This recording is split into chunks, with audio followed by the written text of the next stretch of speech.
bring you The Witch's Tale, written and produced by Alonzo Dean Cole.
And now let us join old Nancy, witch of Salem, and Satan, her wise black cat.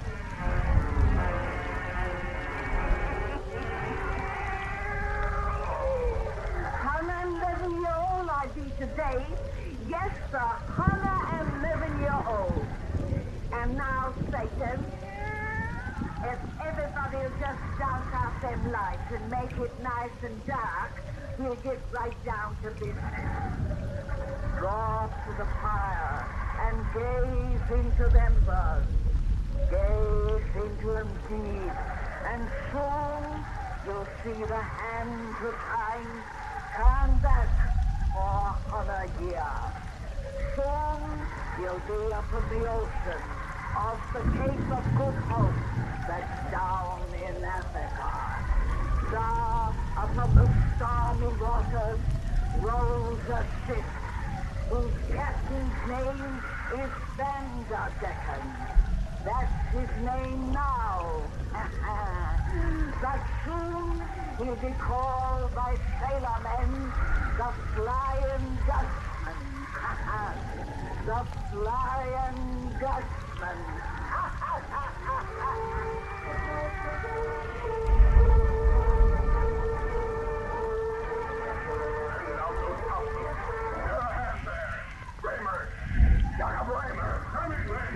The men carry on into a lot.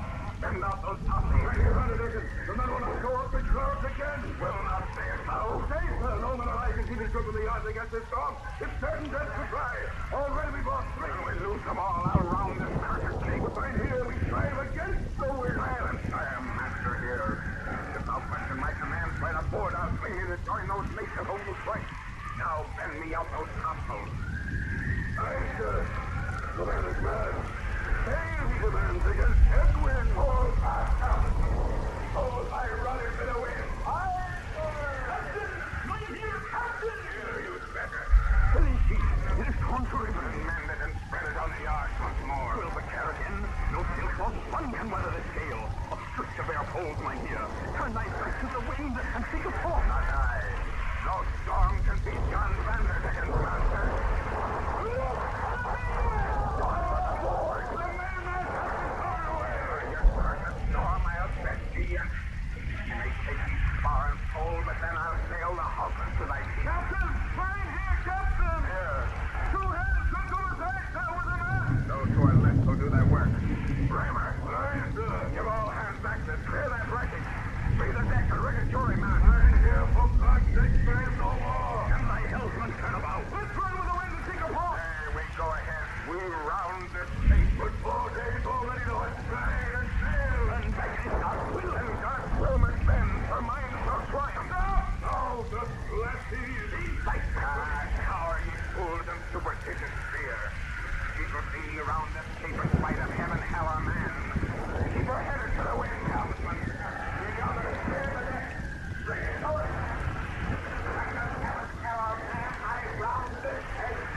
storms I must defend this evening.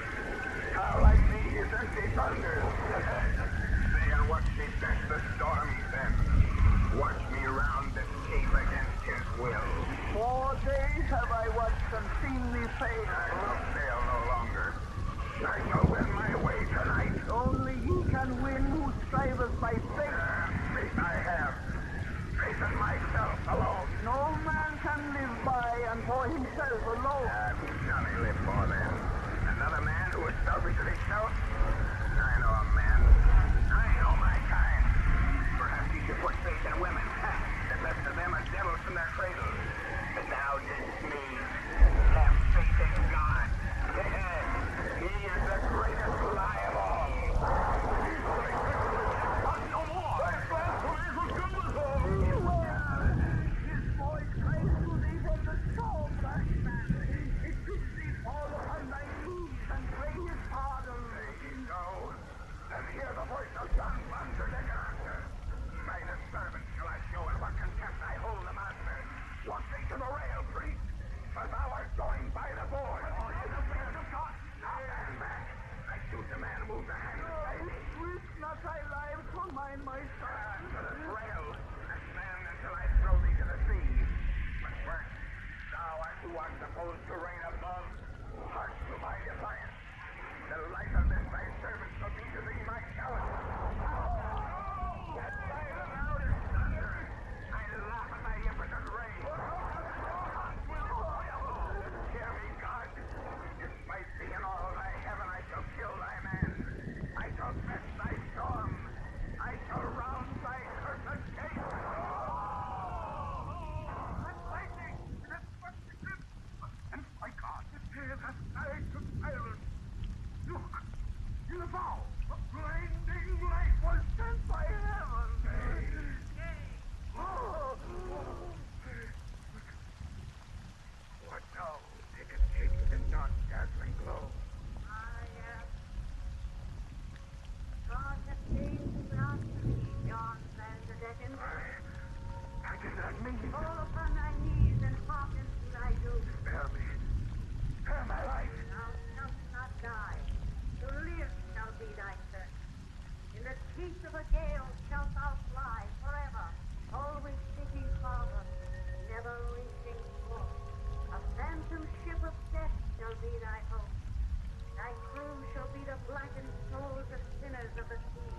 Thou, their master and their slave, shall be alone of flesh and blood.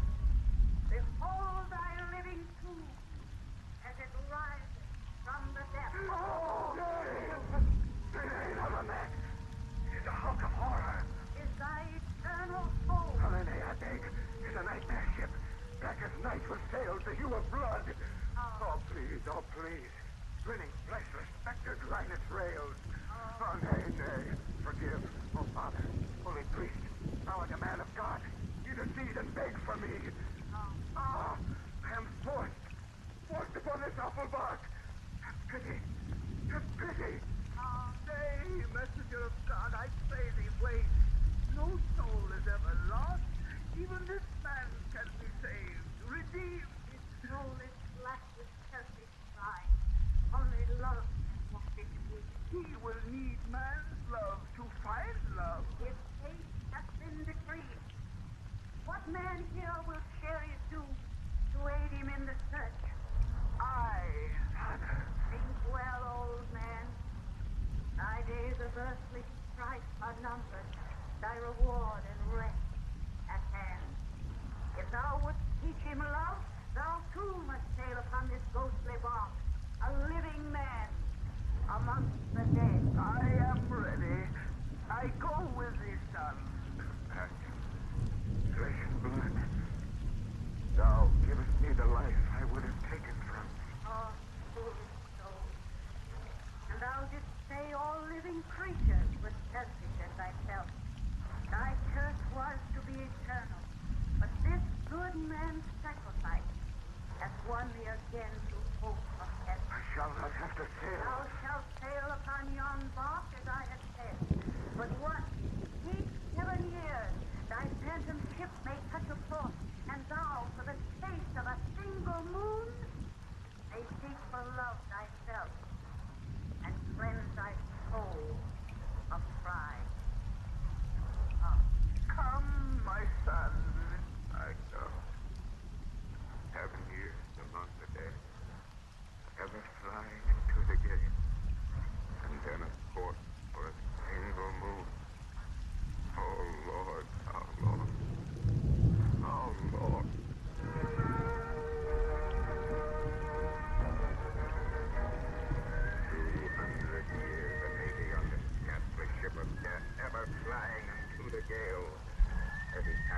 9 have I been in port for a single moon. And now the hour draws nigh when I shall rest on shore again. And bitterness is in thy soul, John. Thy heart is filled with plans of evil for thy visit amongst men. Aye, I shall employ this moon ashore to bring dishonor, death, destruction on my path. Oh, have the centuries of suffering taught thee nothing? By example of thy God, they have taught me how to hate, for I have endured his awful vengeance. Oh, vengeance on thee has never been his purpose. His plan is thy regeneration. So, this loving father destroys his son with a cursed living death to save him. Oh, cease thy lying sophistry. My centuries of pain have confirmed the truth I knew of old, that love is but a lie, and that self is all that matters. Yet for 200 years and 80, I have been thy comrade on this phantom ship of death. And how at first I was deluded by that comradeship of thine. I believed 'twas love that made me share my awful fate. But my brain at last searched out the truth. That which is worse than death to me meant to thee but longer life. Thou art old, about to die.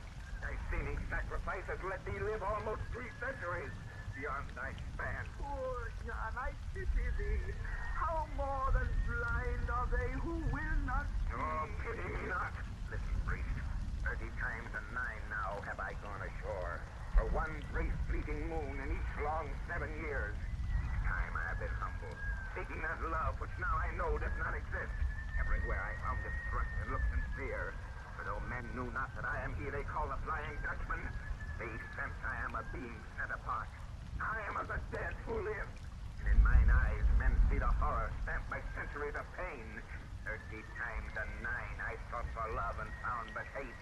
And now I shall employ my moon ashore to pay. Our phantom ship draws into port.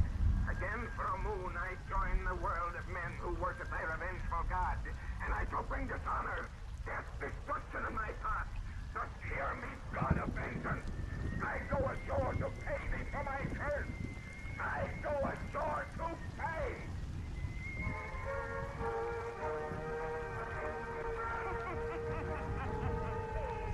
Next time I have a birthday shaken, we'll tell folks what the Flying Dutchman did when he went ashore the 40th time.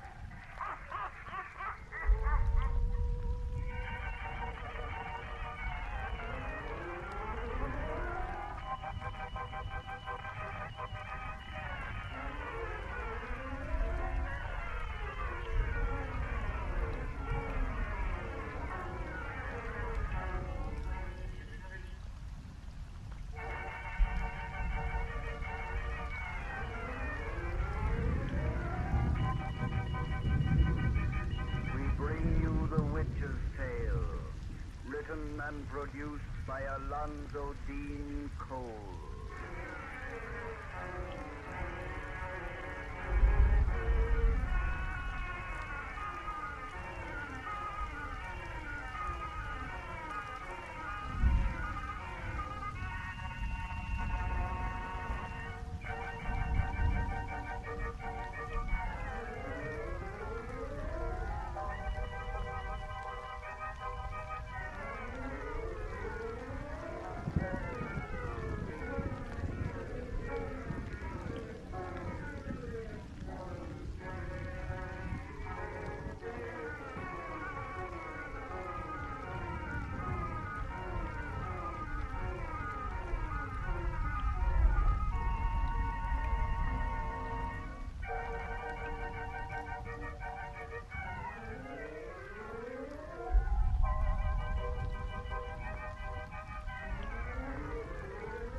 And now let us join old Nancy and Satan, her wise black cat.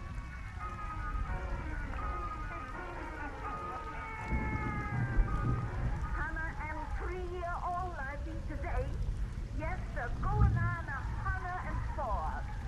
Now, if you folks will just douse out them lights, we'll spin you the finish of our yarn about that famous sailor man we begun the last time you was here. That's right, Satan. We told how that fella Vanderdecken, for his blasphemy against his laws, condemned to sail the seas until his selfish soul is cleansed by love, which he's allowed to come ashore and look for once each 7 years. Will, sir, to help him in his search, a good old priest volunteered to share his curse, but his help didn't do much good. For when we left them, but draw up to the fire and gaze into the embers, hear for yourselves just how we left this Vanderdecken. 30 times and 9 now have I come ashore, for one brief fleeting moon in each long 7 years.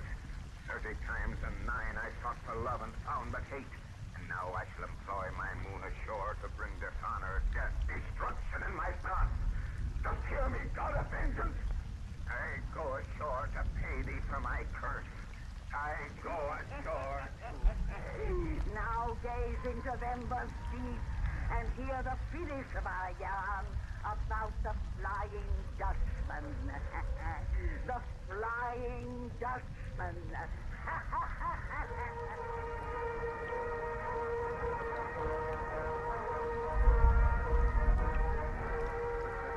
Henry, in this enlightened year of 1810, even such an old sea dog as you can't believe the folks are of the Flying Dutchman. And out there in Portsmouth Harbor lies my proof. That ship's the Dutchman, so I ain't a mother's son. No, Uncle Henry, you merely say that because it's that dingy-looking old hulk you didn't see come in last night. I tell you, no one saw that ship come in. And I tell you, I recognize it. For nigh 300 years, every sailorman upon the 7 seas has seen that black two-decker fly by him at least once. In dead calm, I've seen it cross our bows like lightning, backwards, with ever staying sail straight in a gale. Or we on a human ship couldn't even smell a breeze. Are you sure you hadn't been sampling the ship's rum barrel when you saw all that? Yes, I am. If that out there's a national ship, why don't we see hide or hair of any little creature on its rails around the yard? Oh, look, Uncle Henry. There's a small boat coming from our port side now. I'll be... Now, when did they launch that? While you were so busy talking. Man, there's 2 men in it. 2 living men is all the ghost ships carry. But neither of those men or their clothing look 3 centuries old. And you say that's the Flying Dutchman, The then? Dutchman don't blow any odor. That's part of his curse. Indeed, it is the priest who travels with him. He gets new clothes when they come ashore every 7 years. They mean to land about here, I think. Well, I'm leaving before they do. You and Judy better come too. Nonsense. All right. But I'm a warning you to have nothing to do with a big fella coming in that small boat. Henry, such superstition is unchristian-like. To show you what I think of your ridiculous fears, I'm going to invite those men to be my guests. What? Peter Cooper, you're going to take them into your house? If they care to come. You don't know what you're saying. Why, the Dutchman's a holy devil. You make me hope that big man in the boat is your Flying Dutchman, Uncle Henry. He sounds interesting. Indeed, he does. They're landing, Papa. And I'm a-going before the Dutchman's eyes light on me. The price, and I tell you. Look at Uncle Henry run. My superstitionity almost discourages me with humankind. Here the strangers come. Speak to him, Papa. Well, good morning, gentlemen. Greetings to thee, friend. Aye, greetings. Why didst thou not run at my approach? Run? Why should we run? Thy companion did. Oh, he had an appointment elsewhere. Gentlemen, as you're strangers and our thoughts within are not of the best, I wish to invite you to be my guest. I guess. We thank thee truly, but... Do not hesitate. I'm only a humble minister, but my daughter and I will strive to make you comfortable. Thou art a minister? A man of God? Yes. And thou art his daughter? A minister and his child. Thank thee, sir, but my comrade and I cannot, I guess... Hey, we can. We shall. I thank thee, worthy servant of the Lord. I accept thy invitation gladly.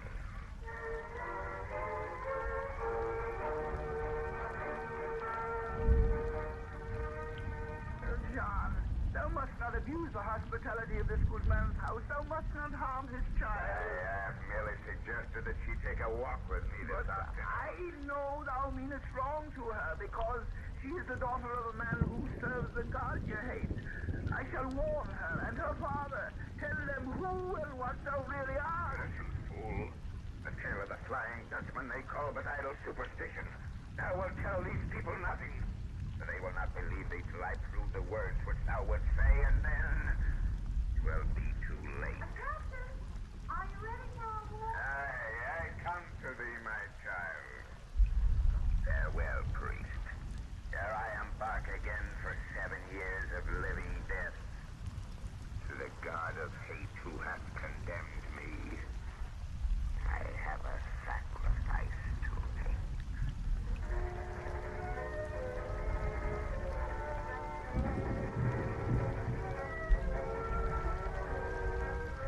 We won't get any further into the forest, Captain. We shall be late returning home. Only a little bit more. Well, we're completely off the beaten track. Aye. Should one die among these trees and thickets, it might be many months ere their body was found. What made you think of such an awful thing as that? The thought of one who was left alive, a father, for instance, might suffer long and keenly ere his, child, for instance, fate was known. If I were lost, it would kill my father.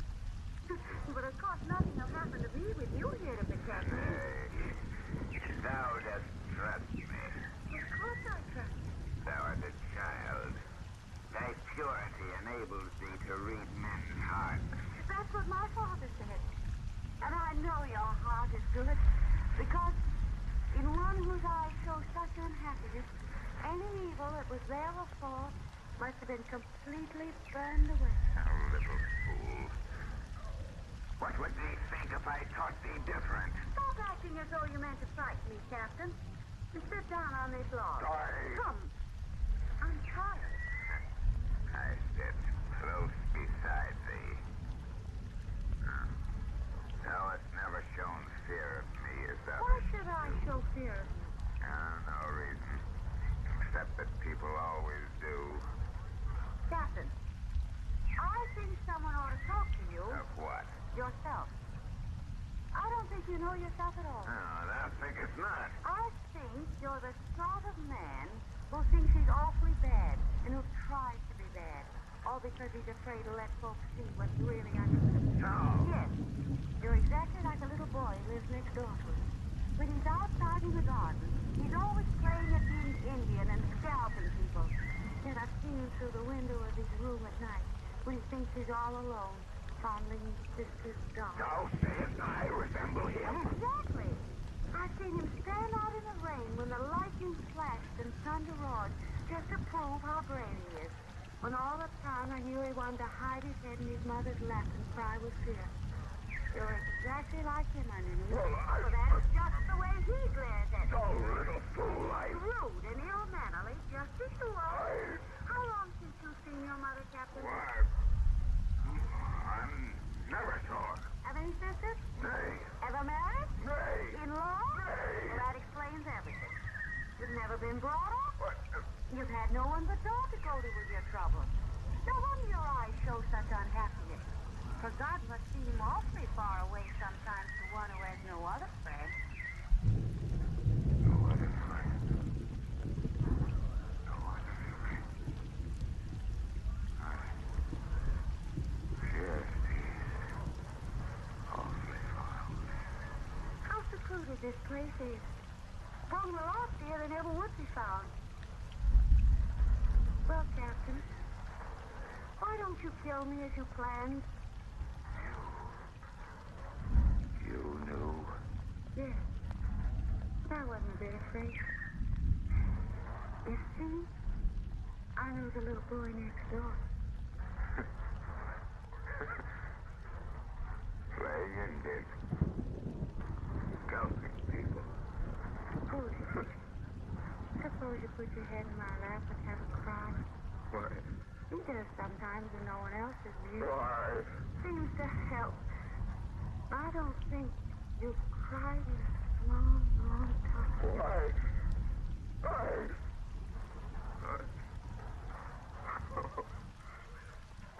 Father, forgive thy foolish child.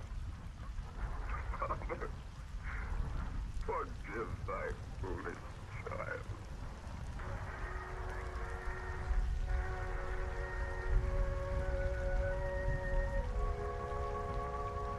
Farewell, Judith. Goodbye, Captain. I hate to see you gentlemen go.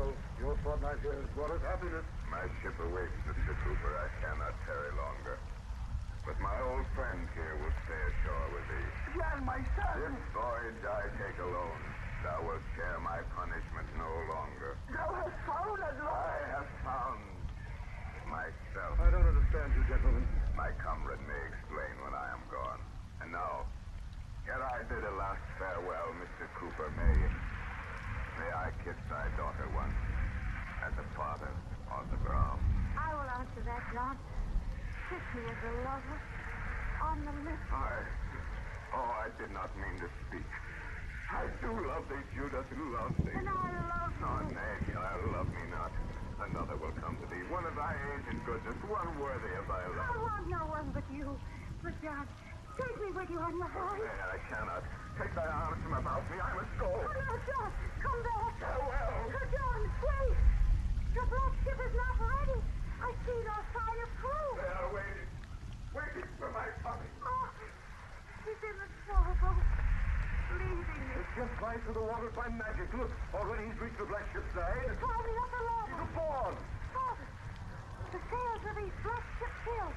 But there's no wind. It's putting off the sea. Farewell, my son, my comrade. Come back to me, John. I love you. And I love thee. Farewell forever. No, not forever. Ah! The ship is sinking. Yes, sinking beneath the waters. Listen. I love thee. Love thee. Oh, gracious Father, my prayers are answered. His long voyage is at an end. Thou hast taken back his soul.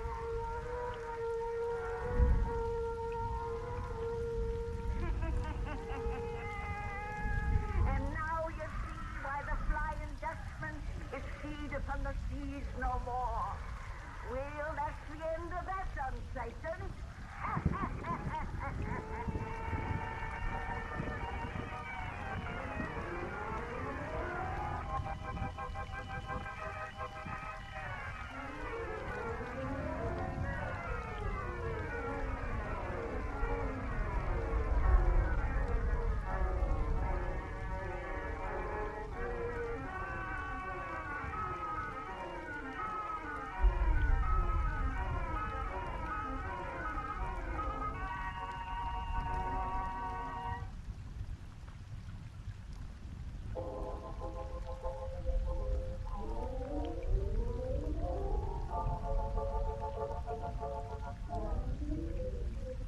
We bring you the witch's tale, written and produced by Alonzo Dean Cole.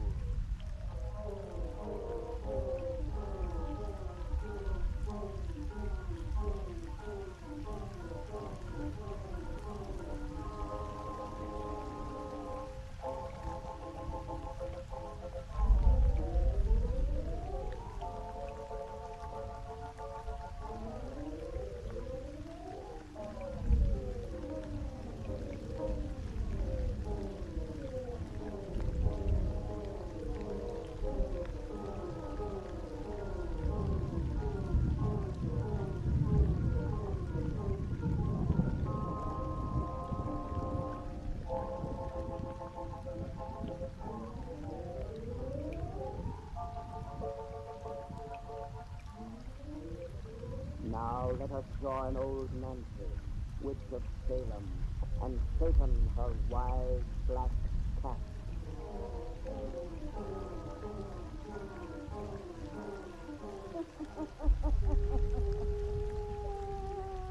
Come on, 11-year-old, I be today.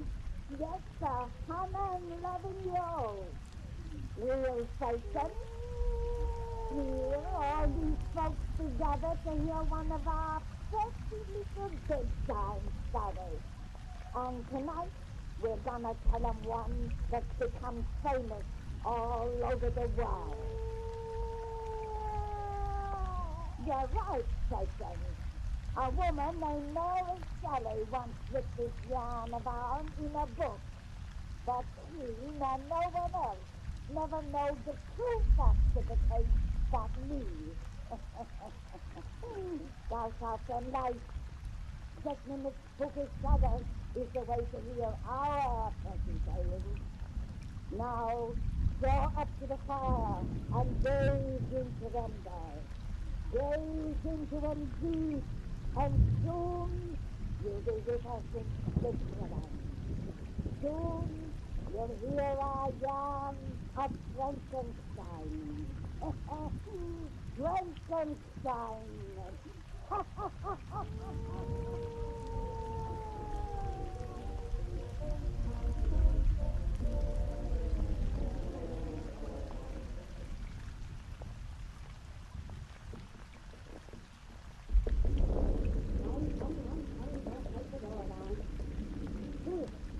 Hi, Professor Walsh. Oh, definitely. Oh, good evening, Madame Maurice. Good evening. Raining cats and dogs. Step inside so I can close this door. Yes, Madame Maurice. It isn't it with umbrellas it's all over my clean floor. Oh, you men of town. But I suppose I should be used to such carelessness after keeping house for Victor Frankenstein. Oh, he's a very young scientist, Madame Maurice. Just wait until he reaches my age. Yes, he does. Where is all this? In his laboratory? Is he ever anywhere else? Doesn't even come out for his meals anymore. What is he doing in there, Professor, that he's so mysterious about? I don't know any more than you do. Our Victor is a genius, and genius shares its secrets with no one. Professor Walden, I'm worried about that boy. In the last 6 months, he's changed very. Changed? Yes. He thinks of nothing but this work of his. You know how much he likes his fiancée, listen. There's 3 times he postponed their marriage because it wasn't finished. And I'm afraid of whatever he's doing. I feel it is unholy. Madame Maurice. Unholy, I tell you. Forbid me to enter that laboratory of his. But he can't close up my ears. No, I hear frightful sounds from there. Cries of animals and things. And then from him who has always been so kind. His pain shouts of sadness. And I've seen the same brutal-looking men here in this house. Hideous things from the slaughterhouses and this. And oh, last week the public executioner was here. He brought the body of that robber who was beheaded in the square. Yes. There is no need for you to worry. However disgusting the tools he employs, you may be sure the object of Victor's work is to benefit mankind. I hope you're right, but he's coming from the laboratory. He'll knock the door behind him. And the very first one would think our room was filled with gold. Good evening, Victor. So glad to receive my message. Oh, Madame Maurice, this is having stroke. I sent you to your sister. And this awful storm. Is there a storm? Is there a storm? Well, then you must call a cab. I'm sorry, but Professor Waldman and I must have the house alone. This is the night for which I worked alone. The night on which I'll finish the crowning achievement of the age. Victor, you are trembling with excitement. Talk again. Tomorrow all the Switzerland shall know. My name shall ring throughout the world. And you shall know first thing, Madame Maurice. But tonight you must go. You must go now. You mean your work is over? Yes. There will be no more dead bodies coming through that door. No more horrors from the No, slaughterhouse. that's over now. Now go. Go. I'm going, even though I touch my death of cold in this awful storm, it'll be worth it. Go. Please go. Victor, what have you discovered? Let us speak out of hearing. She wouldn't understand. She's gone. What is it? Into the laboratory. Professor Waldman, in the two sessions of death, I have wrested the secret of life. Life, yes. I, Victor Frankenstein, have created man.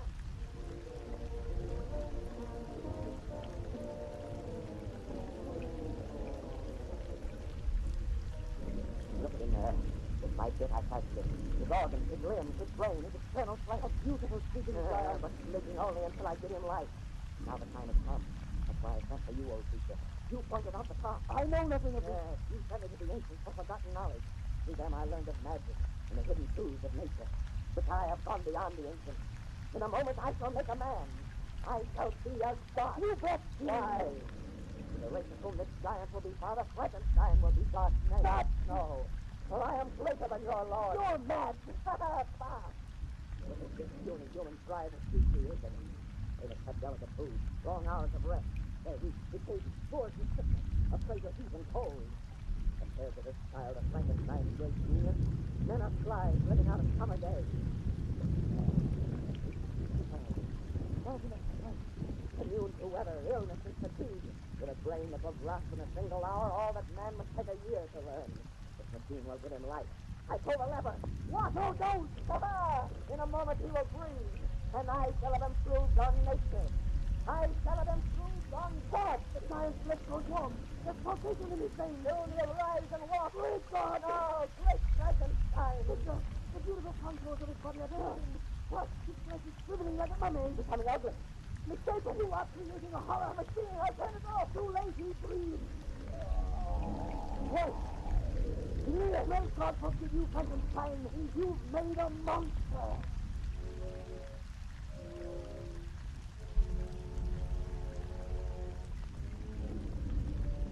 I can't go back into that house. You can't look at him again. You must.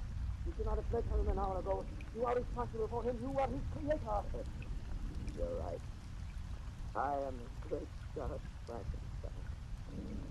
But how could he have changed so as I gave him life? I planned to sing it beauty. To produce the loathsome horror. Man cannot usurp the prerogatives of God. Let us go in. All right. Oh, why should I stay? This frightfulness may be only that of an exterior, but I in some way mine. I give him a brain capable of the most lofty thoughts, the noblest actions. Why, it's going to be all right.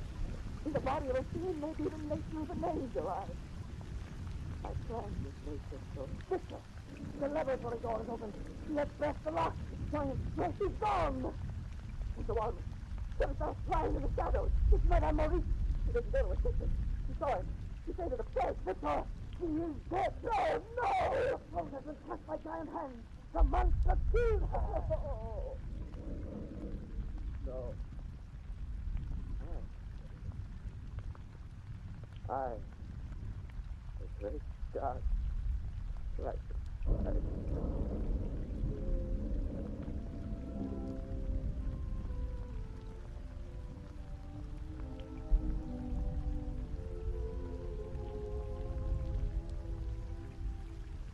Well, my boy, how does it feel to be on your feet again? Not bad after a year in bed, I wager? A year after that awful night. Here now. I forbid you to speak of that just yet. Oh, I'm quite strong now. And we must talk, Professor. This is the first opportunity I've had to be with you alone. Careful, Victor. Elizabeth is in the next room, and your mother. They don't know. No one knows but you and me. They think your ravings of the monster simply figments of delirium. And you have been quite mad, you know. Yes. Mercifully mad. Well, a week ago, the doctor lifted from my brain. Let me remember. Here. Whatever crime did the thing I made committed since you brought me here? Well, you have nothing to fear, Victor. The monster is dead. Dead? Yes. You're not lying to me. You're not lying. Did you eat my money? No.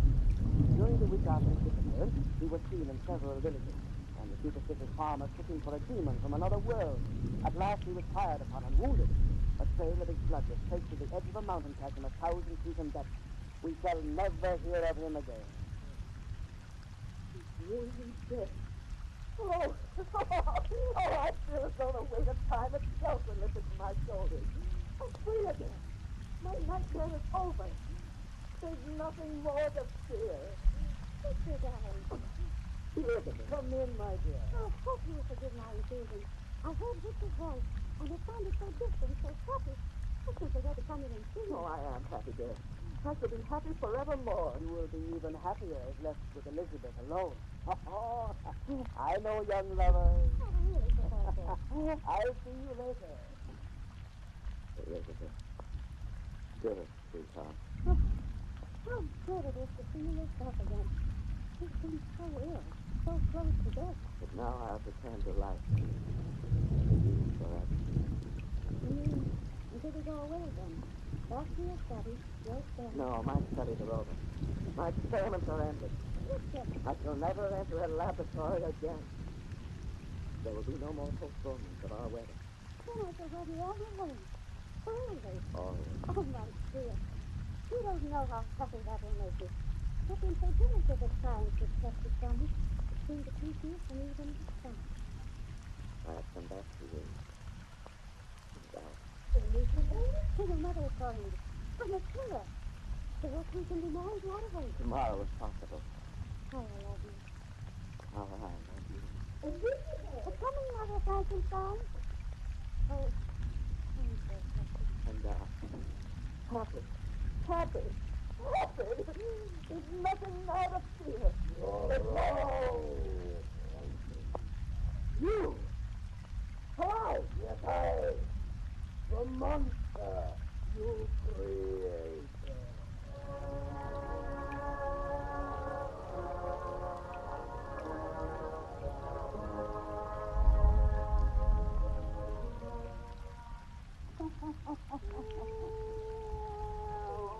And Satan, these folks has got to wait till next time to hear the finish of his dirty yarn. Then we will tell them some true facts about this Frankenstein and his monster that will make their hair curl.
We bring you The Witch's Tale, written and produced by Alonzo Dean Cole.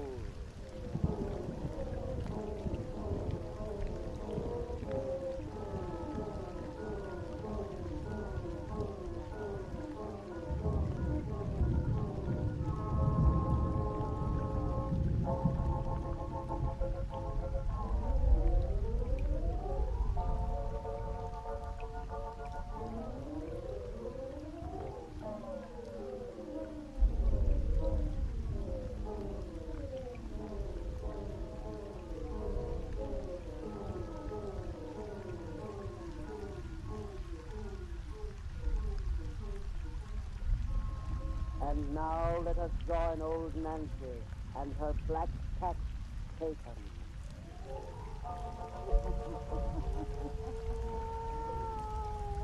Hannah and 2-year-old I be today. Yes, sir. Hannah and 2-year-old. Will Satan, if these folks will just douse out them lights and make it nice and dark, we'll finish telling them that precious story we begun last time they were here. We already told them how that scientist fella discovered the secret of life and made a monstrous, ugly giant whose first step was to strangle our old lady. Then he disappeared, and the fellow who made him thought he'd been killed. Until a year later, he heard the giant's awful voice calling him. Now draw up to the fire and gaze into the embers. Gaze into them deep and hear the rest of our yarn about Frankenstein. Frankenstein!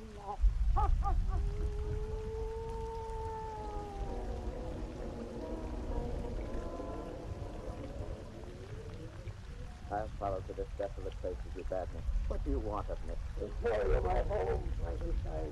This barren cave up on the mountainside, exposed to the winds and howling beasts. Here I, the monster you created, live, whilst you reside in comfort. I want to show you my solitude, whilst you are planning marriage. I thought you'd dead. You made me too strong. The fall you had killed me could not destroy my body. I simply disappear from man because man has shut me out. Even you cannot bear to look at my repulsive being. Even you, my maker, You, my God. God.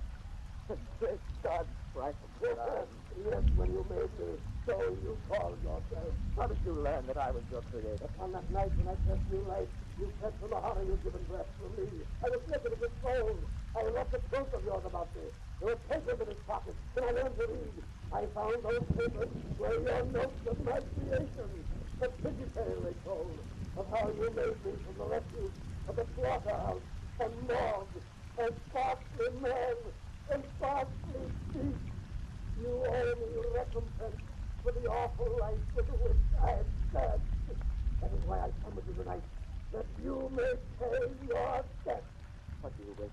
A companion. Companion? Yes, Frankenstein. Oh, I hate you, yet I love you. You're all I have.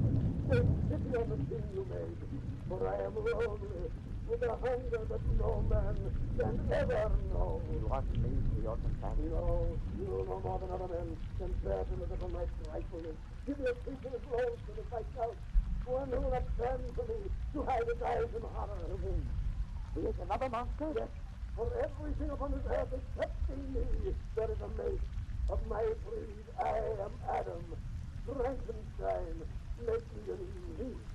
Yes, yes, you can marry. Why not I? No. Well, you might loose upon the world a race of monsters. A race that would destroy mankind. I swear with no harm, Frankenstein, I swear. Never. I presume no more upon the powers of heaven. I experiment no longer with the mysteries of God. You will not preempt from your mate? No, 1,000 times. Yet you yourself will take one? Beware, you may be strong. I can trust you like a stone. I'm not afraid of you. Only a blank secret I have already told you. I will not do the thing you ask. Then die! Right. No, I spare you now.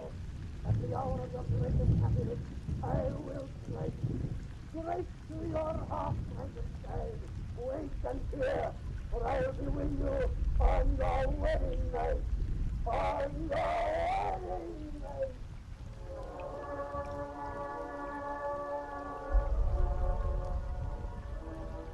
Sister, how can you be so sad tonight when all our dreams are just come true? Oh, I'm not sad, dear. Well, how could I be when at last you are my wife? Victor, you're keeping something from Oh, me. no. You are. Professor Walden has been acting strangely too. And the grounds outside are filled with strange men who look as though they were policemen standing guard. You have nothing to fear, my darling. No enemy who would harm you on our wedding night. Oh, of course not, Doc. What could I be afraid of on our wedding night? Oh, yes. I'll let you run, Professor Walden. Victor, come with me again. Oh, excuse me, Elizabeth. I must speak to your husband alone. What is all this mystery? It's nothing, dear. Now, you stay here. I'll explain everything when I return. Hurry, Victor. Yes. Excuse me, dear. Victor, Close the door tightly. You must there. The monster police have him surrounded. Good. Come on. Oh, wait. He's coming. I can't leave Elizabeth in that room alone. It is you he threatened to fight, not her. And we have him in a net. He cannot get away. And leave me to him. At last, let me destroy the awful thing my hands have made. Elizabeth, quick! Back to the home now! God, keep it safe! The door is locked! Elizabeth! I'm crumpled on the floor! Get over the window! The monster! Right to your heart, Frankenstein! Right to your heart! Elizabeth!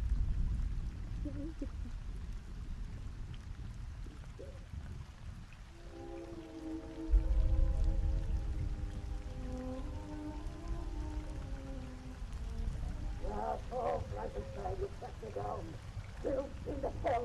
Stand up on those rocks where I can see you. Oh, you may aim at my breast, that pistol you carry. Very well, I have you now. Yes. You forget how fast I move. Oh, did you think you could try me with weapons such as this? Oh, I, whom you make superior to the puny race of men. I throw your pistol into the other chasm. I release you unhurt and unharmed.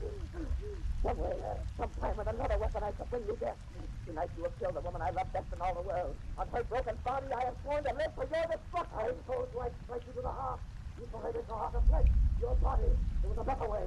I've turned your happiness to misery. God, great Lord of all, destroy this monster. You are my God. You, my Lord of all. Listen, my father. As you denied me the comradeship of one rightful as myself, now you are denied of me. As you condemned me to a life of solitude and sorrow, now you are condemned. You sworn to live for my destruction, you said. You are hateful that you follow me across the world. to the sun-scorched desert and the icy plain, to the heat and cold and thirst and hunger, to which I, your creature, am immune. How well you made me, great God Frankenstein. You followed me across the world.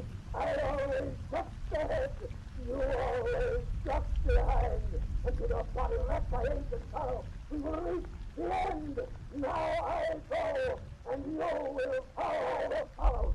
To your death, to the death of both.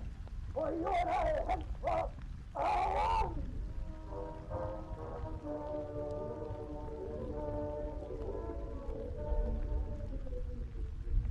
Oh, toss away! 3 points forward! Castaway here in the Arctic Circle. I guess Cyclops is the man on a floating block of ice, probably blocked away from the mainland. Dead. A white man, 1,000 miles from humankind. Some explorer, probably like ourselves. Yes, he's lost his party. He may be a companion of that strange giant we saw in the distance a week ago. If we can get him, sir. We'll try. Man the longboat. All hands up, man the longboat. Cross away, cross away.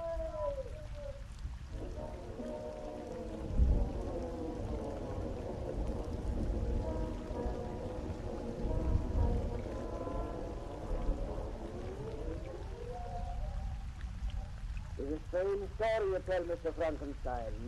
You've pursued this man for 40 years. Man, a master of sea, over mountain and desert, ocean and plain. In the dells of Africa, here to the Arctic Circle I have followed. I always get behind. He always gets behind. 40 years I have known no home, no friend, only solitude, misery, and an empty dream of heaven. Now I've done. There, man. 5 days on that ice floe didn't do you any good. But our ship doctor will soon have you on your feet and as good as new. So what you need now is lots of rest. So I'll leave you until morning. Good night, Mr. Frankenstein. Good night. Yes. Yes. Yes, my father. I crept aboard the ship when darkness fell. I expected you. For we have reached the end. Yes, a God as miserable as his Adam, and Adam as sorrowful as his God. Powerful because your vengeance is over. No, Frankenstein. At the end, there is no longer heart for vengeance. All things cease, all things begin again. Death dies. The son cannot survive the parent. Let me lift you in my arms. Yes, tenderly I bear you, for you're all I had to life. All I've had to escape. Frank, forgive me at the end. I forgive. And forgiveness sake. Do we see that the water? Let there be one grave for both. You and I, creator and created. My presumption and your measure. Forever. The waters wait below. Come to together. Now, The end. the end.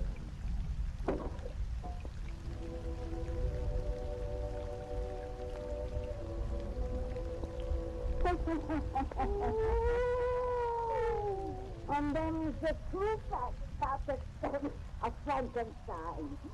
Come see us next week, and Satan and me will have another yarn to spin yet.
Voices Tale, written and produced by Alonzo Dean Cole.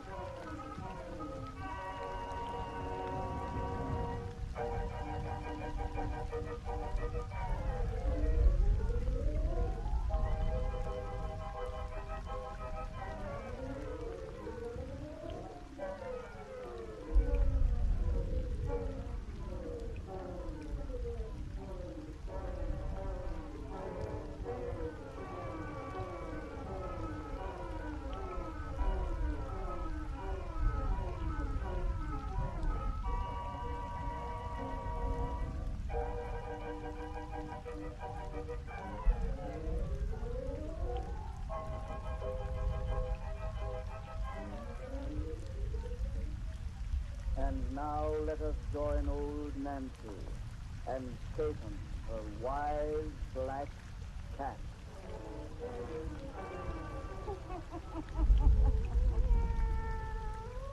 Hannah and 11-year-old I be today. Yes, sir. Hannah and 11-year-old. Real Satan. If folks will just dance out their lights now, we'll be getting down to business. We want it dark and cheerful for our precious yarn.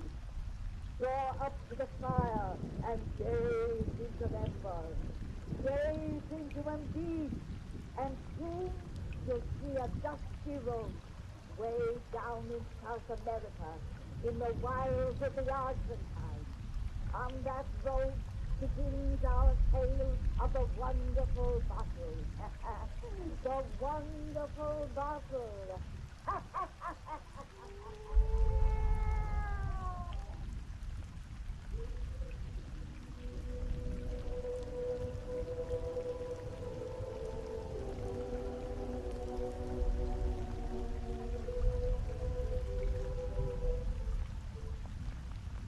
That's not the signpost, Matt.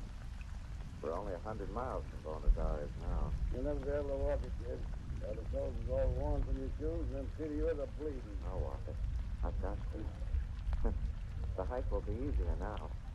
Think of the load that's off my mind. I don't have to worry any longer as to whether my shoes will hold out. When two guys are as down and out as we are, they don't really have to worry about anything. God. And we left the States to seek our fortune in the Argentine. Fortune. We certainly haven't found it, have we? But maybe we'll start something in Buenos Aires that'll put us on our feet again. You can stand on your feet when we get there. Kid, you simply got to bust into that $50 you have and buy a pair of shoes. Oh, I can't do that, man. That 50 is every cent I've been able to scrape together in the last 3 months. It's got to go home to my folks. They need it terribly. I suppose you don't need it. Oh, I'm young. They're old. I really owe it to them. Matt, you don't know how they scrape spades in order to help me work my way through something. And now they've been taking care of Edith since her parents died simply because they know she's trying to marry me someday. It nearly drives me crazy to think $50 is all I have to spend. It drives me nuts to be tramping across country bumming meals when you have money pinned inside your shirt. If that dough has got to go to your folks, get an express order and send it to them, for the love of Mike. Well, I can't until we get to Buenos Aires. That's where they think I'm doing so well in my own business. If I sent them a money order from anywhere else, Matt, they might suspect the truth. Nah, but your own way. I think you're a darn fool, but I kind of envy you at that. Must be nice having folks live there like that Eva you're so crazy about. I ain't got nothing. Never had. I'm lucky, aren't I, man? Yeah. You're hungry. Oh, my. It's been a long time since our last meal. About 36 hours, that's all. Hey, here. Take a look behind them trees. Gee, what a beautiful house. There ought to be some odd jobs we could do in a place like this during a dinner. Oh, we'll soon find out. Here's the entrance gate, Matt. Come on. I'm right behind you. What's that? No Spanish woman back there on the road. Calling to what, Matt? She's a servant on the place, I suppose, who wants to tell us no bums allowed inside the ground. Yeah, I suppose so. Well, we've been kicked out of better place than this. Come on. I'm coming. right, don't get excited. Don't you see we're coming out?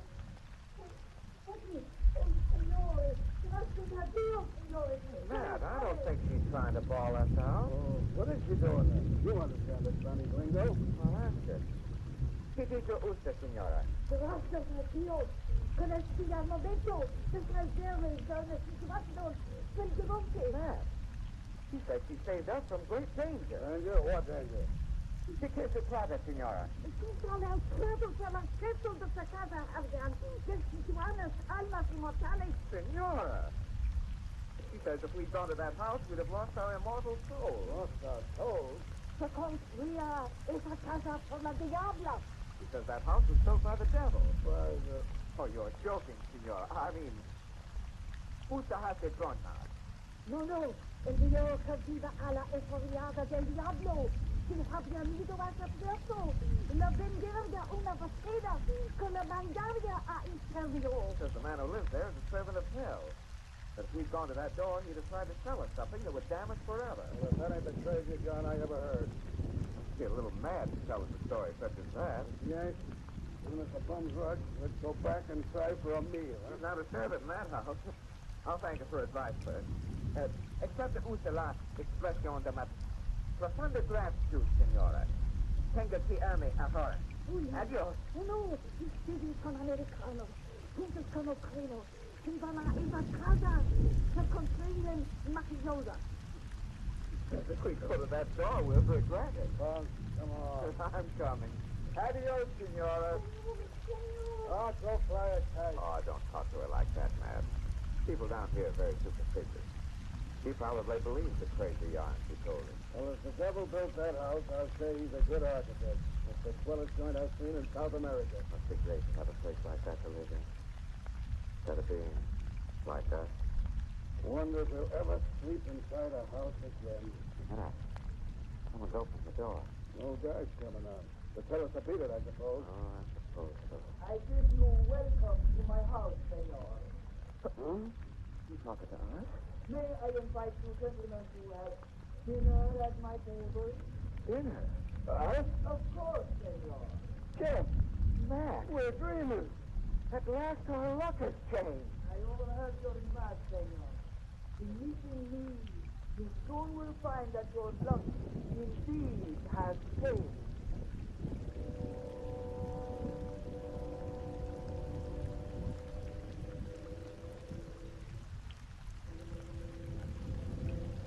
Oh, gee, senor, you've been wonderful to us. No, senor. Oh, well, we're nothing but a pair of ragged tramps. Yet you've served us a wonderful dinner, shown us about this beautiful house. Treated us as though we were gentle. It has been great happiness to have you here. No one ever comes to visit me, and I am very lonely. No one ever comes to visit you? No one. And as you perhaps have noticed, I have not even servants. I've been wondering who does the work in this big place of yours. I am about to speak of that. I saw you talking to one of my countrywomen on the road outside. She may have told you tales of me. Did she tell you tales of me, senor? Those women told us a lot of superstitious bunk, if that's what you're driving at. You Americanos are not superstitious, as are the people of my country. You do not believe in the devil whom you told you was my master. My pal and I haven't much faith in anything right now. You have been very unfortunate in South America. I'll say we have. Yet you, my young friend, say you have in your possession $50. You asked if we were absolutely penniless, senor. If you'd been so generous, I thought it only fair to explain my exact situation. Your principles do you honor. What would you say if in exchange for the $50, I offer you a house as beautiful as this? If I offer you wealth, power, women, anything your heart desires? I don't understand you. Yes, you're not trying to get us into believing what that old lady said was true. No, I am not trying to justify you, senor.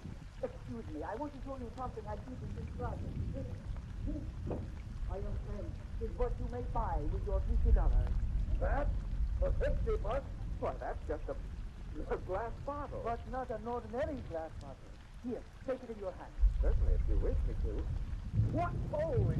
Hey, how'd you make it to that? Man, Well, the thing leaped right out of my finger. and return to mine because I am its owner. Let me see you do that trick It again. was not a trick. But I will show you something more worthy of the powers of this bottle. This is something you wish for very much, senor.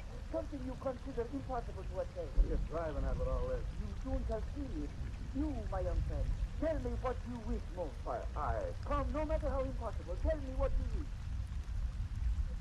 I wish to hear the voice of someone at home. The voice of Eva. Listen, I wish you to hear the voice of Eva. Matt! Lord, is that? Yes. It's Eva's voice. I've heard her singing that song 1,000 times. But it can't be Eva.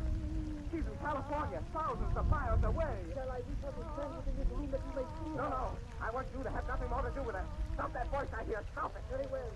I wish you to hear the voice no longer. What is it, Eva? Who? What are you? I am here in the honor of this battle, and whoever is its master can have his wish come true.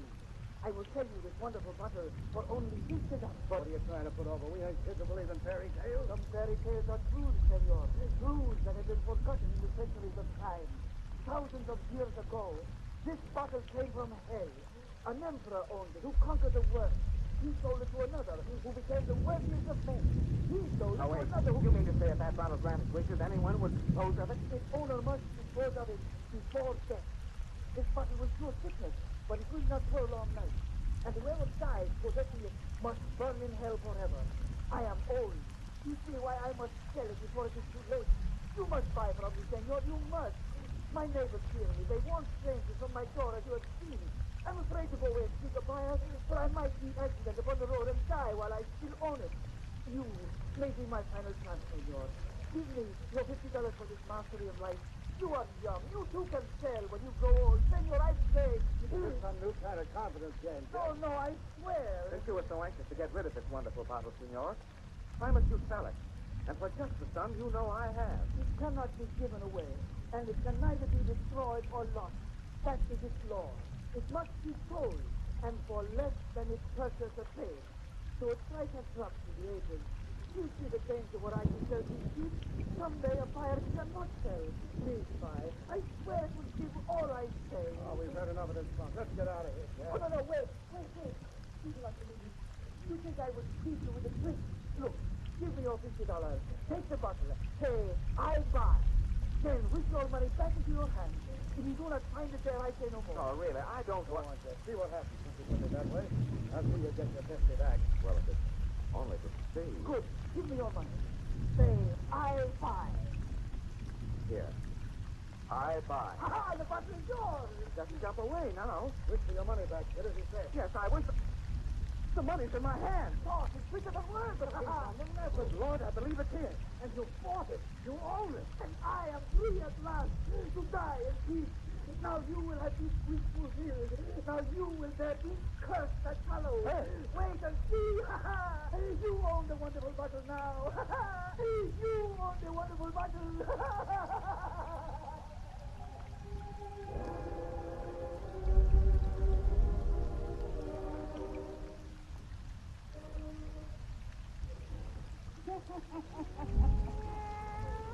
Satan, if these folks want to hear the rest of our little yarn, they gotta come see us next time I have a birthday.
Bring you The Witch's Tale, written and produced by Alonzo Dean Cole.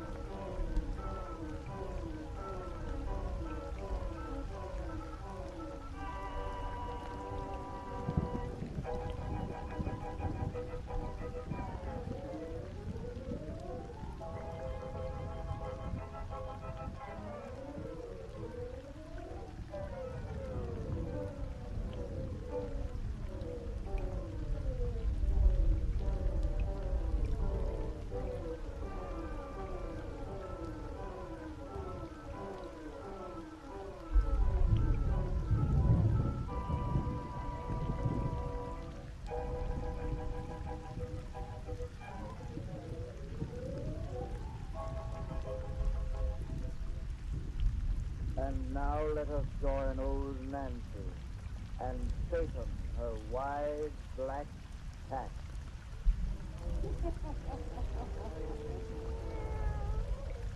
105-year-old I be today. Yes, sir, 105-year-old. And now, if you just start out them lights, Satan and me have seen the finish of that little yarn we started last time. We told you how a couple of young American fellas down in Argentina met an old Spaniard who sold one of them a magic bottle that grants its owners every wish. That bottle was made by the devil. And anyone who owns it must get rid of it before he dies, or he is burned in hell's fire forever. The bottle can't be destroyed or lost, but it can be sold for less than the seller paid for it. Now draw up to the fire and gaze into them worlds. Gaze into them deep and hear some more about the wonderful bottle. The wonderful bottle. I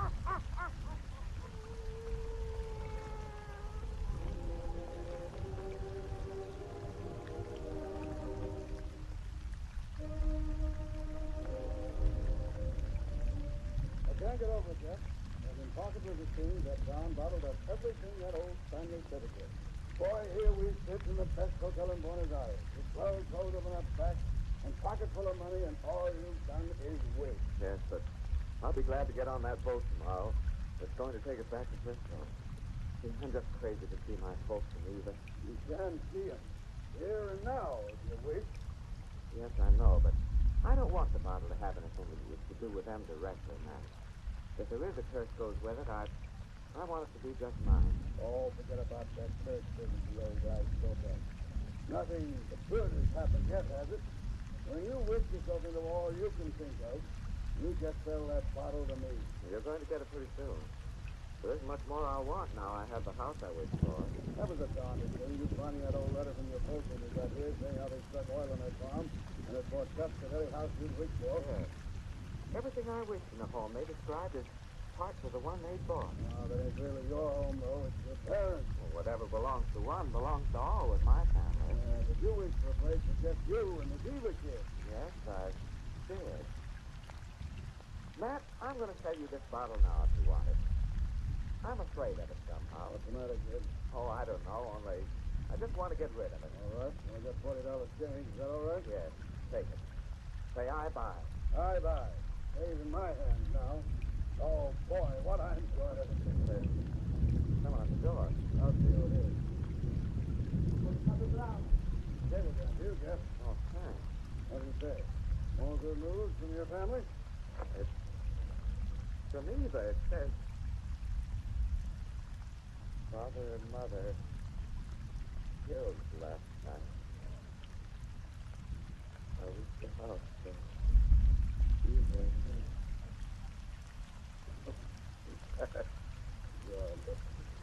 There is a curse with this bottle.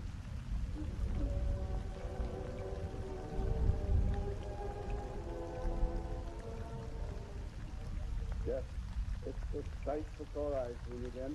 Why, it's been over a year since you left me in Buenos Aires. Yes. Come inside the house, Matt. Right. This is a swell place you got here. Where's the woman? I'm dying to meet her. Eva and I aren't married yet. Not married yet. Oh, that's the reason I tabled you to come here. I don't get you.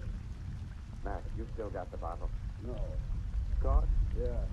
Wished myself $1 million, a private yacht, then sold it to a prostitute for $30. I was scared to keep it. You know where it is now. You know where I can find the man you sold it to.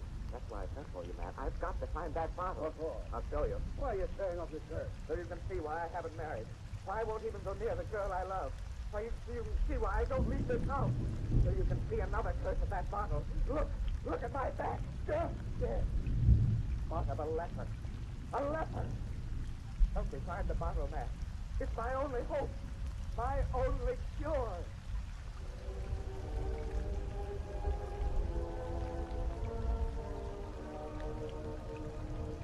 You think of it? That place we're going, Matt? I hope so, kid. Don't lose your nerve. We've searched so long. 300 sold again with misery left behind. Yeah, all the other folks who tried to get things easy just like us have found it don't work out. There's no shortcut to happiness. No. Hang on a minute, kid. I ain't so used to going without eyes yet. Curse had to hit you, too. Put at the bottles where we're going, Matt. It will bring back your sight as well as cure my... Don't hold my hand so tight. Even through these gloves, my sword may reach. Oh, forget it. I ain't afraid. I see you've been great to me. Keeping me with you on your boat. Away from people who send me to some island all alone. Ain't no reason to send you away. You're more afraid of hurting folks than you are of being hurt. Here in Canada, thousands hurt for you. Yeah, having walked the streets there, my kind are tough. Oh, here we are, Matt. This is where the woman lives. The Dutchman said he sold the bottle here. Lead me to the door, kid. Here. Now, I'll stand back. We only have it. If you're willing to tell us to. You sell just as we do. Just as we want to sell again. Now, next door, you can get it from a quick. She's an English woman, the Dutchman said. She's a muscle of that. You buy it, I'll buy from you. They can sell it to you. Take her. Quiet, kid. Don't tell it. What do you want? Does a Mrs. Duncan live here? I am Mrs. Duncan. I've come about a bottle. You will buy it from me? You will buy it? The cursed bottle? Yes. Thank God. I'll bring it to you. Wait. You see, no one wants it long. I can go home to Weaver, too. To Weaver. You know it's law. Yes. What is its price? You'll buy, and I tell you. Oh, yes. I pay 6 cents. Now the price is 5. 5 cents. Don't hesitate, Matt. 5. The price to me will be 4. Oh, think just soon it will be sold no more. I don't care. If I burn in hell forever, I've got to have that bottle. 5. Here, I buy. Oh, I'm free again. Thank God.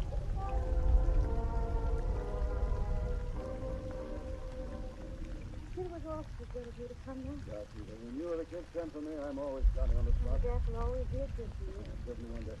Kind of hard to realize he's getting along fair with me. Lord, you and him's been married 10 years now. Yes, it's 10 years since you brought him back from France. Sure. I want to talk to you about that tonight. That's why I asked you to come miles away. To ask yourself. Huh? Yes, it's dying. What are you talking about? As well as I am. No. It's dying of fear. Yeah, that kid ain't afraid of He's anything. afraid of death.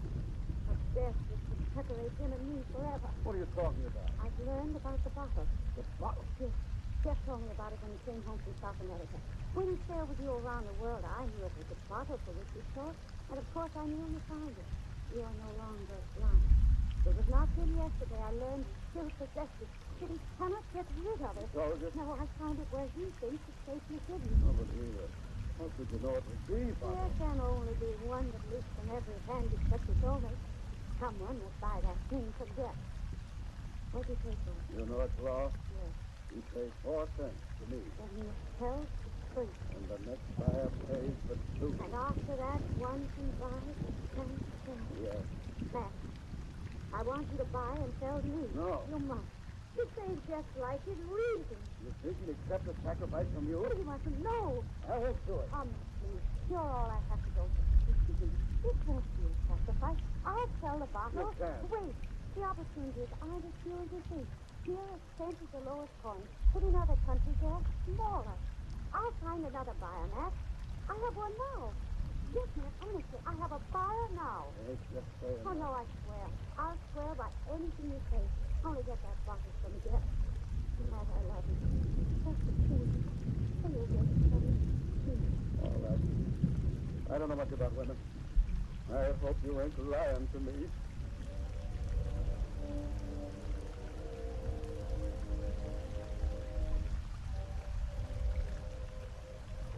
Yes, darling, you mustn't blame Matt.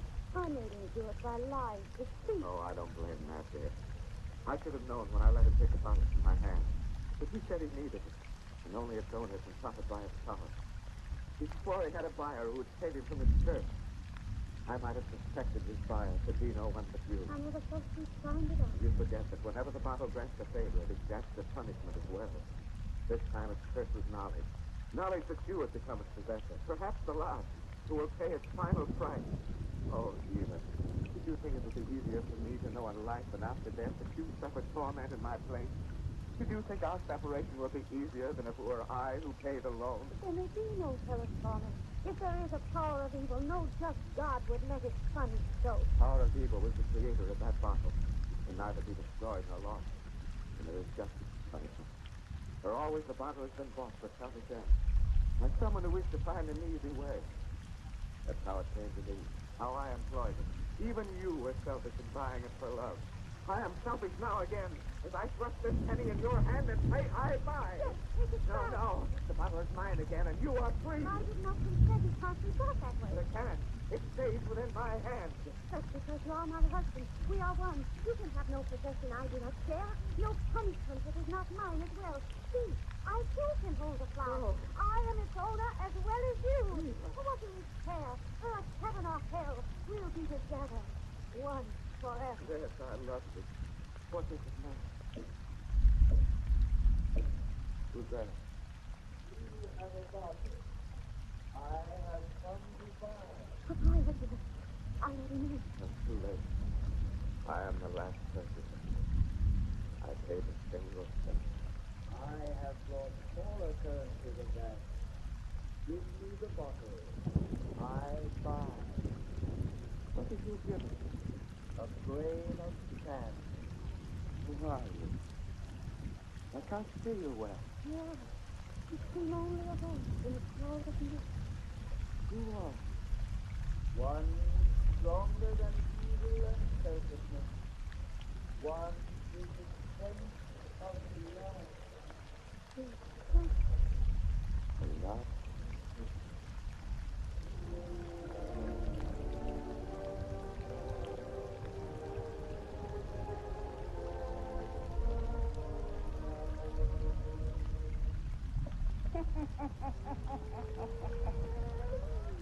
And that's why you don't see no more wishing buzzes round these days. Too bad. They was handy in a pinch, long as you weren't the last to buy.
Tales.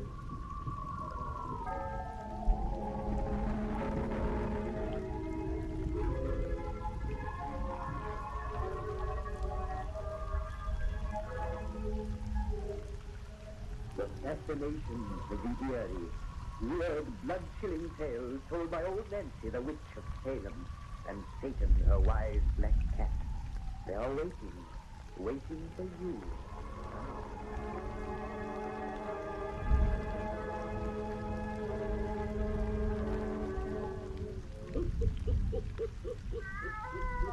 And 2-year-old I be today. Yes, sir, 102-year-old. Well, Stephen, now it's time to sing these folks another of our cheerful little bedtime stories. Douse out them lights, so we'll have it nice and dark. When you listen to our tales, sitting in the gloom, it helps you to have pretty dreams. Now, draw up to the fire and gaze into the embers. Gaze into them deep, and soon you'll be away out west in Michigan. And there, in a fine big house, where there's a party going on, begin thou yarn called rat in a trap. Rat in a trap.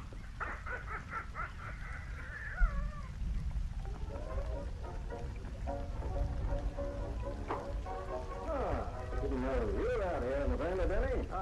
Enjoying the night air, Mr. Cowper. Oh, that's as hot as blazes inside. But young fellas like you should be in there dancing in spite of the heat. I'm afraid I'm not much of a dancer. You mean when the only girl you care to dance with doesn't happen to be around, eh? Son, you're certainly a model for husband. Too bad Lucy didn't come in with you this morning. She'd have enjoyed this. I wish she had come along the way things turned out. But you know I expected to return on the late afternoon train. I'm glad you missed that last train, so we can have you here tonight. Yes, it's nice to be here, but this is the first night Lucy and I have been separated since our marriage. Nowadays, ladies have the vote. One of the first things a rising young lawyer with political ambitions must learn is not to appear too much married. I forgot that you're trying to make me president someday. I may, but right now we'll compromise on United States Senator. Seriously, son, you have the stuff, and people have begun to talk about you. You're pretty young for the job, but I've about decided to run you for prosecutor next election. Think you can make good? I? Oh, all I can say is that I'll do my best. That's pretty fair from what you've shown so far, but, Dan, you have a couple of faults that won't fit so well in the district attorney's office. Oh, what do you mean? You know, you've shut off your mouth a lot about certain disagreements you have with our criminal code. Well, I've said that our laws are unfitted to the crimes they were designed to control. I've said that because I think it. Our penal code is wholly unsuited to cope with the 1,001 types of crime, the varied individuals who commit it.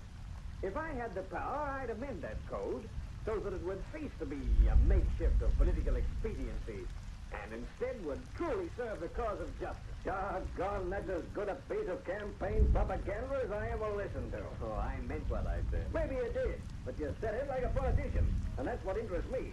I take back what I said about your faults. Develop them. But it's getting late. Come and dance with some of those pretty girls inside before the party breaks out. I'd better telephone Lucy first. I feel a little uneasy. That summer place of ours is so isolated back in the woods, and Lucy's not alone there. No, Pete Laurelard and his wife are with her. Or if she'd been alone, I'd have hired a cab and driven back tonight instead of waiting for the morning train. Over those roads, you'd arrive tomorrow afternoon. Come on, let's go inside. All right. Oh, there you are, Bill. Oh, we've been looking for you everywhere, you and Edna. There's a lovely little blonde figure down to meet you. Oh, well, I've come gladly to save her life, but I really think I should call up Lucy once more, if you don't mind. I do mind. And so will Lucy if you call her sister. Yes, she'll be sound asleep. I suppose you're right, but somehow Speaking of telephones, hello? Who do you want? Daniel Miller. Oh, for me, It's Lucy. Lucy? Dan, she's crying. There's something the matter. Something the matter? Yeah, give me that phone. Lucy? Yes, dear, this is Dan. What's wrong, darling? You sound hysterical. You say the Laurelards were called away this afternoon? You're alone? 3 men are breaking in the house? Lucy! Lucy! Oh, my God!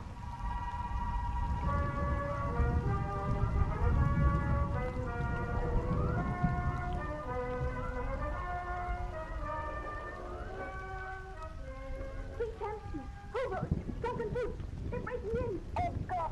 They'll be inside the house in a moment. Lucy, I'm sick away. Yes. You can't help me, and I can't help myself. We're both helpless. Helpless. As wrapped in a trap. May God forgive me for what I'm making you suffer, but I had to call you to hear your voice for the last time. The last time? Yes, the last.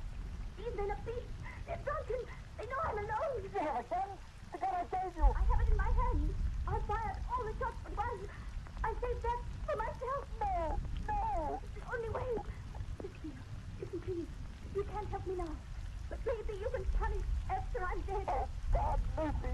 Listen, darling. I have so little time. The leader came here this afternoon begging food, and I saw him plainly. He's a big, dark, unshaven man with a livid, criss-cross scar above his left eye that runs from brow to temple. Remember, dear. Remember. Oh, Lucy. Wait. Mr. Laurelard drove him away. Then the Laurelards were called to town. The man had been watching. He came back with 2 others. One, dressed in red hair, The other, a blonde man with a limp. Remember, dear. Remember. They're in the house, Mercy. The lock of this door won't hold a moment. They're beating at it now. The door is giving. I have the gun ready. Bullets through my head. They can't hurt me. Listen. Remember them, dear. Remember. They're here. Please, stay. I love you, dear. Goodbye. Mercy.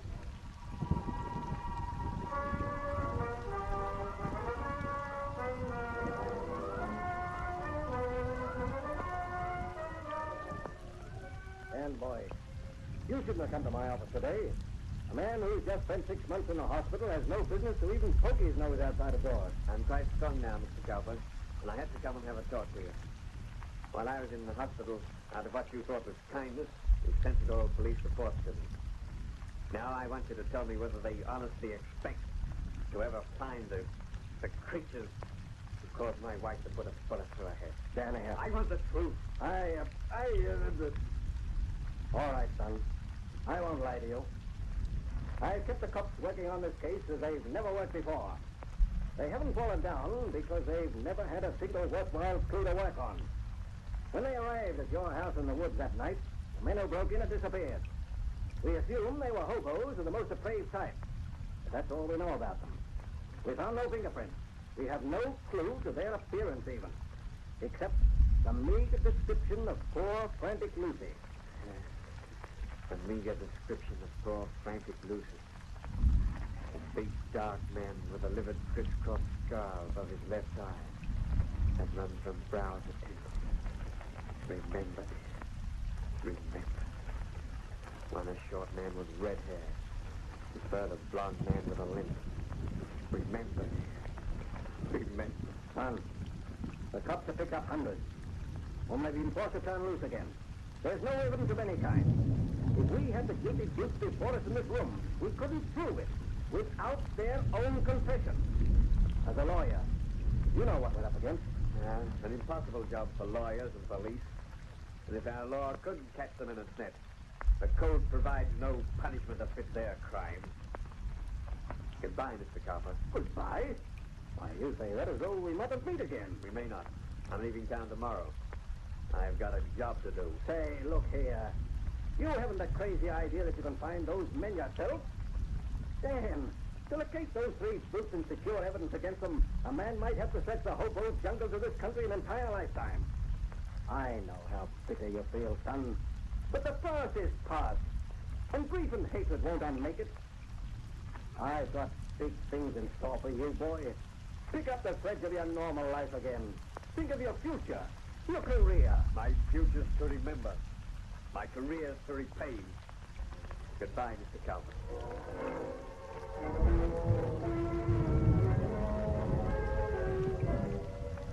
Well, there, Lawyer Thomas. That Yankee partner you're around? Hey, you might find him down by the railroad yard, Jesse. Dave Morton sure beats himself some funny friends. I suppose you like them tramps, Lawyer Thomas. I have an idea. Sure, they men been in this town off and on for nigh 8 years now. Yet no one knows him. Well, I wouldn't say that, Jesse. I know him pretty well. No wise jumps like a shell shock soldier every time the telephone rings. No. No wise hair, Snow White when every day more than 40. No. Know what his real name was? Before he changed it, the day was born. No, and them things is none of my business or yours. Just the same, there's a mystery about that man that sort of worries me. Lawyer Thomas, well, you suppose your partner, Lawyer Morton, pays me $5 cash money for every tramp you get in the jailhouse who I persuade to take him for a funny. My partner pays you money because a few of him hobo clients. Hey, are you here now to bring him such a case? But this sounds just a joke. The client I'm bringing in today is that tramp who murdered the old woman. Big Mike, the dog Sheriff Greeley rescued from the Lincoln mob last night. Big Mike asked me to get him Mr. Morton for his lawyer. Yeah, but apparently he was told him about him. No partner of mine is touching his case. If Morton got the brute off by a miracle, they'd both be lynched.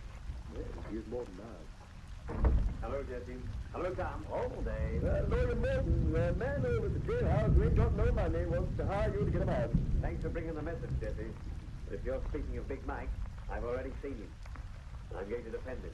You're going to defend Big Mike? Yes, Tom. No, you mustn't. You're joking. Dave, you're mad. The man is guilty. Guilty as hell. I'm going to save him from the rope because I like his looks. He's a big, dark man with a scar above his left eye. A livid, crisscross scar that runs from brow to temple.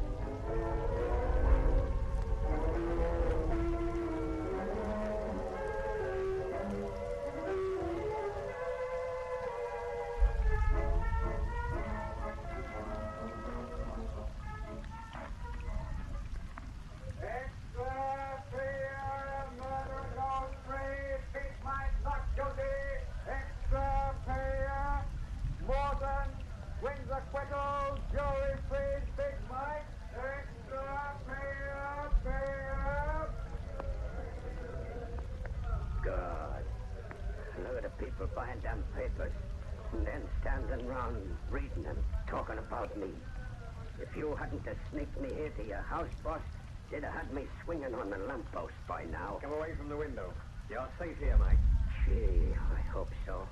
But you gotta get me out of town quick. They look for me here and string me up. They'll never lynch you, Mike. I'm taking care of you now. Better have another drink. And I draw those curtains tighter. Yeah. I do need another hooker, boss. And I'm drinking it to you. No other mouthpiece in the world could have swung that jury so they'd bring a verdict of not guilty. No other in the world. I used perjured testimony, lying witnesses, a trained alibi. I used every dirty trick in the book. But I got you off, Mike. Out of jail, away from the hangman. And I've got you now. Alone with me. You're acting a little crazy, boss. Say, I'll have another. You know, I can't figure you out, boss. Why do you make me tell you how I croaked that old woman for you to take my case? I was interested in you, Mike.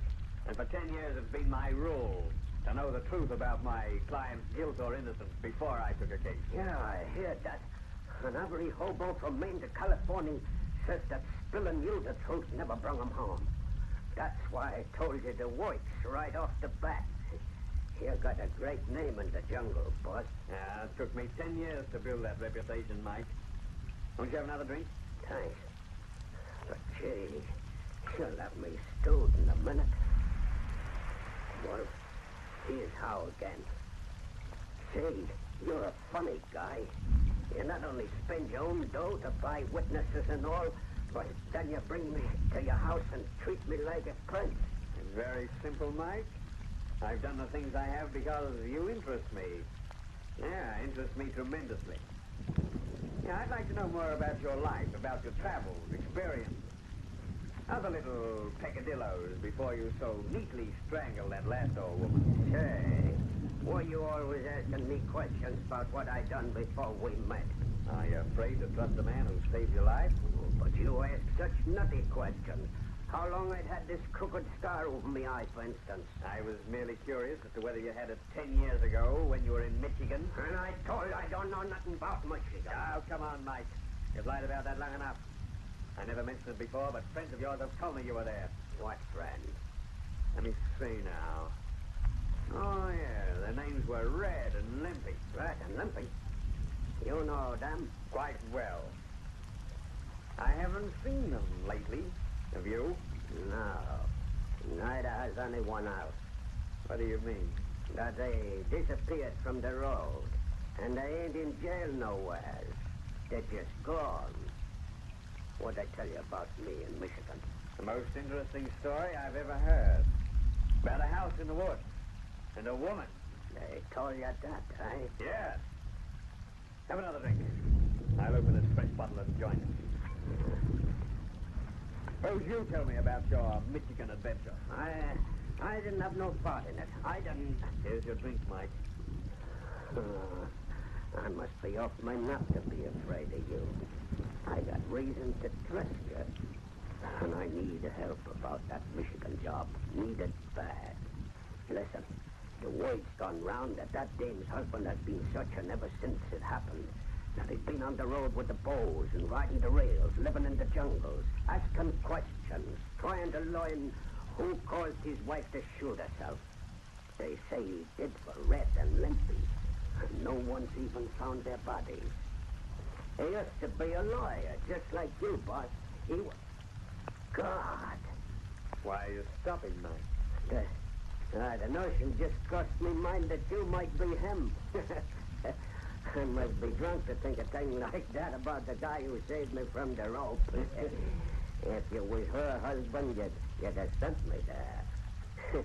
Say, give me that drink, boss, and I'll spill the whites. This liquor tastes funny, but it's good. It's swell. Drink your own, too, boss, and I'll tell you all about a pretty little dame in the house in the woods. Helpless she was as a rat in a trap. Helpless, frightened, like I like to see 'em. Too bad she shot herself before. Hey, boss, what's eating you? You crushed that glass in your hand as if it was paper. Your eyes look crazy. See, what you pulling them curtains on the wall for? So you can see what lies behind them. Just a couple of plaster statues of two guys' heads and shoulders. But the faces is all gone, so the bones are shown through. What happened to those faces? You're going to find out, Mike. Just as Red and Limpy learned. Red and Limpy? These busts are their death masks, taken in soft plaster, after they've lain here helpless. Helpless! Helpless as rats in a trap. And you're going to lie here, helpless, while your punishment fits a cry. God, you're the guy. I'm the husband of the girl you brought to death. I'm going to get out of here. You can't. You can't rise from that chair. You doped me liquor. I can't move. I'll move you. Down to my cellar below. Down to my cellar, which I've saved you from the gallows. The news for you will be too easy, Mike. Your punishment will fit your crime. No, let me go. Let me go. What you gonna do? Your punishment will fit your crime. Your punishment will fit your crime.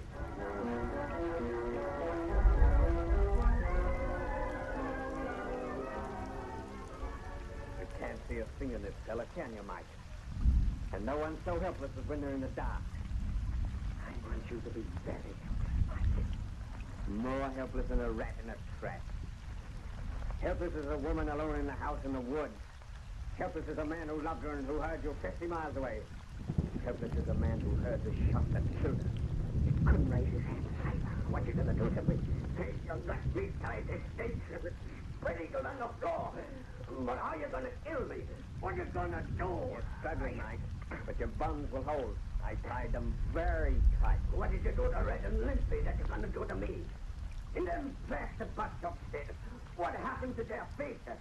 Death, Mike, death. If you don't tell me, I'll go nuts. Nuts, I tell you, raving nuts. Oh, no, you won't. Not for many hours. I've investigated the length of time required to drive men mad. Your brain's undeveloped, so it'll take you longer than most. Help! God, if I could only see you. Oh, you're putting something over me head. Yeah, part of the little apparatus that made Red and Limpy speechless. Use your imagination, Mike. You may guess how it's done. Oh, God, why don't you curse at me and beat me, kick me, and do something I can understand? What are you going to do to me when you leave me? How am I going to die? When I reach the top of these stairs, you'll know. When I open the secret panel, it'll soon be the door of your tomb. Then you'll have a moment's light. Just enough for a quick, short glimpse around you. Two skeletons beside me. The bones of Red and Limpy. What else do you see? There's a cage coming over my head. A cage like a rat trap. Oh, I see the rat trap. A rat is in the cage with me. And soon he'll be crawling over my head and biting. Ah, that's what happened to the other faces. A rat. No! Don't leave me in the dark, waiting, helpless, guessing when that rat's going to start a bite. That's your punishment, Mike. Oh, goodbye. Ah! The third Lucy, and the last. I remember. And I repent. Martin! Dave Martin! Martin! Yes, son. I hear you. Get out, straight at me in! Quick, you value your life! I'll let you in, Tom. What's the matter, Tom? What you knew would be the matter when you got Big Mike acquitted. A lynching mob is formed and it's headed for this house. They won't find Big Mike here. He's gone. They ain't after him. They're coming here with the rope to hang you, Dave. They can hang me if they want to, Tom. They think I wish to live. I don't. Why, you're talking like a fool. Come on, there ain't time to talk. But I want to talk, Tom, about imagination. Imagination that can see a living rat in a crumpled old grey rag, and mutilated human faces in two old broken plaster busts of four blind guts. Imagination that kills more horribly and surely than if the things it sees were real. Dave Morton, I think you're mad. That mama's almost here. And if they find you, they'll hang you to a tree. Keep away from that front door. Here, what are you going to do? I'm going to make them. Those who usurp the face of justice must expect a punishment to fit their crime.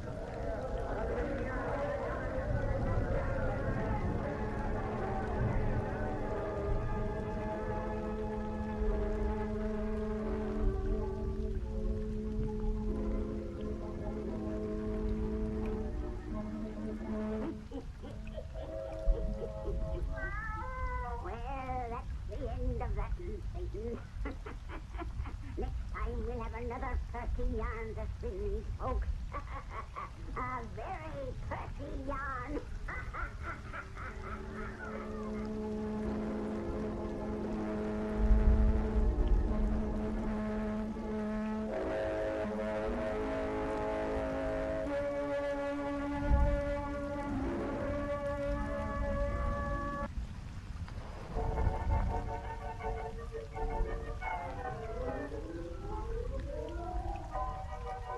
We bring you The Witch's Tale, written and produced by Alonzo Dean Cole.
And now let us join old Nancy and Satan, her wise black cat.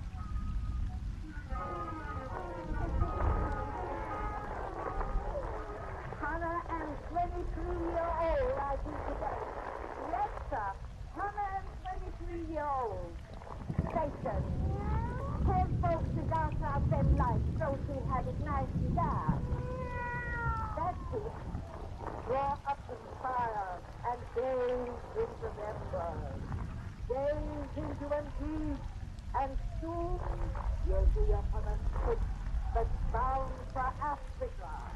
Africa was strange and aboard that ship begins our yarn about a man who studies insects. Our yarn of the entomologist. The entomologist.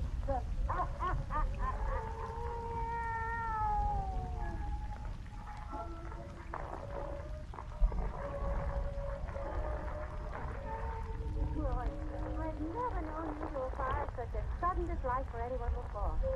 Yet only a few days ago, when you learned Dr. Sternup was on this boat, you could hardly wait until you were presented. I know. He's probably the greatest entomologist in the world. It's an honor for a mere journeyman boat hunter like myself to have him even say good morning when he passes, but Edith, the man gives me the shivers. That body of his that seems all arms and legs and the black whiskers, Reminds me of some tremendous spider. Maybe that's what happens to men who study insects. They grow to look like them. Goodness, Roy. When you reach his age, you may resemble a... what is the bug you specialize on? My future's great. I go in for butterflies. Then how attractive you'll be at 50. If a little flighty. Oh, but seriously, I think your prejudice concerning Dr. Sternoff is absurd. I rather like him. You should. Why shouldn't I? His officer escort me to Roger's plantation from Cape Town places me rather deeply in his debt. You cabled your brother not to meet you, that you were going to make the trip with Dr. Sternoff? Yes, it'll save Roger a difficult journey from what he's written me of the traveling soldiers in his part of Africa. And as Dr. Sternoff's own headquarters is so close to the plantation, it becomes a natural neighborly arrangement. Edith, will you let me take you to your brother's place when we reach Cape Town? Why, boy, you're going to Natal, you said. Roger is in Tomorrowland. Well, I can study insect life there as well as in Natal, and I'd like to meet your brother. And, well, you know the real reason. Oh. The same reason I followed you aboard this boat, that I followed you everywhere during the last 2 years. I'm mad about you, Edith. Turned me down so many times, I'm not going to ask you to marry me again now, but I'm not going to let you go traipsing around Africa with anyone like Sternoff. Oh, are you jealous of a man twice your age? No, I'm not, but I don't like the way he looks at you. I'm not going to have you alone with him. I'm going to take you to Tomorrowland myself. Oh, Roy. Eventually, I suppose I'll have to marry. The parent I can't lose. You only would marry me. I'm not going to ask you again. It seems so useless. You never tried asking me under such romantic conditions as this. Starry night, the deck of a ship, wild waves singing. Weary road, just a roaming variety. Stop making fun of me. Well, if you won't propose, I can't make this. I'm tired of hearing you say no. I'm tired of saying no. Huh? Edith. Will you marry me? Yes. What? What? Uh-huh. Oh, my. Edith, you really mean it. I do. Edith. But I'll change my mind and let you quit staring and kiss me within the next half second. Oh, Edith. Oh, darling. Oh, sweetheart. Good evening. No. It seems that I intrude at an unwelcome moment. Excuse me. Oh, wait, Doctor. For the sake of retaining your good opinion, let me explain that I don't make it a habit to let men kiss me and brush my hair. Dr. Sternoff, Miss Gardner has just honored me by I promising don't to... need to tell you, Roy. I've just decided, Doctor, that Mr. Bolton will make me a fairly good husband. So we've just become engaged. Mr. Bolton is to be congratulated. I envy him greatly. Thank you. Now, since you have Dr. Sternoff to talk to, I'm going to leave you, Roy. Go there. Oh, Edith. I'm tired. With the prospect of matrimony staring her in the face, a girl needs solitude and rest. Well, I'll take you to your stateroom. No, I want to be rid of you now. See you in the morning. Good night. Good night, Miss Good night, Gardner. Edith. A very fine girl, your fiancée. Very. I think I'll go to my cabin, too. Good night, Doctor. Do not hurry away, Mr. Bolton. Suppose we talk a while. When do you and Miss Gardner plan to be married? We haven't discussed that yet. You will take time, I hope. Affairs of such importance should not be rushed into. Perhaps you will wait until after you conclude your studies in Natal. I've decided not to go to Natal. I'm taking Miss Gardner to her brother. Oh, that is a pleasure I had looked forward to. Since we shall all be going to the same part of the country, I suppose there's no reason why we shouldn't all take the trip together. No, except that I had counted on Miss Gardner's company alone. Sorry to have disarranged your plans. It is unfortunate that you have. I do not like my plans disarranged. I don't like your tone, Doctor. Just what do you mean? Suppose I hear your views on my probable meaning. All right, I'll give them to you. If you think I haven't noticed the way you followed Miss Gardner around ever since we came aboard this ship, you're crazy. And I don't like the way you keep looking at her. So she was some specimen you were tracking down. I don't like anything about you, Doctor, since you've asked for it. And I want you to keep away from my future wife. You are so candid, I shall be equally so. I enjoy the society of your future wife. And as the future is such an unknown quantity, I do not intend to keep away. Also, as an entomologist yourself, You must have heard that I seldom track down a specimen in vain. Why, you think... I think your engagement to Miss Gardner is a mistake. One that may be rectified before marriage. Before you leave the ship. Good night, Mr. Bolton.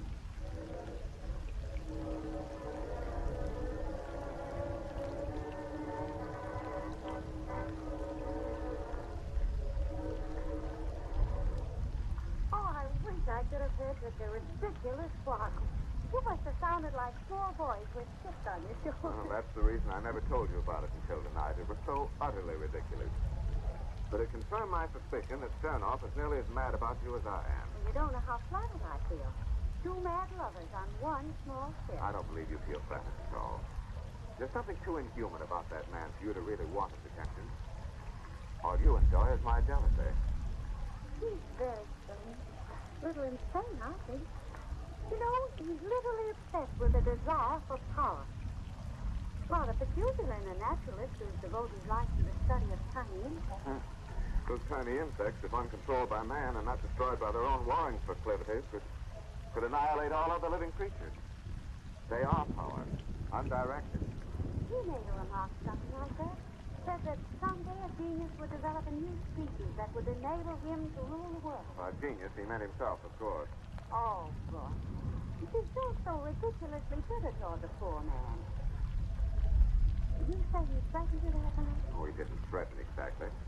Simply said our engagement was a mistake that might be rectified before I left this ship. Rectified by what? By his personal magnetism, maybe. By proving to you that his charm so outshone mine that you give me back the ring I haven't bought you yet. Take his instead. Well, if that was his purpose, he's evidently forgotten it. I've scarcely seen him since that night. And tomorrow we land at Cape Town. Which reminds me, there's packing still to Oh, go. don't go in yet. Oh, I must. There's so many things to get together. And I'm sleeping anyway. I'll take you to your door, then. Let's get married in Cape Town tomorrow, dear. Oh, now, don't start rushing me again. Roger's the only relative I possess, and I'm not going to marry you without his brotherly blessing. Here we are. Good night, dear. Well, I'll let you go before someone comes around the corner. Good night, dear.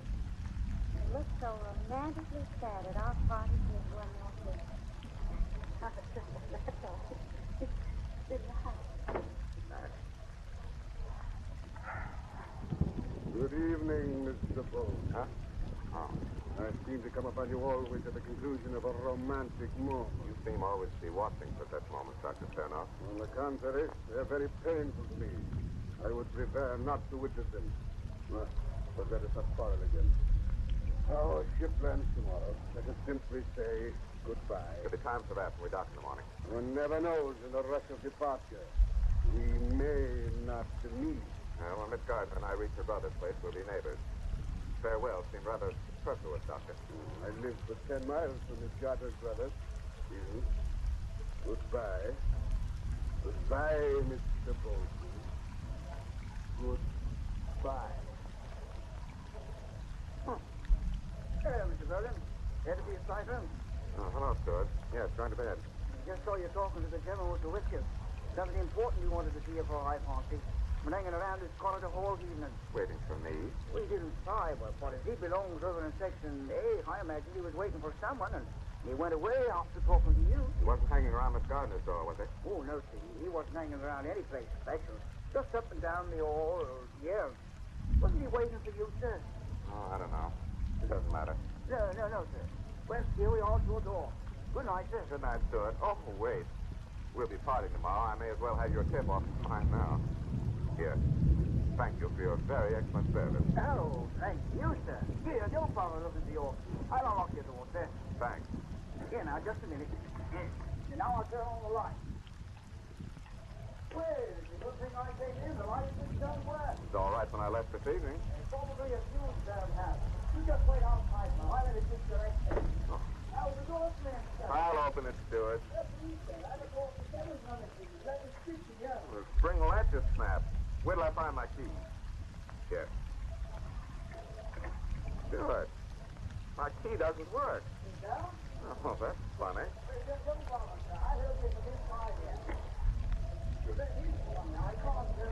Well, what's happened to this lock? Worked all right when you opened it a moment ago. Oh, Stuart! Stuart! Stuart, what's wrong? Stuart! Help! Help me, someone! What's happening? Stuart's locked inside my cabin. He just screamed. Here, help me break down this door. Here, will you? Here, together with our shoulders. Now! Now, get in. That did it. Stuart! Stuart, where are you? Yes. Oh, who is the person? Here's one. There he is, on the floor. Here they are. Throat has been torn open. He's dead. Who? What killed him? There's nothing. There's no one in this room.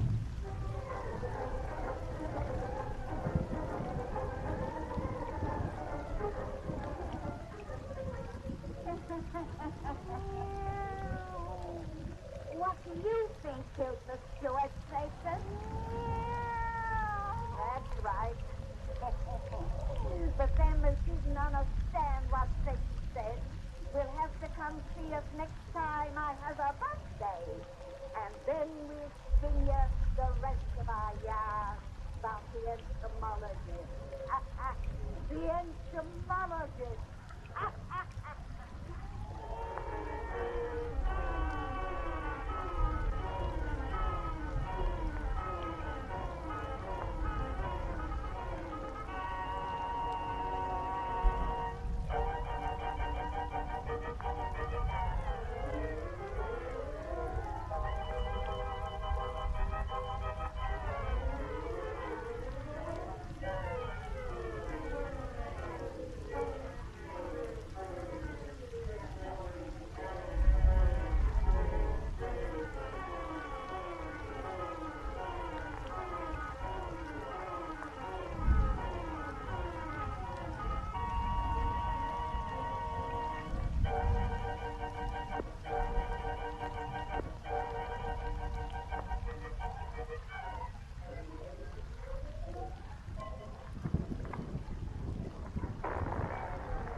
Written and produced by a long-protein voice.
And now let us join old Nancy and Satan, her wide black back.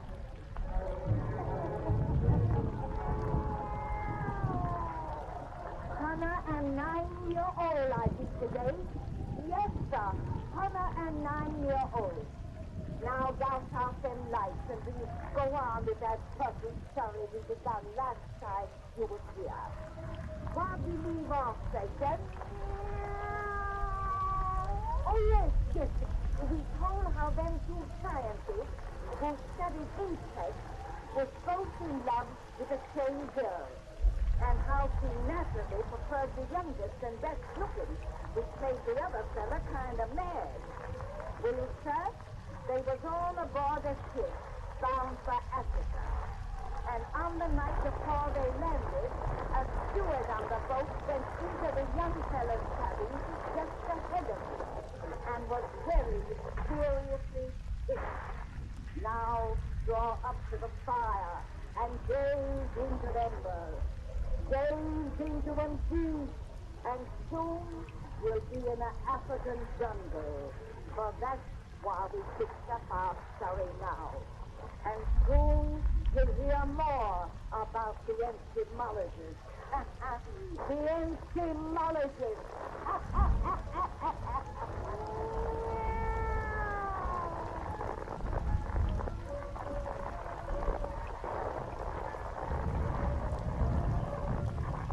No question in my mind, Roger, that whatever killed the steward in my cabin was intended to kill me. The door that made him prisoner didn't slam by chance. A spring had been attached to it. The lock had been tampered with.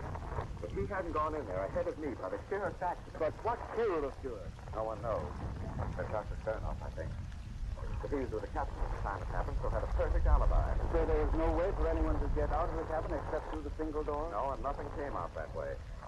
One of the portholes was open, but no man or animal could have escaped through it. Unless they could scale smooth horizontal walls like a fly, they'd have had to drop into the sea. The steward's throat was torn. No, it wasn't torn exactly. It was as though something had bitten him there. Something poisonous, for it killed instantly. And the wound was frightfully inflamed. Yet if the bite was made by an animal, it was one of an entirely unknown species. I've seen two such wounds as you described. Have? Yes. I didn't want to talk any more about this before either. That's why I suggested we walk out here in the bush tonight. We've upset enough about the whole thing as it is. He refuses to believe that Dr. Sternoff had anything to do with it. If she'd have made this trip up here with his party if I hadn't absolutely insisted we come by ourselves. I don't share my sister's trust of Sternoff. You say you've seen two similar wounds. Well, that was killed the steward. Yes, on black boys in the vicinity of Sternoff's place. Only whatever bit them was not frightened away as easily and as soon as your steward's case. But when found, every drop of blood had been drained from their dead bodies. What on earth? The natives ascribed death to vampires. That's ridiculous. Nothing is ridiculous in Africa. The blacks say Sternoff fed the vampires on the men. They call him the devil doctor around here. I'll be glad for me that I am married tomorrow and on our way to Natal. I don't want her even in the same province with that man. I'll hate to see you go so soon after your arrival here. But, well, I'll see a little easier myself. Well, here we are back at the house. Lights are all out. Jesus must have gone to bed. We've been talking back there in the bush a long time. It's late, but someone's still up around the place. There's my houseboy. Effendi, Effendi. Must have something on his mind to make him run like that. Effendi, bygone. You are well of your sickness? Sickness? Yes. Yeah, you start back before your lady sister find you. What are you talking about? Where is my sister? Gardner isn't here. No, men come say Effendi gone sick hurt in bush. He go look see. How long ago? Half hour, maybe. Roger, where do you suppose? Who was the man who came here for my sister? Black boy come from Devil Doctor house. Sternoff, come to the house and get our guns, and we'll find out what this is all about. He laid his filthy hands on me, that's all. Take your shirt on. He wouldn't dare do anything to her. What? But the door's locked. My sister locked it, Nebu? I know it. Never mind. Burst it open.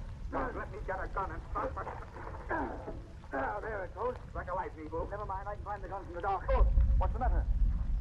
It's brushed across my face. Felt like a sticky silken cord. There's something in this room, Effendi. Something moving. Yes, I hear it. Get those guns. It's an animal of some kind. I have my rifle. A light, Nebu, a light. Me do. Oh, look! Shoot! Shoot! Hurry! It's running away! Oh, there. I got it this time. God, look at it. That's what got the steward. And your boss here. It was put in this house tonight to kill us. But no such monster can exist. It's impossible. It did exist. There's its dead body. A giant spider, 2 feet long.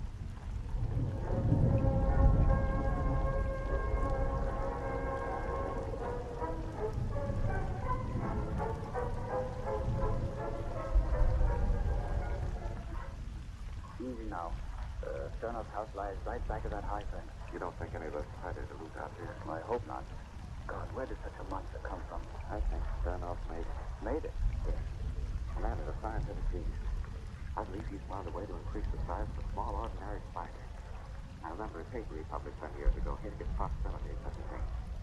That cord was thrust across my face with the strand of its web. You hadn't felt that? It stumbled right into it. Then... Don't speak of it. Now I know why the blacks found dead here has been drained of blood. He stopped because a spider is too small to assimilate solid food. So he sucks the juices of his prey. I'd rather believe the native vampire theory. More present at that. Now think. Sternoff, the monster who would turn loose such things as Edith in that house. We'll find her safe. He only wants to be rid of us. And what with her? The gate's unlocked. Quiet now. He thinks we're dead. We'll get him unawares. He got the drop on us before. But if he does, Nebo has reached Sumet by this time, and he's on his way in out constabulary. Doesn't he trust Nebo? Absolutely, where harm is promised Dr. Sternoff. One of the blacks that spider killed was Nebo's brother. Hurry. I want to get my hands on Sterno. He won't escape. He hasn't got a chance. Well, I have their guns. Bind their arms. Go! It is useless to struggle, gentlemen. My black boys were selected for their strength. They are bound to send me. You see, gentlemen, it is you who have no chance. You're not going to get away with this. I must contradict you. You have been very lucky twice, Mr. Bolton, but no luck holds good forever. Look here, Sterno. You'd better turn my sister over to us and let us go while you have the opportunity to save your life. In half an hour, the Sumet constabulary will be here. They'll tear you to pieces if you harmed us. I anticipate no trouble from Sumet. You see, I have here another prisoner besides yourself and Edith. Nebo! Nebo! There's a Nebo on his head, Effendi. Lord! My boys brought the faithful servant down almost directly he left your house. Now, Mr. Bolton, I intend to prove that your engagement to Miss Gardner was a mistake. A mistake that shall be rectified tonight forever. Take these white men to my laboratory. Yes, sir. As a student of insect life, Mr. Bolton, you will appreciate the specimens I am about to show you, whom you will meet intimately. No, God. Spiders, gentlemen. Giant spiders. Monster insects that will make me master of the world.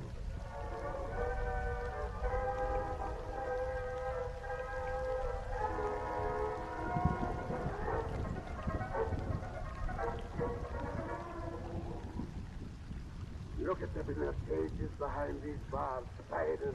I made them giant. Look at them, hairy, eight-legged monsters whose poison calces will kill an elephant.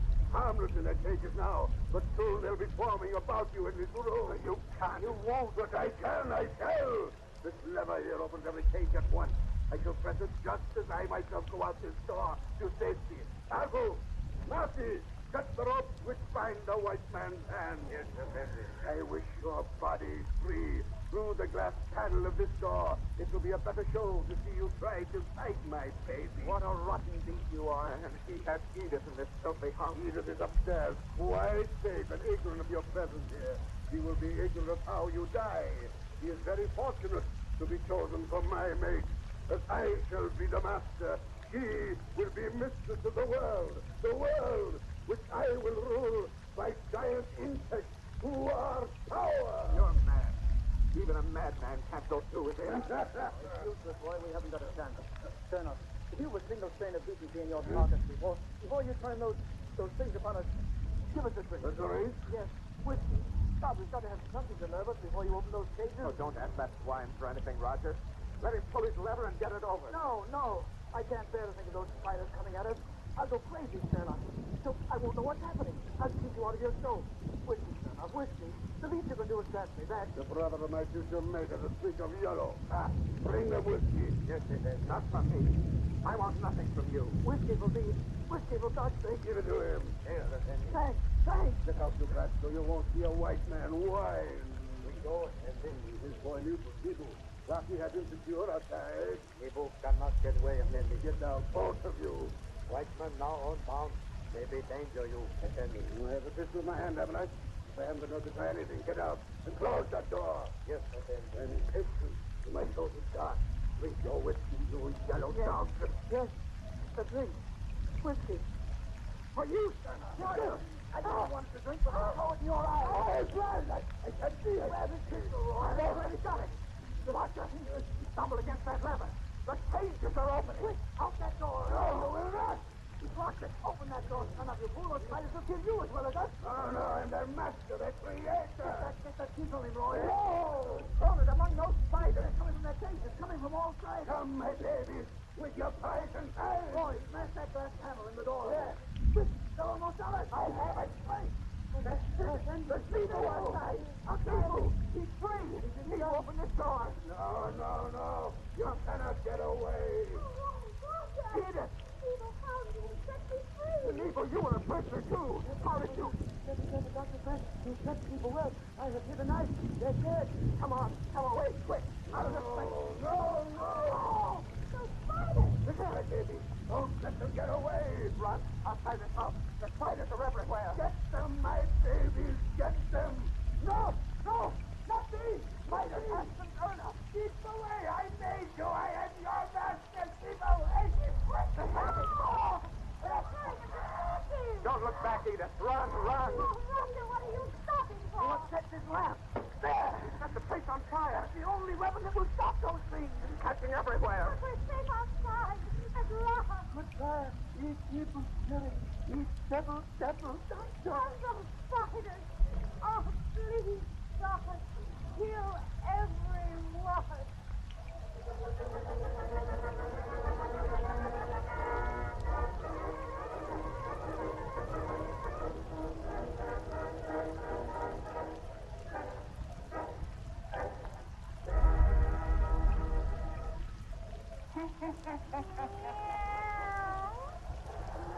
Satan and me's just bitten that if you ever goes to Africa after hearing this dirty yarn, he'll take along a can of insect powder.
Written and produced by Alonzo Dean Cole.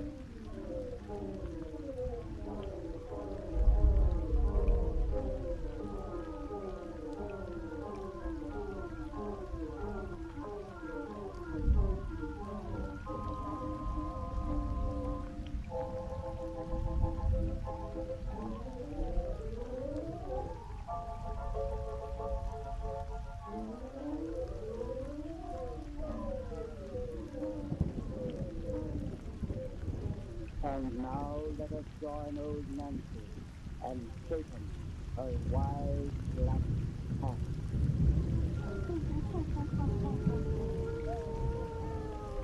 I'm 2-year-old I'll be today. Yes, sir, 102-year-old. Dear Satan, what kind of a cheerful little yarn will you sing these folks tonight? A love story?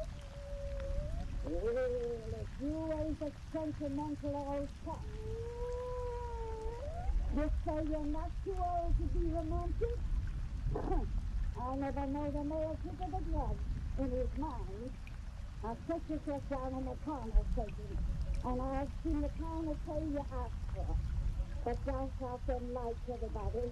Nancy's love yarns is best listened to in the darkness. Now draw up to the fire. and gaze into them there. Soon you'll see inside a happy home, across the sea in France. It's down in the country, where them old heathen Romans used to live 2,000 years ago, and where they left some funny things lying buried in the earth. Funny things that men today sometimes discover. Gaze into them by sea, and here I am of the bronze Venus. The bronze Venus.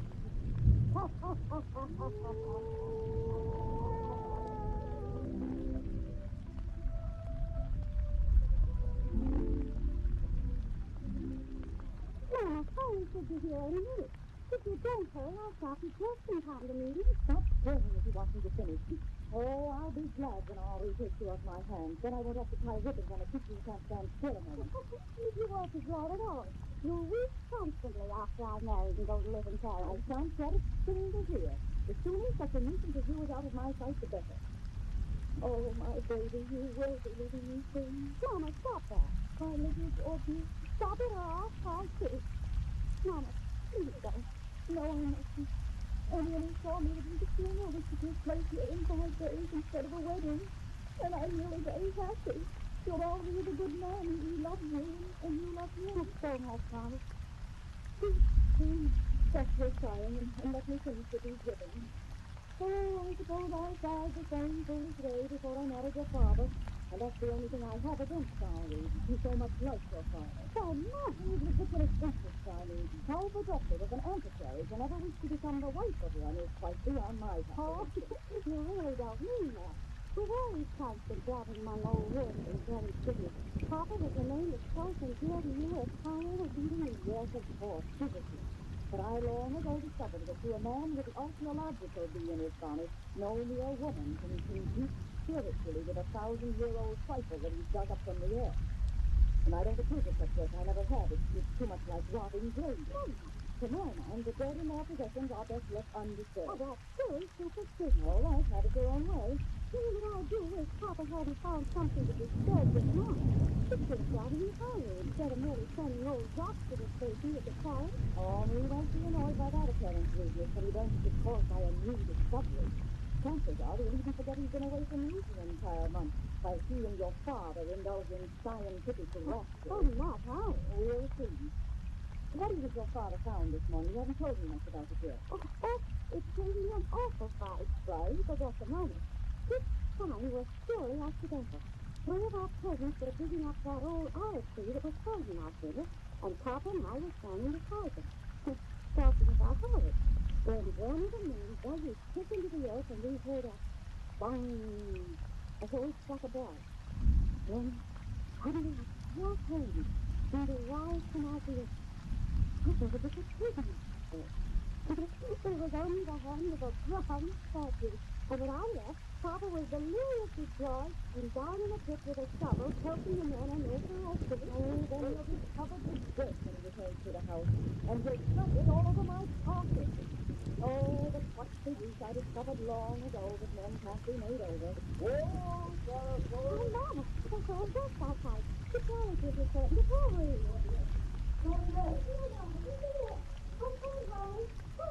I'm right behind you. Georgette, oh, my little sweetheart. Good afternoon, Henri. Welcome back. Doctor Master, absolutely. Don't waste your kisses on an old woman such as I. I tell this girl of mine how much you miss. Oh, I already do, Mama. For I know how gracefully I can this kid. Have you, dear? To me, every moment that I've been away, it seems an hour. Years like days, but days of years. A very pretty speech for an antiquary. I hope that after your marriage you won't neglect to tell Georgette the same charming lies. Lies? Your mother's only joking, dear. She knows that nothing is important in my life, except in you. Hey, here comes your father, Georgette. Covered with dirt from skepticism. You have arrived. No, Monsieur de Marseille. And no thanks to you, Francois. You should have changed. You didn't even escape. Oh, I have been doing something more important. Something that will make others' eyes go bright within me. Is that all to thank you, Papa? The energy is just ready for you to do. What's that? It is Georgia. Tell you, my fine. Oh, we just got in the tree. Besides, I don't yet know what you found. I left this Where's the key? Hurry, you men. It looks as though they were burying a corpse. I have no coffee there. I'll take it up right there. Here, you lost it. Say, the lead is strong. Yes, a life-size bronze Venus. A Venus of the ancients. Where did you find her? How did you... Look at them all. Oh, and envy me my luck. This statue makes me the greatest find of the century. God, You go! masterpiece. Yes, sir! This is the early Roman period. The case is not the classic style. Oh, no. Here you have none of the immobility of features that the Greek gave to that. He's almost living. I've never seen such an illusion of life and metal. He has such a cool face. Let me see your heart and see there. If you were a living woman on it, I'll keep like a lover. He said it every day, stood up and tried to get me. Yes. She's almost devilish in her charm. She's the loveliest thing I've ever seen. That's a fine thing for a prospective husband to say in the presence of a future wife. I hardly think Georgette will be jealous of Henri's compliments to his statue. Hello, what a little omen. He is the three children. 5 days before their marriage, I sing them Jesus, the goddess of love. Excellent omen indeed. Or seed an idol buried by the dead. I don't like the looks of her. Oh, that's it. You have no appreciation. Henri, Georgette, we must take full advantage of this excellent offer. Your marriage is to be on Saturday. Friday is Venus Day. You're not suggesting they're ready to advance to Friday. Yes, That's a whole day sooner. Never. I've married on earth with you know, so to death. On the contrary, it is the only truth. And my God is in the earth will smile upon their union. Mama, I'd like to be married that much sooner. Oh, and I'm a damn fiancé. Well, I suppose one superstition is as foolish as the other. All right. Oh, it's all settled. Now go. You and the men put straight in the room. The SEC. Now, you and I will remove the infected earth from my Venus. You may find inscription. No, you may think of it as all duty, but not all. Oh, but it would be a privilege, madame, to just find a secret. Every archaeologist in France will go mad with envy when they hear of it. This mysterious offer to You every see, square. Georgette, what you must expect from an antiquary. You're a fine husband who has not seen so much that possesses our return for a bursting out of the earth. Oh, madame, you know I... He's doing his house proper as he is, Thomas. I'm going in first. Oh, darling, wait. Forgive my thoughtlessness. I won't touch the statue or even think about it. Instead, you and I will take a stroll in the garden and talk. How did that sound? It came from inside my Venus. Some loose fragment of a hollow form must have fallen and struck against the metal side. Coming as it did always, it seemed a protest against your possession of it. The protest or not, I am deserting. Oh, get along, then. Ollie, when you and Georgette reach the garden, try to act like a lover instead of an archaeologist. I'm going in the house. I should take your advice, madame. Come, Georgette. Oh, later, if your daughter permits me, dear, I shall be delighted to return and help you. I shall be delighted to help you. You would rather stay without all expecting out and be with me. You know I wouldn't, darling. And you shouldn't feel bitterness toward anything that's been so kind to us. She's the best our marriage today. You don't believe it nowadays. That party is unlucky. If your love for me is as strong as mine for you, nothing can be unlucky. Here. Here, I brought you some carrots. That ring upon your little finger? Uh-huh. Oh, give it to me. Let me put it on. No, not yet. It will only leave my finger for that if I will. It won't be yours for 4 whole days. It's the dream you're waiting. Yes. There's a Latin inscription inside that means yours forever. Yours for me. And I will be yours. So, after that. Except 4 short days. Oh, It would seem terribly long if your father hadn't found that statue. Fortunately, I can occupy my time assisting him with her. oh. You don't think you know about that statue than you do of you. Sure. Mama was right. To such men as you and Papa, nothing matters but dead things from the earth. I'll take your ugly Venus. I hate it. What was that? What? Oh, son. Son. It came from that statue back there. Your father, John Paul, must have struck it with a tool. That's the answer. But if she seemed to protest against me leaving her a while ago, now she seemed to answer what I said. You silly little goose. But if you think she has understanding, I'll anger her still more. You think I could give that ancient lump of metal a single thought when you are near? If she were the living Venus, goddess of beauty, to me you'd be more beautiful. And I'd love you more than Venus, the living goddess of love. Come on, come. Papa! You give me those pretty gloves. Papa! He's not here, Papa. Venus, it's cold. No, lies on the ground. He's crying. See the monster. What is happening? That's your brother's on cold. He's not. Oh, so he's done that. He's bleeding. So just hangs up without the baboon. How did it happen? I don't know. For no reason at all, my Venus toppled over. And some of my own eyes are strange. What do you mean? Before she fell asleep, her bronze arm struck out in rain, blindly, as a person of temper strike, with something instead to anger them. It happened when you said you love me more.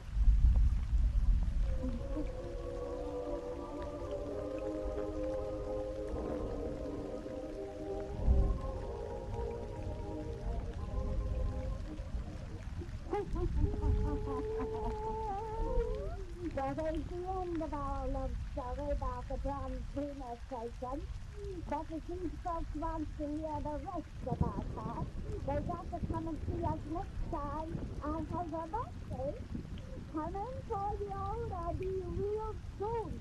Come and 4-year-old.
We bring you The Witch's Tale, written and produced by Alonzo Dean Cole.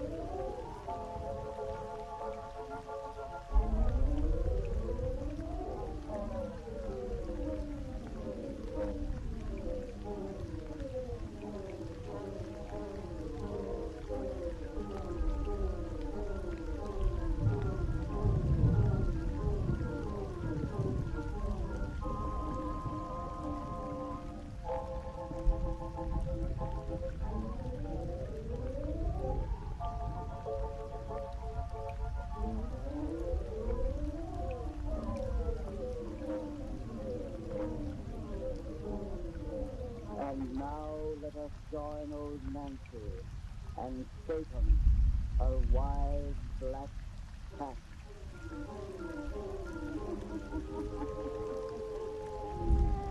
Hannah and 11-year-old I be today. Yes, sir, Hannah and 11-year-old. But instead of celebrating my birthday with a good rest taken, we've got to go to work and tell the finish of that turkey love story we began last time these folks were here. Let's see. You keep track of our romantic yarn, Satan. Where'd we leave off?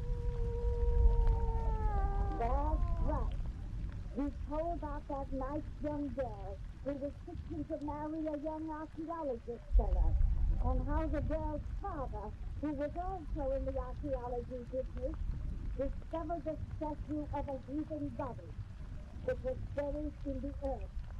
It was an awful lifelike looking statue. And right while we left off our yarn, it seemed as if it had got legs and What a man with his metal fist.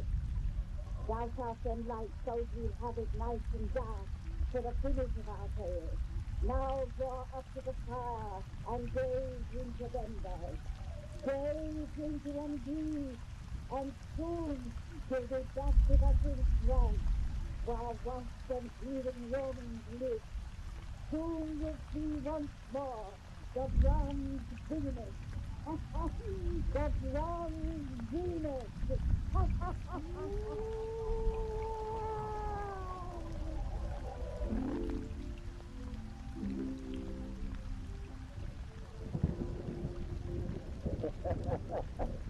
Today, Hilda blows no one good on it.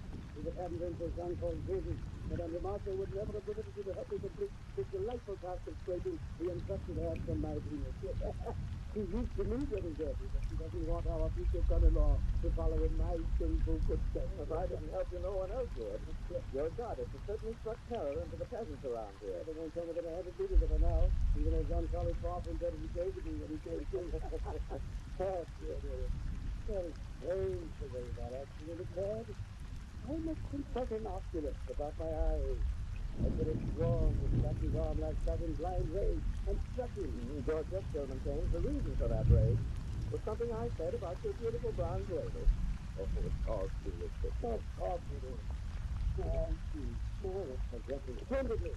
The upper part of my beauty is quite clean now. She's a gorgeous thing, Rosina. You admire as I do. This divinity dug from the earth. Yes. It's easy to understand why men have long ago adored her. You and I are pagans, of course. We could adore her now. Yes. We could adore her now. Look at her. The bronze seems to glow as we pay tribute to her beauty. One could almost fancy that she's mine. There's yet another I like. There is an illusion of life about this figure that's often startling. Yes. Oh. Well, it's caused by shadows in the sun, I suppose. Couldn't be anything else. Oh, found it. This ring. So thick and heavy, I can't hold it straight properly. That's the very ring that begins right up on Friday. Venus Day. Yes. You owe me a debt of gratitude for fancy your marriage to that afternoon. Finding this lovely goddess is too good an omen to be disregarded. I can't work any longer with this ring on. It's cutting into my flesh. Take it off. Where shall I put it? It's not in your pocket. Oh, there's a hole in each pocket. I'm still a bachelor, you know. I see the perfect place. The statue's outstretched finger. Perfect. And another good omen, your wedding ring will be blessed by the goddess of love herself. Well, with the pair out of the way, I can certainly use my hand more freely. If you heard on you, with that ring on her finger, Venus may think you've married her. Fortunately, the thoughts of a bronze lady are very unimportant. Yeah, but for that case, you're more than bronze, what a celebrating to do. And inside that ring is inscribed in Latin, yours forever. The Latin you will tell language. And I refuse to worry about that. Say, we must be getting to work in earnest if we hope to find an inscription. It isn't going to be here from the bench, but I guess it's just begun there. It was your idea to put me up about it first. I know. I wanted to see how she really looks. She's so beautiful, even underneath the dirt. So beautiful. So beautiful. Hey, your friend is coming to join me. Darling, I thought you said you wouldn't come near our daughter today. I don't want to, but I'm not going to let her take you and Papa away from your daughter. Sweetheart, as though anything could take me away from you for long. Daddy, please don't say anything like the meeting she's so close. George, yes. No, I'm serious. It must have been coincidence that John called and hurt my her, and you said you cared more for me, but I'm afraid of you somehow. But that's so utterly ridiculous. Sorry, look, what? An inscription. No. My favorite address on cover. Let's see. Here. Now we can learn something of my beautiful history. Badly worn, very thick. You can make it out with joy, young fellow. Yes, I can. Yes. It reads, have they a mansion? Have they a mansion? That can be translated, beware of him who loves you. No, wait. More likely translation is, look out for herself, yourself, if she loves you. You're right. That's it. No more. You talk to your precious feelings. No, that doesn't tell us very much. Oh, yes. Sit there. Hurry. Come away. Don't stay here any longer. Yes. Please. Keep away from her. She's more than lover. She looks almost alive. She's dead. Hurry. Oh, God, her dead. My ring is on her finger. Oh, well, it impeded my work. I You could have said it would only leave your finger for that of your wife. And see her. She's only a statue. More than that. She's a symbol of our goddess. People built temples to her. She was worshipped, honored, feared. The worshippers up there, but maybe hope goes by. Perhaps the shadow of her face still lives. Perhaps the power that gave her lives. Charles, this talk is magic. I don't care if it is. Hurry, don't let her have my wedding ring. Well, I'll get it at once, dear. Who is it? That's it. Hurry, what's the matter? Look, it won't come off. It's too hard. Yeah. Something has changed here. Eh? Yes. When I put the ring on, this finger went straight. Here, it goes her hand. She won't give back your wedding ring.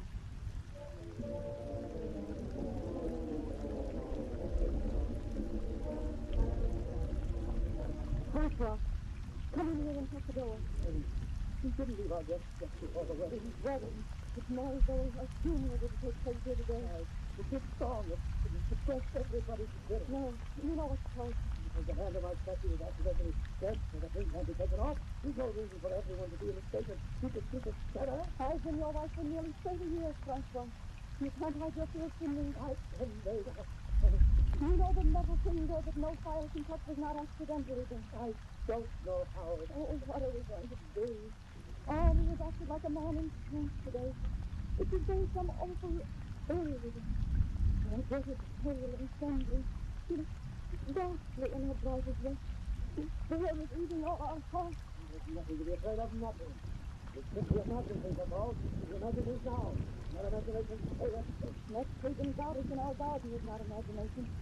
I can see her from this window, and as the lightning plays about her, she gets some scene of terror. It's only a metal statue, just a metal statue that can't do any harm. That's her. That sound is coming from your room. Oh, it's caused by the rain. She did it for proper time. It's been raining for hours. We haven't heard that sound before. Oh, it's raining hard enough. That must be the reason for that sound. There's nothing else to cause it. It's growing louder, as though she wanted someone to hear, as though she was calling someone. Hey, you're talking madness. Francois, I'm so afraid for Georgette and the man she loves. My dear. Come in. Your coffee is a fire. The chair is ready to begin the ceremony. We can come at once, Mary. Now you're preparing. Everything will be all right. Come back here. The chair is waiting for us. Yes. Waiting to perform a marriage. On Friday. Venus. Yes.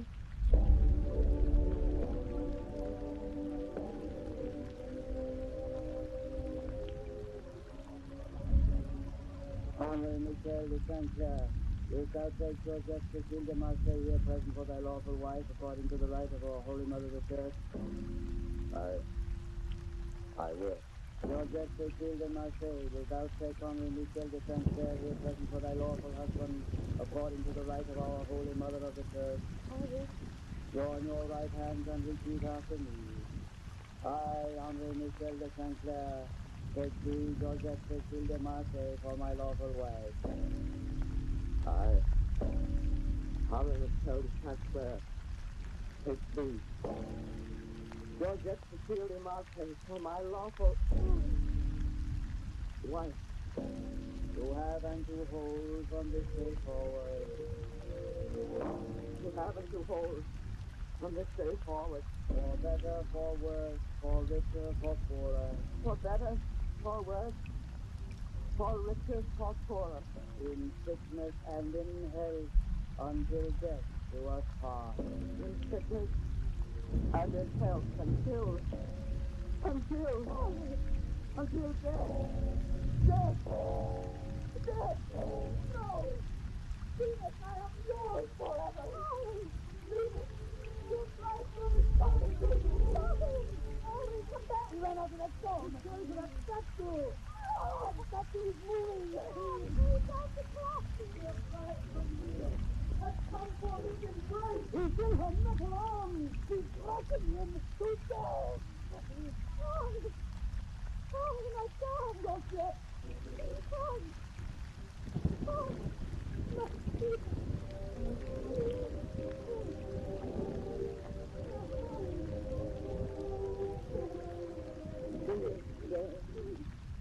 Come to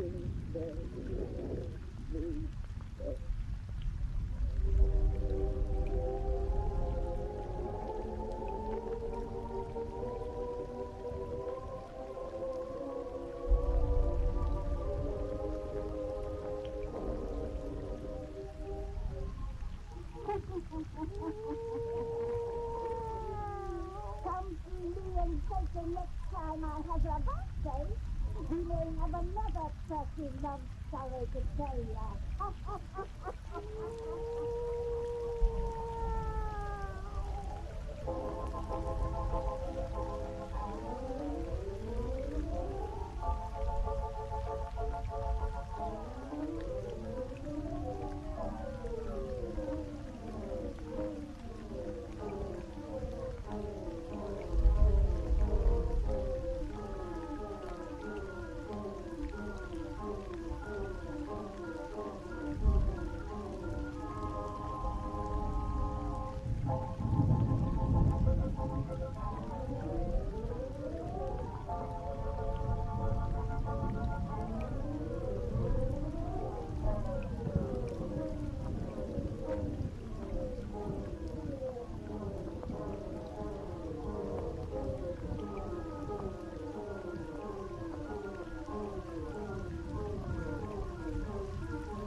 We bring you the Witch's Tale, written and produced by Alonzo Dean Cole.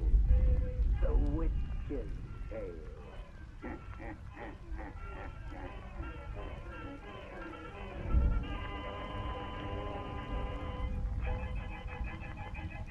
It is our purpose in these programs to perform a double function by providing thrilling entertainment and also by bringing you important information in a brief message. Tonight's message may save you or other members of your family needless suffering from distressing pain. As for the pains which you recognize as rheumatism or neuritis, or discomfort in the kidneys and the back. Now, most of you know that for many years, wealthy people were sent to famous European mineral springs and came back reporting enthusiastically that the expense of the trip was well worthwhile. Those European mineral waters relieved them of the pains of rheumatism, neuritis, and kidney trouble, and renewed vital energy was reflected in their faces and in every step they took. Now, I've reminded you of this so that you will understand why crucian salt relieves pains of rheumatism and similar ailments so quickly and effectively. You see, crucian was developed to duplicate the therapeutic effects of those famous European springs. Crucian contains those elements in a balanced combination of 6 mineral health salts. Doctors know this remarkable crucian formula, know that it is absolutely harmless and marvelously effective. That is why crucian is prescribed by more doctors throughout the world than any other medicinal salt or crystal. If you are subject to rheumatism and neuritis or kindred ailments, let crucian gently but surely rid you of the poisons which have secretly accumulated in your system, and you will be amazed at the results. For these poisons circulate through the bloodstream and set up an aggravated pain that gradually gets worse if it isn't properly relieved. Don't put up with it needlessly another day when your nearest drug counter has crucian. That word crucian, spelled K-R-U-S-C-H-E-N, has meant joy to millions of grateful people. In countless homes, it keeps happy folks free from acidity, free from acid-caused headaches, sour stomach, and flatulence, and free from the aches and pains of rheumatism, neuritis, and distressed kidneys. As your doctor will confirm, all these troubles can be related to each other. So tomorrow, join the millions who keep themselves feeling fit and looking fit due to crucian. Learn for yourself what it means to always have that crucian feeling. And now for our visit to old Nancy and her wise black cat.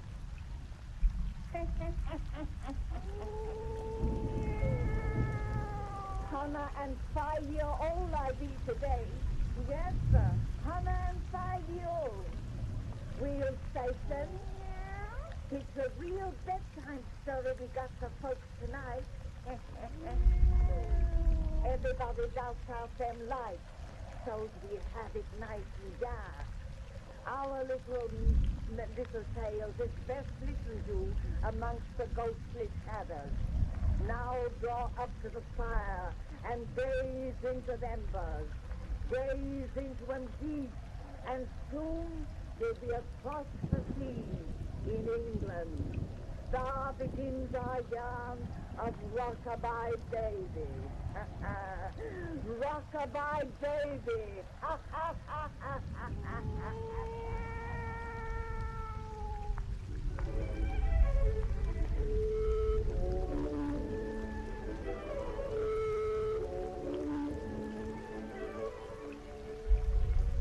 Mr. Melvin, you don't honestly believe what you just said. Oh, yes, I do. There's a room in the east tower of this old mansion which is positively haunted. Mrs. Beckett, he's just fooling, isn't he? No, indeed, Mrs. Christie. I share Mr. Malvin's opinion that his tower room is queer. So do I. I wouldn't enter the place at all from sundown for 20,000 pounds. Robert, I never heard of such a thing. 3 grown-up people believing in ghosts. Well, everybody's entitled to their own opinions, honey, but I warn you, ladies and gentlemen, that my wife and I came from Missouri. Missouri? There are so many Americans say they come from that great state. It must be very popular. But George, I understood Mr. and Mrs. Christie to say their home was in, such a difficult name. Robert and I were born in Kentucky, Mrs. Beckett. It's only since you mentioned spooks that we've been from Missouri. But I don't understand. I do. But whether you believe it or not, Mr. Christie, the fact remains that no one can pass the night in the room I speak of. You mean to tell me that I couldn't stay there? My dear fellow, you'd find it an utter impossibility. Is that so? Well, say, now look here, I'm Robert, just... you be queer. Let Mr. Malvin tell us about the place. What's supposed to happen is so scary, Mr. Malvin. Wait till we have another drink to make the yarn seem better. Yes, Lydia, I'll be the barmaid. You better not take any more advantage. Of course I'm having more. But this will make you sick this evening. Well, what if it does? I know how to handle my liquor, Susie. When I hear you married couple quarrel, I truly appreciate my bachelorhood. Oh, please don't think that Robert and I were quarreling, Mr. Malvin. Oh, I should say not. Our little arguments never mean anything, do they, Rockabye Baby? Rockabye Baby? Oh, that's just a little family secret. Yeah, one that goes way back. Way, way back, don't it, honey? But now, Mr. Malvin, suppose you tell us what awful things happen in that haunted room of yours. Yeah. Just what sort of a person is your family ghost? Well, it's the uneasy spirit of an ancestor of mine whose portrait hangs here upon his wall. That old gentleman in the red suit? Robert, he looks just like pictures of Sir Walter Raleigh. He lived in the same age. Like Raleigh, he died by the headsman's axe. His head was chopped off? Yes, he went to the block for murder. I blush to admit that my ancestor was a cold-blooded killer of the most depraved type. He was a sadistic strangler. Whom did he strangle? Old records place the number of his victims as between 30 and 40. Hey. That room in the tower was the scene of his crime, which may be the reason his evil spirit lingers there. Oh, fuck. Pardon me now, but you can't convince me that spirits linger anywhere on Earth. Still, the fact remains that no one can remain in that room after nightfall. You said that before, so I reckon you believe it, but I'll remain in your haunted room any night you say. If I permitted it, you wouldn't see it through. Is that so? Say, you a betting man? On occasion, why? Because I'll bet you $100 that I'll stay in your tower room tonight. Me too, Robert. I wouldn't miss it for the world. Sorry, old chap, but I never make a wager of less than £1,000. £1,000? That's $5,000. Well, if Mr. Malvin insists on throwing money away, I'll just take him for $1,000. Very well. I'll make out my check. You cover it. And Beckett here will hold the stake. I'll cover it. Where's the fountain pen? Use my nose pen. The terms are that you will remain in that room from midnight until sunrise. If you fail, your wager is forfeit. And when we come down cheerfully to a late breakfast, you forfeit yours. Exactly. Here's my check, Bennett. Here's mine. Right there. It's nearly midnight now. Take us to your tavern, Mr. Melvin. I'm just dying to see the play. Very well. Well, there's no electricity in the room, but you'll have plenty of candles. You'll be quite comfortable. First, do you carry a pistol, Christy? A pistol? What would Robert be told of pistol? Since you have none, I'll lend you one of mine. One has a feeling of security with a gun in his possession, even though it will prove of little value against the dead whom you may lead. Well, will you listen to this man, Susie? If he keeps only me bleeding in his skull. Believe as you like, but it's the first indication of something abnormal in that room. I advise you to consider your lives rather than your wager. If we see a spook big enough to drive us out of that room, I'll consider it worth £1,000.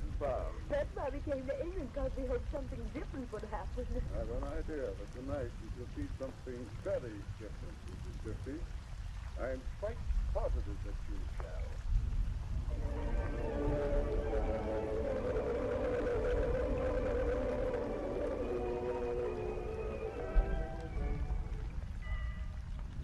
$1 honey.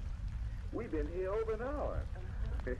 This must be the night when Melvin's ghost don't work. I reckon. But I've got to confess it. When we first came in here, I had cold shivers running up and down my spine. Well, I don't wonder. This is sure enough what a haunted room should look like. Yes, it's so full of spooky shadows and dark corners. You know, I'm not scared of anything, but I'm awfully glad we have so many towns here. It wouldn't be very cheerful without him, that's a fact. You know, the folks who were the least bit superstitious, all that talk that Melvin handed out and the appearance of this old room, well, their imaginations might get worse until they'd be scared to death. Yes, imaginations are powerful. Oh, No. Oh, I see. Honey, it's just an old loose shadow banging against the window. Look. It's startling. Creepy old room, this is.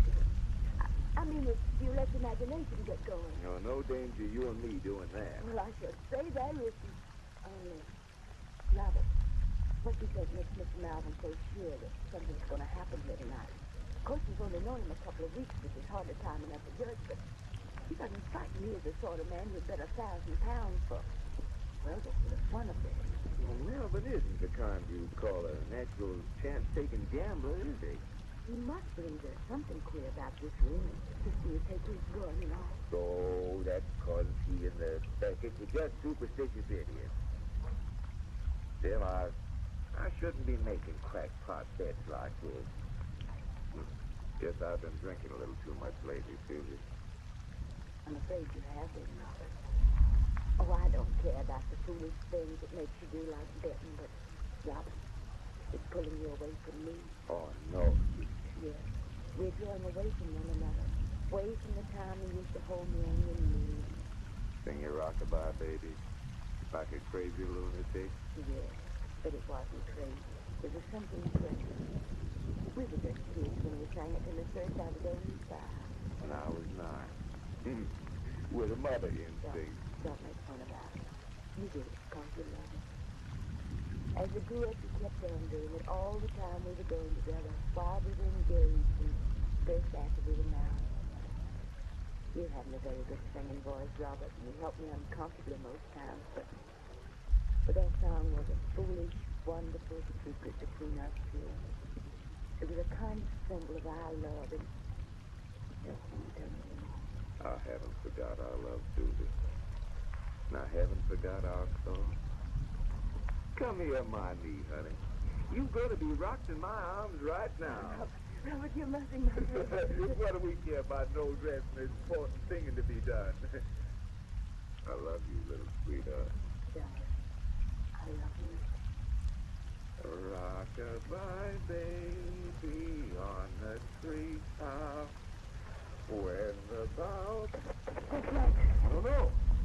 Oh, it's just a window curtain slipping in the vision. Yeah, but it sure ruined my song. Say, look here, honey. If you're getting nervous about that room, this old room, that £1,000 bet don't mean anything to me. I'm not nervous. Why should I be when there's nothing here to be nervous? Robert, $2 candles just went out. Candles? Yes. Oh, the wind must have blown. Light him again, will you? There isn't any too much light yet when all of them are going. That's the fact, eh?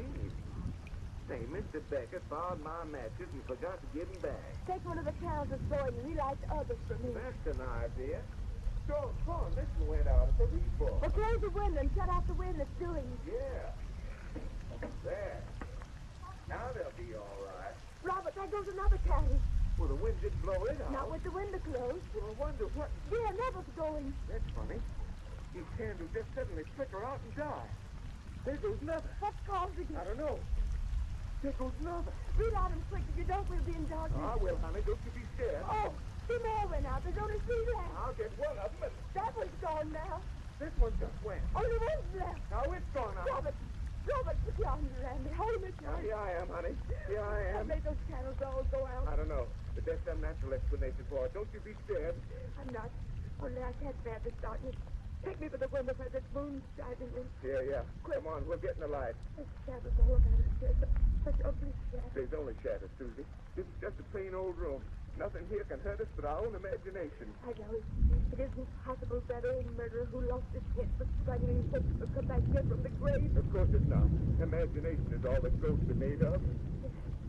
Imagination.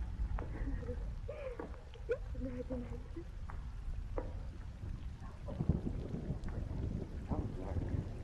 What's that? No, it can't be. We'd have heard the door open.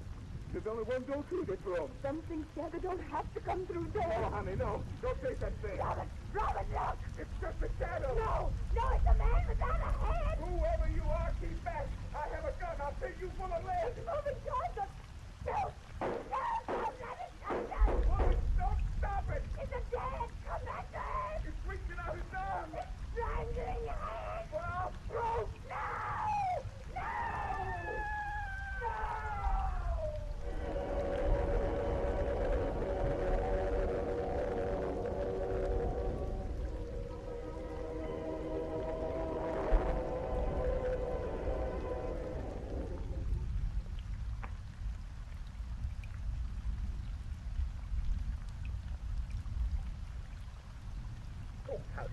So did he.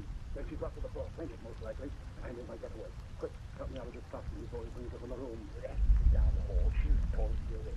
Who was that cushy gave you?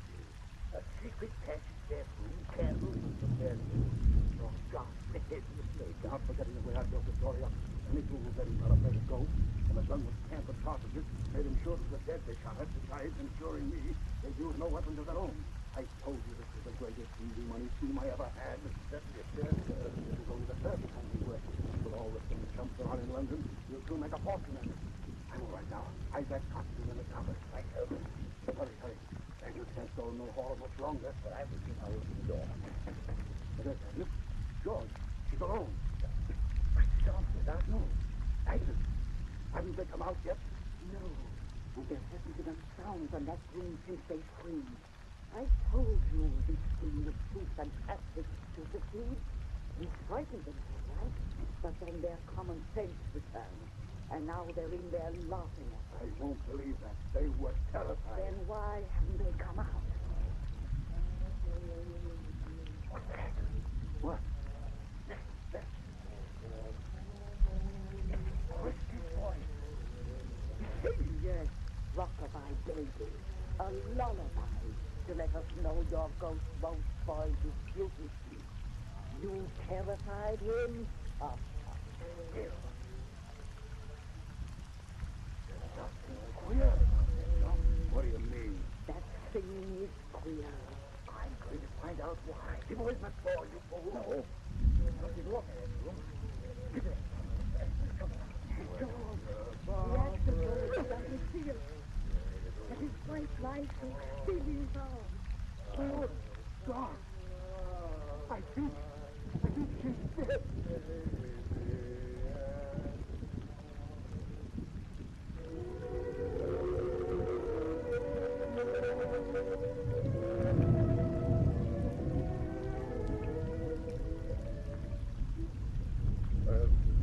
Get him right.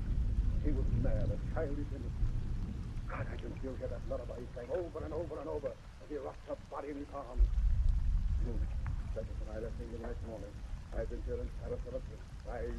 But that's a big thing to say. That train wreck in Belgium, 6 months after the Christie thing happened. Unfortunately, it didn't happen sooner. Before Judge got drunk and blabbed the story. That would have been known otherwise.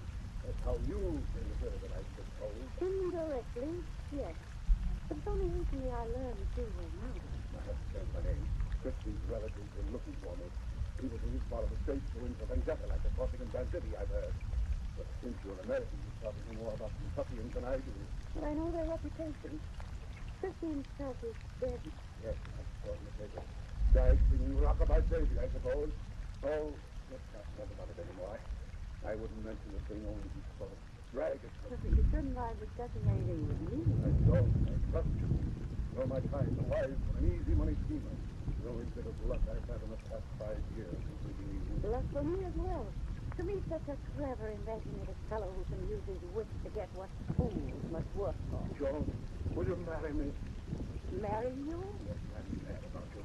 We'd make a great team with your looks and my experience. The easy money would just roll in. Oh, Melvin, this is so sudden. I forgot I'm wearing shabby, worn-out clothes, and I'm down and out. I've been. On my word, I don't know why you even sit and talk with me in such a public place as this cafe.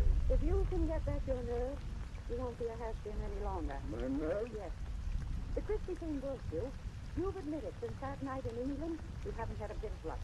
It isn't luck that's been against you, but your mind. I'll tell you why it makes me here each day. It's because I think we would make a great team. Melvin, if you can prove to me that you're a man and not a coward, I'll go along with you. I'll marry you. Joan, you mean that? I'll do anything you say. All right. Tomorrow we go to England. I don't care. Nonsense. 5 years is a long time. They'll have forgotten why you ran away by now. And we're going back to live in your ancestral estate of Malvern Manor. No. Yes.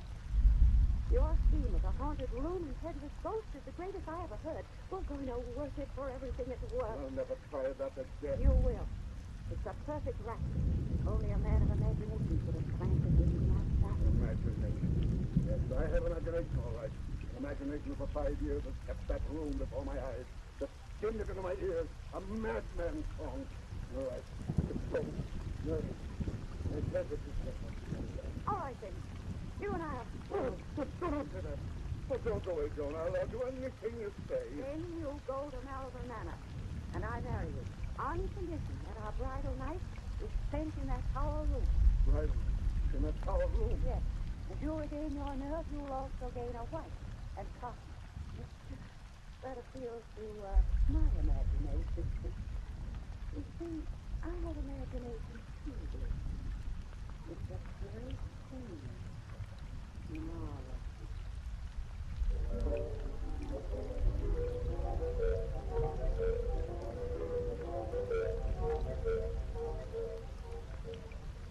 Mind these now upstairs, Joan. Don't want my brand new wife to have a fall. Glad it's good to be in this old house again. I knew you'd enjoy your return to Malvern Manor. You're right. If we come here, has given me back my nerve. What a chump I was to stay away from England all these years. The Christie affair simply made the Navy Pier believe that old room is really haunted. Good example of how ghostly legends start. Yes. Imagination needs that very much sand to build a mountain. Well, here we are, dear. The tower room. My bride night. Yet I've waited a long time. All right. What do you mean you work here with all this animal? Not a very cheerful place. But with your idea that we occupy it, let me close the door. We're alone. I wonder if we're alone. Of course we are. How can you be sure? In a room where you've seen a ghostly look. Aye. Where did you find Robert Christie's scene? Rockabye Baby? Joan, let's not talk about that now. I wish to talk about it for your nerve's sake. The room is the scene. Oh, for the shadow. Yes. What gave me the idea to play on fool's imagination? What's that? I think the shutter blew against the wall outside. Oh, that just startled me. Back to this room. Anything might happen to you. Especially in the dark. Joan. What? That candle just went out. Eh? What's the drop? Oh, impossible. The windows are closed. There's another. What made them go up? Well, perhaps their wits have been tampered with, like those which you once used. No, have any reason to play such a trick on me. Of course not. There'd be no easy money in it. There's another friend. And another. There were 3 at once. Where are my matches, Joan? You borrowed them. And all the candles have gone out. Let me find the door. What? You're not afraid to be in the dark, you know? Afraid? Oh, what's wrong? You brought me here to prove my nerve. I'll show you it's all right. Only, Joan, come here, where I can see you by this little bit of moonlight. Where are you, Joan? What's that? Joan! Is it your footsteps I hear? Is it you who's walking toward me? John, why don't you answer me? Ah!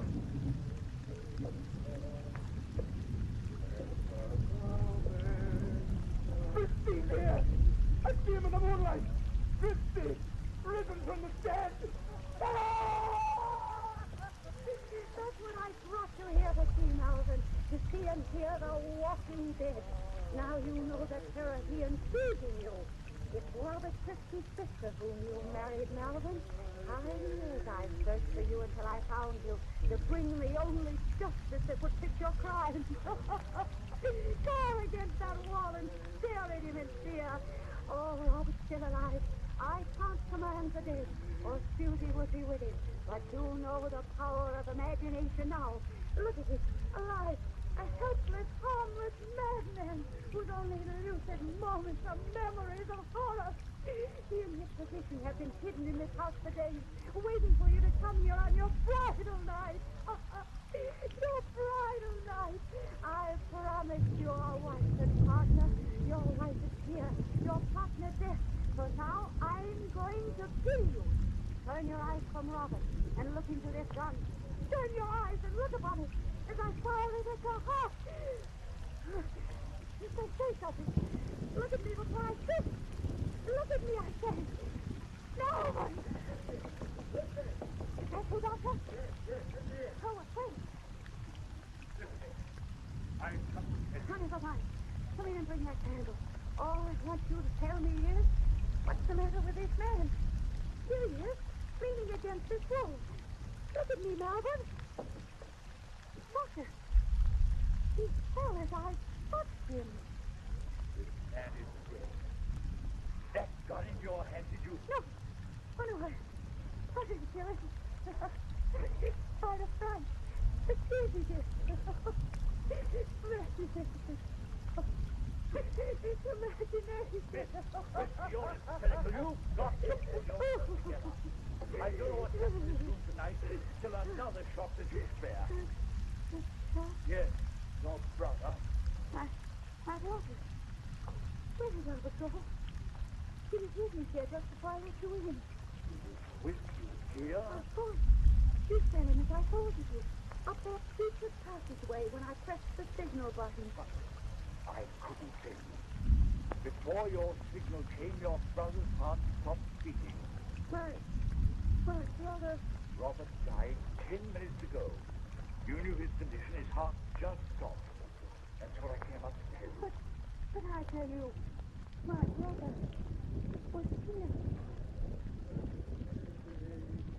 Oh.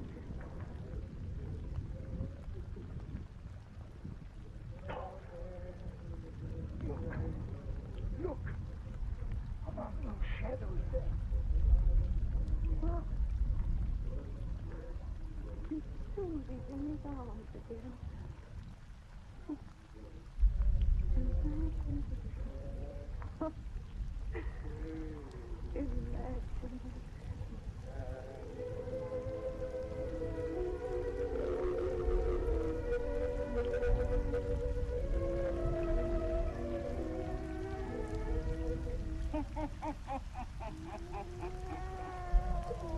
You never can tell about imagination, Satan. You never can tell why it begins or why it ends. Now, you folks sit still a minute, and we'll come back and tell you about the cheerful little yarn we've got for you next week.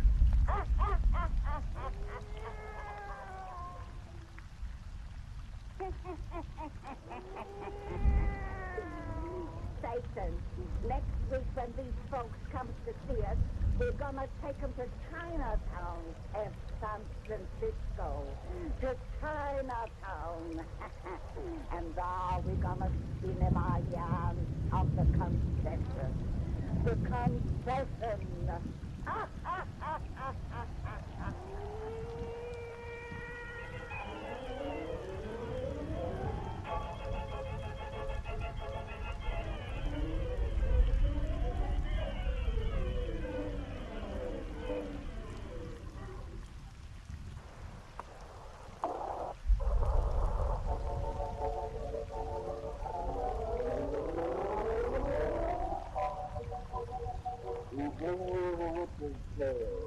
Written and produced by Alonzo Dean Cole.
And now let us join old Nancy and Satan, her wild black cat.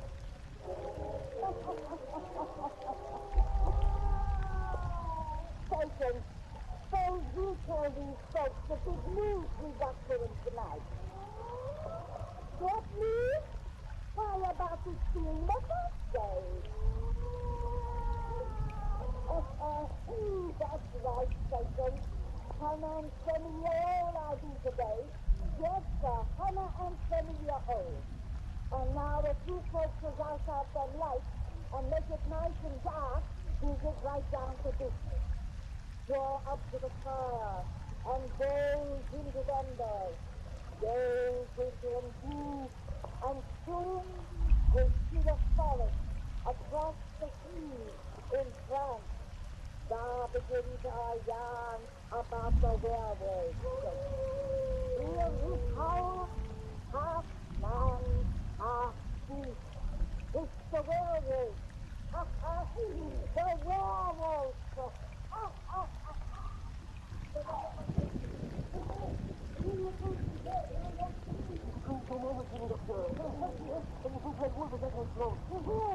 You're done about you're done. Only mother got my name. You hit it. It's all right. I'll take him on. He's running away. Finish it. I attend to that. I go.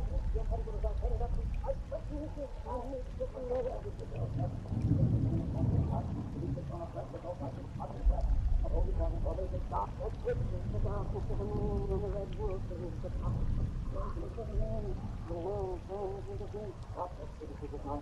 Oh, why did you look out of the house and run in the quiet? She thought she heard the shell of told her husband call outside. You knew that she was in the way. You know that she never was going to get this. You would have a feeling gone before I came in the phone. Thank you, Dr. Dion. How do I feel for that? You know, Nicole, now that is it.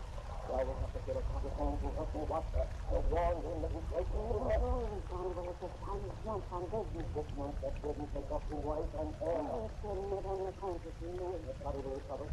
And then you're alive. You didn't just sudden tales about that big red looking into it, I believe. It was a job and you. And then the come upon it. You can't move upon it. It's stuck in head and do it away. We need to have to be darkness of the moon. Just beautiful and heart. You had to cry out like a human soul. La just left a bullet, and just left to turn the blood. She will find it dead, and bring back its wicked cock. They go to the animal and nothing more. No man alive has ever transformed into beast. You believe a werewolf when dead or dying until he got to human form. If the bar brings back the carcass, then at last believe the truth will say, you get me the blood, you find out. Where the picture?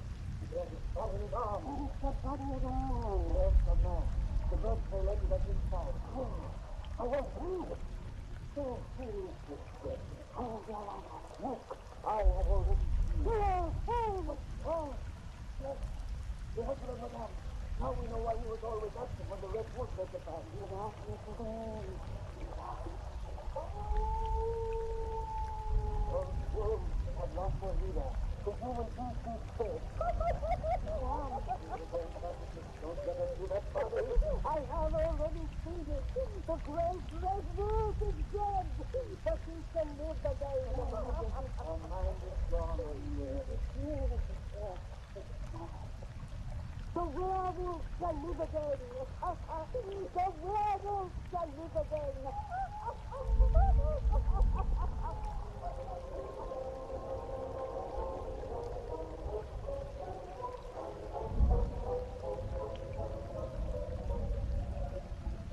That is the true account of what occurred that night, my boy, just 40 years ago.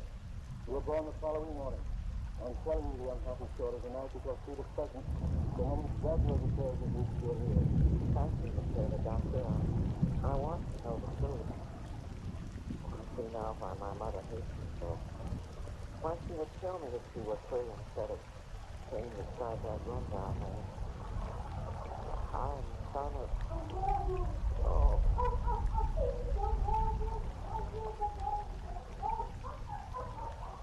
He cries that night and day. She's a hopeless maniac, Lenny. His husband is her death. He's not responsible for what she says and does. My mother hates me. There, my boy. That's the best thing. I'm with you now. Don't go yet, Mr. Doctor. There's wolves outside. They're far off in the forest. You know they cannot harm you. But I'm afraid of them. I've always been afraid. Please, stay and talk with me some more. Very well. What was it all about? About my father. You've been dreaming of him again? Every minute. His hair is red like mine. He looks just like his portrait now. Perhaps that portrait gets better if you remove. Oh, no, please. I like to have it in my room. I like to dream of my father. He was a good man, Mr. Doctor. If he was what the peasants say, it wasn't his fault. You can hurt. 1,000 times I've told you, the present still is alive. No one alive will ever transform the issue. But they found my father dead. I'm telling you what's shocking. A trail of blood led to his side. It was dark, and just like this, the Bob had put a feeble lantern in an imagination. Then why was the great red wolf never seen again? It ruined it. By the law of the pack, its own followers devoured its carcass.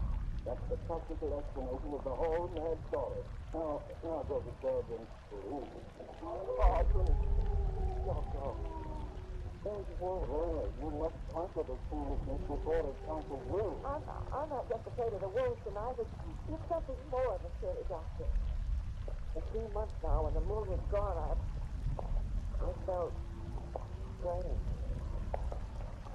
Did it more this time. Please don't go, me. You're overly imaginative because you're at the age of change right now. In the past 2 months, you've been growing the man from size. What's the matter with you? Then you'll soon get over it. Now, go to bed. Good night. Good night. Good night, my boy.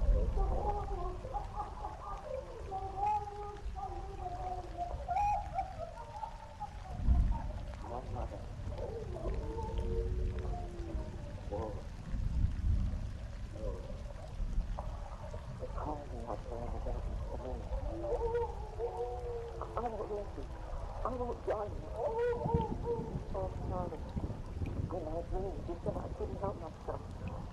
I didn't really live for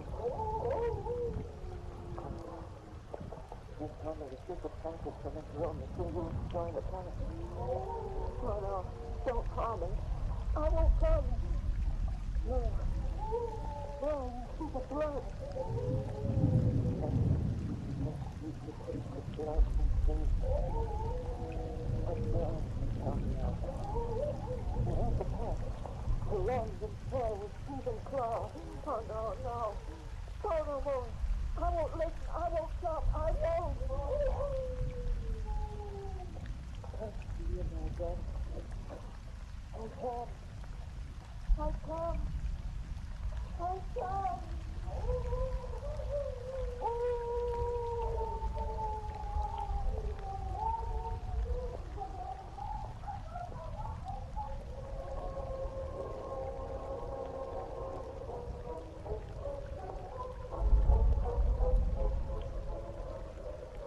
That's my dear Mr. Developer. You're a man of education. You cannot believe the superstitions until you're tested. I believe no more than you, Monsieur le Doctor. But the fact remains that 8 years ago, Rene began to absent himself from his usual haunts 4 to 7 days each month. If a young man is transformed into a wolf during these days, it is impossible, of course. But you are here to request for him my daughter's hand in marriage. You ask me to entrust her happiness to one who is excessive, to say the least. My dear friend, how often must I explain the reason for his periodic absence? You mean he goes away because of his mother? Exactly. His presence in the house is hypermania. So when he was a mere lad of 14, he concluded that by removing himself for a time each month, he might affect her cure. Now, the first time he disappeared, I was mighty informed about it, I can tell you. When he returned and told me why he had gone away. She always goes alone on these little trips of his. But he told us where he goes often enough. You see, our beloved France. Now, come, monsieur, let's beat about the bush no more and sign the marriage contract. How can you hesitate? When they ask nothing but your daughter, not a single sou of dowry. And though a huge red wolf is seen in Rene's away, the wolf whose coat is the same color as his hair, that is but coincidence. Of course it is.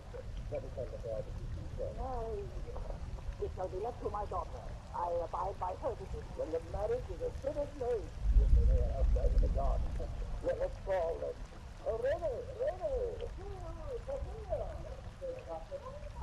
Good news, my boy. Good news.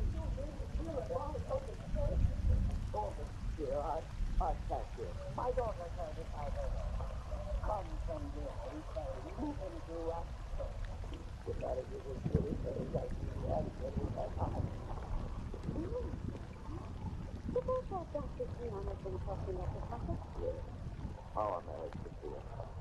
I'd love you ever since we were children. I couldn't sleep until your father gave consent. Now, will you have me for your husband? I love you. And I love you. Oh, I love you. I love you so. Well, you're weeping in our favor, You must not marry me. Oh, how could I be so selfish to ask you? I sworn I never would, that I couldn't help myself. You must not be my wife. You must not. I am absurd. A moment ago you were laughing. Oh, I know what's troubled you. The foolish things the peasants say about you in this house. But even if they could be true. Yes, Sophia. The peasant tales are true. If you married one who turned the world to do justice to the moon, you would live in deadly danger. But without a skin, his inward nature would change too. You're talking madness. Yes. Yes, madness. The werewolf has been a myth. Everyone knows that except the stupid peasant. Oh, I love you. I must have you for my wife. Dr. Gil, Monsieur de Barnacle, the deal consent, bring in the marriage contract. Bill, I swear you were mistaken. I swear you were mistaken.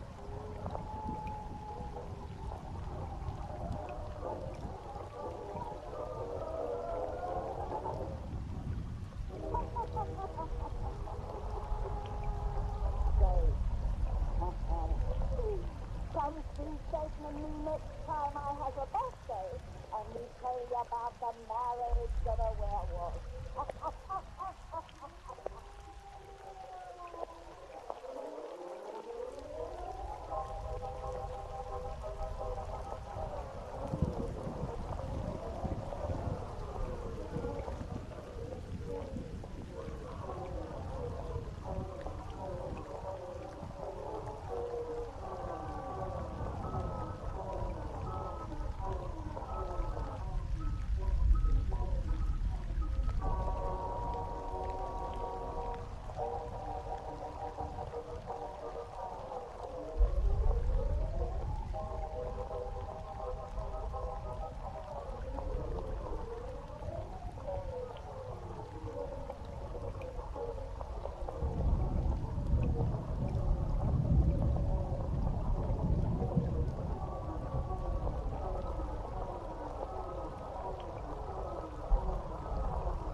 Feel the Ripples Tale, written and produced by Alonzo Dean Cole.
And now let us join old Nancy and Satan, her wild black cat.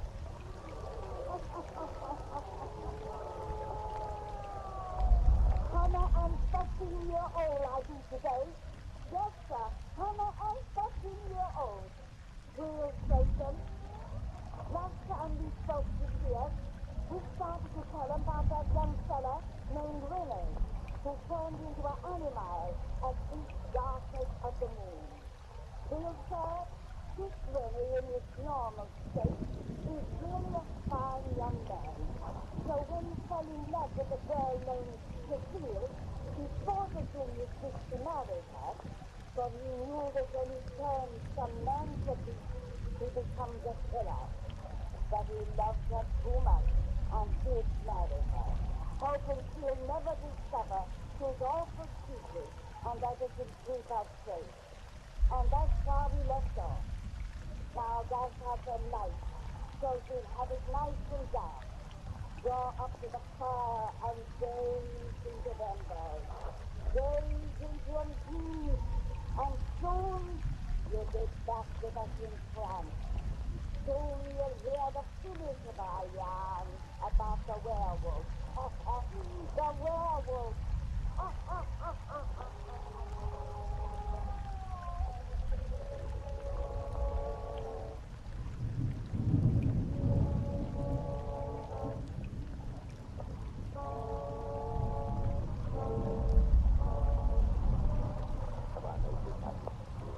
Serene, the 5 months since we were married is past like a beautiful dream. And you see, until we actually held at the altar, you were still undecided that you let me be your wife. But I've kept you straight, my dear. I've kept you straight. Why are you always saying that? Why? That's what exactly what about to take care of his wife. Well, husbands don't usually require their wives to keep a loaded gun beside their bed as you do. Why? And everywhere in the chateau you place weapons ready for my hand. They've all been blessed, my dear. But what about four of us? If a wolf should attack me while you're away on one of those monthly trips of yours. Your fearing dread of wolves is useless. It was strong in you. The wild animals don't enter houses. Oh, no, of course not, but... Darling, your nearest weapon, one said. You promised. Yes. But why do you... Because I love you more than life. Because I love you, that's all. If I could only understand. Don't try. Just try. A wolf is howling in the forest now. You are far away yet. We never come any closer to the chateau. Listen to him. You must be calling to another of his kind. Yes. Calling to another of his kind. How much is yours? Why don't you always go away the night with the old moon wind? I've explained all that to you, darling. This is the time my mother's madness is at its worst. Dr. Guillaume tells me that now when I'm away, she's so quiet that you can even unlock the chains to let her walk about the house. You see how important it is I go away with my son. That's the time her mind will clear. Then perhaps she won't be there. No, but then she'll know how good you really are. I could only hear her say, "Wow."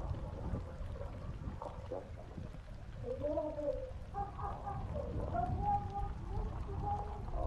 I told so you won't hear. Oh, no, don't bother. I'm accustomed to that kind of cry I've heard. I've heard it ever since the days were good. Listen to that wolf out there. Honey, it's closer than before. Listen to a man's journey. It's late. I must be going. Wait, why won't you take me with you when you go away? Yes, I told you why. But your explanation seems so strange when I turn them over in my mind. I'm your wife. You say you love me. Why don't you want me with you every minute? I do want you, but, darling, please don't question me. I'm so now. It's growing late. I can't cope with you. I feel as though I lived in Bluebeard Castle, where a door forever faces me on what I do. You ask me if I was sick. No, I'm not. I never told you until I know the truth about these monthly trips of yours. Sheila, I beg, don't question me now. Yes, now. Why won't you take me with you when you go away? Where do you go when you leave this house and why? Sheila. And I've got to know. You've got to tell me. I can't tell you. Then I'll find out. No. Don't fire upon me. Don't try to find me when I go away. You mean that. You hear me if it means death. Yes, I love you. I couldn't keep you safe. Why? Don't fire upon me. Where, Sheila? I beg you on my knees. Where? It's late. I have to go. No one would sleep like that except the one who feared discovery of some awful secret. Cecile. No, I won't promise. I pray you. If you like, don't attempt to spy upon me. No. Now I know you'd like me. Yeah. But there's something to find out, and I shall find it out. No. Yes. Oh, my God, have pity. I must leave you so. Wait. Come back. I'm ready. I have to go. You didn't kiss me. You didn't even say goodbye. Look. I didn't really mean it. I didn't mean it. I didn't mean it. Damn it, Doctor, that is just people. You ladies made some paragraphs too well. Just that. As a matter of fact, the door was wide open. A bad practice, and I make it positive. Why did you close that door? Because we've been inside of the now. John wishes to learn about her husband's monthly absences. I may be of some assistance to her. But I know where you've gone each time that you've left you. It's your very recent marriage. Oh, the information will be worth something. What is that? Anything you want. Tell me if you really know how you know. Still upon is very clever. Your provincial peasants have a superstitious notion that he becomes a wolf in the darkness of the moon. You, if you don't know how to do such silly stories, are given another reason accounting for his absences. The truth is that in this house each month we entertain another woman. You lied, Hannah. The last time you thought he went away, I learned his secret. I waited until he went away again tonight before I spoke, so that I could offer proof. Proof, yes. My husband moved this house to the railway station, so he says.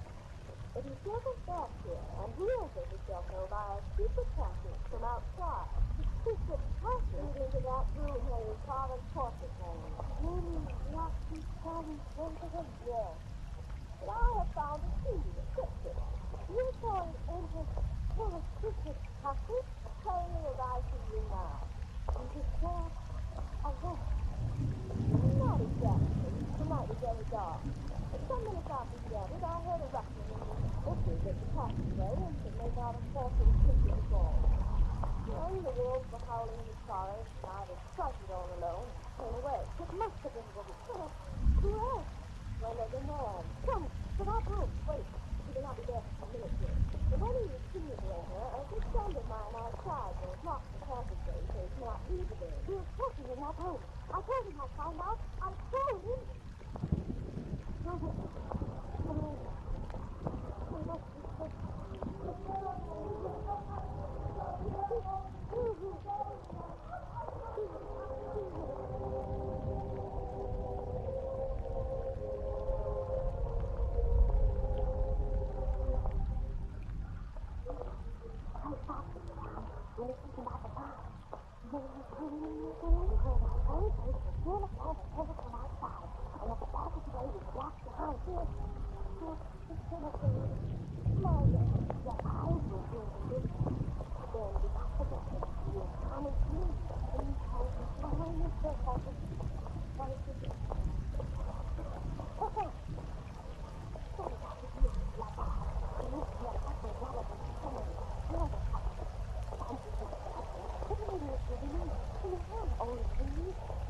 woman is called you. Sorry, it was clear that I went away for that mad woman's sake. And all the time, the only down will be again.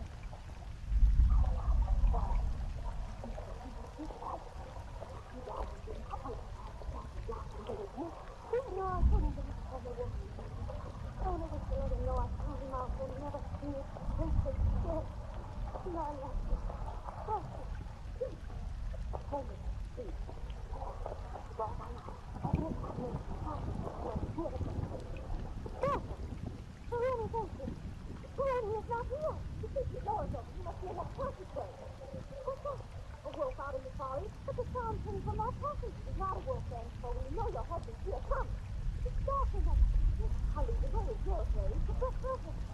I see two strange lights shining in that black. Yes, like the eyes of a cat. Oh, no. But no, no, further. Wait, wait. The lights are coming. Come on, it is coming. Don't think of my own. Yes, I think you want me. Oh, no.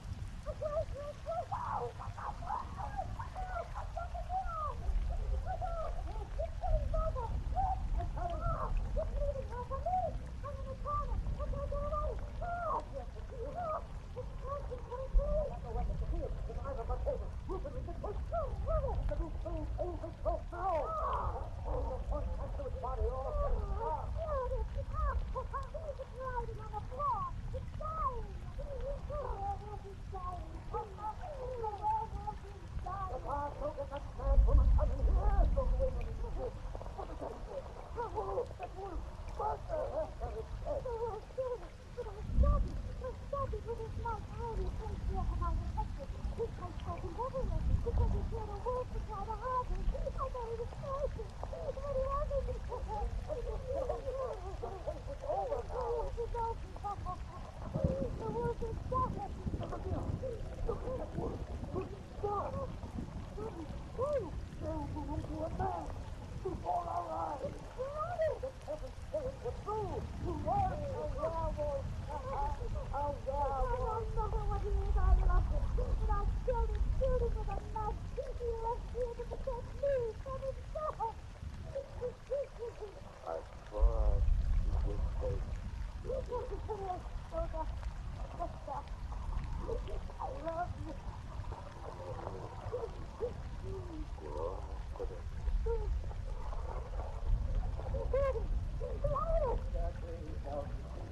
The werewolf is dead. He is no longer there.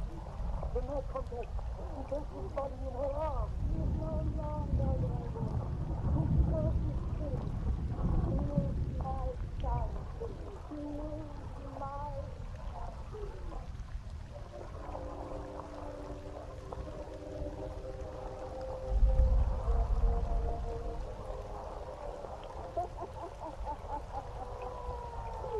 well, that's the end of that undertaker.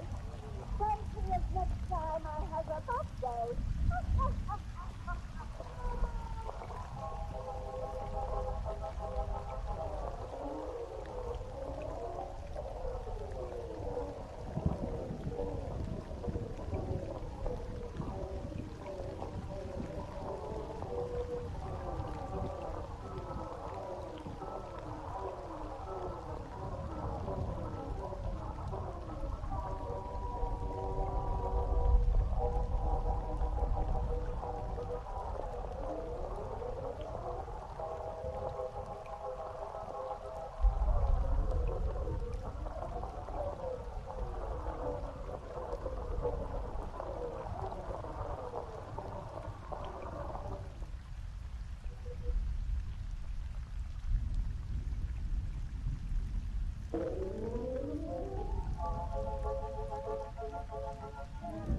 Bring you the Witch's Tale, written and produced by Alonzo Dean Cole.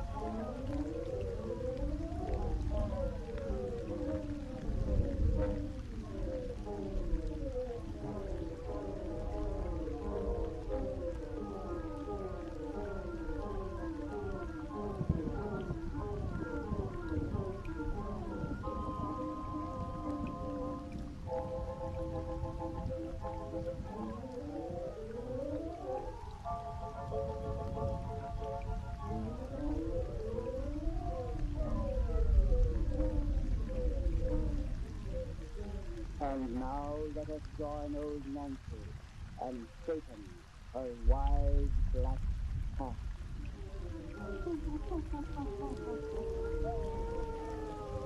I'm 2-year-old I'll be today.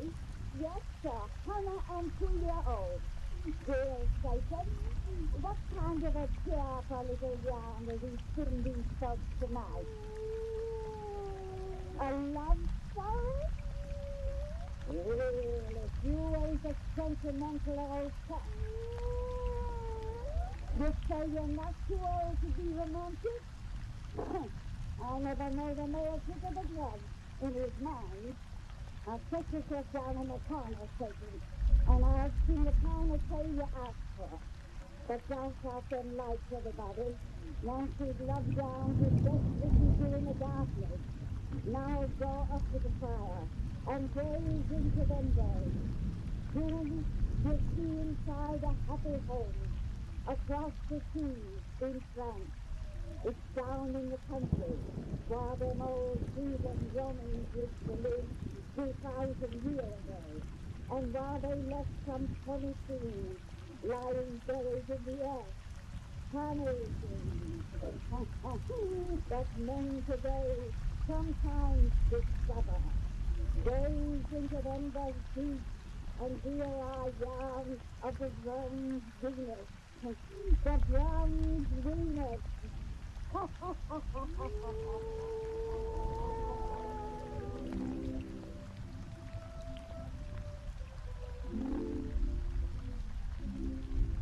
Mama, hurry, should be here any minute. If you don't hurry, I'll stop his resting time to meeting. Stop screaming if you want me to finish. Oh, I'll be glad when I always take you off my hands. Then I won't have to tie ribbons on a piece of stand still again. If you want to join at all, you'll weep constantly after I married and go to live in I Paris. shan't let it sting to hear. The sooner such a nuisance as you is out of my sight, the better. Oh, my baby, you will be leaving me soon. Mama, stop that. My little Dorothy. Stop it or I'll cry too. Mama, please don't. No, I mustn't. Anyone who saw me would think the funeral was to take place here in 5 days instead of a wedding. And I'm really very happy. You're always a good man. He loves you, and you love him. Don't have Mama. Please, stop your crying and let me finish with these ribbons. Oh, I suppose I died the same fool today before I married your father.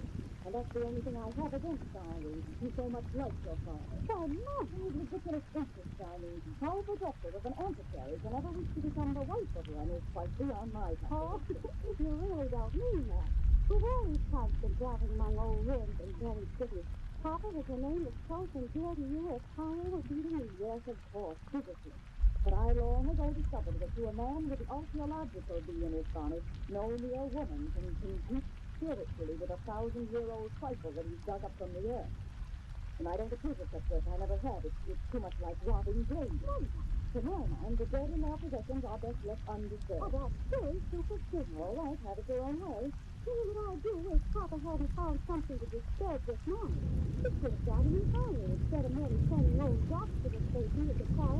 Oh, no, you don't be annoyed by that apparent rudeness, but he don't if it's caused by a new discovery. Chances are he'll even forget he's been away from you for an entire month while he and your father indulge in scientific philosophy. Oh, not how. We'll see. What is it your father found this morning? You haven't told me much about it yet. Oh, it's taking an awful fight. Right, but what's the moment? This time was purely accidental. Three of our cousins were digging up that old olive tree that was frozen out there, and Papa and I were standing beside them, talking about olives.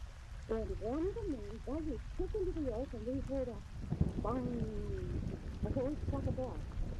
Then, suddenly, a sharp wind seemed to rise from out the earth.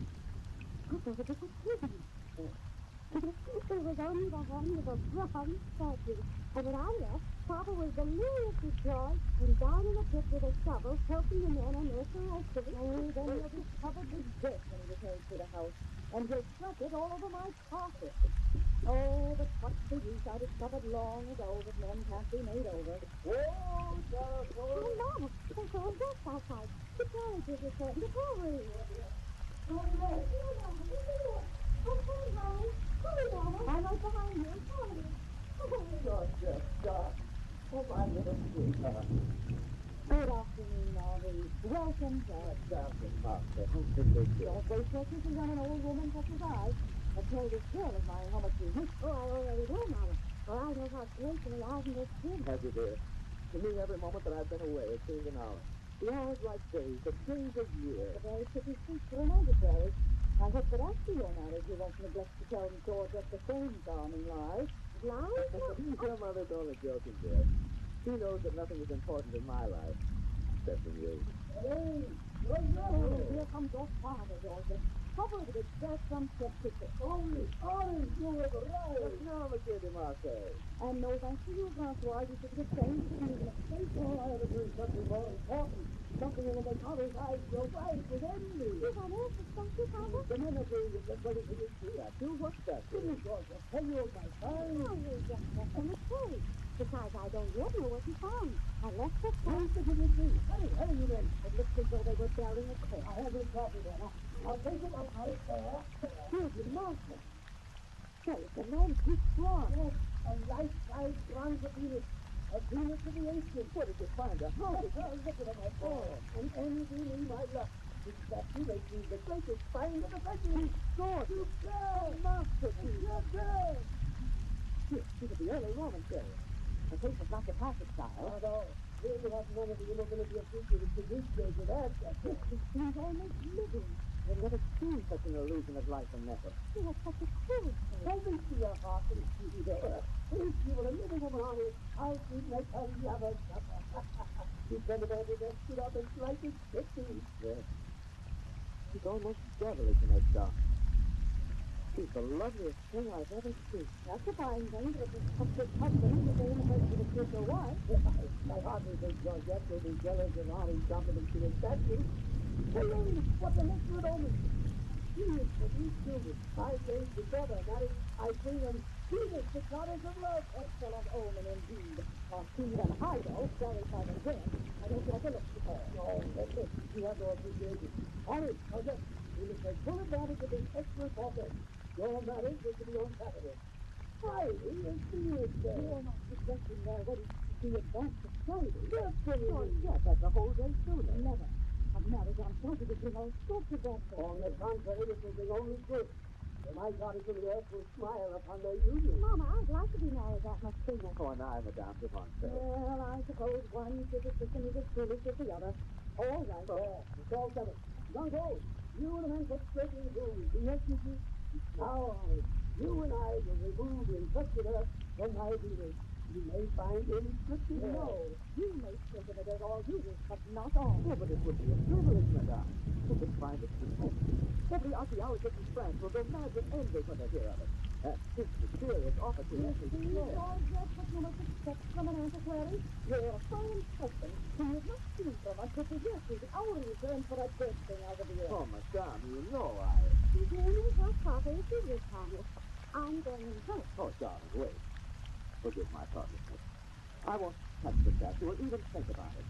Instead, you and I will take a stroll in the garden and talk. How did that sound? It's changing inside my Venus. Some loose fragment of a hollow form must have fallen and struck against the metal side. Coming over to Ollie, it seems a protest against your desertion of it. The protest or not, I am deserving. Well, get along then. Ollie, when you and George have reached the garden, try to act like a lover instead of an archaeologist. I'm going in the house. I should take your advice, Madame. Come, Georgette. Oh, Elizabeth, your daughter permits me here. I should be delighted to return and help you. I shall be delighted to help you, Madam. You would rather stay without all expecting now than be with me. You know I wouldn't, darling. And you shouldn't feel bitterness toward anything that's been so kind to us. She's about our marriage today. You don't believe it, Mama, dear. That Friday is unlucky. If your love for me is as strong as mine for you, nothing can be unlucky. Here. Here, I brought some carrots. That ring up on your little finger? Uh-huh. Oh, give it to me. Give me to the No, no, not yet. It will only leave my finger for that of my wife. It won't be yours for 4 whole days. It's the ring you're ready. Yes. There's a Latin inscription inside that means yours forever. Yes, what you mean. And I will be yours. Forever. After that. That's 4 short days. Oh, It would seem terribly long if your father hadn't found that statue. Fortunately, I can occupy my time assisting him with her. Oh, you all seem to know about that special than you do of me. Sure, sure. Mama would like it. With such men as you and Papa, nothing matters but dead things from the earth. I hate your ugly Venus. I hate it. What was that? What? Oh, Tom. Tom. It came from that statue back there. Oh, your father, John Paul, must have struck it with a tool. I suppose so. But if she seemed to protest against me leaving her a while ago, now she seemed to answer what I said. You silly little goose. But if you think she has understanding, I'll anger her still more. You think I could give that ancient lump of metal a single thought when you are near? If you were the living Venus, goddess of beauty, to me you'd be more beautiful. And I'd love you more than Venus, the living goddess of love. Oh, fine again. Come on, come on. Papa! She's getting those trees. Run! Papa! He's not hurt, thank heaven. Venus, it's so. The man lies on the ground beside See the monster. What is happening? Back to her, those young clothes. He's not. Oh, he's only stunned out there. He's bleeding. Just it. Things up for the baboon. But how did it happen? I don't know. For no reason at all, my Venus toppled over. And oh, eyes are strange. What do you mean? Before she fell asleep, her bronze arm struck out in rain, blindly, as a person of temper strikes, with something instead to anger them. It happened when you said you loved me more.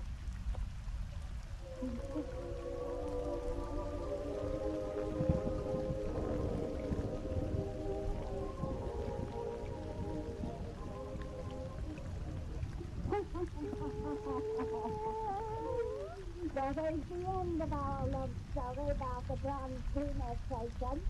But if these folks want to hear the rest about her, they got to come and see us next time on her birthday. Coming 4-year-old, I'll be real soon. Coming and 4-year-old.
We bring you the Witch's Tale, written and produced by Alonzo Dean Cole.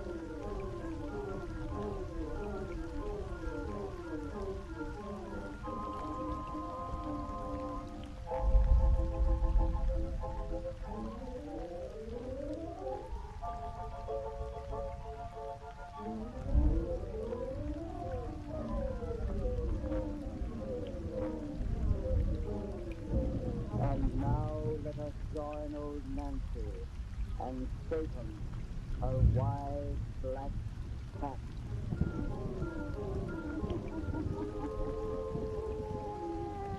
Hannah, I'm 11-year-old, I think today. Yes, sir, Hannah, I'm 11-year-old. But instead of celebrating my birthday with a good rest session, we've got to go to work and tell the finish of that quirky love story we began last time these folks were here. Let's see. You keep track of our romantic yarn session. Where'd we leave off? That's right. We told about that nice young girl who was fixing to marry a young archaeologist fella, and how the girl's father, who was also in the archaeology business, discovered the statue of a heathen goddess that was buried in the earth. It was an awful lifelike looking statue. And right while we left off our yarn, it seemed as if it had got mad and struck a man with its metal fist. Douse out them lights so we'll have it nice and dark for the finish of our tale. Now draw up to the fire and gaze into them there. Gaze into them deep, and soon you'll be back with us in trance, while once them healing Romans live. Soon you'll see once more the bronze Venus. The bronze Venus.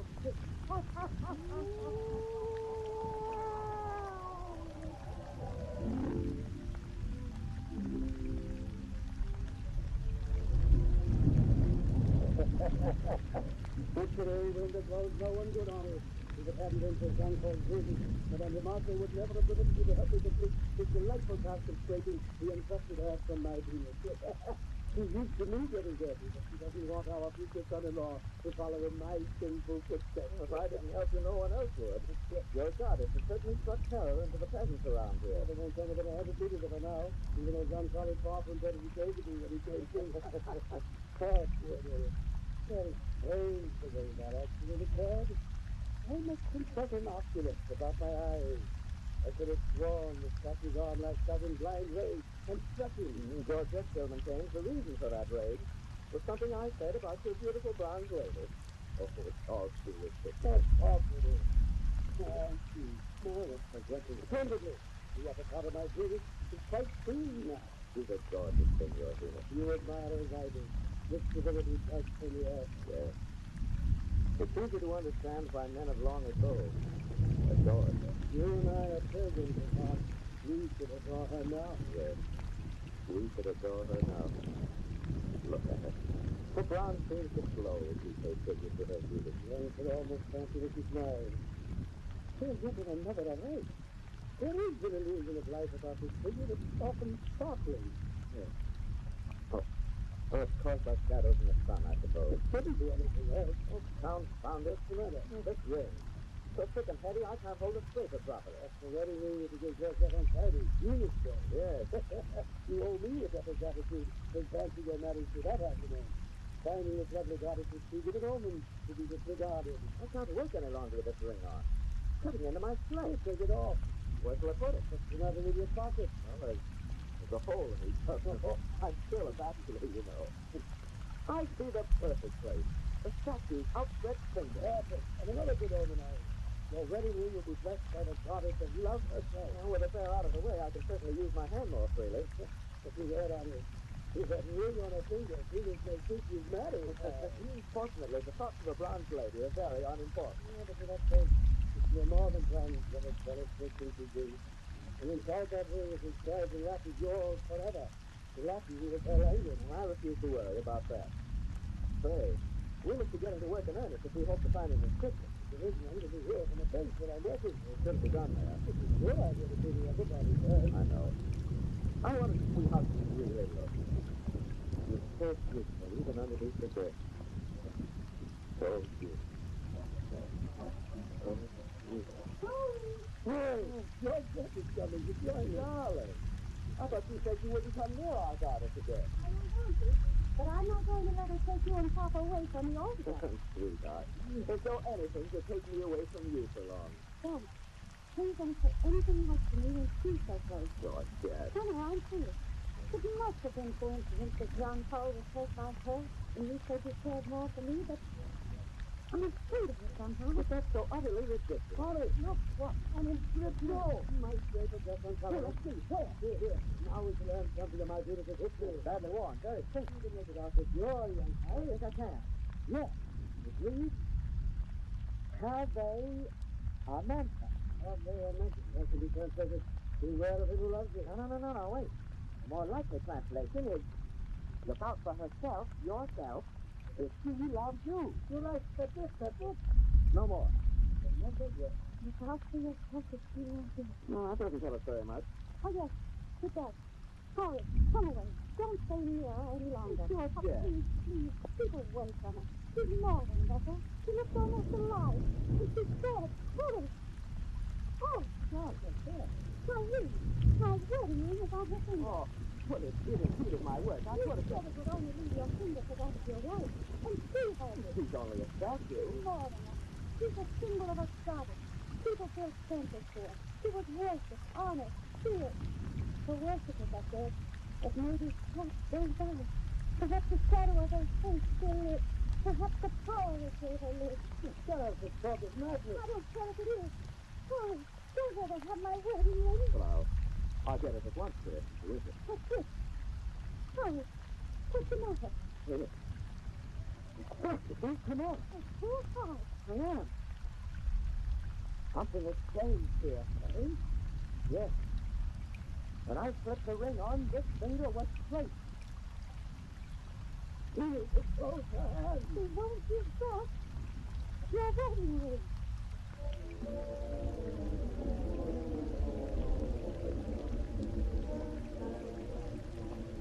Francois, come in here and shut the door. He couldn't leave our guest just before the wedding. Wedding. It's more as though a funeral would take place here today. It's a song. It suppressed everybody to get it. No, you know what's called. Take the hand of my statue without making it dead, so the thing can't be taken off. There's no reason for everyone to be in a state of stupid terror. I've been your wife for nearly 30 years, Francois. You can't hide your fears from me. I can know that. You know the metal finger that no fire can touch was not accidentally done. I don't know how. Oh, what are we going to do? Oh, we have acted like a man in strength today. It has been some awful early. My brother's pale and trembling. Ghastly in her brightest way. The world is eating all our hearts. There's nothing to be afraid of, nothing. It's the imagine things, that's all. The imagine things now. Not imagination. Let's take in goddess in our garden is not imagination. I can see her from this window, and as the lightning plays about her, she's like some scene that glows. She's only a metal statue, just a metal statue that can't do any harm. That's her. That sound is coming from her being. Oh, it's caused by the rain. She did it for proper time. It's been raining for hours. We haven't heard that sound before. Oh, it's raining hard in it. That must be the reason for that sound. There's nothing else to cause it. It's growing louder, as though she wanted someone to hear, as though she was calling someone. Hey, you're talking madness. Francois, I'm so afraid for Georgette and the man she loves. My dear. Come in. Get ready for the surprise. The chair is ready to begin the ceremony. We can come at once, Mary. Now you're preparing. Everything will be all right. Come, my dear. The spirit is waiting for us. Yes, waiting to perform a marriage on Friday. Really.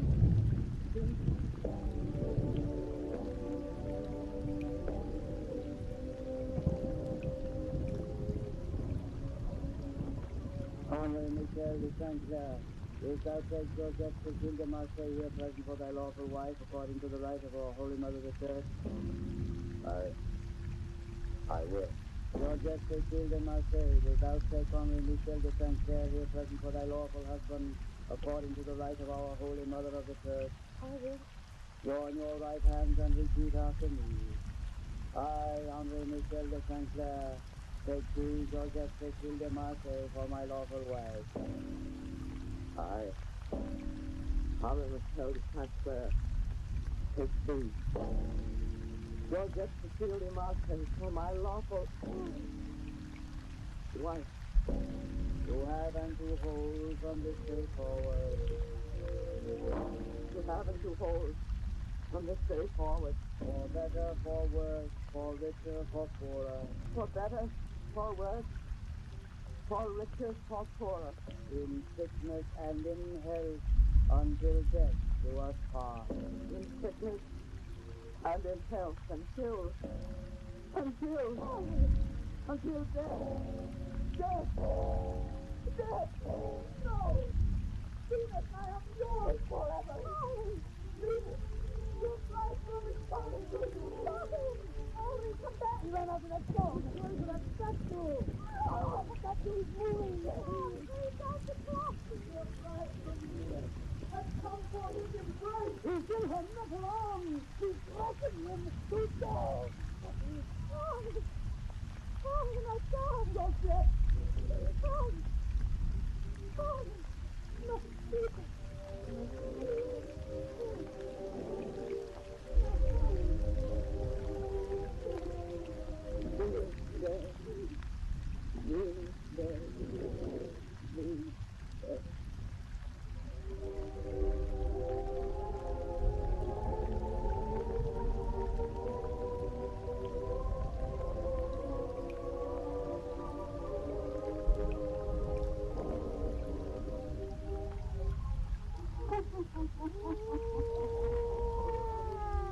Come to me and take the next time I have a birthday. We may have another precious love story to tell you.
We bring you the witch's tale, written and produced by Alonzo Dean Cole.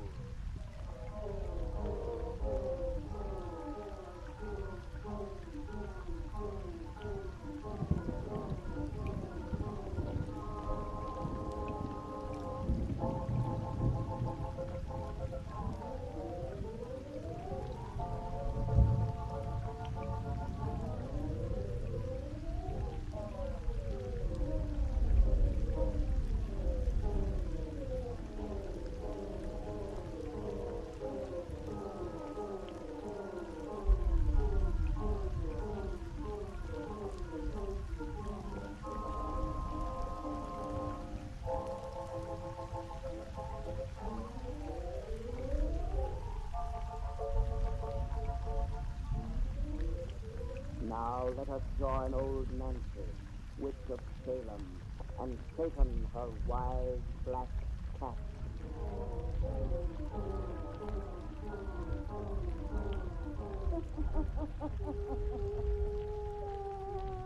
Hanan 11-year-old I be today. Yes, sir, Hanan 11-year-old. Will Satan hear all these folks together to hear one of our pretty little bedtime stories. And tonight, we're gonna tell them one that's become famous all over the world. You're right, Satan. A woman named Mary Shelley once wrote this yarn of ours in a book. But she, and no one else, never knows the true facts of the case but me. Thou shalt light. Sitting in the spooky shadows is the way to hear our pleasant tales. Now, draw up to the fire and gaze into them there. Gaze into them deep, and soon you'll be with us in Switzerland. Soon you'll hear our yarn of Frankenstein. Frankenstein!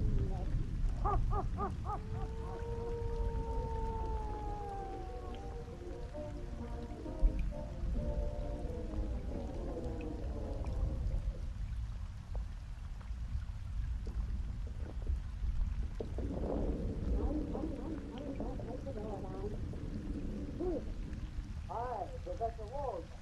Oh, just a minute. Oh, good evening, Madame Maurice. Good evening. Flaming cats and dogs. Step inside so I can close this door. Yes, Madame Maurice. Oh, it isn't it with umbrellas which all over my clean floor. Oh, you only man this time. But I suppose I should be used to such carelessness after keeping house for Victor Frankenstein. This is a very young scientist, Madame Maurice. Just wait until he reaches my age. Where is all this? In his laboratory? Does he ever anywhere else? Doesn't even come out for his meals anymore. What is he doing in there, Professor, that he's so mysterious about? I don't know any more than you do. Our Victor is a genius, and genius bears its secret to no one. Professor Warden, I'm worried about that boy. In the last 6 months, he's changed very. Changed? Yes.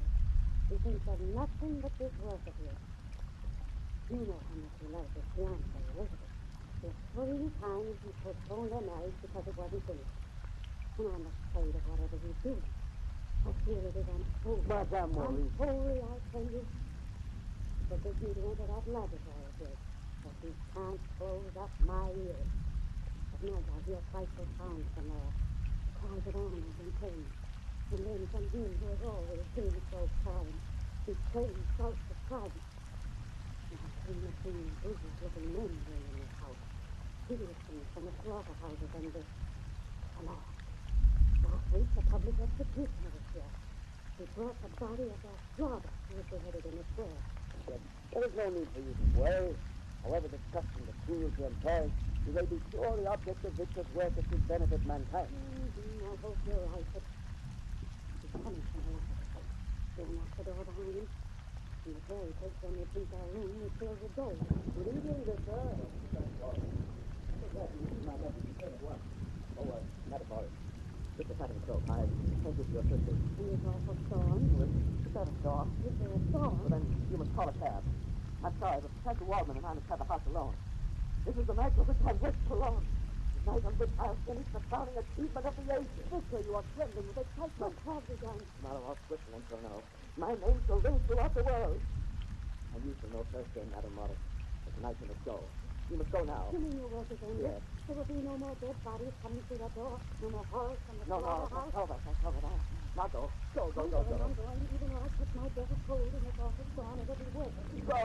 Please go. Victor, what have you discovered? Just keep out of hearing. She wouldn't understand. She's gone. What is it? Come and see. Come into the laboratory. Professor Waldman, in the true presence of death, I have wrested the secret of life. Life, yes. I, Victor Frankenstein, have created man.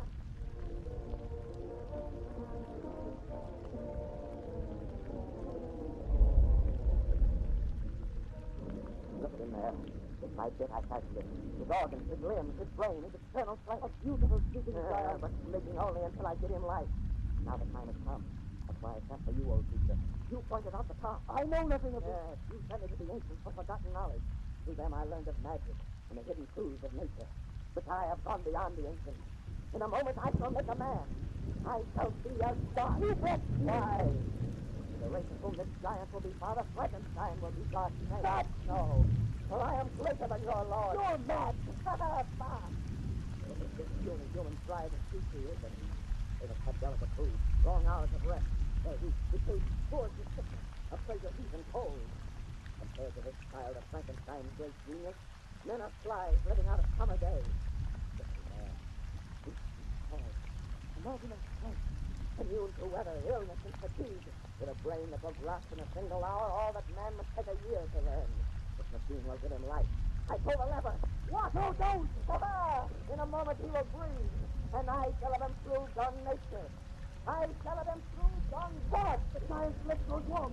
There's pulsation in his veins. Soon he'll rise and walk. Great God! Oh, great Frankenstein! The beautiful contours of his body are changing. What? His flesh is shriveling like a mummy. Becoming ugly. Mistaken, you are creating a horror machine. I'll turn it off. Too late, he breathes. Yes. May God forgive you, Frankenstein. You've made a monster.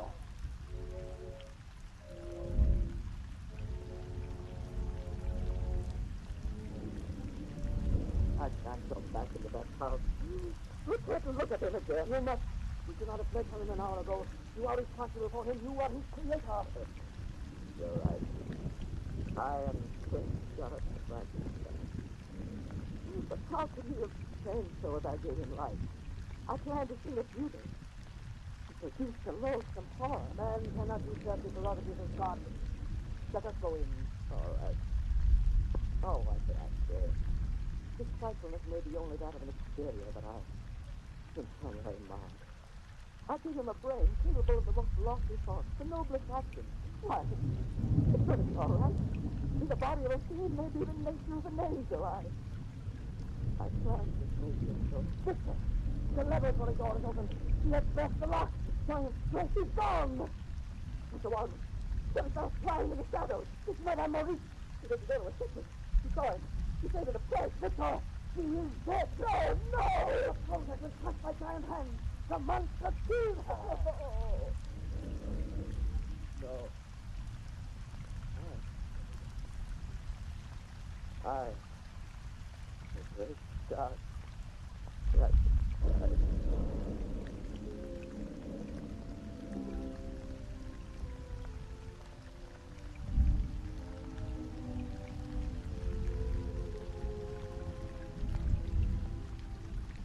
Well, my boy, how does it feel to be on your feet again?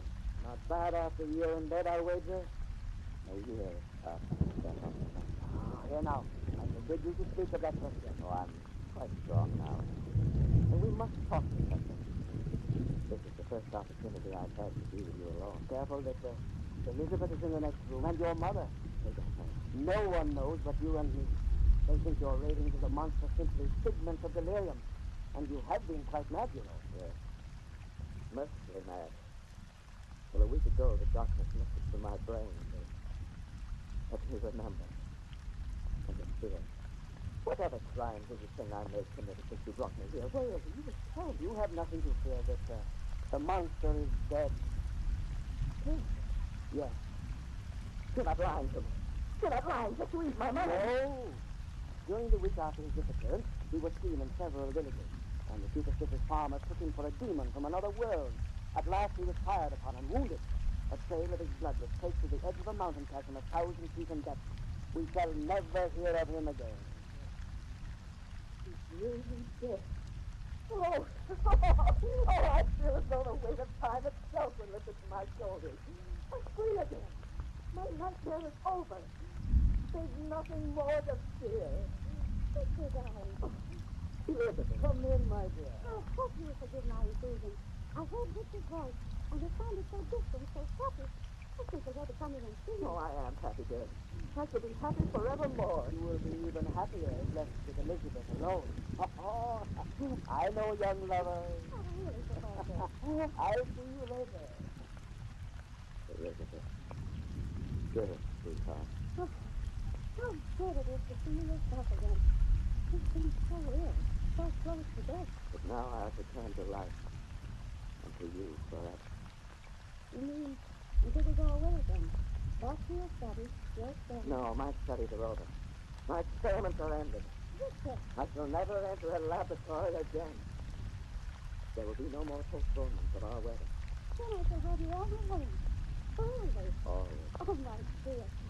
You don't know how happy that will make you. I've been so jealous of the science that's kept you from me. seem to keep you from even trying. I'll come back to you. Darling. Oh, your mother is calling you. I'm a killer. Perhaps we can be married right away. Tomorrow, if possible. Oh, I love you. How I love you. Coming, Mother Frankenstein. Oh, I'm so happy. And, Happy. Happy. Happy. There's nothing now to fear. Oh, You. Alive. yes, I, the monster you created.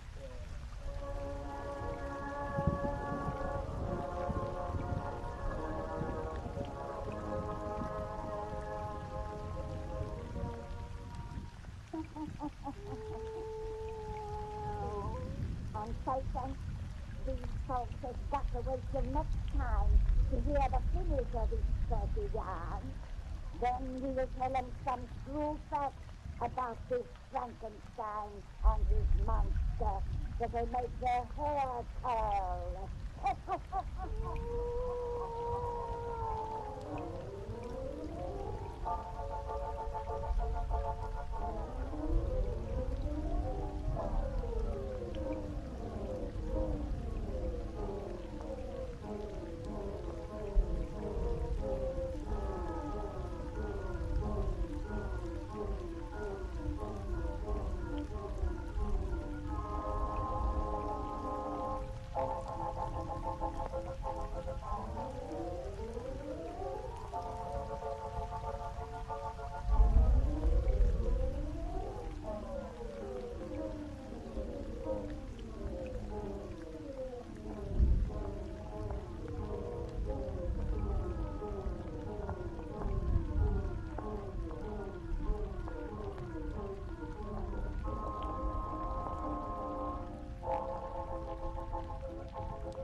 We bring you The Witch's Tale, written and produced by Alonzo Dean Cole.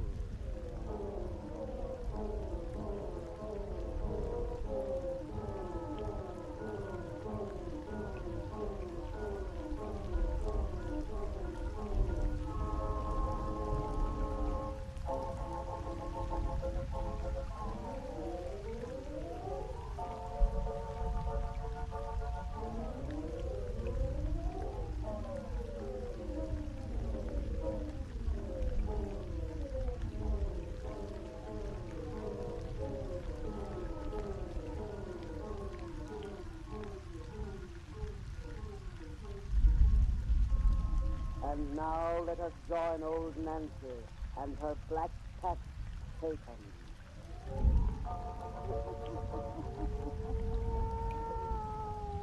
Hannah and 2-year-old I be today. Yes, sir. Hannah and 2-year-old.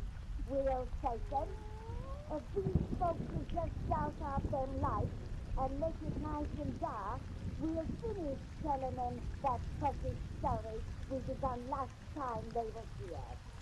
We already told them how that scientist fella discovered the secret of life and made a monstrous, ugly giant whose first step was to strangle our old lady.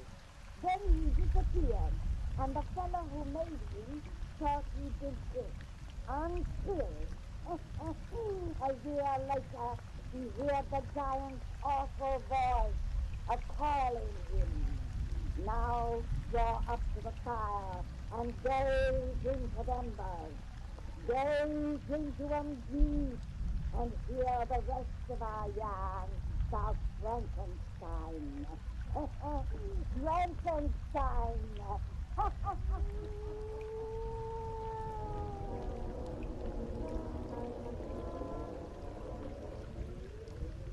I've followed to this desolate place with you, badly. What do you want of me? To show you my home, Frankenstein. This barren cave up on the mountainside, exposed to the winds and howling deep. Here I, the monster you created, live, whilst you reside in comfort.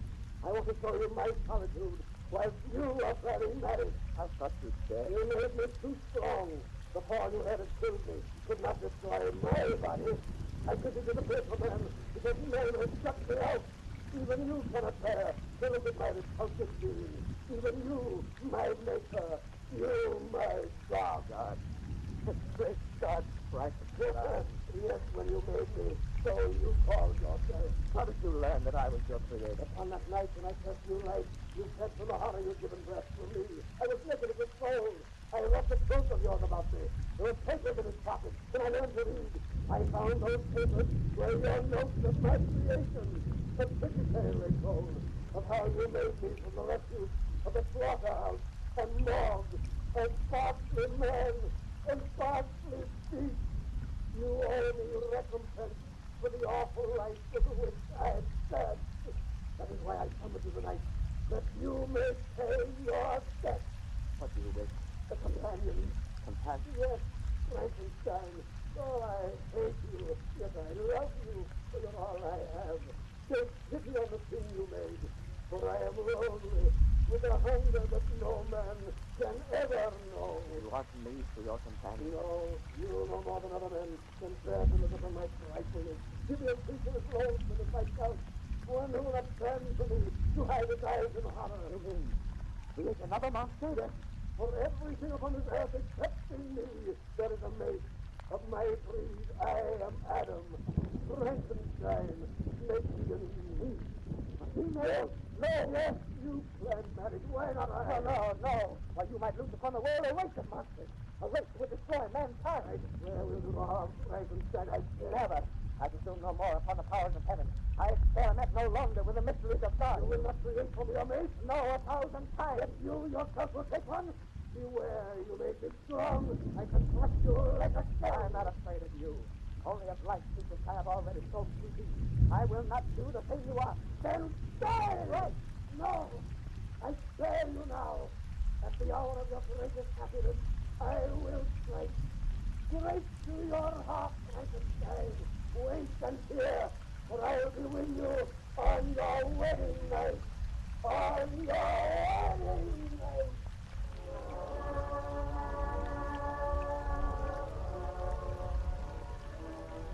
Sister, how can you be so sad tonight when all our dreams have just come true? Oh, I'm not sad, dear. Well, how could I be when at last you are my wife? Victor, you're keeping something from Oh, me. no. You are. Professor Walton has been acting strangely too, and the grounds outside are filled with strange men who look as though they were policemen standing guard. You have nothing to fear, my darling. No enemy who would harm you on our wedding night. Oh, of course not, Doc. What can I be afraid of our wedding night? Oh, yes. I'll let you in, Professor Walton. Victor, come with me here. Oh, excuse me, Elizabeth. I must speak to your husband alone. What is all this, Mister? It's nothing, dear. Now, you stay here. I'll explain everything when I return. Hurry, Victor. Yes. Excuse me, dear. Victor, go. Close the door tightly. You must stay. You see the master? Police have him surrounded. Good. Come on. Oh, wait. He's coming. I can't leave Elizabeth in that room alone. It is you he said this fight, not her. And we have him in a net. He cannot get away. And leave me to it. At last, let me destroy the awful thing my hands have made. Elizabeth, quick! Stop to that! Oh, my God! Keep it safe! The door is locked! Elizabeth! Burst it open! Elizabeth! His line's crumpled on the floor! That open window! The monster! Right to your heart, Frankenstein! Right to your heart! Elizabeth!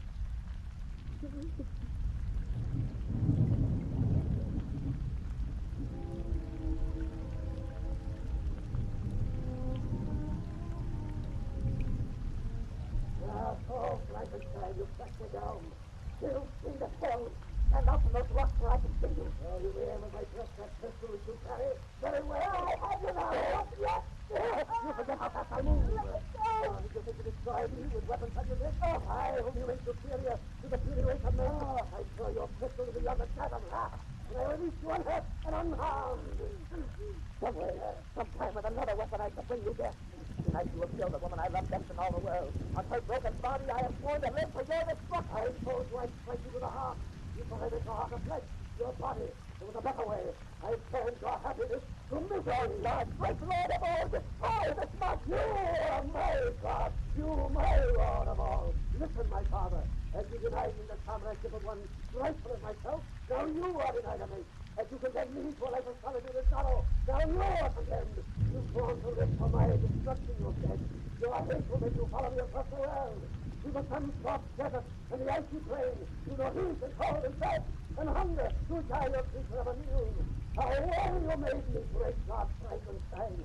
You follow me across the world. I always just ahead. You always just behind. Until your body wrapped by age and sorrow, we will reach the end. Now I go, and you will follow. To your death, to the death of both. For you and I henceforth are one.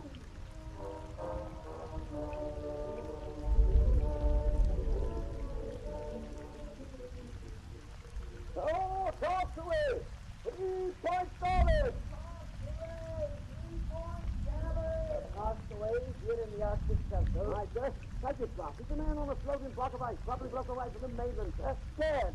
A white man, 1,000 miles from humankind. Some explorer, probably like ourselves. Yes, we've lost his person. He may be a companion of that strange giant we saw in the distance a week ago. If we can get him, sir, we'll try. Man the longboat. All hands up, man the longboat. Cross the way, cross the way.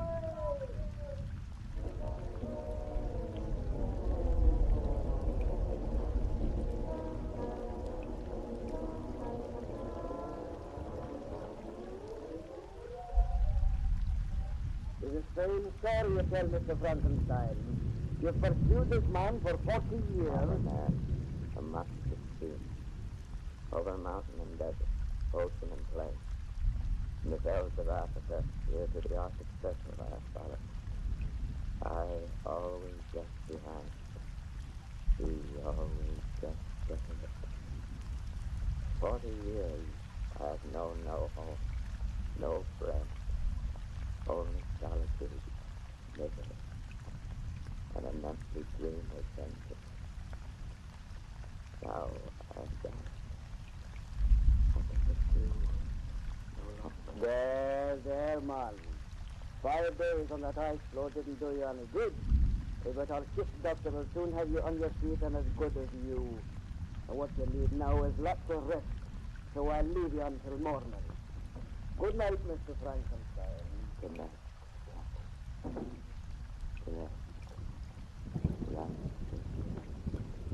Yes, my Father.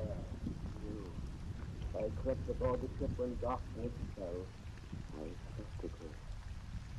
For we agreed, Yes, a God as miserable as his Adam, and Adam as sorrowful as his God. sorrowful because your vengeance is over. No, Frankenstein. At the end, it is no longer heart for vengeance. All things cease, all things begin again. Yet I, the son, cannot survive the parent. Let me lift you in my arms. Carry me to the death. Yes, yes, tenderly I bear you, for you're all I had to love. All I've had to hate. Franklin, forgive me at the end. I forgive. And forgiveness sake. Beneath these icy waters, let there be one grave for both. You and I, creator and created. My presumption and your misery. But at the hill, the waters wait below. Find peace together. Now, The end. the end.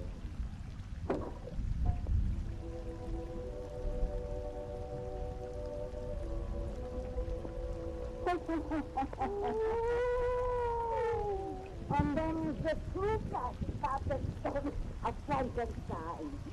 Come see us next week, and Satan and me will have another yarn to spin yet.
is hell.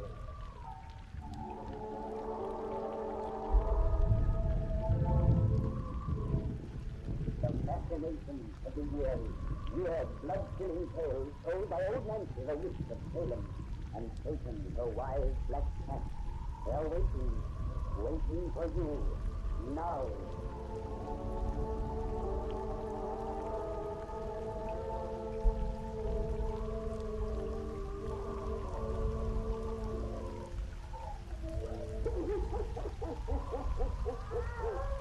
And 17-year-old, my youth today.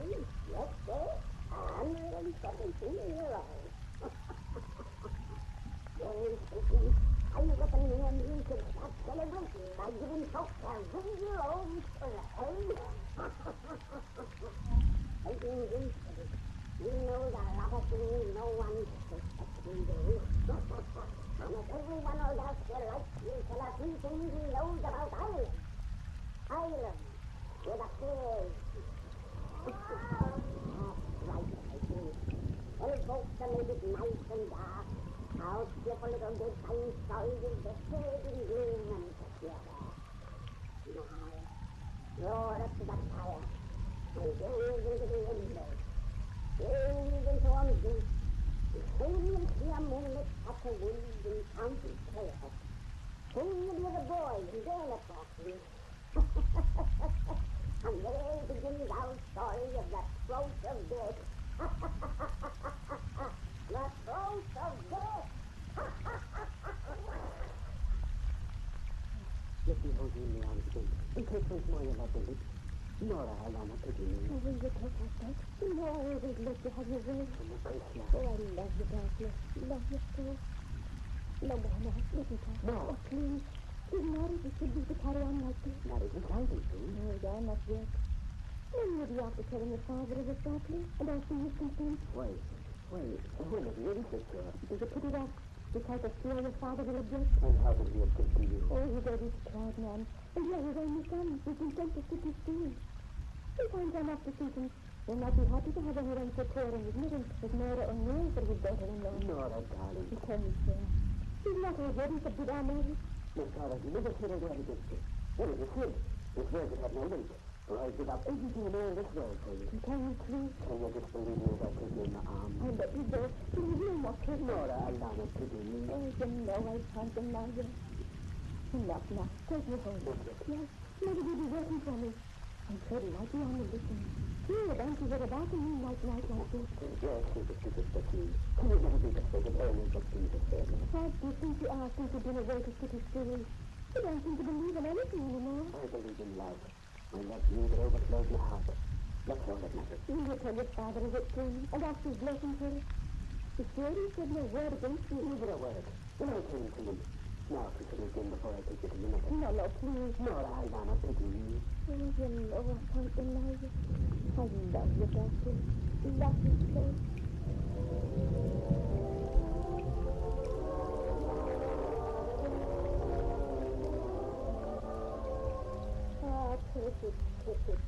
Take us back in this house you are, the churches. I hope the time will come for luck. Because after your life to learn that the man he wails, the carelessly man who now lies in his grave.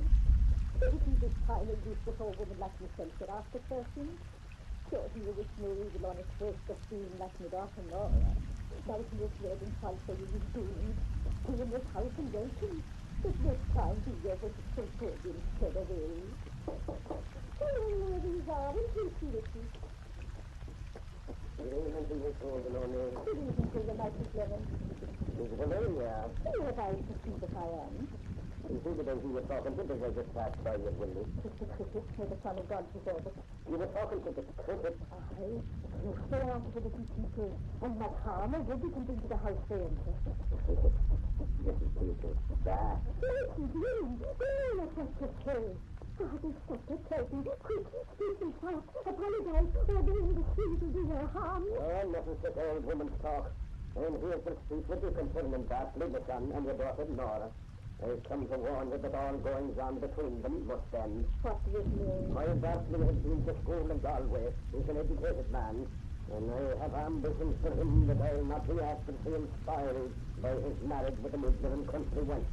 It was after telling me, Father, that simply Thomas Benny had just married with an Indian of Ulster. You see my point. The news of no longer things in Ireland, where it's this blimmin' myself on the richest town in County Clare. There can be no marriages as I've already told my son. You told that me? Weeks ago. You took me like you told here for my Nora. Now that I took her home to him. So I suspected when the squire come to warn you fair. I tell you with a fool, then that now you passed both the inside what the critics in the sea. But I was such a fool as to think you can carry young men and women in their love as they carried horses in their churches. Darkly is my son. You'll see I'm more than my will. No, Nora. Oh. Yeah, and I think you're the not the reason. Now you've had your last kiss. Son, just one. And you know I can't deny you. And do the warning of your devil myself. Do you know me? Caroline was no talking the things. He's hiding.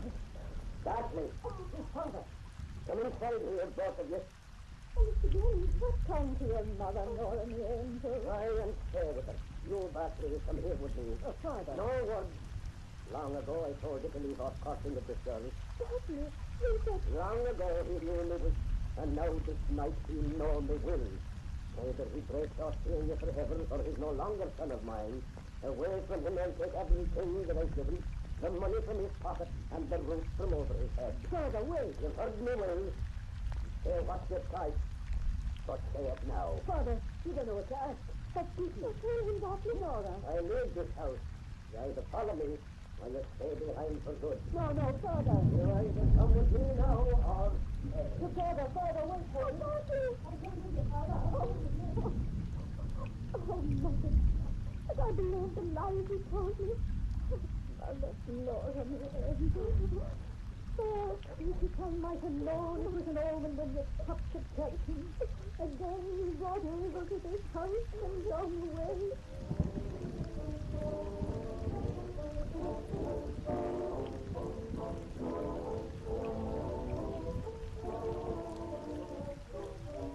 Oh, Nora, you must believe me. Don't hurt me. I'm not what I did last night. You're forcing me a marriage. No, all the time it was against your father's wish. But you followed him in his mind. After I'd given you my heart. But I didn't say. Don't hear it again. I think it's easy. Yes, in secret. Oh, Bartley. I'll marry you down into the said. Father, money. Nothing matters beside my love for you. You must believe me. You must take me to your heart again. Oh, Nora, Alana, pity me. Oh, I want to believe it, precious Smith. But you failed me then. I'll never fail you more. Oh, Bartley, make me sure. Sure? Then how will I treat it? If you have the death of the stars from the sky and lay at your feet, till I steal the moonlight from the desert for you, anything I'll do today and never do. Will you plant with me the price of death? The price of death? Yes. You climb to the top of the fairy street with me and swear I'm married with the locks of hair and the raiment in the hand of a coat. I have no ring in the hand of a coat. I have here that on my father wall. What did you think he do as he lay in bed? Oh, it is a fear her out, a thought of death. The fear to take it. You do not love me. I swear I love you. Then lie to me no more. Go, just sit down. No, I must keep taking. I will hold you in my arms. Let me go. My God, leave me. I want to see you living there. I'll do anything you wish to win you back. Come, you climb the fairy street. If you are a place to take a death, give me a hand and start the climb. Keep mind the rocks and gambles. Lightning, they're all evil together. That's right duty. Be quick. Let's reach the top. And let's go the place that takes disbelieving what is swear. You said the little people are that foolish believe to it. You believe in them. That's all that matters. What will be the anger of the fairies if it tries to close in guilt? Incredible their vengeance. I'm not afraid. Sure, I'll be awfully care for you tonight. Let's quickly through the coast, for I'm hungry for your lips. There. Here. There, this one. Head softly here, to the seas are all about. You look at this desert. You see it to do. I do. You popular idea is the best of a four-leaf canvas. Not a danger. With a charm like that, you can see them plain as day. But where do you be keeping? I used to play and hurt. You're always kind to love it. You hear that first tonight. Oh, you think it's rather here. But, you just got to see. Without the play, Oh, no, too great is my desire for you. But let's be quick. You have a knife. Cut the lock of hair from your head. Yes, it's done. Give it in my hand. I do the same with mine. Here, take it in exchange. Now break the ring in two. The gold is thin and soft. I break it. I didn't believe from the scene that I was caught. You keep them hot and give that a hot to me. Now take my hand. I seek the trace of death. Oh, peace be with you. O Son of God, and all the saints bear with me. Well, I just was only on the scene to make the call. I seek the trace of death. It's there with me, or we talk forever. Well, swear. O Son of God, and all the saints bear with me. And fairies of the glen, and fairies of the hill, all spirits of the oceans, earth and sky, witness how we fly far through. Oh, yeah, it's together. The spirits here, the fairies see, look upon this man and I. Here before thee, we now plight our marriage. With a ring from the dead we bind our vow, and with locks of our living hair. Never shall we break our oath. Never shall we be untrue, one unto the other. If this pledge be broken, may the guilty one be sickened dead, and suffer punishment till God's great judgment day. I, Lord O'Neill, do swear this oath. You got it, Yemen, swear it too. I got the Yemen, swear it too. No, I'm afraid. No, you can got my oath. The trace of death once plighted, time forever. Oh, darling, I love you. I'm your wife now. Take me in your arms.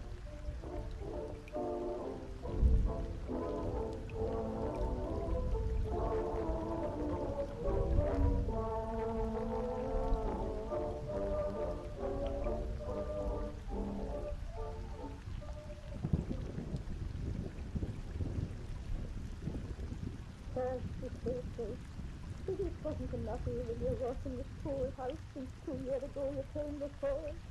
And for all I spoke the dirty and do your dirty folk. Come in, whoever you are, and safety with you. Oh, to you, my sweet Lemon. Oh, Susan O'Neill, is it hurting me forever you'll be because it's the black-hearted son I brought into this world? Why have you come to this house of pain and sorrow? To tell you that big ship is coming home. Well, as you know, I didn't want him to marry your daughter. But I'm asking you to believe that when I sent him away 2 years ago for a voyage round the world, I didn't know the harm his lying tongue had wrought. I'm a hard man, but a just one, and that's why I come tonight. Yes, you're but a man, neither hard nor just, only vain and foolish. So that's your life. There's Nora and the babe. Out by the fairy street. Every day she goes there, hoping your doctor will come back to for this vow of holy marriage. He's coming now. Mr. Glenn. Oh, please be with me, Nora. Oh, is it your comfort that you've heard from Bartley? Yes, the ship is coming home. Oh, praise the saints. My prayers are answered. Did you hear that little Seamus LeBeau? His father's coming home. Nora, if you'd better take a little money from me. Money? You get up from this house. So I didn't know. There's the door. Get out. I'm sorry. When the sun comes home, I'll see that justice will be done. You see. You who know the guilty of the will and brought this all about. Get out. I didn't know.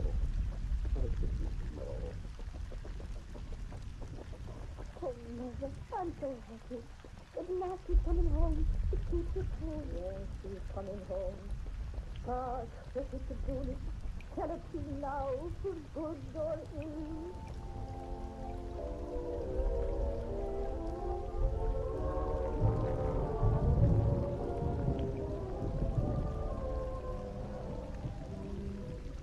Don't touch it, my lad. Show me out another thing. Don't think the blow, so you have to make a little find of life. Let's get it. Yeah. And now, Doctor, tell us some more about how you're in the game. So I can tell you about how you should be. But first, you gotta tell the thing that he's the most beautiful creature on all God's creation. Then let's get him in cold, or a thing to get in. Well, let me into a female business. They don't take no sympathy. So I make it guys so excited that they say now, if you get the things Mirage with it, it's okay. Money, or biscuit, or caffeine, or tea, nothing you can go eyes. Oh, Lana, to be you. Can it work, my lad? Can it work? Lana is that how can I hook this for?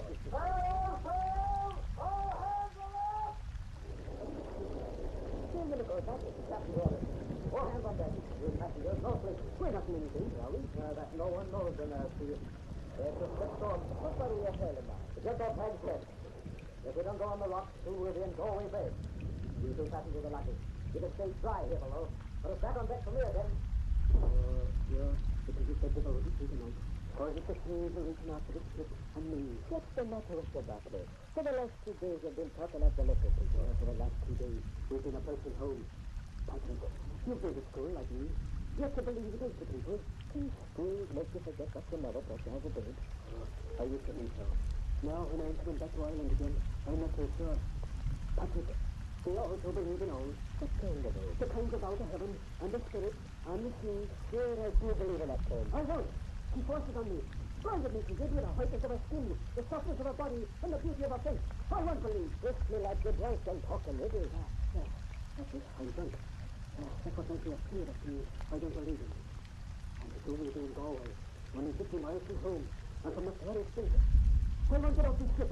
The sea can't get me here. What you talking about? Don't nothing, Steady. The sea can't get me here. What's that? Stop! The plane! Is that a whistling of the wind? No! Well, listen. This sounds like a scene of a woman. I hear nothing but the storm. Once more a whale. She called us to it with sea and silence, as well as us, so we can Certainly you're drunk and talking mad. Oh! I know it! I know the sea! It's the whale of a banshee! The banshee of my death!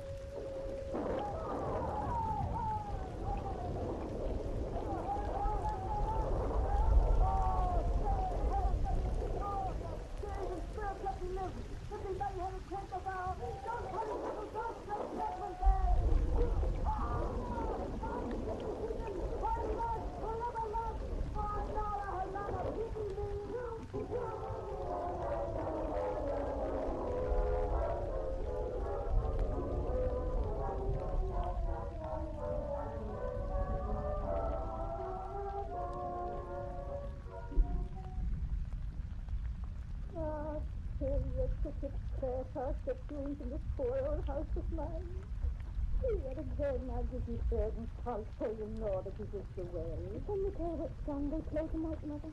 Is it good at last for good instead of ill? It's hard to tell. But I think, Miss Nora, that your battery will be coming soon. The ship should have entered Galway Bay last evening. Mother, that wailing which I heard, is that a whining of the wind? Yes. It's not a banshee. It's a whining of the wind. It must have been. I shouldn't worry. But there's always danger for the men who sail in ships. And every deck at sea would be too good for one of these black hearts. I'd never believe his heart is black. It is only weak and thoughtless. And I love him, dear. You love him. He sure it was just the wind that wailed last night, and not the banshee of his death. Oh, Mother, you know how I prayed for him to come to you at last. He'll come to you. Which means he bowed the face of death, and so spirits from the sea will bring him to our shore. Isn't it nice and kind for us women to be in bed? I'll be staying up a while. Who knows? He may come tonight. Who knows? Here, the little people know and do all things. Good night, sweet Nora, and God bless you. Good night, Mother. And the blessed Saint Cricket. Good night, Cricket, for home. Please, heaven, you tell us for good this night. The little children know and do all things. Oh, fairies of the glen and fairies of the hills, spirits of the ocean, earth and sky, bring my Bartley back to me.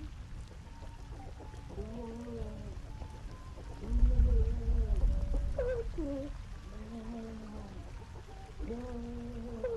Oh, you come to me at last. I'm coming to meet you, Bartley.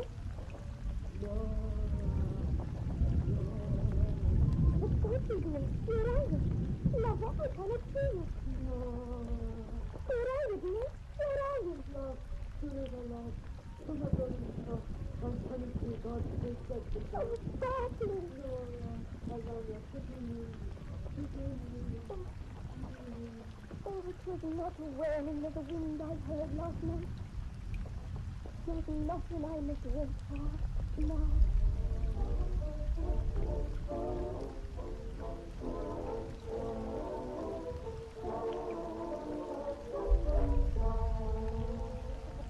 Ah, Cricket, again you broke the banshee wailing by the house. Could have been a keening to me, belly, Nora. and her days reach the cycling before God's blessed ground. Will it now be dismissed as over your after pressing ticket? Sure, then it's all right. When you get it over with, this heart will be yours alone. Come in, whoever you are, and please be with you. Good evening to you, Mrs. Lemon. Good evening to you, Sergeant Audrey. Do you mind if I sit down and just chimney corn? Just yourself, and welcome. Where's the cat? The cleaning's over. The sun is dead. And my daughter. She couldn't live without me. And the boy, our grandson, too. I was grandson. Just the man I was, you once said. Neither had nor just, only vain and fool. Yes, just a man, so a fool. With lonesome and around and all alone. We won't have long for lonesomeness. Nothing is long but such eternity. No, no, no, no. Every night he walks across the formless ghost that none can see. No, no. The fool was of always that his head was wrong, but never will he find her till the judgment day. Could ever to his saints, oh Lord, whose sorrow will mine be punished. Yes, it is the crackles, is your prayers and soul.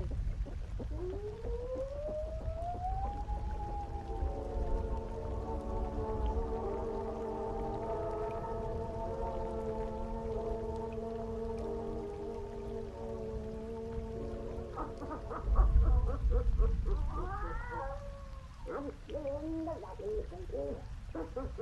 You folks come here when all men see as a best day again.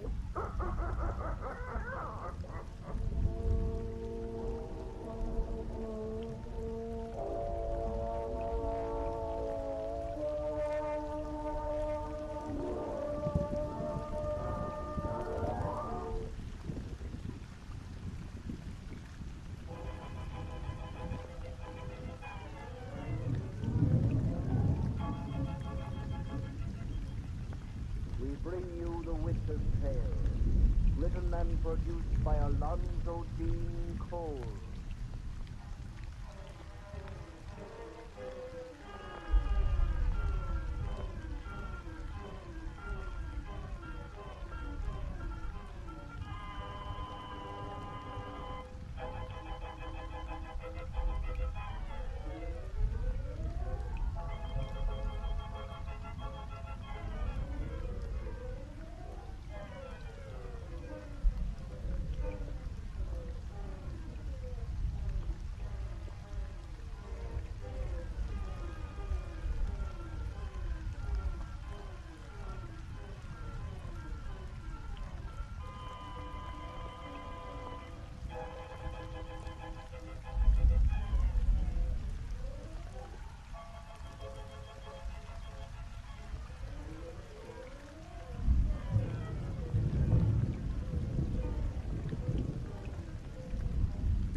And now let us join old Nancy and Satan, a wise black cat.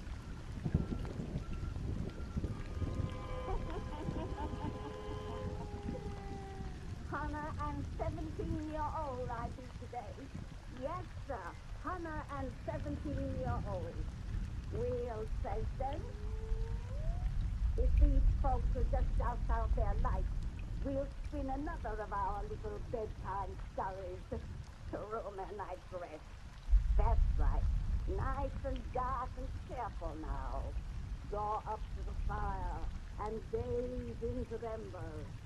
Gaze into them deep, and soon you'll see an island in the center of a lake in Michigan. Not so long ago, the Red Indians owned that land out there and worshiped the spirit of its waters and its skies. And they're what we're gonna hear about tonight. The spirit of the lake. The spirit of the lake.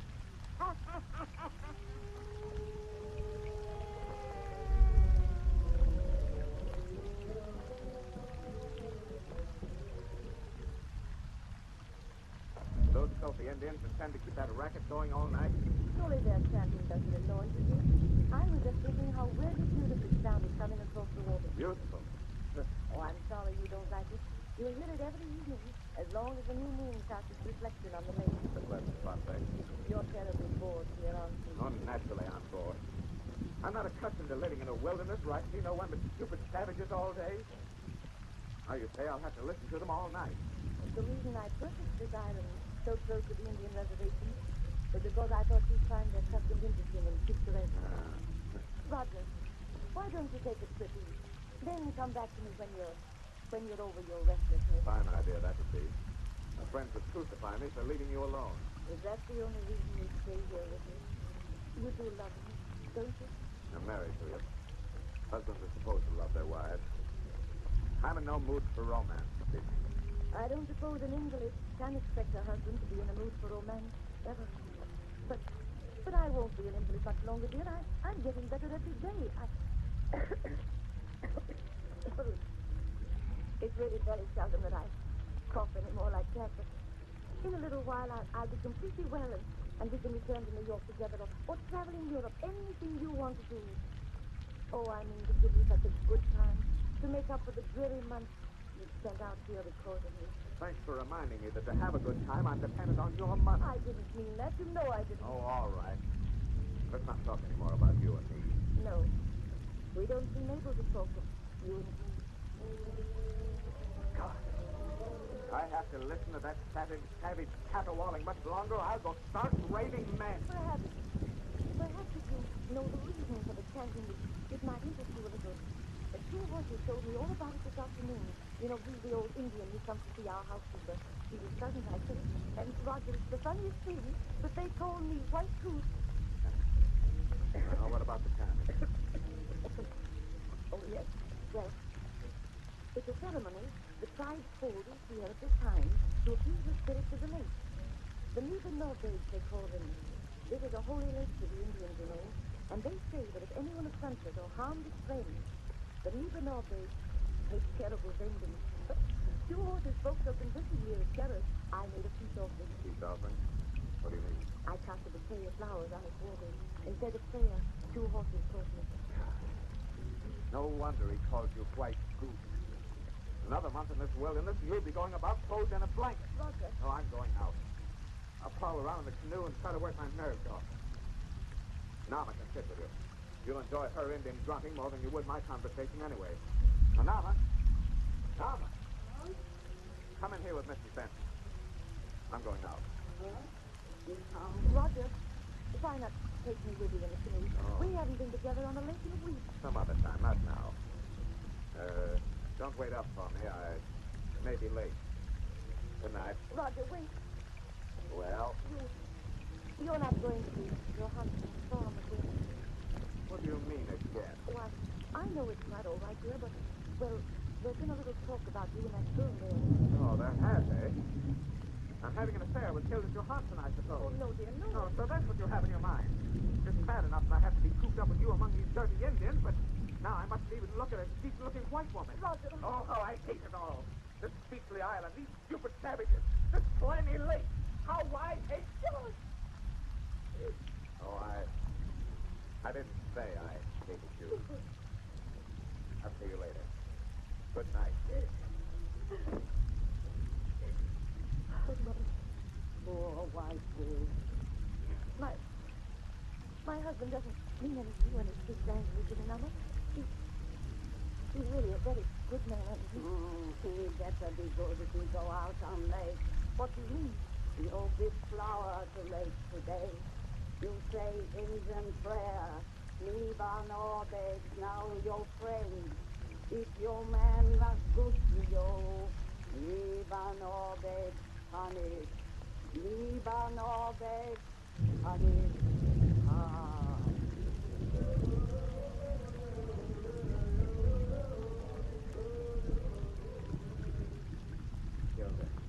Hilda, I'm mad, insane about you. Why do you hold me off like this? Because you haven't any right to be insane about this. You're a married man. Oh, we're not children. You know I don't care a hang about my wife.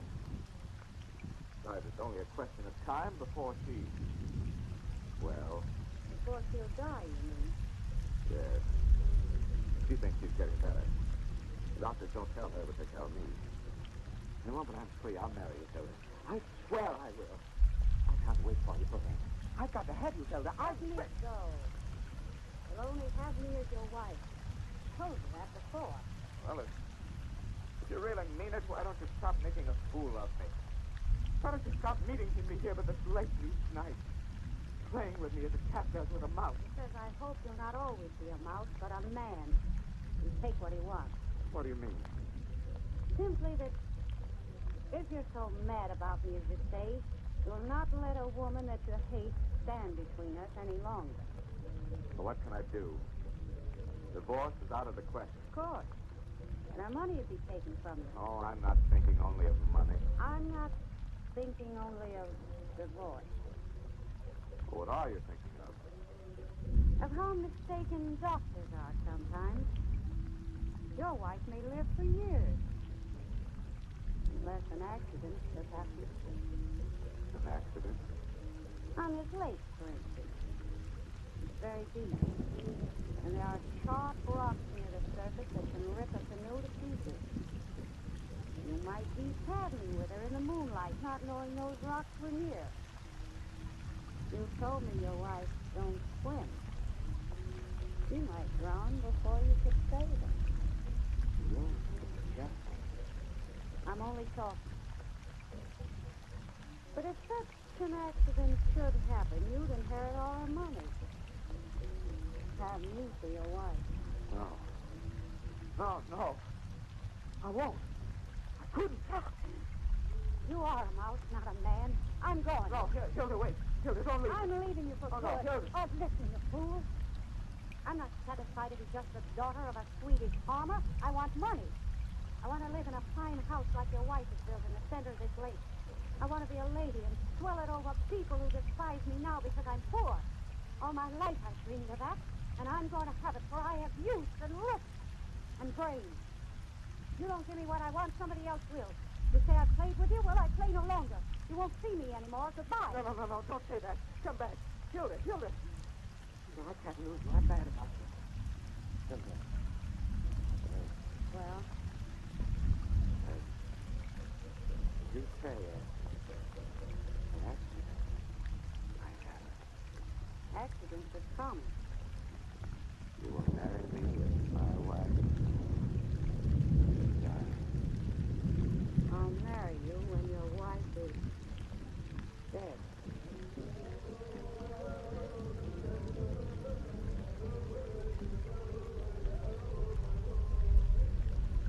Oh, Roger, it's wonderful to be on the lake with you again.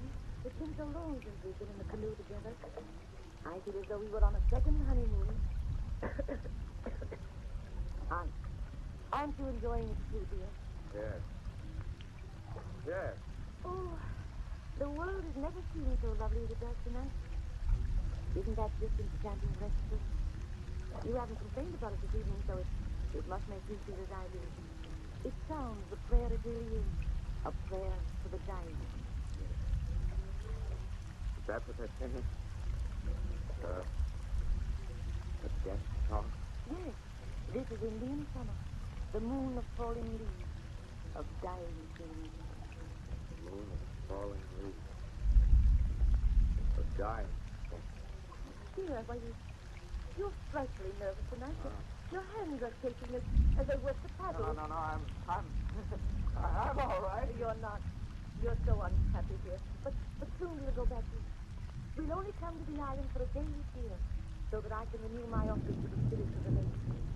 But I say to the league for neighbors, they're seriously, for I'm under their protection now, according to Nama's two orders. Oh, dear. Oh, be careful where you guide us. We're close to the sharp rocks the Indians call the Spirit Challenge. They say the roads to the villages of the Happy Dead lead over such rocks as that. Rocks with a knife-like edge on which only the good can keep their belief. The bad fall off into an abyss of eternal torment. Stop talking that savage rock. Stop, I tell you, it can't fight me. Dear, I'm not afraid of spirits. They can't hurt me. And men will say it was an accident. Roger, you're mad. An accident. That's what they'll say. An accident. You're making for those rocks permanently. An accident. You mean to Don't leave me. Roger, don't. Turn back. Turn back. We're going to strike. Roger, save me. Don't pull away from me. I'm sick. Roger, come back. Oh, God, I pray thee. Oh, spirits of the lake. Funny. Funny. But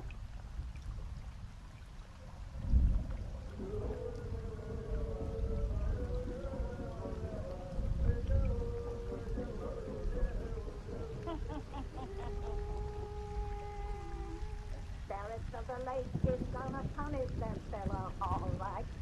And when next you folks come see me and Satan, we'll tell you exactly how. There's a very costly finish to this little bedtime story.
Witch's Tale, written and produced by Alonzo Dean Cole.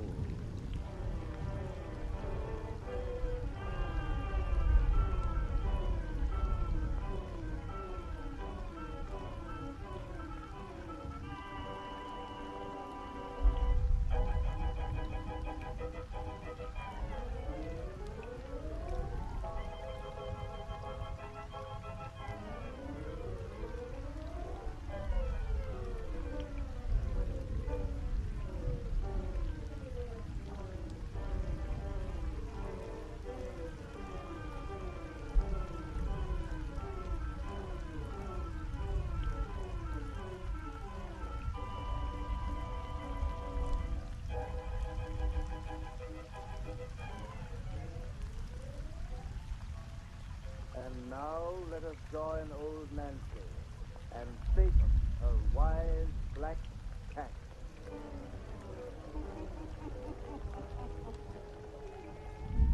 Hannah and 5-year-old I be today. Yes, sir, Hannah and 5-year-old. Real Satan. Suppose we get right down to business and finish that cheerful little story we begun when last we spoke was here. Down south them lights.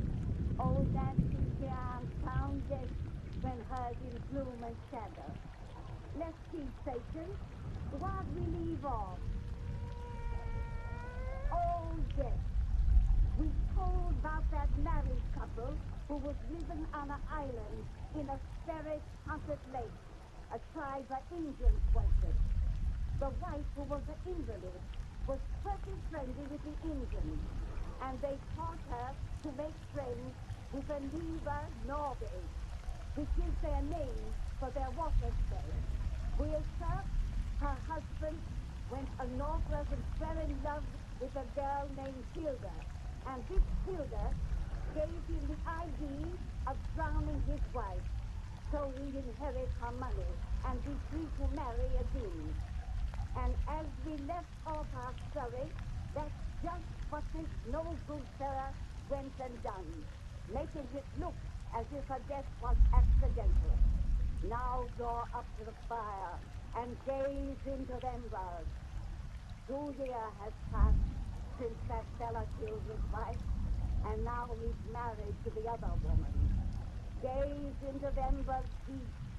Soon you'll see him sitting in a stateroom on a railroad train. Soon you'll hear more about the spirits of the lake. The spirits of the lake.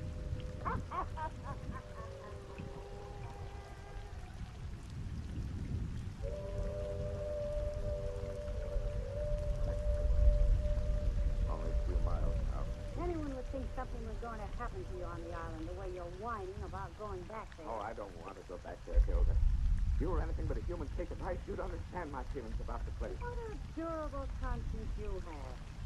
After 2 long years, the accidental death of your former wife bothers you as much as ever. Hilda, for God's sake, don't talk. Oh, don't worry. I hardly think anyone is listening at our stateroom door. You fooled the law for so long, it's not apt to get wise to you now. Oh, won't you ever let me forget? It was all your fault anyway. You planned it. You drove me I had forward. nothing to do with it. I wasn't even there. In fact, I know nothing about it. Snap out of this and get our bags together for the forfeit. If my folks are at the station to meet us, I don't want them to see you looking like a frightened cur. Hilda, couldn't we stay with your family while we're here instead of on the island? Live in a dinky farmhouse when I can swell it over the neighbors in that big house on the island? I guess not. But, Hilda, I told you I'd buy you a nicer place somewhere else. Look, I'll buy you anything you want. Don't make me go back You could buy me the most expensive mansion on Park Avenue and wouldn't give me the kick of living on that island, owning that big house there, swelling it over the people who knew me when I was poor. You kept it from me for 2 years, but now at last I'm going to have it. You don't understand. Oh, yes, I do. It isn't just conscience that troubles you. You're afraid of the place. Afraid of an Indian superstition. No, Why? Your other wife seemed to believe there were spirits in that place. Some sort of Indian goblins who made you pay for what you did to her. You said she called upon them if she sank beneath the water. Yeah. With her last breath, she called on them, too. I'll go with you, Hilda. Just let's not talk anymore about it. All right. We're coming in. If my family are waiting here, they can drive us to 2 horses' place. You can row us to the island. Get those bags together. Back Well, what about it? Oh, who's there? Hold him, ma'am. We've come to your station. We're ready. Open the door and help him get the bag. Oh, the tall trees. The eyes of the sky.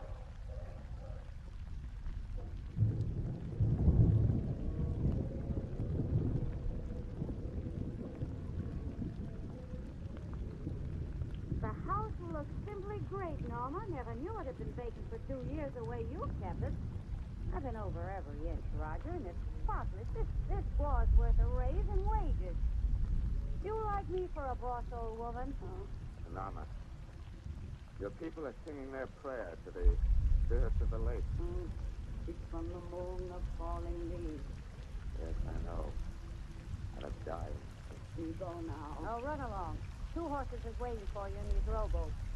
Mind you bring back everything I'm sending you for, too. Oh, Norma, wait a minute. Is the canoe in good shape? If we wanted to leave the island... What do you mean, if we want to leave the island? Hilda, You all go on, get out. We go. Haven't any sense at all? Well, you've acted since we landed here. Even those stupid Indians know you're scared to death of the place. You want them to suspect the reason why? Oh, I think they've all suspected. Now we're alone here. You and me. No, what of it? Get out of this kitchen. You better lay down a while so you can pull yourself together. I'll try. Where do I put down this window? I can't stand that noise of those drums, that chanting. Oh, I'm not crazy about it myself. Looks like a storm is blowing up. Come into the living room. My living room. No, Hilda. found her in the lake. Yes, they laid her on the divan in there. I had to go in and look at it. Hilda, you think I'm mad to believe there may be spirits in these waters, as the Indians say. Spirits who love Bernice, who would punish those who hurt her. There was something queer about the way they brought us from that lake. What do you mean? It's as though the lake had taken care of her. Taken care of her? Yeah. You know the slime that coats the surface in this month of falling leaves? Green, tilted slime that rises from the bottom and covers all it touches. Beneath his clothes were sodden. Weeds were entangled in a matted hair. The ugly slime had never touched her. The lake had not defiled the one who loved her. What a booby you are. Your mind is so filled with crazy notions about the place you're only a step above a lunatic. Now that you're here and can see for yourself there's nothing to be afraid of, you make some of your senses. Come on. We're going in that living room. Oh, you must be right. There can't be anything to be afraid of. Of course there isn't. Come on. Wait. What's the matter? But I heard a cough. Cough? There it is again. There's someone in that room. Well, now... Wait. Don't open that door. What's the matter with you? You're white as a sheet. Hilda. That's the way she used to talk. Just crazy. It's probably Nana. She's come back in the house from No. the other door. Look out the window. Nana's with 2 horses in the middle of the lake. That's funny. Don't see how anyone else could be in the house. I inspected every room. Cough again. I'll soon find out who's doing it. Taylor, don't open that door. Get out of my way, you coward. I thought so. The room is empty. Yeah. That's it. There's the cough again. It's from the next room. Don't leave me, Hilda. This room is empty, too. Oh, thank God. Funny that we both should have heard that cough. Well, you've talked so much you've got me imagining things. Yeah, maybe we imagined it. It's gonna rain. You know how damp it's grown suddenly? Very damp. Suddenly. Where did that come from? What? A moment ago, this room was clean as a pin. What do you see? Look there on my rug. A patch of... Oh, it's slime. Green slime. In the bottom of the lake. That claw didn't clean No, it wasn't there a moment ago. You just said yourself. Oh, I must have overlooked. Hilda, look, there's more. That spot wasn't there before. And there's another patch on the divan. Slime. Green slime from the bottom of the lake. Hilda, the bottom of the divan is growing larger. It is patch. What's for? This divan is where they laid her when... Stop that. There's natural explanation for this. We gotta find it. Patch of slime fell on my hand. From where? I don't know. Falling all around me. Hilda, bottom of the divan. Still dry. Water soaked all over. It's on the gate. She lay there. But she's dead and buried. It's from something else. That cough again. She's here, though. We can't see her. Oh, no, I won't believe that. Water oozing from the walls. And slime. Slime. Green slime. It's coming from the plumbing. Rain from something next. Oh, it's from the lake. The lake is going to punish us. I knew it would if we came back. Well, I had nothing to do with it. It was you who killed her. You who made me. Ah! And the cow. A woman's body. Her. And they saw it when they brought her in. Let me out of here. Let me out. Yes. Run! Run! Run! Get me off this island. Wait. Oh, God, if we leave the land, the lake will get us. There's nothing against me. I didn't do anything. More slime fell on me. It's dripping from the tree. Yes. It's falling all against us. It's falling on both of us. On you as well as me. Slime, ugly slime from the bottom of the lake. The canoe at last. Come on. No, not on that lake. That's what it was. To get me on the water. Please don't stand here. I won't go on that lake. Ah! Look behind you. Beneath the woman that we killed. Come on. Get away. He's coming further. Yes. The cold, wet arms are reaching out for me. Paddle. Yes. He drinks the water then. With the hair all matted, dripping from the lake. The slime that covers us is not defiled her. Get me away. He's over strength. Paddle. Ah! Paddle. Blasted too. Beaten too by worms. Worms from the lake. Oh, we're drifting. No, we're going too fast. Something is pulling us through the water. Something we can't see. We're going toward the rock. Yes. The spirit talent. The road to death leads over rocks like that, she told me. Only the good can keep their footing on them. The bad fall off into eternal torment. I'm not going to be dashed against them. I'm going to save myself. I'm going to swim. You can't save yourself. He paid the lake to punish it. It will never let us go. Help! Help! Something's dragging me down. Spirits of the lake. The Nibanobe. The rock. The road to death. Eternal torment. Cold air. Pulling me down to the slime at the bottom. Bernice, you played the lake to punish. Slime. The slime that spared her will cover me forevermore.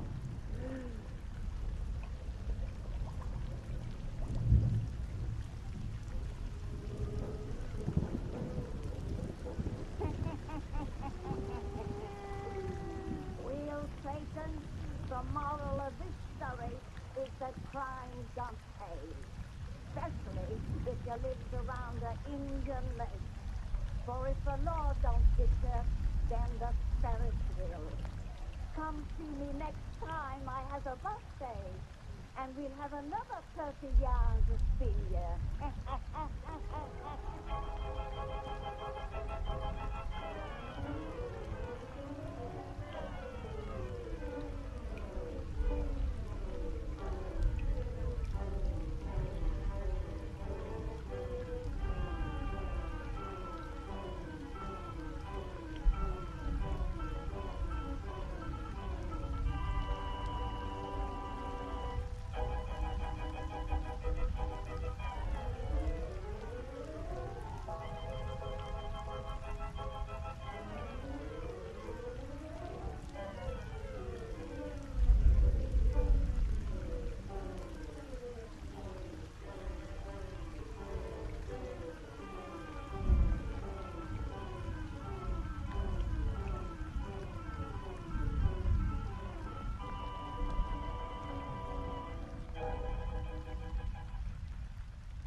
The Witch's Tale.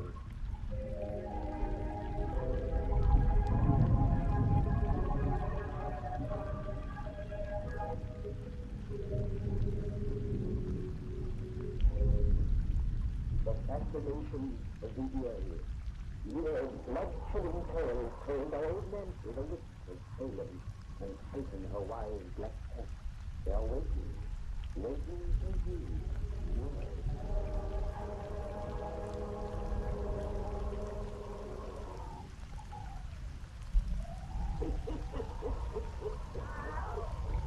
Another 7-year-old lady today. Yes, sir. 107-year-old. Well, we got a lot of yarn to see folks tonight. So if you'll give word without all night, you'll get right smack down to business. That's right. Make it nice and dark and cheerful when you're listening to our bedtime stories. Now, roll up to the fire and gaze into the windows. Gaze and cold deep, and soon you'll see a warm village behind the western break in war-torn France and 1903. And so begins our tale about the firing squad. The firing squad!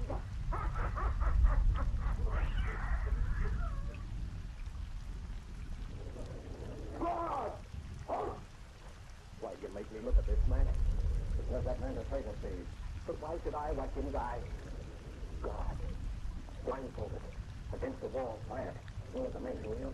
All right, Captain Mason. Let's read. God. And what's this execution? That's an order. Yes. Fire! Fire!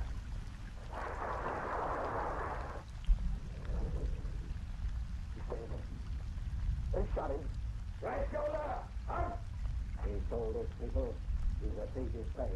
Forward, left, right, up!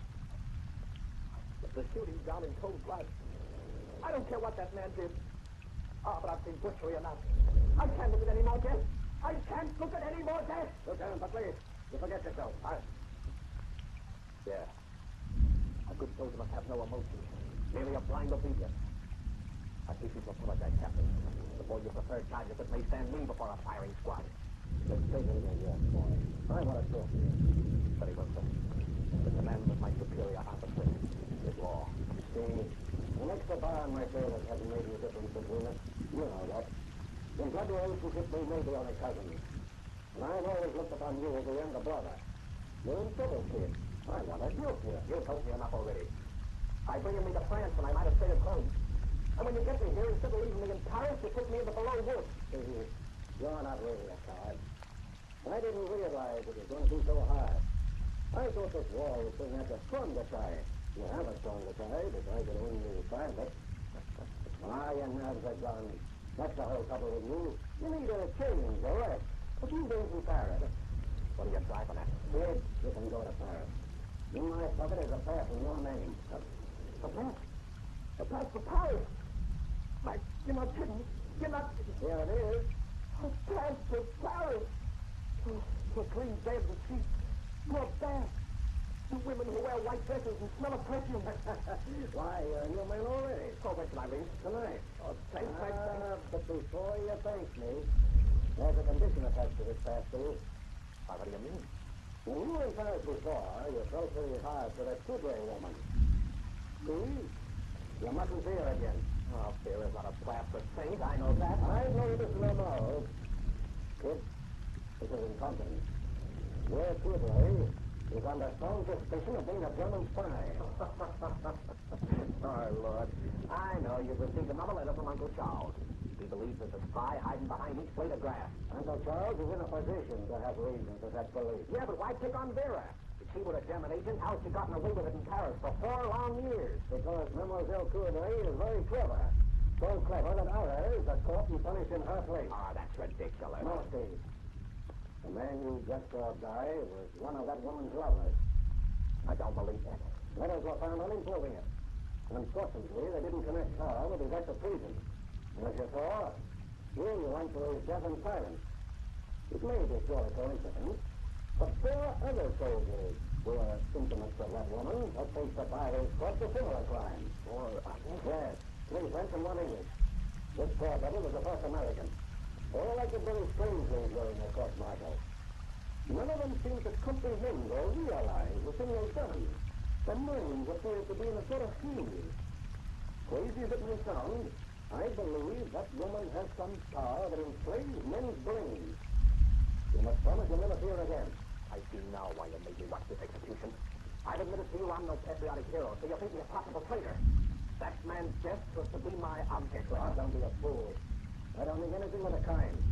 I did make you watch only to show you the sort of woman you're in love with. You haven't shown me anything. You've merely talked about her a lot. And the moment I get to Paris, I'm going to call her up. No, you're not. Give me that pass. Max! Your superior officer speaking now. Give me that pass. No, you can't. You won't. I've got to get away, Max. If I have to listen to those guns another day, I'll go crazy. I've got to get away. Give me that pass. No, no. Oh, for 3 days in Paris, I'll promise anything. I promise, Max. Don't take it away from me. Well, you'll not be here for a day. If you want to, you can telephone us. But if you meet her by accident, you won't speak to her. Swear it on your word of honor. On your word of honor. I swear. On my word of honor. Yeah. Thanks, Steve. Oh, don't be sore at me with it. You know I'm only trying to help you out of a possible trouble. I've done that ever since we were kids. It's become sort of second nature. Here. You pack now and be on your way. The good spree will put those jumping nerves of yours to sleep. And when you come back, you'll go up there and do our job together. Yeah. Up there where those guns are booming. Up there where death is waiting. But I have 3 days now to live. 3 days to live in Paris.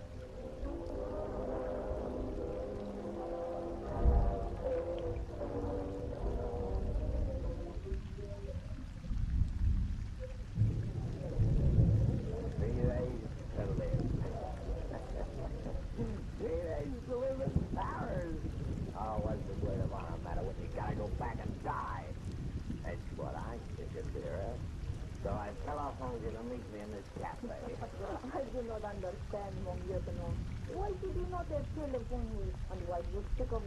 Rainstorm? I'm Jones. It's a personal private, Jones. I'll don't make to try and run my life. And if you only knew the silly reason you gave for wanting me to promise it. I do not comprehend your little joke, but I will laugh with you. I will pour another glass of wine. Then perhaps you will tell me all about it. Yeah, pour me another glass. Hey, dear, you only had one drink all the time we've been here. Don't you like this wine? I prefer to remain quite sober, as I can enjoy your happiness the more. And you are so happy, mon cher, to be away from the awful front. I'm so happy I can sing. Say, let's both sing, Vera. Wait. Your glass is empty again. You will sing better when it is once more full.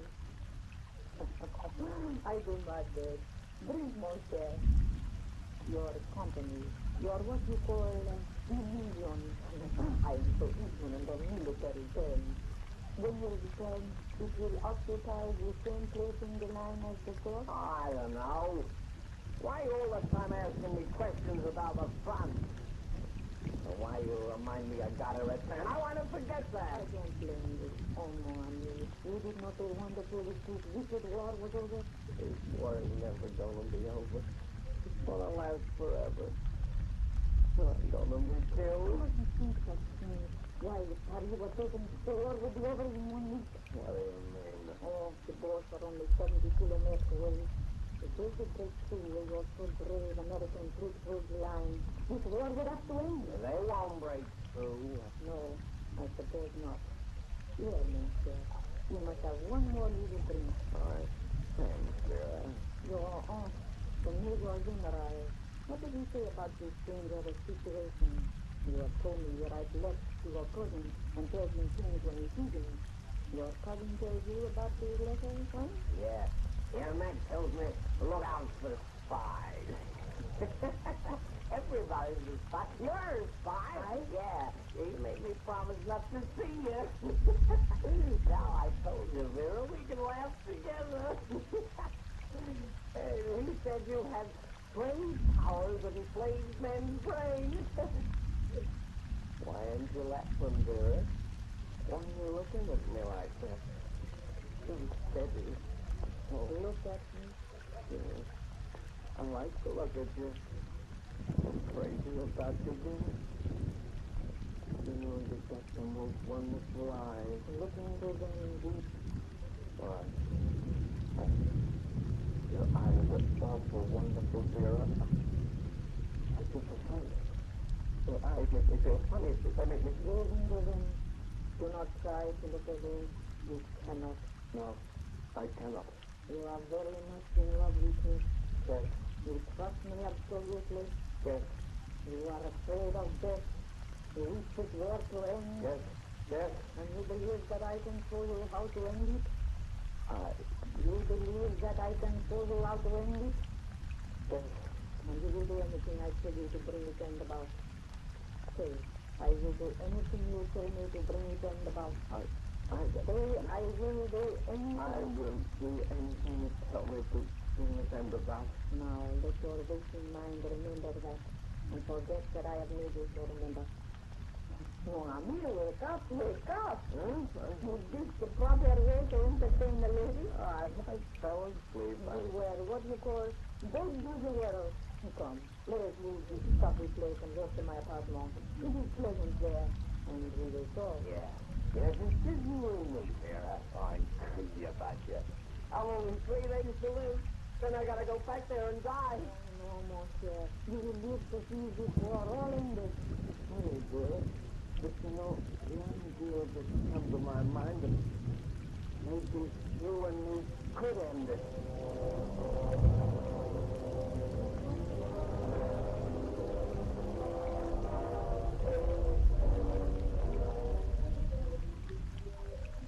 You cannot see the declare at any moment. You are sure we will run your risk? Have I ever led us into danger? No. Your hypnotic powers have been of great value to the fatherland, mademoiselle. In 3 days I have made this gitano my slave. And his uncle is a major general. It is like his nephew. Germany does not need our help to win the war. Now listen, the lead is up. Tonight you return to his company. No matter what happens, you will obey my will. Proclaim your doom and have no fear. I rely upon you. You wanted me here? Yes, ma'am, but you come in. The gentleman of whom I spoke is here to see you. Mr. Charbonnet, I present Lieutenant Buckley. I am charmed, Lieutenant. Monsieur Charbonnet. Of course I know that's not your real name. Mademoiselle Coudray has told me of your conversations. She told me how to end the war. It doesn't matter who wins, just so it's over, she said. She's right. And once the line is pierced between Poisson and Reims, Paris will be occupied within a week. The war will be over, and men will cease to die. Yes. But what am I to do to save my life and that of others? The word Ludendorff wishes to learn the weakest spot in the line. How could I find it? One who looks may see much. And to the network of General, things may be told. It doesn't seem right. Look into my eyes, Monsieur. Because you wish to live, you will do what you are told. Yes. I'm going to live. For you. You will put the information you desire to a man wearing the uniform of a common American soldier. We will have a bandage bound around his head and his arms carried. These will give you the password. Complex. This man is missing, and it won't stay. What if I am killed within the week? That's as close to being misfortune. Remember, you are not to fear, Monsieur. Nothing can harm you. I have told you. No, nothing can harm me. Not even a firing squad. Of that I have forbidden you to think at all. To ensure your safety when the drive begins, Lieutenant, you will take this capsule. It will make you very ill. Ill enough to be sent to a hospital in the rear. Where nothing can harm me. Can I have two capsules? If you are worried about his cousin, Captain Nelson, I've told you many times that he will also be safe. Yes. Here, Mac will be safe too. You've told me. To make Mademoiselle's assurance more certain of fulfillment, here are two capsules. Mademoiselle will enlighten you concerning any further details. It will be dangerous for me to remain here longer. Goodbye, Lieutenant. Goodbye, Mademoiselle. Au revoir, Monsieur. I offered him my hand. He didn't take it. So what am I doing? What am I doing? Exactly what I told you to. That and nothing more.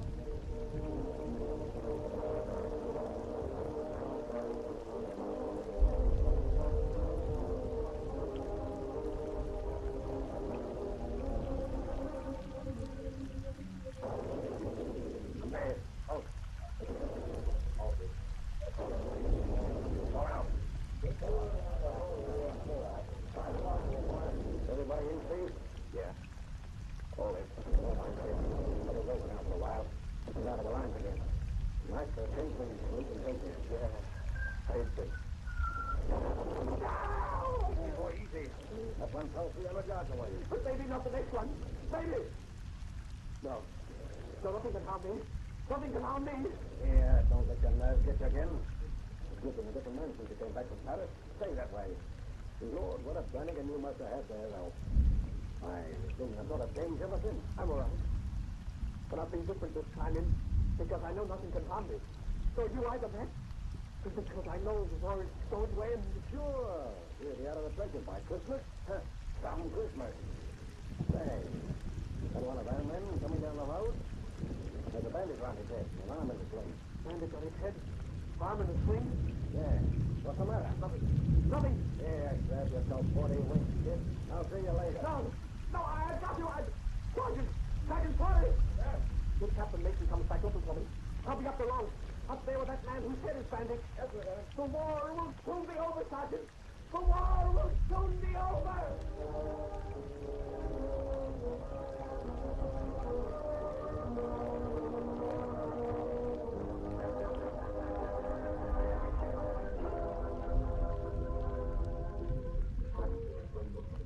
I know I got to be careful, just as she told me. It is all very clear. The weakest point, you see, is just behind stormy. Yeah, just behind storm and always in readiness. The blow will be hard. Then the war will be over. It'll be finished, as she said. They must hurry away now. Goodbye, Lieutenant. Goodbye. What am I doing? What am I doing? Lieutenant Buckley! Buckley! Steve! Come in. Steve! Steve, I've been looking everywhere for you. Bad news, kid.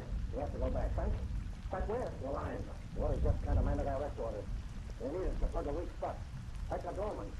Considerable height. Back to Dorman? What's the matter? Get that man with the bandaged head! Don't let him get away!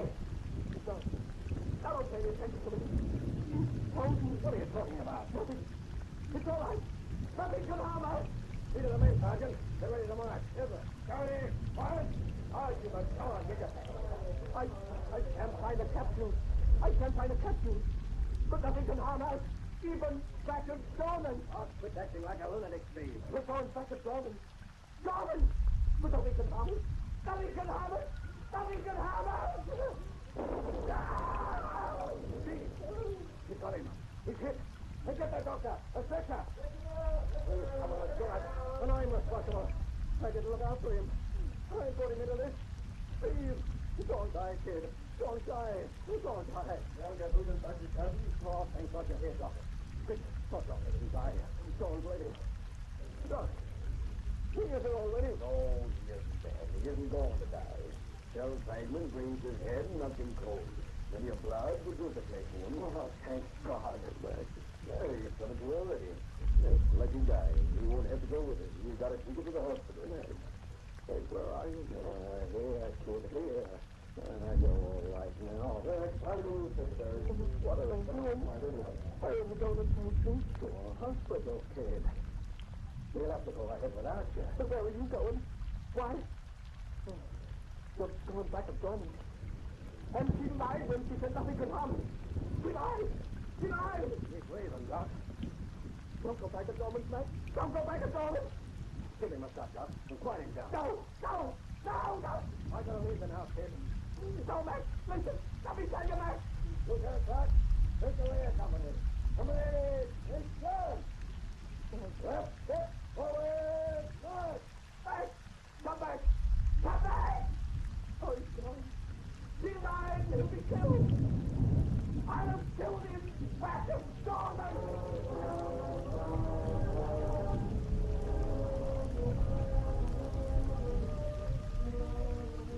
I didn't do us no favor when they brought that nutty lieutenant to this hospital. Why do we get a noise so sitting on his chest when I got that suspicious now? These things have asked me. Did you hear him carrying on? Claims his skipper standing by his bed with a big hole in his stomach. And that his outfit's been wiped out. All but 18 men. Yeah, I heard him. Quick with that car. Yeah, they're the same. I'd hate to be imagining things like he is. He's an ambulance is coming. Come on, Sam, over the driver's on a bunker somewhere. Yeah. Come on, you guys, go on. There's plenty there. What? Well, what's the matter? You got a car full there? Yeah, more coming. Big fighting back at Dorman Street. Come on.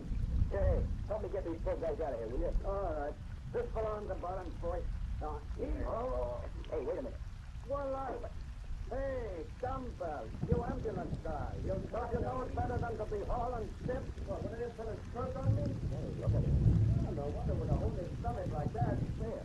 He's got bars on his shoulder. The captain he was. Yeah, well, he ain't no longer. He's got his dog tag and having with these other guys. Sam, wait a minute. He says we Captain Macklin Mason. That's who that crazy news that was standing by his bed. How did he know this guy was hit in the stomach 20 kilometers away?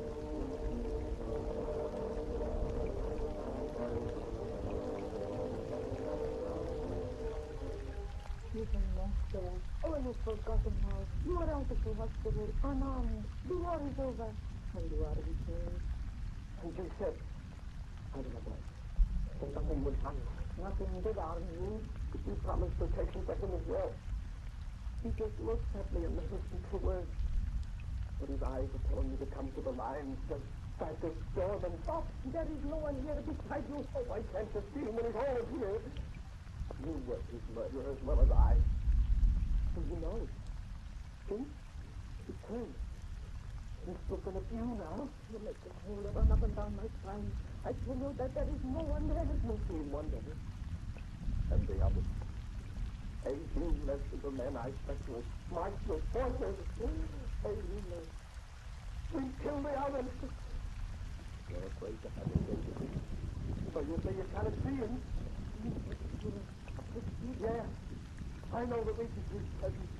His eyes are telling me to come to the line just like a dormant. No, we are leaving town. But before we leave, we must go to the lines in search of dormant.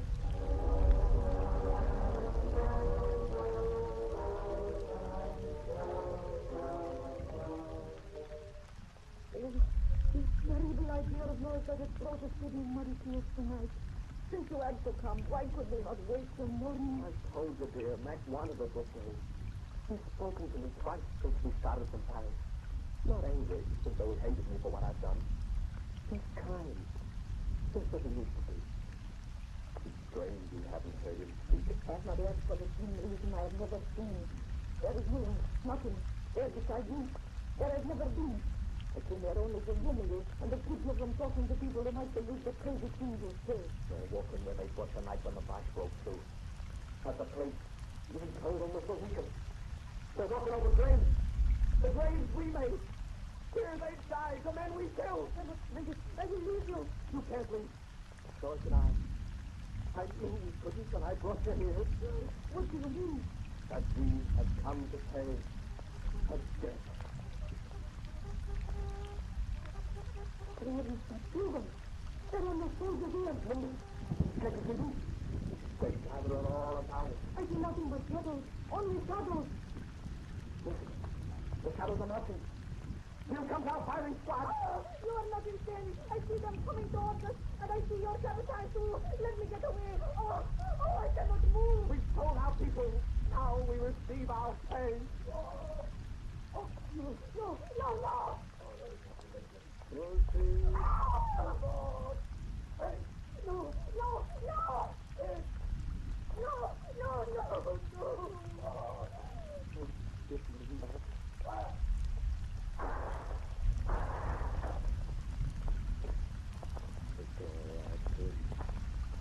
No, I can look out for you again.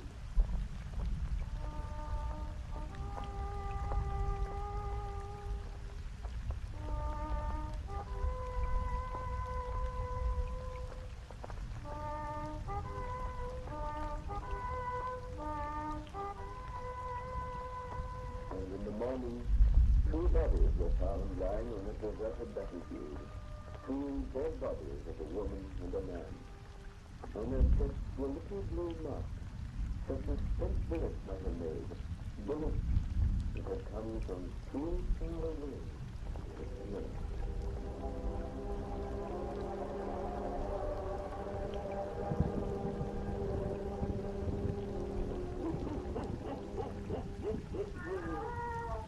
Well, that's the end of that newspaper.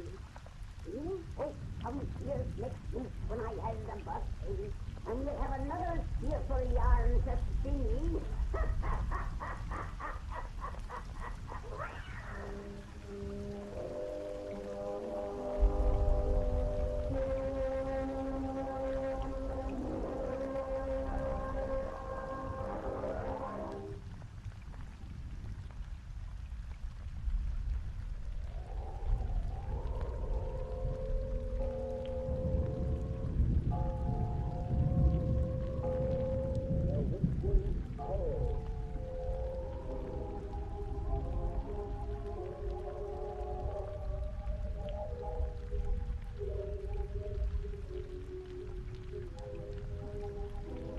Fascinations of the year. Weird, blood-spilling tales told by old men with the witch of Salem, who taken her wild black cat. They're waiting for you. Now.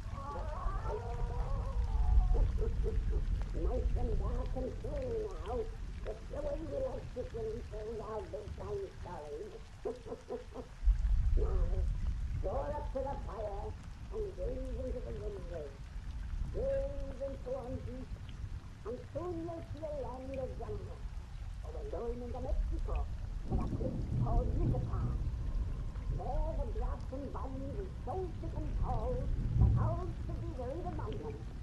Big and looking city. The old Indians used to live there long before the white men came. Soon we're going to hear 3 white men talking in this jungle.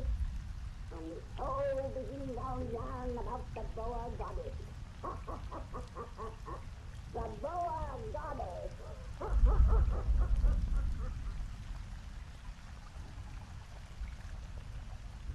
Morgan, did you have this, huh?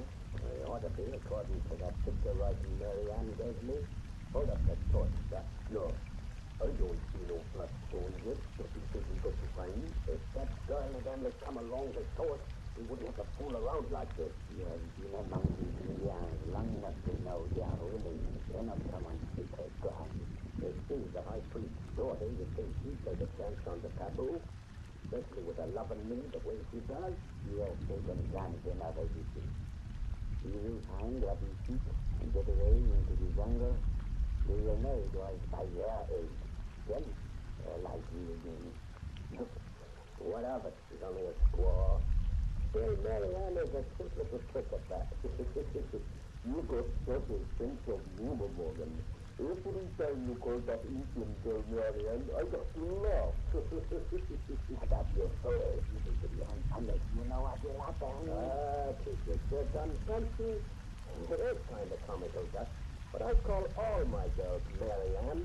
And not being able to speak this one's lingo, I don't know her real moniker anyway. Why, you be careful.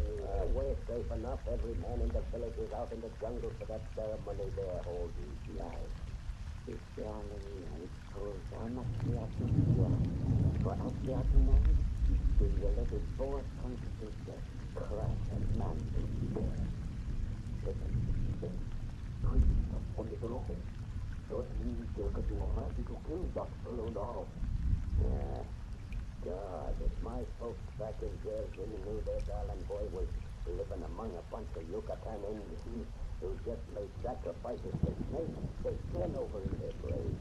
After 3 months among them, it is still difficult for me to realize that we have found the lost tribe of Aztecs, living as their fathers did 600 years ago. It was lucky they found us when they did. Another day lost in that bush, he would have to be dead.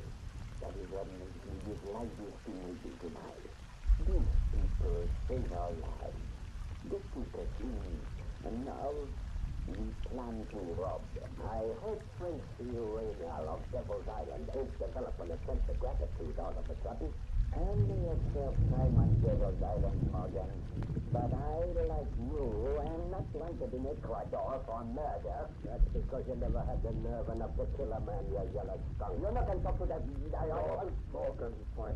We cannot quarrel. You're right, Brad. When we get what's underneath them 3 flat stones, it'll take all 3 of us to fight our way back to civilization through that bush. Forget it, Francis. You will find them others in the temple. I've already shown you the little ones Mary Ann gave me, and she's told me in her sign language there's 6 ones where we're going.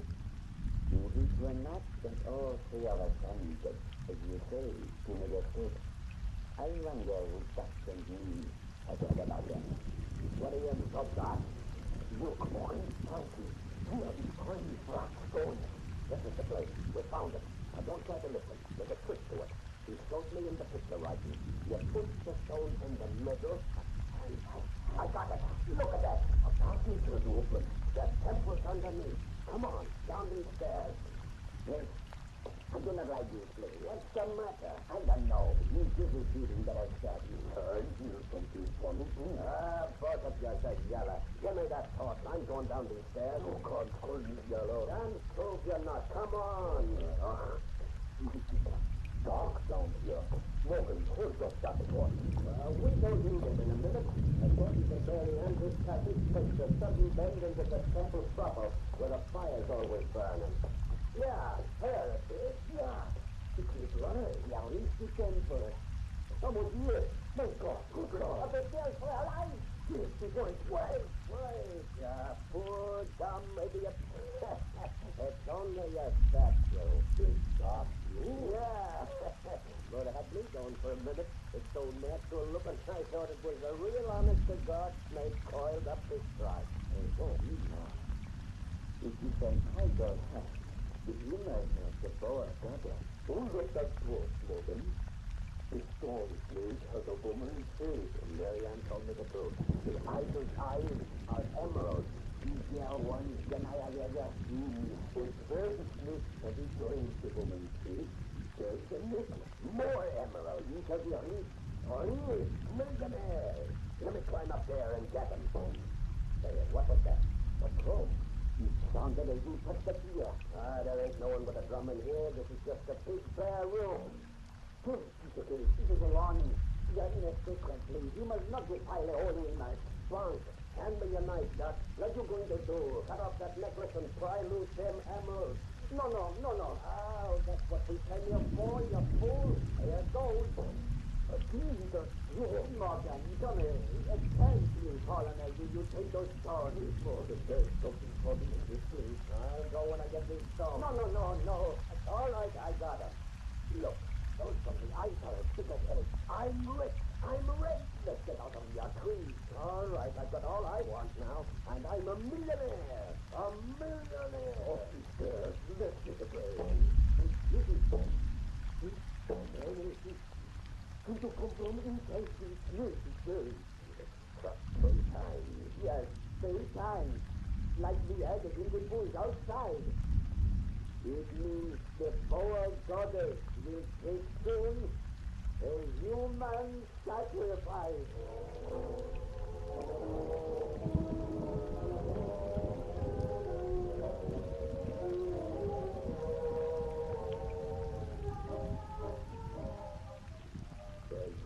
Guys whine like a pair of old women.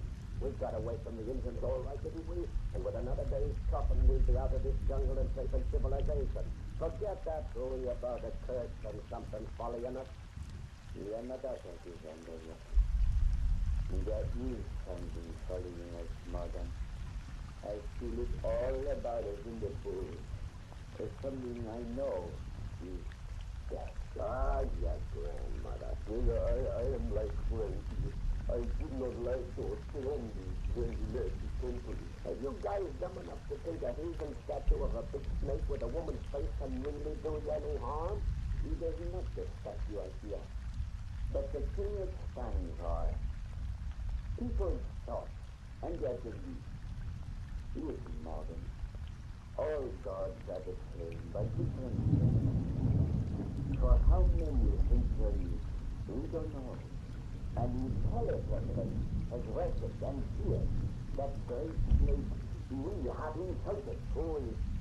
To return to that throne, like before the poor goddess, it's a human sacrifice. Since that's what's troubling you fellas most, let's figure the drum was calling Marianne. Them Indians have probably finished her by now. Too bad. She was a sweet little creature if she was only a squaw. Now, well, there's one easy way for you guys to clean yourselves if you think there's a curse on them emeralds. You just don't have to take your share. No, you don't organize. You would like to cheat us out of there. I thought that'd bring you to time. It's too hot to do any more traveling tonight. I'm going to grab a few wings. Your turn to scare up some grub, Frenchie. All right. You look it. Next, I've only got 2 bullets left. You can bring down a couple of birds with your machine gun. You're not saving those 2 bullets for something in particular. What do you mean? When you are out of this jungle, you will no longer need that can grab you. You think that I will not argue that point. It doesn't matter anyway. I go and fuck that. That fresh still-fuck crazy as a load, baby. Why are you saving those 2 bullets, Morgan? Hey, you don't think I'm planning anything against cows like you and Frenchie, do you? Forget it. There's emeralds enough for the 3 of us. I'm rich. Inside of a month, that I'm going to be sitting in the swellest hotel in New York. I'm going to become a gentleman, join highfalutin clubs, join for society and live like a king. Yeah, live. That Frenchman gives me a pain talking about death following us through the jungle, all on account of a couple of drum beats you heard in their heathen temple. Morgan. It's wrong. It's here. Samson. You got me here and things. Good right. Stop right. Oh, don't mean nothing. Don't mean nothing. Nothing's got him. Oh, look, a broken sister. Get out of this grave. No, she's right. There is a curse. It's straight. No, I won't believe it. The jungle's full of snakes. We just happened across a boar's path. Run, Dutch. Run before it comes for us. You're going to try to see him. You got a pistol, Morgan. I'm saving my 2 bullets. Leave him there and run, you fool. Now we can split his share. Yeah. We split his share of death. So he is good his first so as to go. I don't believe in that stuff. Yeah, look back. For the spirit has turned his head. Say, I have the face of a woman. Yeah, the face of before I got it. Run! Run! Run!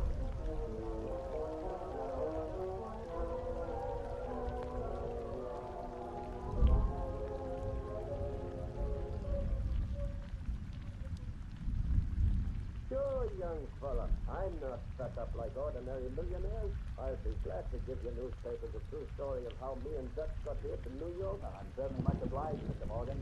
You realize how interested the public is in the man who owns the largest emerald on Earth. Yeah, but I don't want the papers printing no lies about me. Don't you be like those other fellows who wrote that I'm a nervous old man because they saw me pacing up and down the room like I'm doing now. And don't you say I'm a peer to anything in town to me, always looking over my shoulder and jumping at funny noises. That is just habits of mine. And don't you dare write there's a curse on my emerald. There ain't no even curse. Of course not, Mr. Morgan. That sensational stuff that you object to is all printed when a flash came in through Associated Press. These 2 madmen had stumbled into a little settlement in Yucatan with a pocket full of emeralds and the story of a third man who'd been crushed to death by a boa constrictor with a woman's face. We couldn't pass up a yarn like that, even though we know it was ridiculous. And it was ridiculous. 2 men have just chopped their way out of the jungle. They're apt to say anything. You write that stuff is all a lie. Don't forget to print how I tried to save me dead partner Frenchie when the big snake got him, though. But don't say the snake had a woman's face. It didn't. That was imagination. And there ain't no curse on my emerald. None that can reach beyond the jungle anyway. What was that, Mr. Morgan? Nothing. Just talking to myself. The jungle makes you do things like that, young fella. It's great to be home in the city again. No snake can follow me to a big town like New York. You've spoken of your partners as Frenchie and Dutch. Will you give me their proper names, Mr. Morgan? Frenchie's dead. Oh, I don't know if I got the way he died. Oh, excuse me. The name I knew Frenchie by was Jean Reynal. And Dutch's real moniker is Adolf Appleman. Adolf Appleman? Yeah, he's been it out west of Chicago as soon as we hit the USA. Oh, he ain't nice to you reporter guys like me and don't like his name in the papers. But you can print he don't believe in no curse neither. Mr. Morgan, haven't you seen this morning's paper? Not yet, I just got up. What a story this will make. No one dreamed he was your partner. Say, what's the matter with you? What are you doing at my telephone? Hello? Get me word 292915. Look at that front page, Mr. Morgan. Read those headlines. Last night in a Chicago hotel room, Adolf Appleman was crushed to death. Every bone in his body broken. Hello? Hello? Give me to the editor.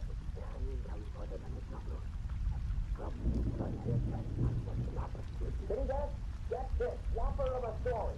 The guy crushed to death in Chicago last night was a partner of the man who... I met.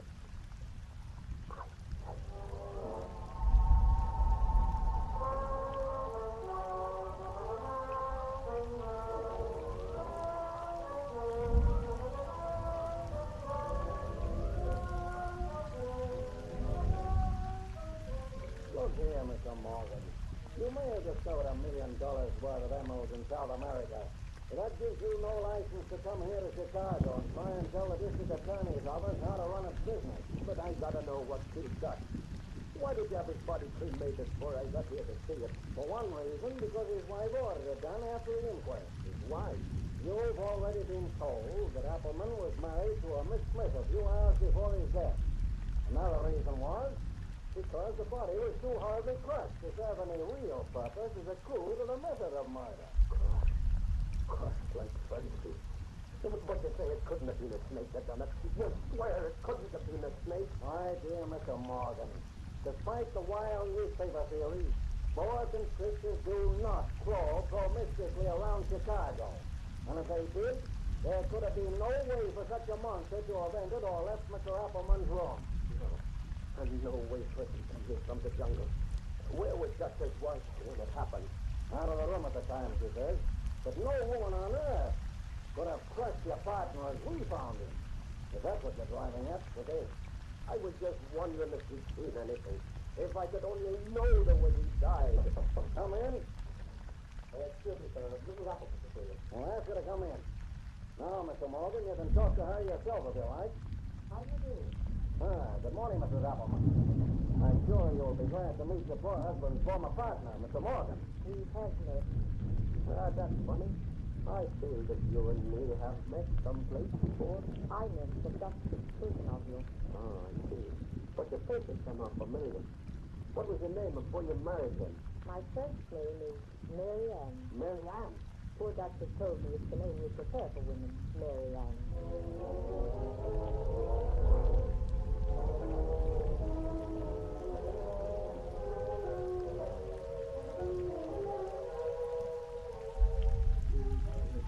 I think I'd finally fall for a circle's real name is Mary Ann.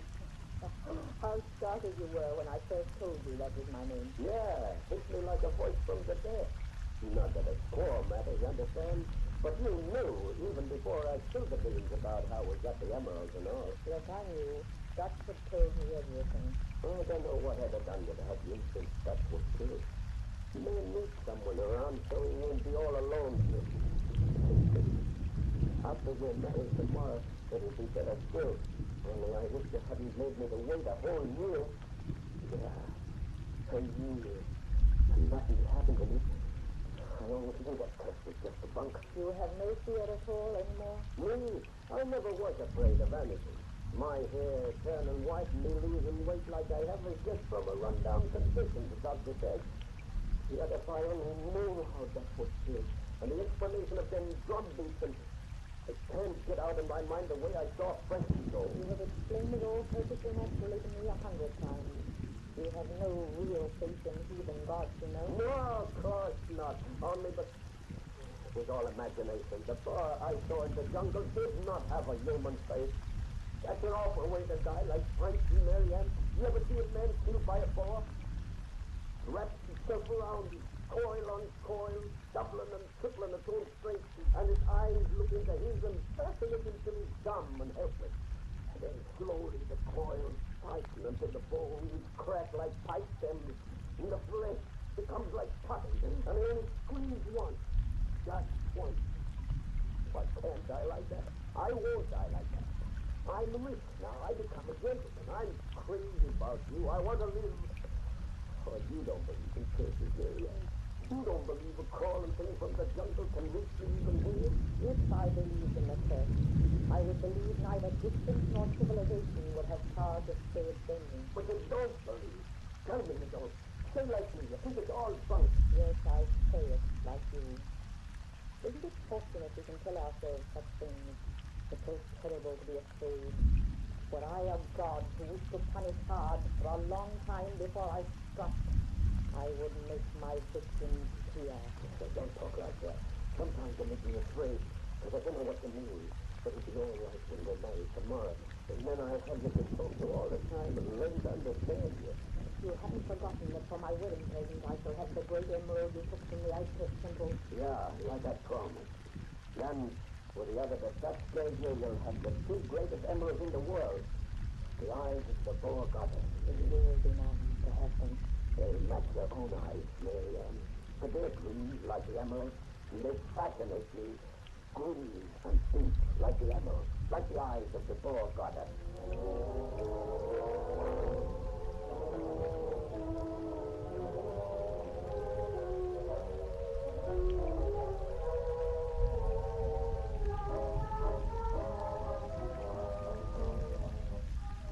Not Mary Ann. Everybody's gone. You're alone. You're my wife now. Wait. Oh, you mustn't keep your husband waiting. A year I waited for you, Mary Ann. You shall wait but a short time longer. No other woman has ever put me off like you haven't. I'm crazy about you. Nothing about their eyes. They fascinate me. Green like emeralds. Why didn't you wear your emeralds? The eyes of the boar goddess at our wedding. I shall wear them now, for you alone. Are you going to put them on? Well, that's swell. God, I'd like a kiss with you. When I finally felt first state, I fell hard. And I won't be afraid no more now. You'll be always with me. You won't leave me on the wasteland like you left that a year ago. I will not leave you. I did not leave him.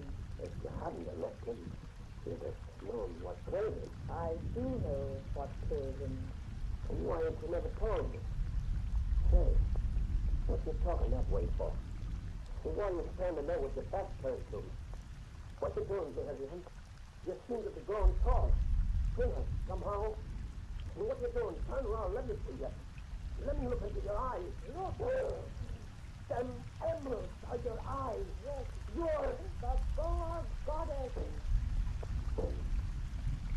Drum. That drum. That's me. I claim my final sacrifice. No. I can't move or you stare into your eyes. And your body breaks and changes into a monster snake. Soon I will coil around you, fold over fold, and you will only gaze in my eyes and whimper. Only when my coils tighten will you scream just once. Then will I give you your promised kiss, the kiss of death, for the Maryland who was only a squaw. I begin to coil. Oh, so cold. So cold. No, I can't die. Forgetting you desire the people's faith, I find your peace. Forgetting you betray the people's hospitality, I find your armor. Forgetting you destroy the woman's love and life, I find your heart. For this you have been left the last of the three. Today, as you yourself love, as after a year of mortal fear, you aspire to happiness and peace.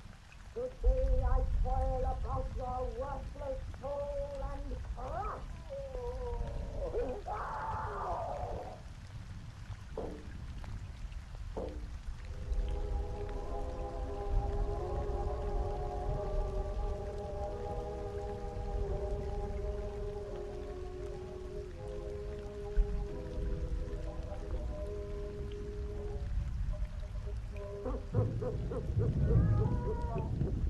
And that's the story about the bygone, the queen of all the snakes. Well, Satan and me are getting to a Satan now. For he's giving us Satan. Yeah, midnight Satan.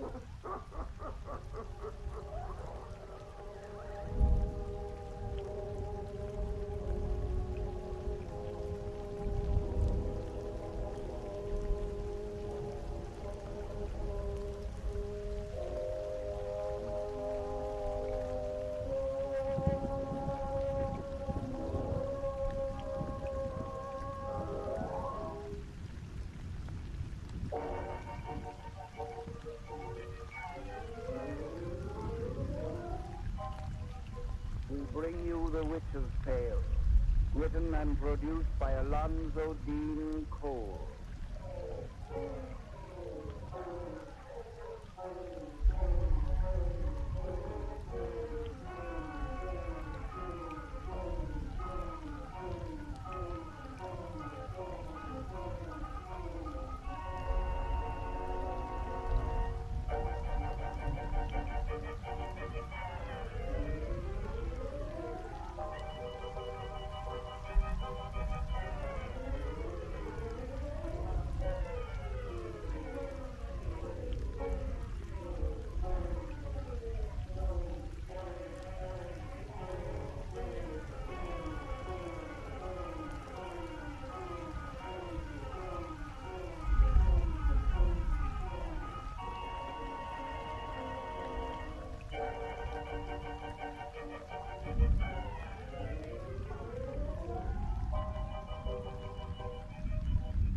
And now let us join old Nancy and Satan, her wise black cat.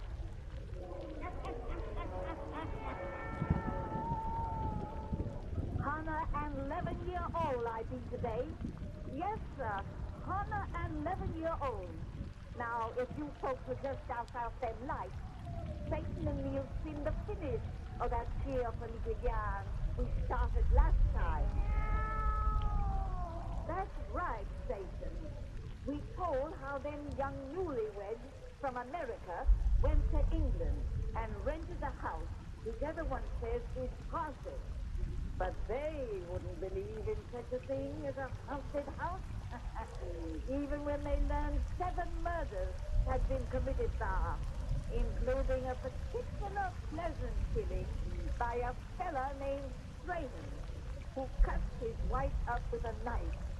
No, sir, our newlyweds didn't believe in haunted houses until on the first night they spent in the place, some funny things begun to happen. Now go up to the fire and gaze into them birds. Gaze into them deep while we tell you the rest about Honeymoon Cottage. Honeymoon Cottage.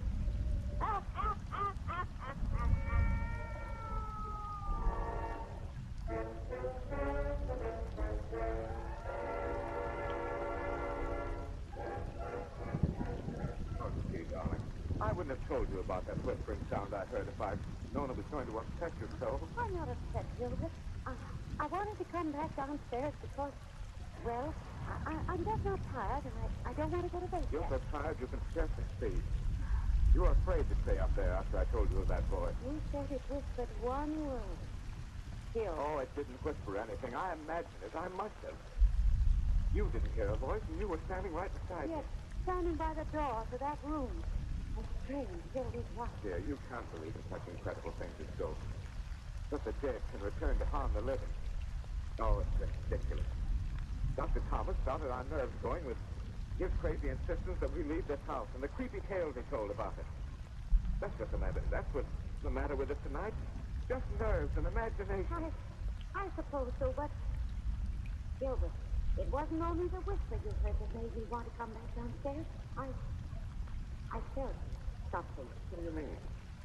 I wasn't going to tell you that. When we went in our bedroom after you heard that whisper, it seemed as though something passed me. Passed you? Yes, I didn't see anything. It was though a chilly breeze was blowing by me. But it wasn't a draught. It was something with invisible shape and substance. Something that made my flesh tingle. It passed me and went into the wall beyond. Oh, I know how silly it sounds, but I didn't imagine it. It was something evil. Oh, Donna, dear. I don't believe a bit in all this foolishness. But you and I are going to leave this house. You can't break our lease. We can't afford to lose a whole year's rent. I can't consider money where your health and nerves are But concerned. that money means so much to us. Oh, there must be a natural explanation for the things we've heard himself. No, we won't be frightened away from here like a pair of timid children. You really want to stick it out? Of course we'll stick it out. Let's go back upstairs and go to bed. Nothing has happened here that really should alarm us. Oh, of course not. Evelyn. What? That's whisper again. Yes. Saying one word as it did before. Something that sounds like night. Night? Yes. Can't you hear it? I don't hear a thing. Oh, no, that was it. I'm certainly not going to let anything start me going that we both can't hear or feel. Oh, Evelyn! That face! In the window! Good Lord, I saw it too! Go on now. It was all yellow. What? The face of a dead man. I think someone is trying to make us the victim of a poor sort of practical joke. Where are you going? Out to find the corpse who looks in window. No, don't go in there. Where are you? Said I'm going. Evelyn, someone for some reason is trying to frighten us away from this house. That's the natural explanation of all this. I'm going to find out who it is and why. There goes the peeping Tom with the yellow face. You stay where you are, dear. Oh, no, Gilbert. Don't go after him. Oh, I'm afraid. Stay where you are, Evelyn. Now, you. I see you in those bushes. Come out of there, whoever you are. Come out and explain your motive for peering in my window. I came to beg that you leave that house forever. Ah, you did, eh? You, like Dr. Thomas, are trying to frighten me away. I have come a long way to warn you of the harm that lies there. Beware of whispers. What did you know? I know too well. Don't listen to whispers. Don't obey whispers. Leave Honeymoon Cottage before the full of the moon. Come on, turn the light where I can see you. Come on, let me look at you. What's that blue mark around your throat? A mark you too may bear if you do not heed my warning. What? It was left by the hangman. So, what are you? Once I was called George Strahan. Strahan? No. No, I won't believe it. Beware of whispers and the full of the moon. No. Evelyn! Evelyn! Go on. Faded away before my eyes. Evelyn! What? I talked with a dead man. I talked with a dead man. With a dead man.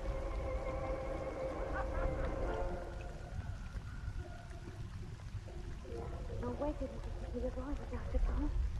You didn't want me to bring you here, but I had to see you and to have you see him. You say stuff like this ever since that shot you received in the garden? Almost continually. And that was a week ago. And on the other week, he acts so strangely, as though he were listening for something all the time. Yet you say he denies he hears those whispers any longer. Yes, and he refuses to tell me what he saw in the garden that night, except that he talked with a dead man. We were going to leave his house immediately, but he was so ill I wouldn't permit it. Now I can't persuade him to leave. He says he must wait till the full of the moon. Full of the moon. The time when madness reached its zenith. Mrs. Wallace, will you let me stay in this house tonight without letting him know? Will you stay? I'll not leave you until you go away from this accursed house. But whatever you do, you must not lock your bedroom door tonight. Anything you say. Wait, quick. Let's go out quietly. You mustn't know I'm here.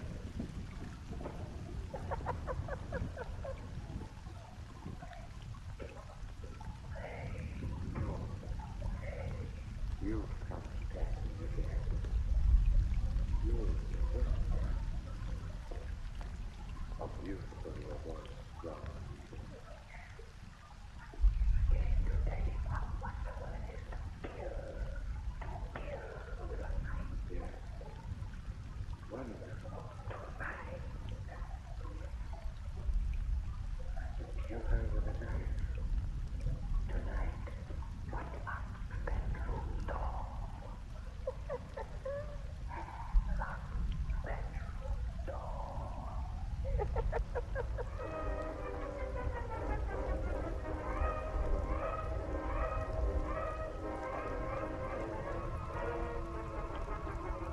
But, darling, don't stand there at the window any longer. Moon is a bit full tonight. Oh, boy. Oh. You look so strange, so intense, as though you were listening to something I can't hear. I'm listening to nothing. Please come over here to me. Don't you love me any longer? You say that as though you didn't know what love means. Gilbert! Gilbert! Tonight. Oh, I can't stand this any longer. There's a presence in this terrible house that I can't see. Somebody has stolen the man I married and left another in his place. Oh, Gilbert, we must leave this place tonight. Now! Tonight. Yes, tonight. Now. Gilbert, you look mad. Lock the door. Gilbert, don't! Give me that key. Blood. What have you in your hand? The knife. Gilbert! The kill. Wait! The kill. Help! Knife. Help! That knife! You don't know what you're doing! Help! Help! Drop that knife. Stop it if you want. Are you all right? You get hurt. Thank God I dropped me with his tail. Oh, what made him try to kill me? I don't know. Good Lord! Look! A woman! She's going through that wall!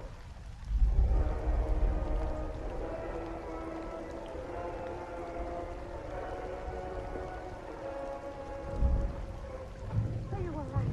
There is a secret room hidden in that wall. Yes. Where we saw that woman disappear. And this is the spot I felt that chill I told you of. In a moment I have an opening large enough to crawl through. I think at last we're going to learn the ghostly secret of this house. Won't you please tell me what happened? I can't remember anything except an awful dream of a knife and Evelyn. I dreamt I tried to kill you. Do yourself again. It's all right. But was I dreaming? Furniture is all knocked about in here, and my head hurts as though someone had hit me. No one will ever have to hit you again, my boy. At least not for the same reason.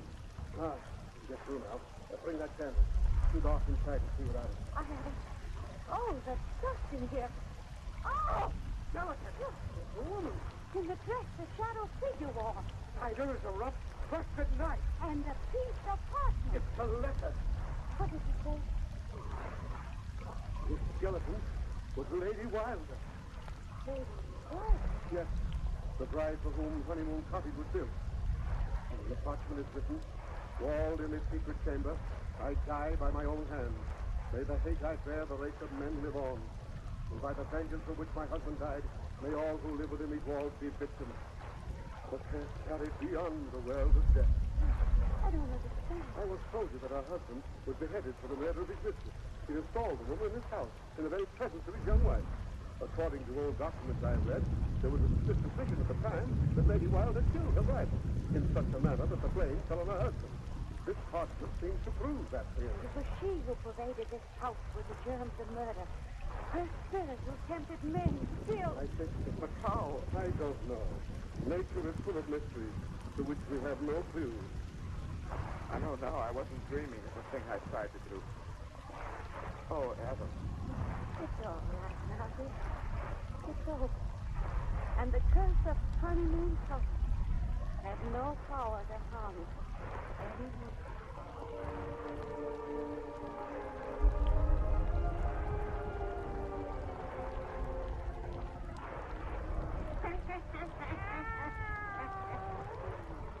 And that's our yarn of honeymoon cottage. It's torn down now, and the bones of Lady Wilder has been laid in a proper grave, while they can't do no more harm. But she still makes a nice bedtime story, eh, Satan?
One of the most gratifying things about selling a meritorious product to the American public is their fine sense of gratitude when that product lives up to their best expectations.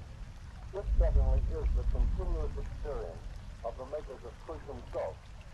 Letters from grateful users pour into them consistently from all over the nation, and every letter is read.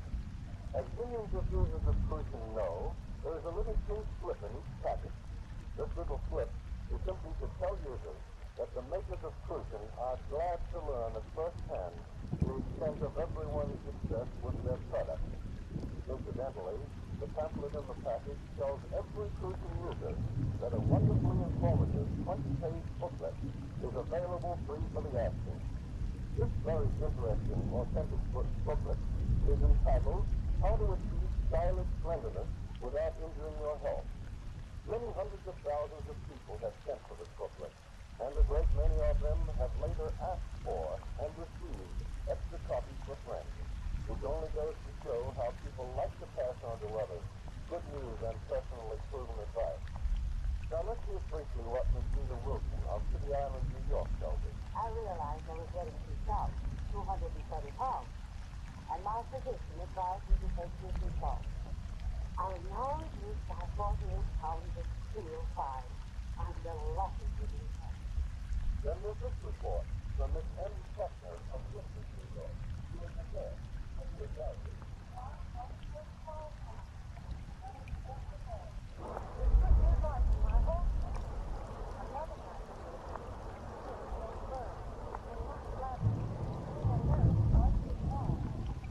You're pretty much brainless to be burdened and handicapped by unwanted fats altogether unnecessary nowadays, when you can get rid of it so easily with Crucian. It's the sure and tough only with conception. Any overweight person can gently reduce to his or her correct weight, and instead of ungaining fat, enjoy new vigor, new vitality, and a clear, healthy-looking skin. Crucian is not a sedative, nor is it a cathartic. It's a harmless, very gentle, but highly effective mineral corrective that brings benefit to everyone. With Crucian, you need no starvation dieting, no fatiguing exercises, no alteration of any kind to your regular, sensible way of living. Start with Crucian tomorrow. You're bound to be delighted with your modest investment if you see that the name on the jar is spelled K-R-U-S-C-H-E-N.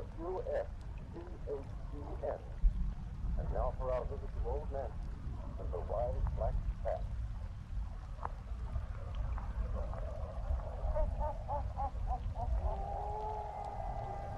Hannah, I'm expecting your own ID today. Yes, sir. Hannah, I'm 13 years old. Real station. If you tell folks to walk out their life, you'll be getting down to business. That's it. Make it nice and dark. Yeah. Now draw up to the fire and gaze into embers. Gaze into an east, and soon we'll be in California, the land of the setting sun. And there you'll meet some people from the land where the sun gets up. To Chinatown we're going, to the Chinatown of San Francisco. And there, in the house of two good Catholic priests, begins our yarn of the confession. The confession.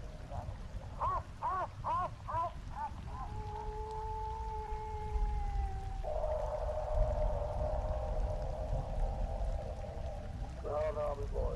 Soon as all your beauty and discouraged because another of our prophets moves of a backslider. When you've been a priest in this Chinatown parish for the 7 years I have, you'll come to expect this derivation. When I was so sure of old Lee St. Polycarp, he was the one convert that I asked to be relied upon. And to learn that he died this afternoon with a Buddhist priest at his bedside. Well, I know that was a bad blow for an earnest counselor like you who kept straight from the seminary. I tell you the days of the department before I stopped trying to make Christians out of the wrong Chinaman. Wrong side? Well, there can be no right or wrong. Old Chinese, the wrong Chinese, to make fun for himself of Father. But like old dogs, they sharp be taught new tricks. It was the young we must do what's right. Or if they knew us, they grew wrong for that. You think that the new generation are facing such a headway for Think that's what you're doing? I'm not sure. I can't be certain of anything with these people. They're so peculiar. Oh, good. They're just different. They've all the white man's faults and all his virtues, but they express in an opposite manner. You know that in China the needle of the compass points south instead of north. And the people pay their doctors when they're well, and give them nothing when they're sick. The place of honor there is on the left, and the white is the dress of mourning. Oh, just white. About the renegade soul of all these things, who from his cradle saw things upside down from Harvey Point. And so you strive amongst the yellow boys and girls who was born on California. You'll find that when they take Christianity seriously, they take it very serious in the evening. There's a cut circle for that. I said I won't gamble with you here not a second. What with 2 masses, 3 Christians, and a wedding today, I'm tired to death. Better go to bed yourself. Yes, Father. How long do you suppose it will be before I meet one of those Chinese who take Christianity very seriously? Rest of God, you be broken his own good timing, boy. Just stop there. I'll answer, Father. Honey, down on top of the midnight talk like that? What is it, the clock that struck me?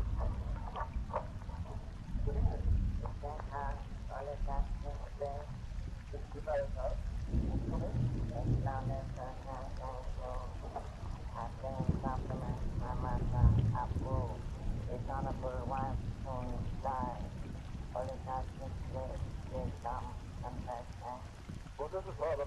This man says that a dying Chinese woman sent one of us.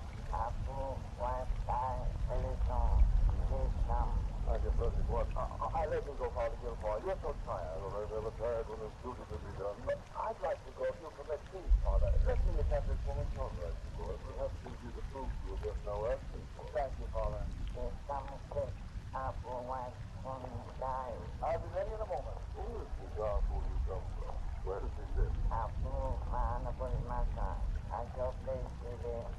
thought I knew every living soul in Chinatown, but his name is strange. I have everything. I'm ready. Good night, Father. Wait. It is practically there's something strange about this message. Strange? There's no Chinese. Awfully old. Looks like it's right up on me. There's something about it.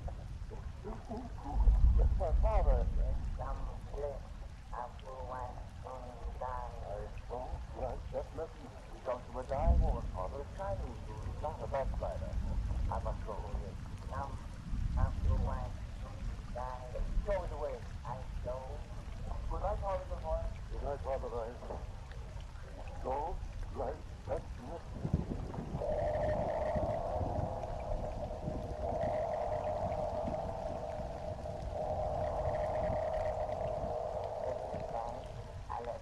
I've noticed this house is passing, but I thought nobody lived here. Thank you. Good. Dark and stiff. Haven't you any lights here?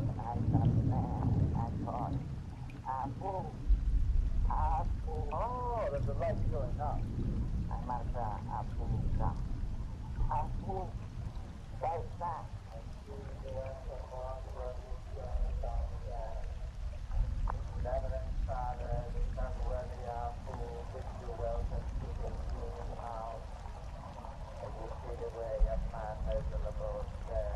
Yes, thank you. Now that there's some light. Well, have you called an American doctor for your sick wife, Mr. Wu? No, Reverend Father. It's Jalada who has called no American physician. You must do so at once. With all due respect to your national medicine, sick woman should not be entrusted to the care of a Chinese physician. I have secured no physician of my own race to attend my dying wife. No doctor at all?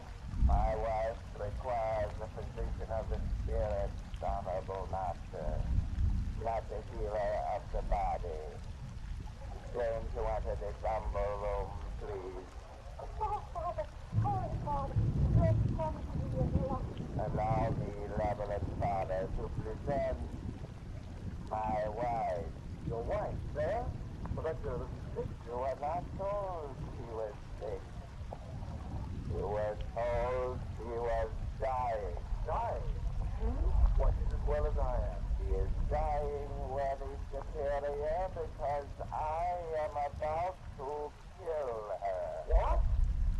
You will note if you approach closer that she is bound to the chair she sits in.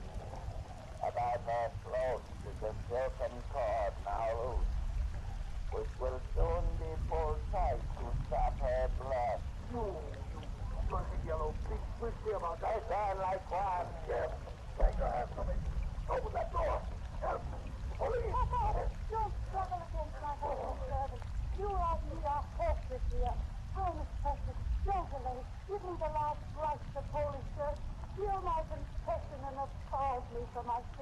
I beg you, Holy Father. You think I let him kill you with his presence? Unlock that door. Let me go, do you hear? Help! Help! Oh, Father! Father, is it you? I beg you, worthy father, desist from your vain effort.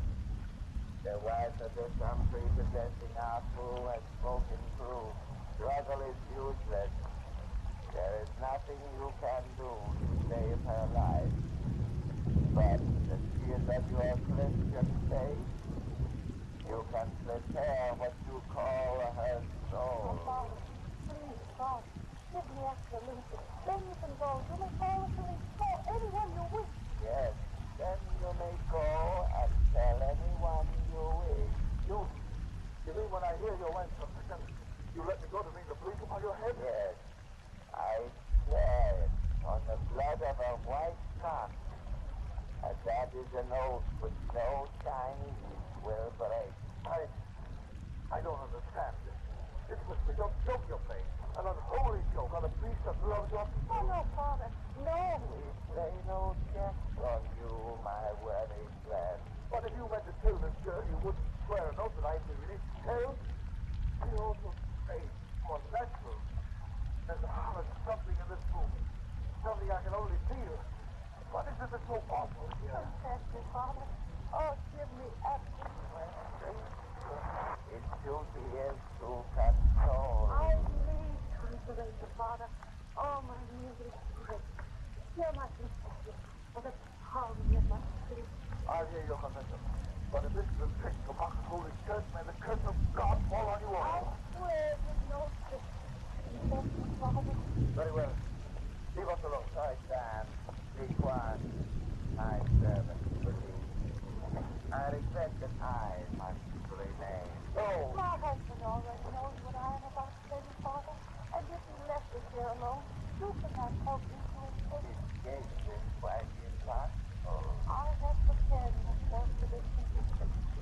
Because advising to this chair will not let me kneel before you. Those cords, unfortunately, cannot be removed.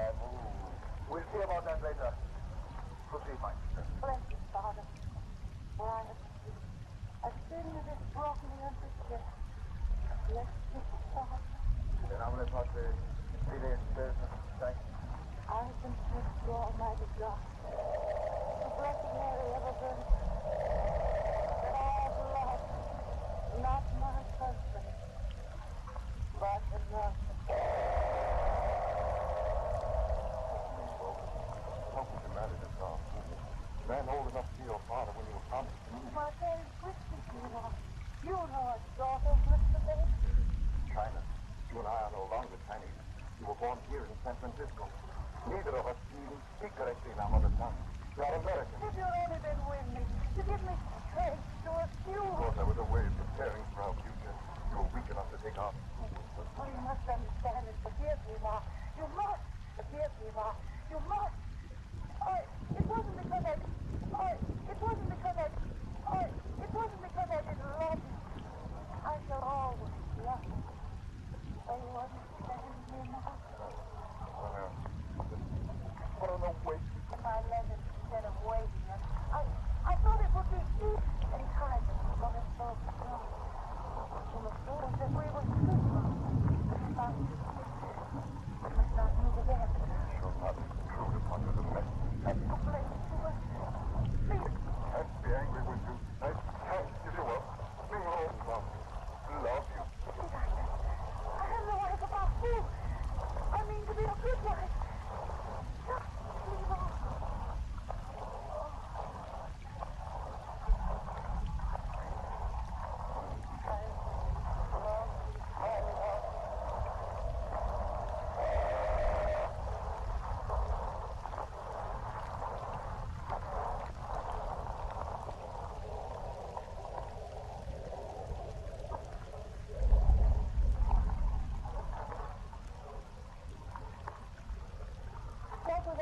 Meeting, Holy Father, after I had married another man. I couldn't stop loving him anymore. I let him come to see me when my husband was away. But they were all different. After that, you know I speak the truth. But through you, I speak to God. Proceed, my sister. One afternoon, about a month later, when you and I come to see me, I get a second I had been listening behind that curtain. I had your eyes, for you were my honorable wife. Yes, I was your wife, inside and inside. Then we not came again. For the last time. I investigated the records. I found your marriage is not registered according to United States law. No license was ever taken out. But Arthur's name and mine were written on tablets and bound together with a red cord. That is the marriage way of China. You live in California. You, like me, are a Christian. Have you forgotten the precepts of your faith? Oh, I've been afraid to go to church. There, I know I'm not married to our faith. There's no claim at all upon you, other than foolish papers bound with a foolish cord. You and I will be married by a priest with a license and a ring, like the Americans we are. Our people would disown us. Of course, first of all. We have our lives to live, not theirs. Our faith would be humiliated. We will lose faith. Who cares? He has no right to take you as he did. He would try to avenge himself. Let him try. I don't fear him. You will be my wife in the eyes of God. Oh, you must be right. We are no longer fighting, protecting people in the soul of our sin. And I love you. I go with you to be together always. Always. Come, Mingo, now. Yes, now. Oh. Go down. Oh. The husband who is not married to his wife in American Christian eyes. The poor Chinaman who will lose faith when Yinglo leaves him for another man. I can't strike one. Let me go. Take your hands for me. Bind him to that table. No. Tie my wife to that chair. Okay. Gag that man. You who are no longer Chinese, accepting feature and the power of your skin, do not realize what it means to one who believes that wicked honorable ancestors who lose faith. That you are about to learn how that disgrace can be avoided. One, What are you going to do? I am going to show you a custom of your fathers. One is old-fashioned marriage by the papers in the court which you decide. But your American eyes will not find it even so amusing or so meaningless. Thank you, Juan. What did you say? A little life. A game of chance. The chance of the dead. Oh, I've heard about that. Oh, no, no. Your lover's eyes are just two as hers. Yes, the bag of the happy selection is filled with dark little knives from which he shares the name of some member of the body for which it is intended. One by one they are drawn from the bag unseen and used as indicators. Sometimes the night marks final death is the last that comes to hand. Oh, no, you would not torture us so. Torture you? No, honorable wife. The bag of the happy selection is for your lover alone. You have married to one. No. I draw the first little knife. It bears the name of the right guy. I use it so. Amazing, isn't it? One draws the knife slowly and carefully, and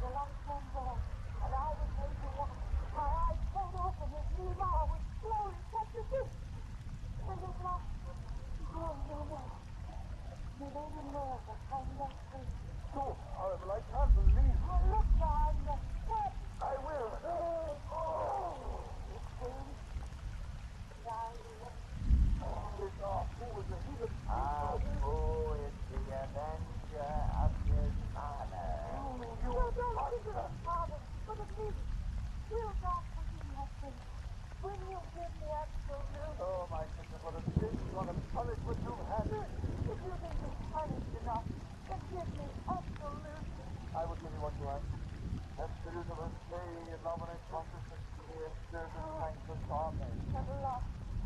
Oh, You need have no fear of this. I'm leaving this filthy house and you're going with me. I regret that for my honorable wife I have made contrary plans. That cord about her neck is to be used for the teaching of another ancient custom of my people.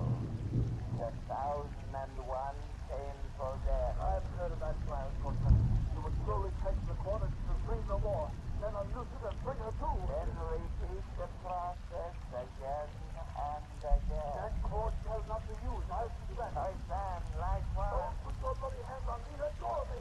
Your unworthy servant regrets the necessity of restraint. Take me, let me leave you. You talk of your Chinese honor.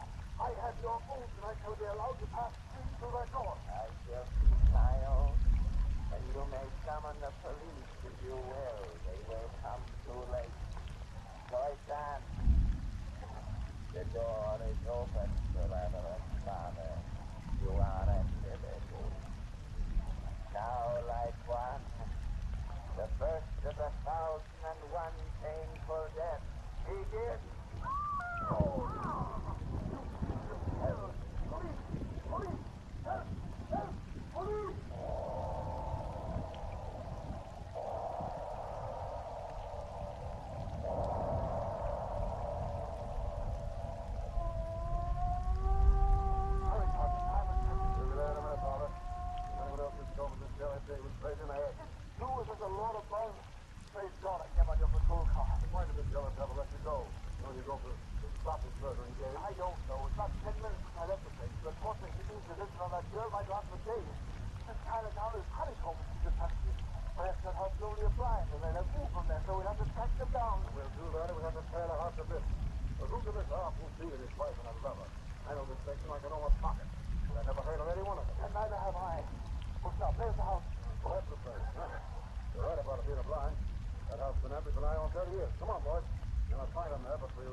Now you folks sit still while Satan and me goes out in the cemetery and figures out a talking yarn to tell you about next. We'll come right back and tell you what we sunk up. It has often been said that man is what he eats. And of course that's meant to apply to women too. But the fact is that this saying alone isn't altogether true. In many homes may be found two people who eat about the same amount of the same food. Yet one of them is overfat and the other one is thin. You see, it isn't only the food you eat, but what your system causes you to obtain from that food that counts. Now, it isn't right for anyone to accumulate a lot of excess fat on his or her body. It isn't helpful to either your happiness or your health. In fact, it's very likely indeed to be dangerous. Sooner or later, very fat people usually get high blood pressure, and at any time they are more likely to contract disease than are people of normal weight. That's why life insurance companies are so interested in the subject. They know, too, that excess fat causes an undesirable extra strain on the heart, as well as affecting other vital organs. So, if you are overweight, resolve definitely right now that you will begin the simple, safe, crucial treatment tomorrow. Take no heed at all of such misleading sayings as, laugh and grow fat. Being fat yourself is nothing to laugh about. It's just something that others laugh at when they look at overfat people. Instead, laugh as you grow thinner. Or to put it more correctly, you'll be altogether happier when you notice how fruition helps you to bring your weight to the correct amount. You'll be happier because you begin to feel much better very soon after you start taking fruition. More alert in mind and body, more anxious to go places and do things. You'll feel more useful and look more useful. And all you have to do is to take a half teaspoonful of fruition in a glass of hot water once a day. That's all there is to it. Go easy on very fattening foods, of course, but don't let anyone talk you into freak diet or anything else that would weaken you. With the simple fruition play, you should become stronger and begin to enjoy life more from the very outset. Remember, fruition is also taken daily by millions of people who are not overweight. They take a tiny pinch of fruition in their morning coffee just to keep them feeling fit. Remember, too, that fruition is prescribed by more doctors throughout the world than any other medicinal salt or crystal. So don't hesitate. Don't miss another day. Go to your nearest drug counter, get a jar of the original, genuine fruition salt, and begin taking your half teaspoonful in a glass of hot water tomorrow morning. You'll soon see just what vivacious people mean when they say they have that fruition feeling.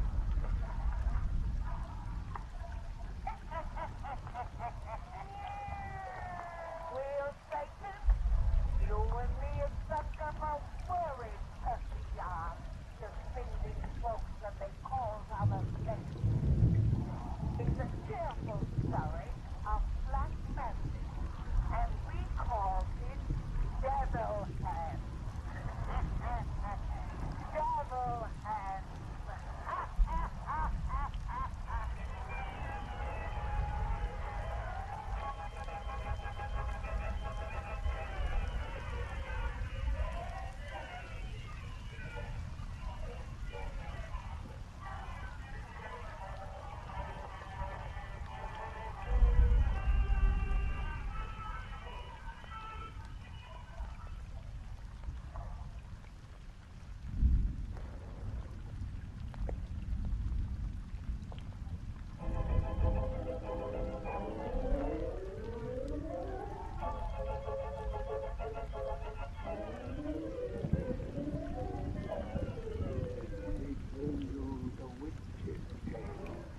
Written and produced by Alonzo T.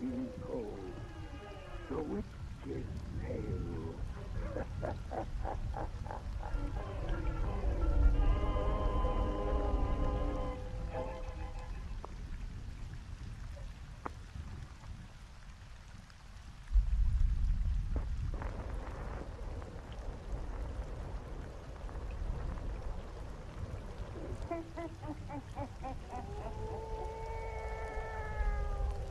111-year-old I've been today. Yes, sir, 111-year-old. Will Satan, this be a nice dark night to tell folks one of our pretty little yarns. You folks shout out your lights so we can listen to our tale as we tell it amongst the shadows. That's the way to hear our bedtime stories. Now draw up to the fire and gaze into the embers. Gaze into them deep, and soon you'll see the hands of time come back through honor year. Back to the days of pirates, stolen gold, and sudden death. Soon you'll see a crossroads by a little bay, a crossroads where a gallows stands, from which two corpses hangs in creaking chains. Below it, men are covering up a hole which looks like a new-made grave. Through the darkness of the night, offshore shines the light of a pirate ship, while men are singing. Here and there, so begins our story of share and share alike. Share and share alike.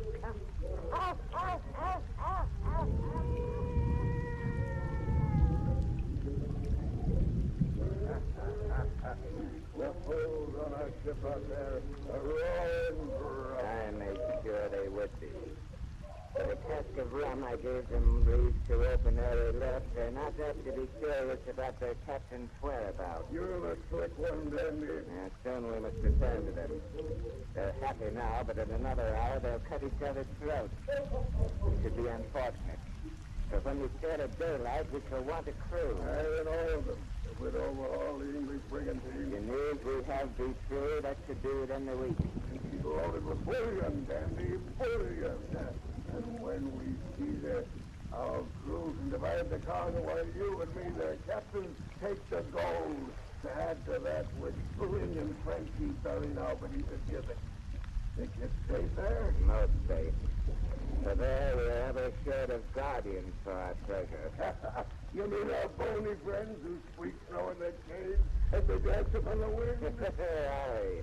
If one suspected that beneath their dead and dangling feet lay something worth the taking, he would still hesitate to argue its possession with such ghostly bankers. Well, we should have come here alone, just you and me, to hide this stuff. My dear Jack, with pistol and cutlass you have your points, but you'll never make a gentleman. What do you mean? You forget that they're turning, pirates. I had what is sometimes called breeding. Think you I would soil my hands by digging in the earth with a filthy spade as our comrades there are doing? I would have done it alone if you must protect the living hands and keep dirt from your fine clothes. Back to the ship you would have gone, looking like one who had been digging. I hadn't thought of that. There are times, my dear Jack, when I don't believe your brains were made for thinking. Oh, I'm thinking now to let these two dig for us into our secrets. Oh, I trust Ling and Frenchie absolutely. They'll never breathe a word. What's come over you? You touch no one. It's finished, Captain Burgess. Ah. The last step, sir. Have you passed it down so there's no sign of fresh turn out? Say for yourself, Jaguar. If they had not watched it being done, even those arties who danced above would not suspect. You've done very well, my good boys. Now back to the ship where warm rum awaits. And mind you, not a word of this, or I'll cut your gullet. Oh, Jack, please. I trust these good boys. Hey, go ahead with your spades, Ling and Frenchie. We shall follow. Aye. Oh! Dandy, you shot them. And my aim was a miss. One had time to scream. Both dead. Didn't tell me it was your plan to kill these men. I told you they would bear no tales. You were a devil, Dandy Burgess. And you were a fool. You short-sighted for our profession. I may be a fool, but I'll never turn my back to you, as those two did. You fear me. You, whose huge hands could crush my puny bones to jelly. Aye, when I'm sober, as an Indian, they say the culprit is me. You flatter me. Look, you. You're as full of greed as I. Yonder in the ground lies a king's ransom, its whereabouts unknown to all alive but just we two. I had 3 pistols in my belt. Here on the ground, I throw the one still loaded. And there are my cutlass. I'm disarmed if you would have the secret to yourself. As if I had wished your death, it could now be mine alone. Take back your weapons, Sandy. Oh, you're truly my friend, as I've always thought. Oh, yes, you big idiot. I don't know why. Perhaps it's because you're such a lout, a child, my opposite. Because you amuse me and admire me. Sandy, we'll always be my friends. My brother, will you swear it? If it'll make you feel any better, what shall we swear by? We who do not fear the devil and have broken all the laws of God. I had not thought of that. Ah, you wouldn't. Oh, wait.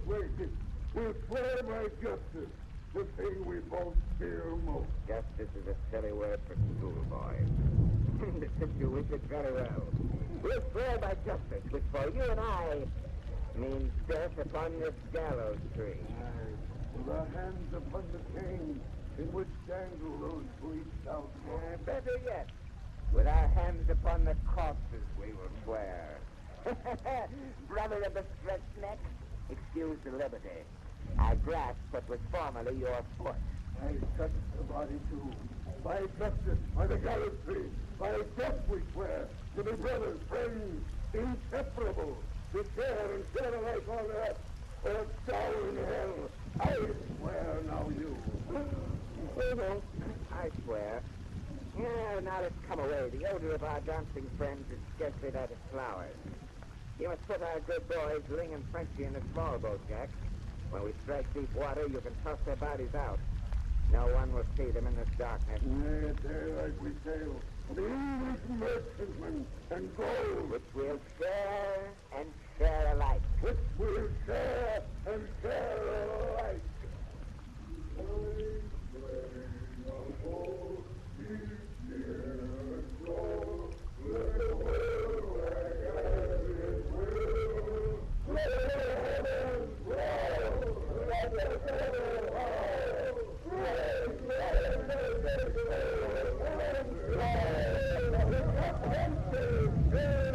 Careful, Jack, you're getting drunk. Nothing except that rum is apt to cloud your usually excellent judgment. Everybody, let us go. In the Amsterdam mood. Get up and going a blasted wine. I tell you, call me Simple Jack. I'm master here, as well as Dandy Berger. Now I know you're drunk, Jack. Well, hi, bung up that tank. We do no more drinking this night. There's my cash will I said we do no more drinking this night. Jack Bears, master here, as well as you, Dandy Berger. Jack said more wrong. Yes, don't stop that time. I and this pistol say no more. Did you hear me? Uncut that pistol, Captain Burgess. Go to your post. All of you. The English merchantman should be along tonight. He's armed, and in this fog we must have our wits about it. Take your men to the guns, Dick Howell. You, Hans Swan, see the grappling hooks are ready. Yeah. Say, sir, when you speak to me. Yeah. Well, get on that side of you. Captain Gore is giving his orders. Obey them, please. It's me can handle those villains, Dandy. Well, now they're gone. You and me'll have a drink alone, huh? I'll have one. You've gone your limit. What do you mean? Rum makes you overbold. Oh. Very excellent, this rum. You will not look too longing if I have another, Jack? Thank you. But liquor is emptiness and song is folly. Until the duet becomes a trio with fair women. Or even woman. How your eyes shine, Jack. Candy, think you there'll be women on this merchant when we hope to see? Mayhap if the devil looks after his own. Women. And for all your Fine clothes and gentlemen's ways. I've got the same as you. You've sworn we'll share and share alike. With women, that might be inconvenient. You've sworn. You're not trying to cheat me. Don't worry, only we better cross that bridge when we come to it. No, let's cross it now. I know you. You take him from me with your handsome fist. We'll cut these cards and you'll get first choice. Very well. I'll shuffle it. I'll shuffle. I wronged you greatly when I called you drunk. One cut, I count. The one who gets first choice is the winner on that break. Very well. Cut. I've drawn a 10. I've drawn a knave. I win. You shuffled. The choice is mine, the women on that break. Yes, Benny, and we fight it. Captain Basis, the English merchant from God. The false just lifted. She's lying hard to port. Has she sighted us? It's all right, you fool. Our master's flying the flag of Holland. Tell Dick Howell not to break out the gun. If she remains unsuspicious, we can drift close enough to grapple with a hook. I think then we'll follow the cutlass hand to hand. That's what I love. To fight, to kill. When we have prisoners to torment, the sport begins for me. Come on, Basis. Hey, the bear cut cord. Breaking all the guns. You can fix it, huh? You open up fire. Give us back a broadside. Take down that flag of Holland and hoist the Jolly Roger. Cutlass. Hey, prisoners from the yard down to the yard, quick eyes, we send the dance upon the wind. Hey, prisoners from me, the monster! Ha ha ha ha! That monster!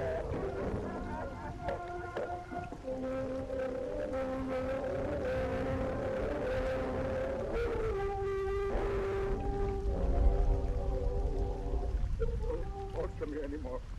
I told you no women are aboard the ship. I'm afraid you have forgotten, Captain. To improve your memory, once more we'll try this red-hot poker on your naked foot. Try it again. For God's sake, no! Too bad. He's fainted again. Tell that dandy he couldn't tell his lies of the pain like that. Sit down and drink your rum. When we captured this brig, you had your fun of killing. Now I have my sport by making the survivors pay for death. Yeah, but can't they kill this man now and have it over with? We've got the gold. You said us where it was when you strung his legs up in the yard. But the minuetto dance. Yes, he's given us the gold, but he's yet to show us where the women hide. I don't believe there are any women. Ah, yes, there are. I found a woman's glove upon the deck. A woman's glove? The woman must be on this ship. How astute you are. And I thought that liquor crossed your brain. Our friend is coming to again. Women, they're all women. Well, Captain, the poker has had time to heat once more. Is your memory better now? Use it again. Don't. I'll tell you what you want to know. There are two women dead. Back of my cabin. A panel there. Concealed. The secret door. Women, oh. Thank you, Captain, very much. Last of And my aim's improved. He never murmured like poor Frenchy. Two women behind the panel in the cabin, and I have my choice. I come, but leave your bottles here, friend Jack. The ladies might not like a drinking man.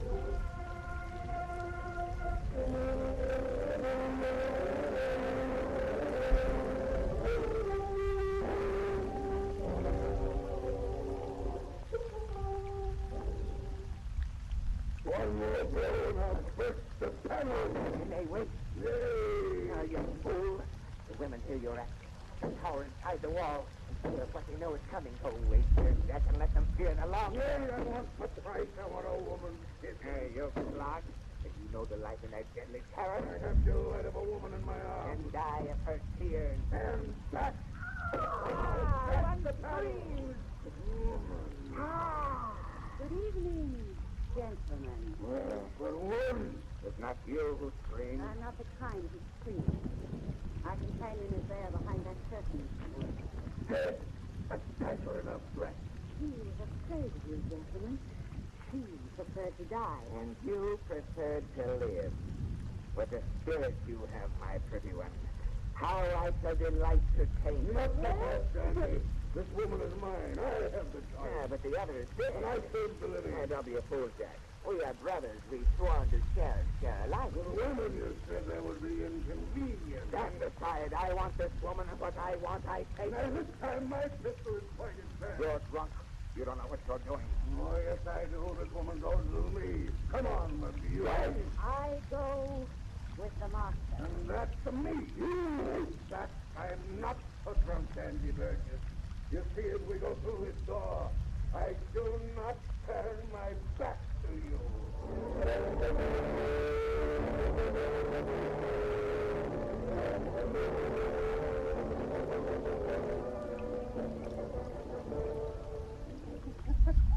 Really, little man, you're too amusing. Be careful. Do you think to frighten me?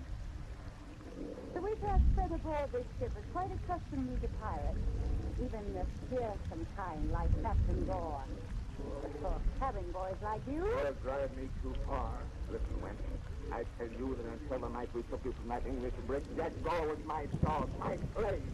That I was master here alone.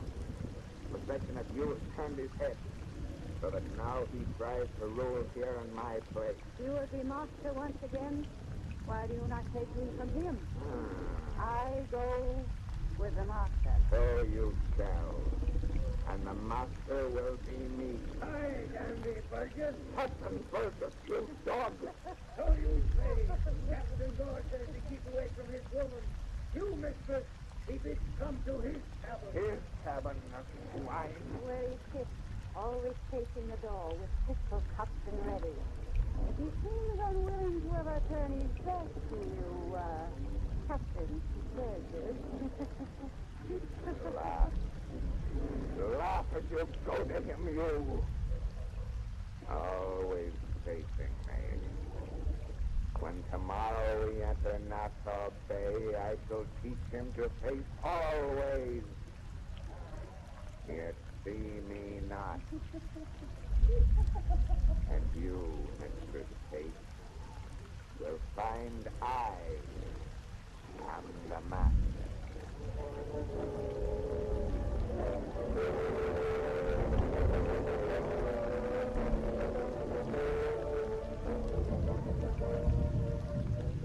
Now you, Captain Burgess, will deliver to me with evidence of their piracy for the high seas, your former comrade. Yes, Governor Rogers. I will deliver them here in Nassau Bay and with evidence in plenty. For myself, I claim amnesty under His Majesty's wise pardon for those who repent their wrong and inform against the sinful. That I must grant you. It is the law. I hope you ask no other reward for putting these men within our grasp. Yeah, but I do, and make it part of our bargain. Now, rest easy, it will not affect your treasury. There is a woman aboard that ship out there.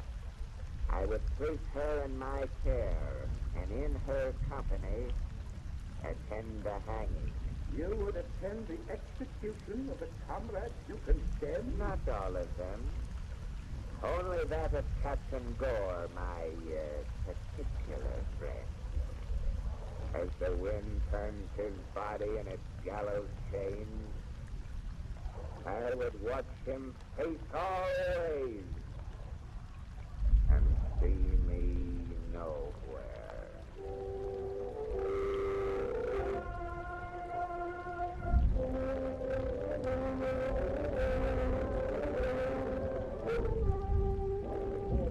Accordingly, Captain, that you, the said Jack Gore, be carried to prison from whence you came, and from thence to the place of execution, where you are to be hanged by the neck, till you shall be dead. Dead. Dead. And God have mercy on your soul. Dandy, you swore to be my friend, my brother. Come, Kate. Let's get out of here. Breathe the air. I go with the master.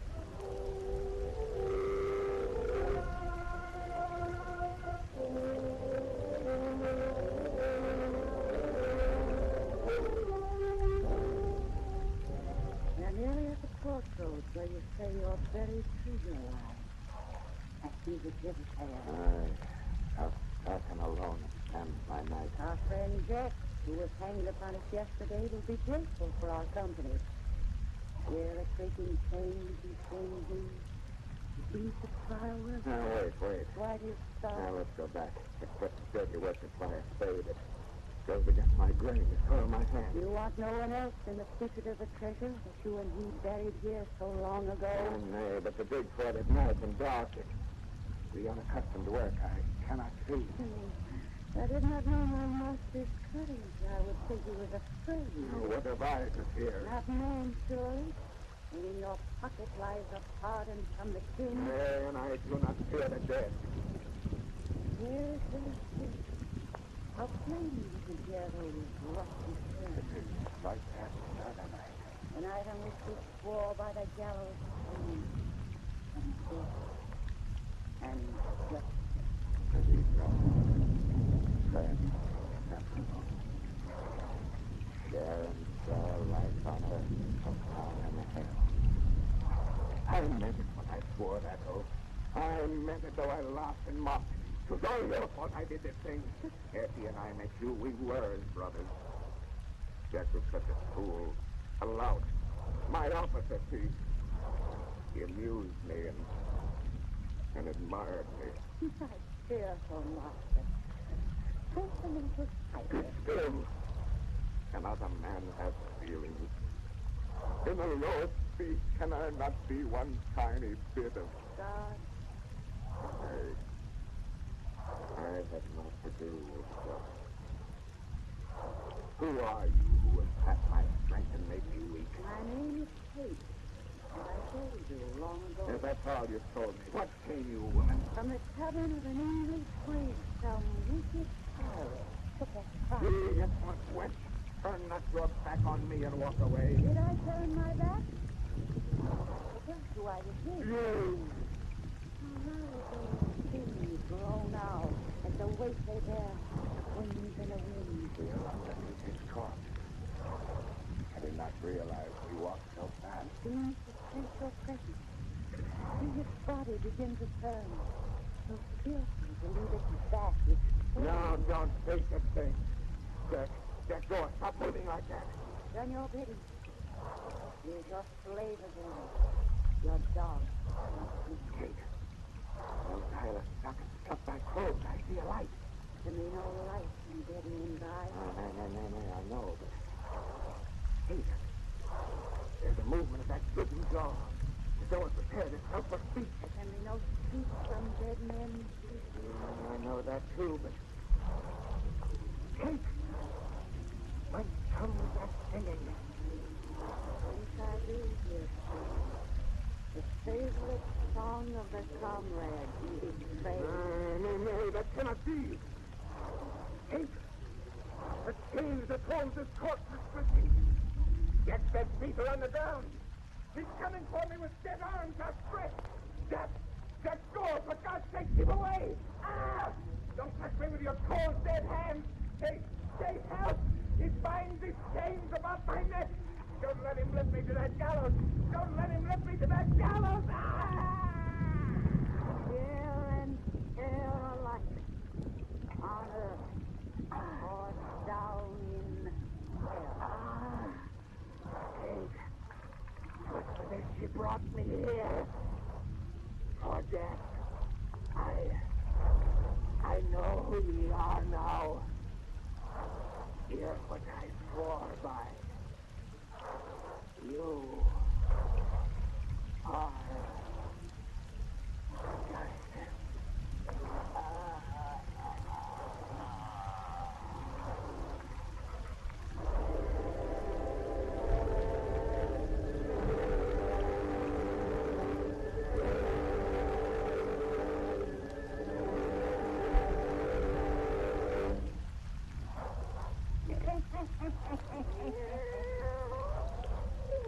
You know, them old Greek people had a notion that ideals sometimes walk the earth in human form. So maybe that girl was justice. And now, Satan, if these folks would just sit still, we'll be back in a minute and tell them about the pretty yarn we're saving for them next week.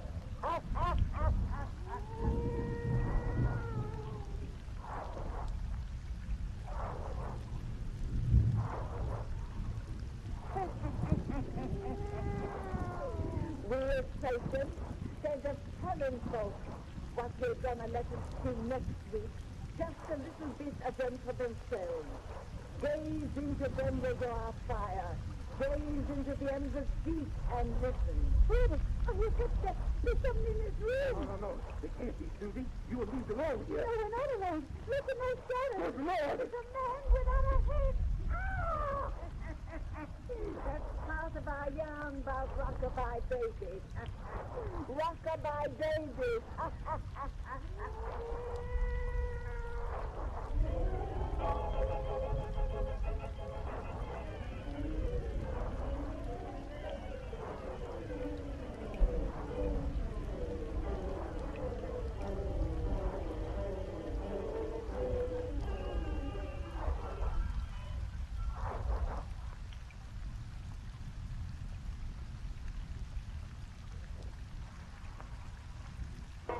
The whistle tale.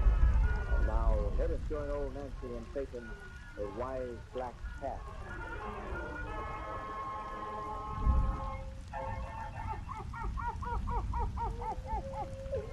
I'm not 15-year-old lady today. Yes, sir, I'm not 15-year-old. Well, Satan, oh, it's kind of a nice, cheerful little bedtime story we tell these folks tonight. What's that? A Scotch story? Why Scotch? Supposed to keep fresh in your mind that one of your principal New Year's resolutions is to cut down expenses. Now, what kind of expense can a tomcat have? You say ask any tabby cat. All right, Satan. If it'll help you to economize on milk, fish heads, and catnip tea to hear a Scotch story, old Nancy will be happy to agree.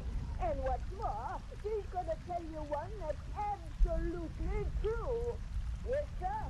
The main points of what you're going to hear now, strange as it may seem, can all be found set down as facts in the court records of old Scotland.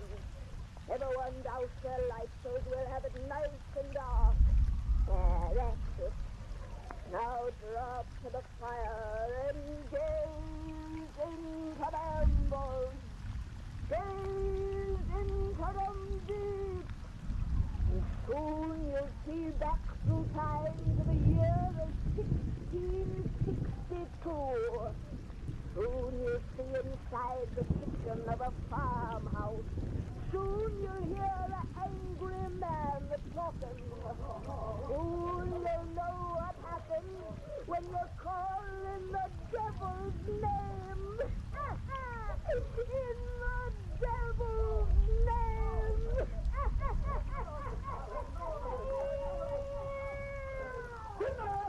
To be calm, I will not be calm. With all due respect to you, Mr. Gordon, as my lad of Bach, I cannot be calm. Notice to be accomplished for your anger done, Gowdy. Your wife remains fast in yon room where she locked herself, and each man cry you make gives a fresh determination to come out no more, monster. Stubborn wench, I did a wrangle reason with. A stop ran across the back of what they need. The devil's spawn. John, please finish this promise. You know you're saying with her. I take her, bitter for her proper relative. This is getting nowhere. I offered to come and reason with your wife or her unbecoming conduct. But since you give me the opportunity, just plain my time is wasted. Did I reach for your hat, Mr. Gordon? Well, I can the favor you've done to me, a simple farmer, that come into this house, but to help me in my trouble. I mean no disrespect to you in my anger, but I cannot control myself when I turn that woman's crime. 3 Sabbaths in a row she's acted in the sinful manner. 3 Sabbaths in a row she's refused to gang with me to church. And no again this night, when there were special prayer meetings, she flaunted herself in my husbandly authority and stayed away for a holy Presbyterian ceremony. Is that fair reason to go in the tennis? The reason for the black crime is not the only reason she has that was not the Harry Forbes. You looked at me when he looked down for his pulpit and blind the empty pew. What did it say? You heard him, he said it. Then the sin of come to get 3 Sabbaths in a row, and again for 6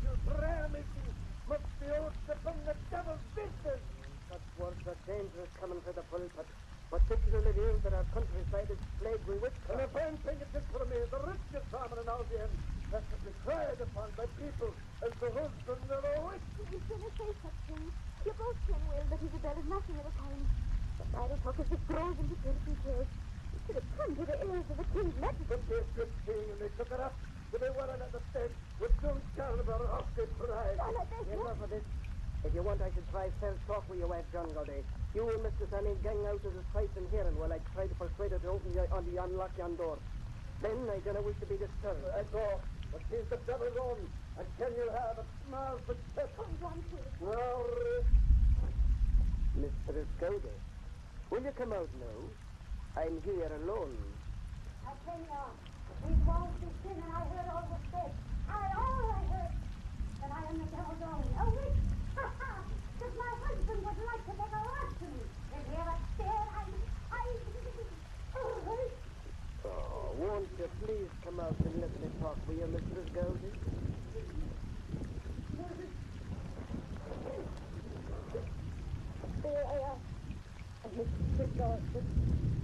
Hey, no blame than your husband. He should know the talk is useless. I had better eyes than your husband also, and can see you're a beautiful woman with spirit, the kind I most admire. Is that your argument? Why I should gang to Kirk and Sabbath? One of my arguments. Let's hear the others. That one has no weight. Because I hadn't finished it, perhaps. You have a reason for staying home on the Sabbath, Mrs. Gowdy? The reason is my aim. Will you tell me if I guess it? Nay. I can you well, even though you didn't put it into words.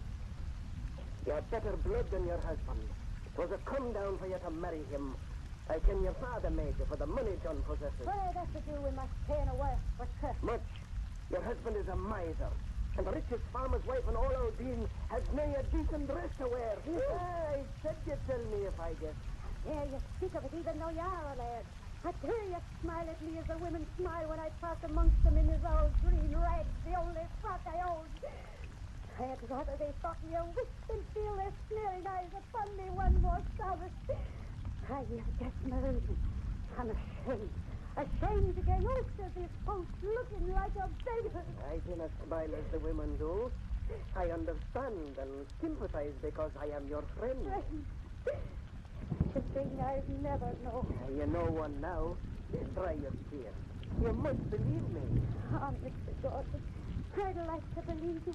I'd give anything to have friends, anyone, anything, some living creature I could talk to, lean on. My sister loves me as I love her, but she's too young to realize the way I feel. And I am nobody else. I'd like to be.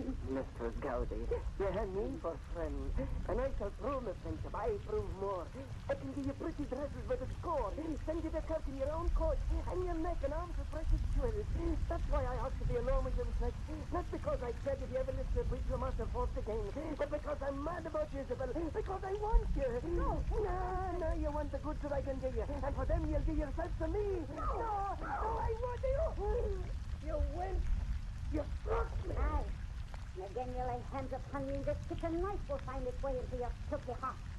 Say, this is your friendship. I might have known, for all that's ever come to me has had its bitter price. To you I would sell myself for a dress from gaudy trinkets, and to you, another old man like my husband, nay. Once I have been sold. If I be again, it shall be for my own price. And to one who will set me high above such beasts as you who only wish me in the mire. So, you old fool. Get into this house with your wrinkled, ugly body and your dirty soul. Get out! Before I spit. You'll pay for these insults. So you better see ere I gang away my lot.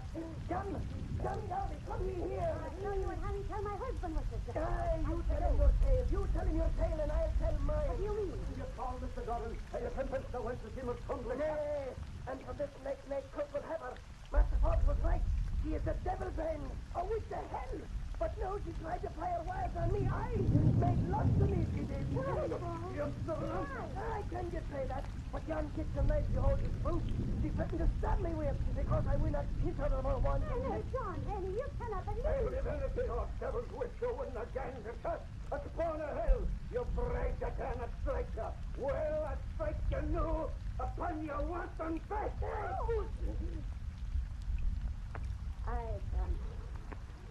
You took me as I said you'd never dare. Then way on it. You struck me, John. But some way, somehow, I'll strike you back. I'll strike back at all of you for this. But you, my husband, who has treated me as dirt. As you, my lad of power, who has seduced me with your lies. And as you, my sister, who stood with me in my death. Isabel, I did not. Three of you shall pay for this.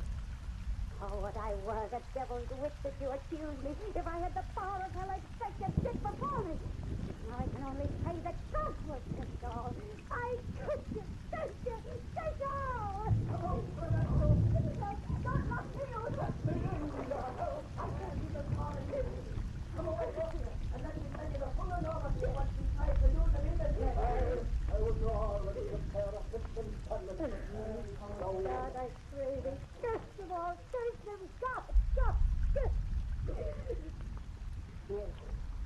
I pray to thee no more. I must never listen for the time I was a bairn. And they say I am the devil's witch. Oh, to hae the credit as well as hae the name.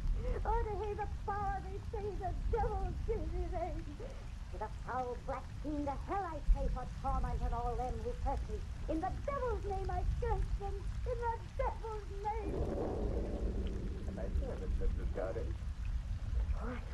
One who was prompt in answering worthy prayers. You came in this room. In a well-known place I'll mention but a moment's pause. You.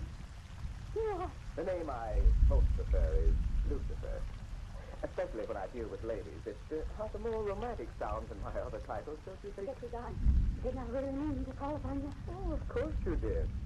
And if thou should send me away before we really become acquainted, I will never forgive thyself. No. Be not afraid. Look at me fair as I stand revealed in this gentle moonlight. I'm not at all the hideous creature thy good church folk imagine. Rather young man. Straight and tall. Rather handsome, am I not? I walk and turn around and bare my head. Thou seest no suggestion of cloven hoof or tail or horn. In fact, I'm the sort of young lover thou hast often dreamed would come to thee someday. Your great dog-piercing eyes. You are the handsomest man I've ever seen. Thou art hungry for love as well as power and vengeance. Wouldst have me for thy lover? These black eyes seem to burn into my soul. Far into thy heart, which is more important than a soul with women. Wouldst have me, Isabel, and give thyself to me?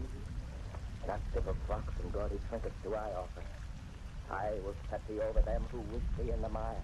Slow and wondrous eyes. Well, give thyself to me, soul and heart and body, forever and forever, in exchange for power and vengeance. I swear it in my name. I swear it in your name. The devil's name.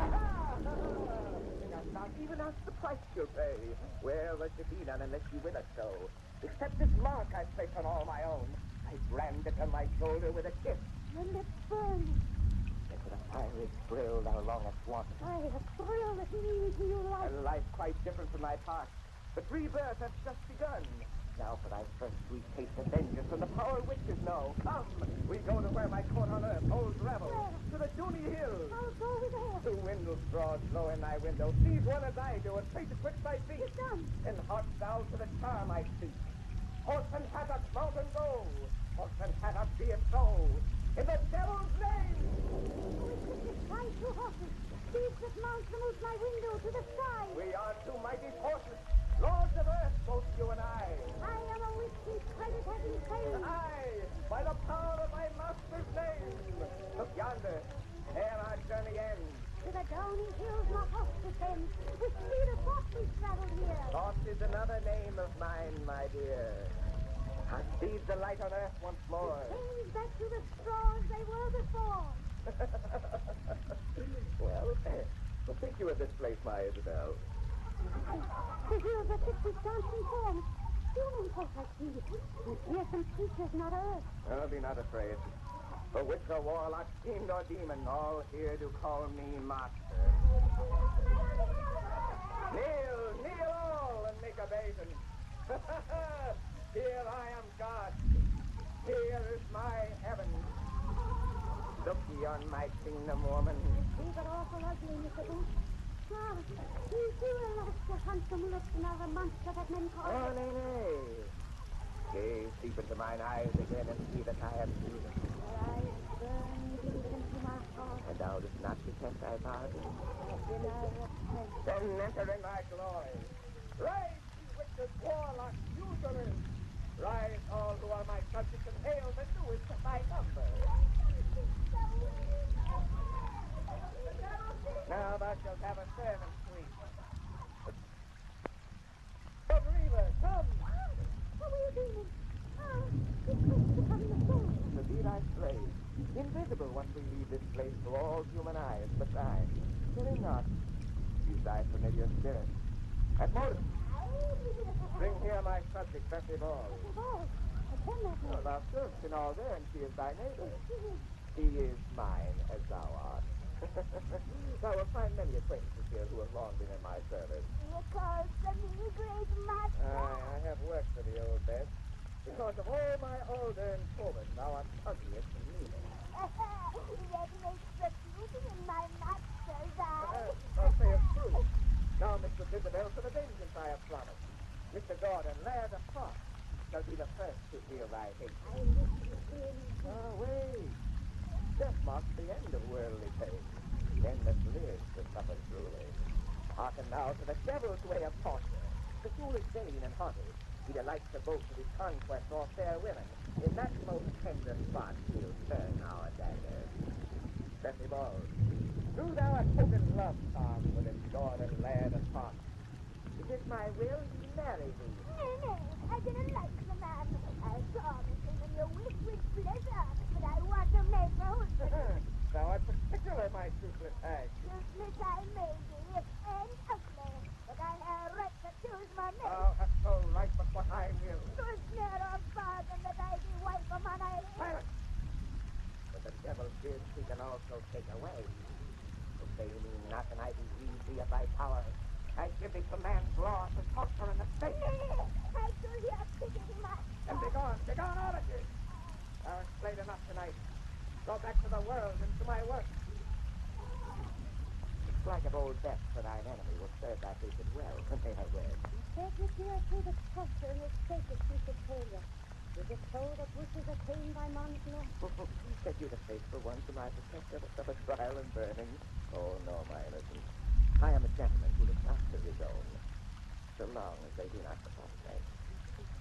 It is not so thoughtful. Thou and I should never quarrel. But come again to our window throne.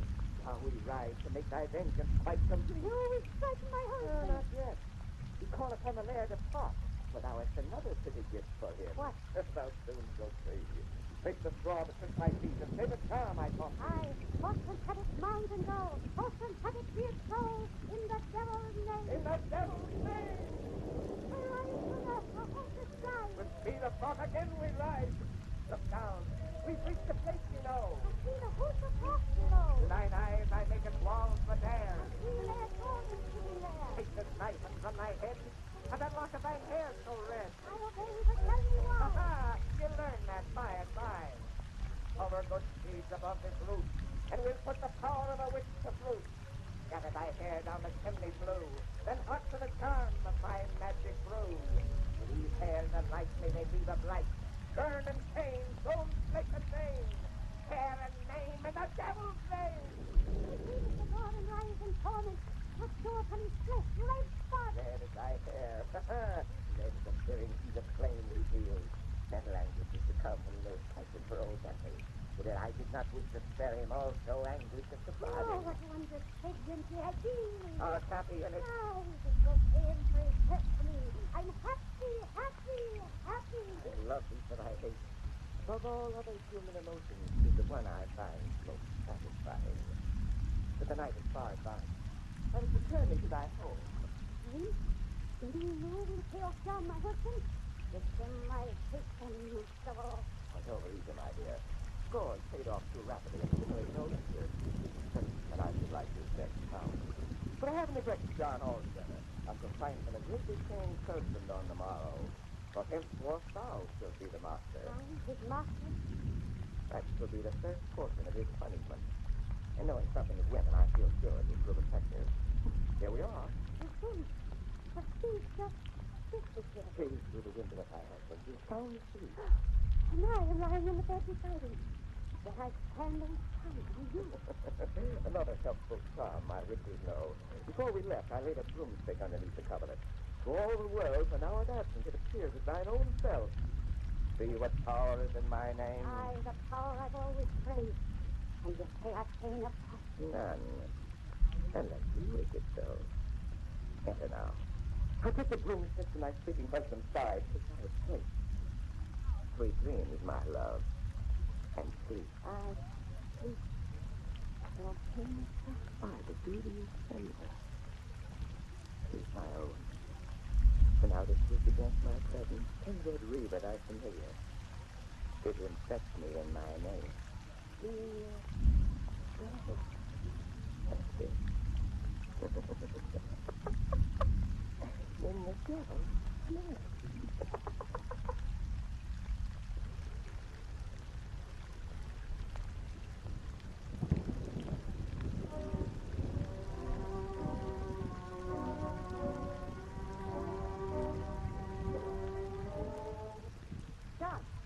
John Gordon, didn't you hear me for you? Isabel, I'm here. You're off to answer when I speak the first time. I'm sorry, Isabel. I did not mean to. Never mind your excuses. Stay up and put the food to bed. And in a hurry back. I wish I had peace with my sister on, alone. Isabel, I have done. Isabel, what are you done to John to cleanse himself? And you see how he's got all his bully and waiting to come as weak as night. If you were your own blood sister, I'd say you were a witch indeed. And I'd rock the change by devil's time. But of course, we did not afford to apologize to that dark hint you made a butcher for the purpose. Aye, and the gossip of our neighbours has likewise turned it about. They gaze upon me with respect at last. And Donna in what a new dress. Isabel, do you think it could be my prayers that caused it all? Your prayers? I know I told you, but ever since you married John, I've known how unhappy you were. So each miss that prayer to God that your burden be made light. Oh, and I trust you with the other from my feet. You will decide yourself. I can't wield it in a minute. No, I didn't mean it. The words fall out without my knowing. Fanny, you're the only thing I've ever loved. You'd do for goodness sake, no way. It cannot be. I've told you so for 50 times. I curse you in the devil's name. That means not. It's just an expression that everybody uses. Aye, that's right. And I wish to talk to you alone this week. I've got to talk to someone. What to do? Annie, you see a small red creature perched upon the shoulder? Oh, really, do you see it? No. Did you where I bear my flesh? Do you see a mark that looks as if two burning lips had pressed there? I see not. I must have dreamt it all. This scares me. I don't understand this new mind. She's laid me her in a poison with young Andrew Burns to walk upon the moor. Stay in. I would be alone. But then I stay in. I will, Isabel. Yes. Tell me again what happened on that night a week ago. After John struck me and I went into your room. I've already told you so often you must tell it me behalf. Tell it again. I'm trying to write things in my mind. Mr. Gordon told John tomorrow how you tried to neglect her. The odd minute. And John talked high how he'd tell you before the magistrate. For the shame you brought upon him. And suddenly a funny look come over Mr. Gordon's face. And he introduced the whole truth of how he'd lied. You went home and John went into bed beside me. Of course. And you were sleeping like a stick of wood after all your temper. Then I went to bed myself. That's all that happened, except I think the painful sickness that came on Mr. Gordon that night was a punishment for heaven for the harm he tried to do. Aye, a punishment for heaven. Oh, I must have had a dream. Can you ever dream your purpose? It's very important. Tell me, John. Sorry. Oh, I forgot to tell you the latest gossip for the village. It slipped my mind when I returned. It's just, you can old Bessie Ball. Aye, the ugliest body in our day. Yes, it's hard to believe, but when my Mr. Gordon, sight is burning to peace, the seen last week coming from her cottage. And Janet Murdoch, who happened by, wears the shine, kiss all best. It may have been I have the truth. Oh, you can't see, Daddy. I never meant to curse you. Whatever is the matter? Never mind. So, get out and leave me. Here's your dog. What is it? Let's see you. I wish to be alone. Here, kiss me first. Let me kiss you, my dear. Go. You should tell me what's the matter. To tell. Go and meet young Andrew. And from him soon. Oh, I must tell you that it was dream I know. For I cursed her in his name. I must know, but I'm scared. Fedora. Oh, always at my shoulder, you are. But none, no one else can see it. But can you see the burning mark placed on me by your master's lips? I must tell the truth. Tell him I didn't mean it. Frederica, fetch your master. I did you bring him in the devil's name? Good evening, Mistress Isabel. Yes. And I'm not dreaming you. Or am I? My poor sweet. Thou hast been suffering from a delusion common to my new recruits. Aye, and to some of my old ones. For no one denies the devil half so hard as those who know him best. Why didst thou not call me before to settle thy doubt? I was deceived. Another delusion common to my subjects. But thou dost not fear me now as I stand before thy eyes. You are the handsomest man I've ever seen. Yet when you're aware I cannot recollect your deeds. In my mind you seem a monster, black and awful. Thine eyes will never see me as does thy mind, unless you will it so. That is what you said about the price I pay for power. There shall be none unless I will it so. What did you mean by that? Who knows what the devil means? Sometimes he doesn't know himself. Perhaps if he did, if he ever had, he would not have fallen down from paradise. But come, what will you in my name tonight? All I ask in your name will begin. Oh, it is our bargain. It seems there was something I once asked that did not mean. Something about troubling. Some words I would take back again. Now you stand before me, I cannot recollect. You look upon me with your great dark burning eyes, and all I can is that I am your slave. Yet I cannot be a slave, for you made of me a master. Perhaps what thou art striving to remember is thy curse upon thy husband, as thy hate for him abated. Nay, and still I curse. There was someone else. Thou seemst to delay this path. Nay, him too I wish to suffer. Those in the air thoughts you cannot bring to mind must be the final vengeance when thy husband is too long delayed. That must be it, my Isabel. For hate is all that matters to me. Hate for him who trampled on thy pride.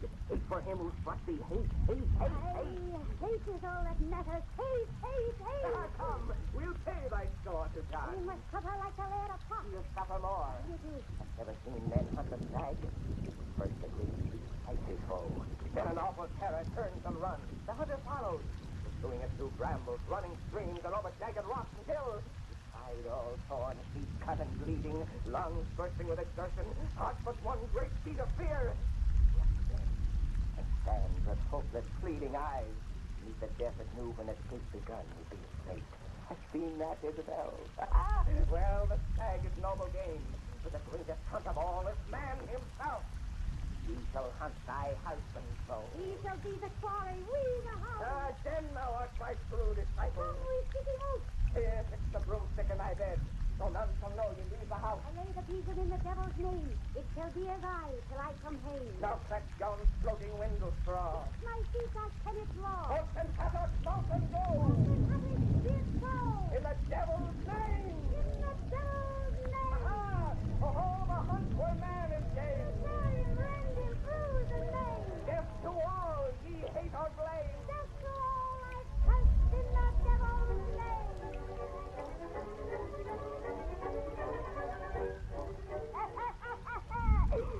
She forgot she cast her sister, Satan. But you can make a little bet, oh, Lucifer ain't forgetting. You folks got to wait till next week to hear the finish of his party little arm. And then you'll hear plenty about what happens when you call in the devil's name.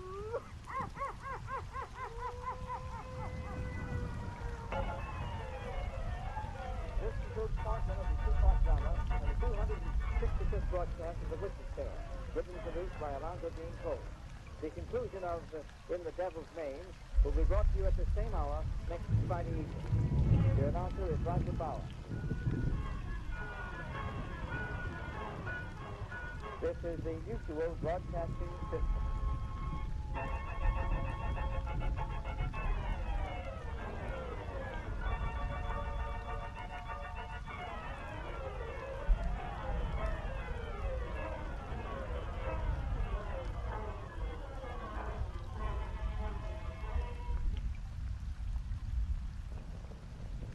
My life is in my 10 fingers. When one is only half alive, one can only wish for death. I would die within a week. Then you must swear to use your magic as I tell you. Swear to help me in my hate. I am your son. You will do the thing I ask. I do the thing you ask. I trust no one. You must swear. Swear it by everything that Bygone is here. By God, the devil, by thunder, and by fire. Mama Carava, I swear to devil, to them, to good and to love. The Star Spangled Theater. Presenting Isabel Jewell. Presenting Bert Lysell. Presenting Horror by Alonzo Green Cole.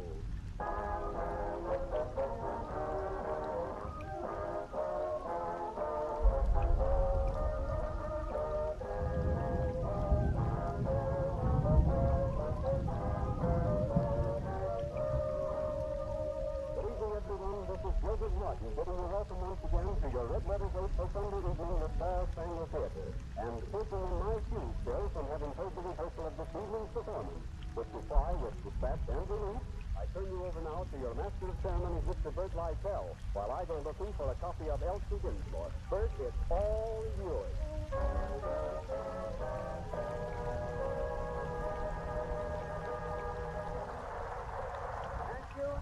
Thank you, ladies and gentlemen. Good evening. And don't mind Mr. Martin's nervousness, though I should recommend you send all the children to bed early. We have a very exciting half hour ahead of us from the Star Spangled Theater. Exciting, Bert. It's blood-curdling. It's blood-chilling. Oh, of course it's chilling. So much so that poor Bob Wilcox shouted himself hoarse at rehearsal this afternoon. He's got laryngitis, he's lost his voice, so I'm going to pinch it for him, and I'm going to play the doctor. But first, let me introduce you charming people out there to this charming young person here. This is lovely Isabel Jewell of the cinema. Isabel, you'll have to help me out about your latest activities. Well, Bert, I've just completed an extended personal appearance tour, and now I'm in town to do Elmer Rice's very fine play, The Flight to the West. Oh, that is a fine play.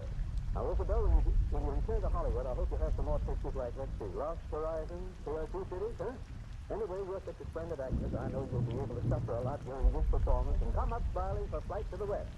So, ladies and gentlemen, by this time you're aware that the play tonight is a bit of a thriller. Well, it should be. Comes from the pen of a master of horror drama, Alonzo Green Cole, who used to chill your bones with the rhythmic tale. Do you remember that radio series designed to make you very nervous indeed? And incidentally, Mr. Cole will play the part of Gino in tonight's play. Tonight's story is called The Gypsy's Hand, and the gypsy start of the whole thing tells you how it began.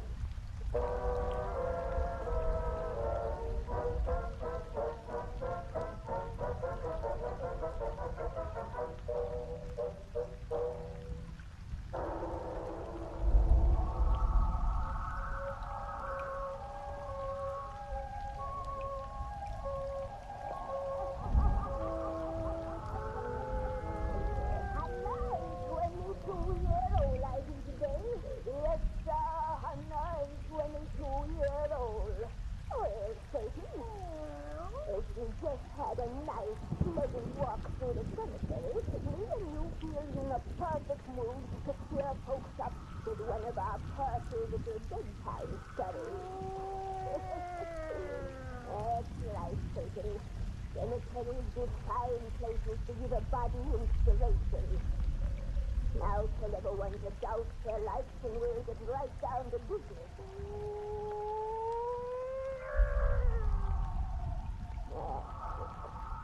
Make it nice and dark and cozy-like. Draw up to the fire and gaze into the embers. Gaze into them deep. And soon you'll see the operating room in a big New York hospital. A cheerful room it is. Where they cut folks up. And there begins our yarn about the gypsy's hand. The gypsy's hand.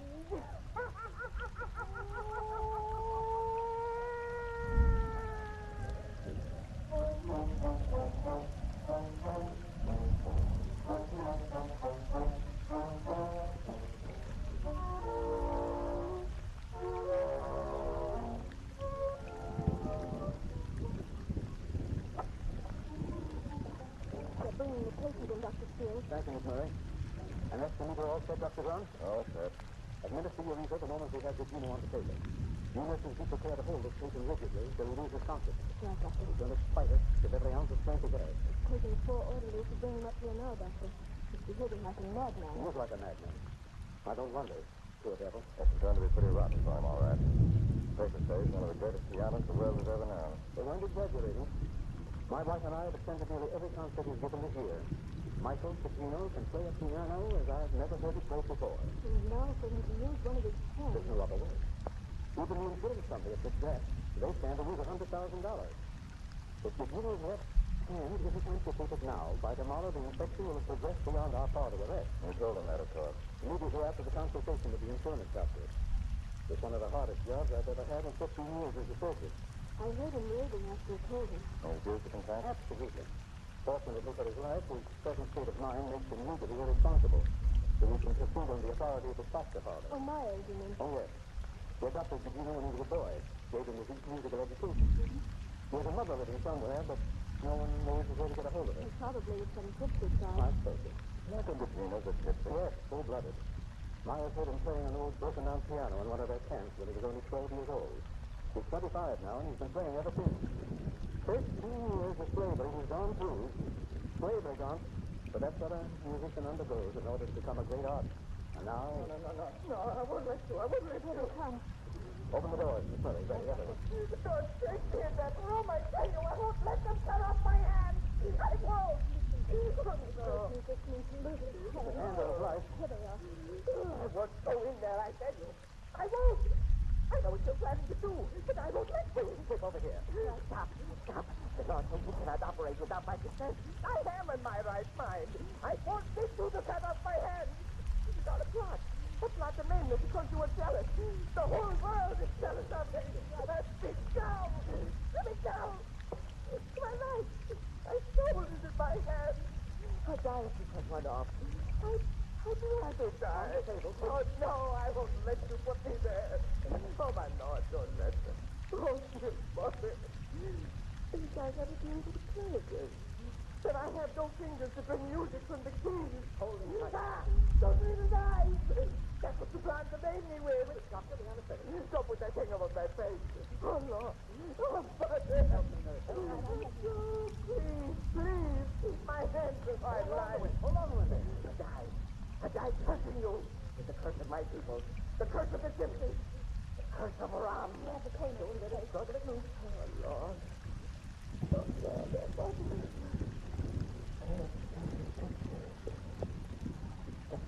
of Ram. He was taking those. This moment out, that's you. Poor devil. But I can call him. Stand by.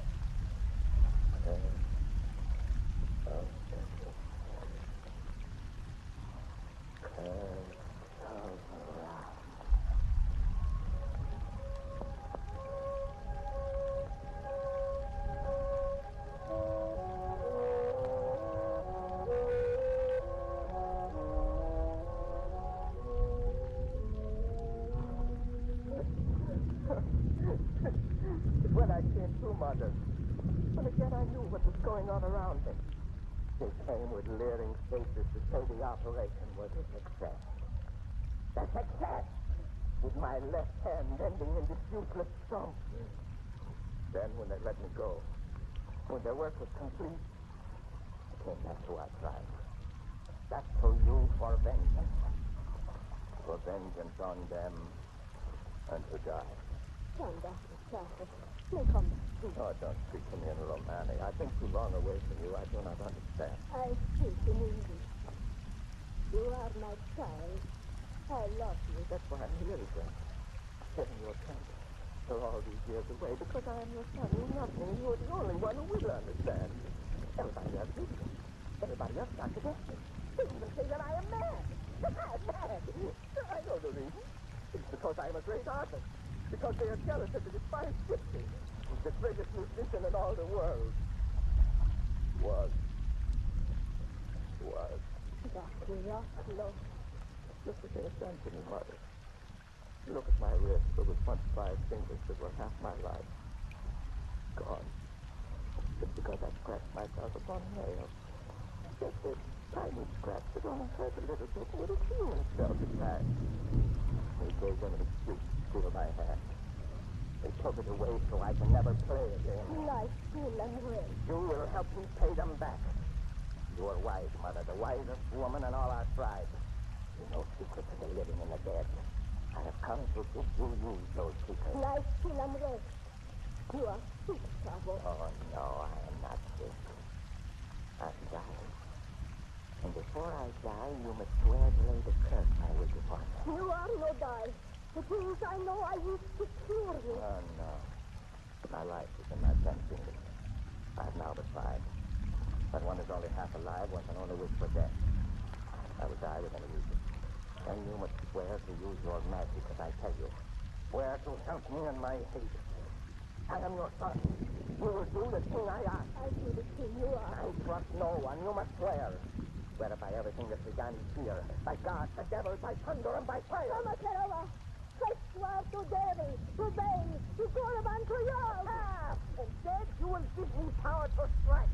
The doctor, Needle is his name, the man who used the knife, the fool who says I'm mad. He will be the first.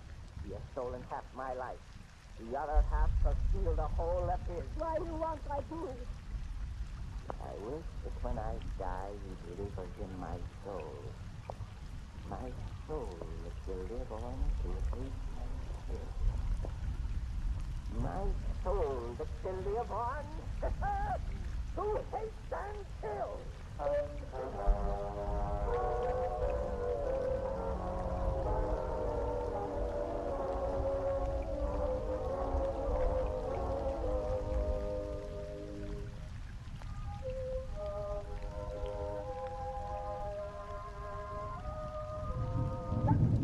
Quiet, Pepper, quiet. I hear him. I'll let your master in. Well, hello, Mr. Dr. Field. Hello, Mrs. Dr. Field. I'm back the same day I went away, you see. You'll have to convince Pepper of that. He seems to think you could get away for years. Here, that's enough, Pup. Hey, Doc, let me get the table so I can drop these bundles. My goodness, Norman, have you been buying out the village store? Darling, that's only the groceries you told me to bring and the mail. When you're vacationing in the woods and you drive to town only once a week for the food you need to keep you alive, you soon learn how much food you need to keep you alive. I've got a car full of it out there yet. I'll help you bring it in. Come on, Pepper. Oh, Norman, isn't it a shame this glorious vacation is nearly over? Yep. Another week now, and I'll be back at the hospital at the beck and call of anyone's attendant. And tonsils. Don't forget tonsils. They're mighty important little things to the surgeon. Well, we'll have had our month of loafing anyway. This funny little bungalow is a yearly lifesaver for us here. It's the only sure refuge from work and trouble you've found since we've been married. Despite the fact that you come here with me. Oh, yes. Hold out your arms now so I can pile them full of groceries. Yep. Close to steady as great. No telephone, no ladies to call me from my sleep about imaginary symptoms. No electricity to remind me to set the thing as an X-ray or a fluoroscope. Not even people, including Don Coleman and instrument vendors. You know, for a man who loves his work, you certainly love to get away from it. That's about all you can carry out here. I'll bring the rest.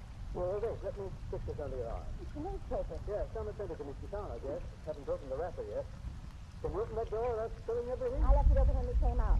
Oh, Pepper, don't get under my feet like that. I got the board out here in the kitchen. Wonder who sent you this newspaper.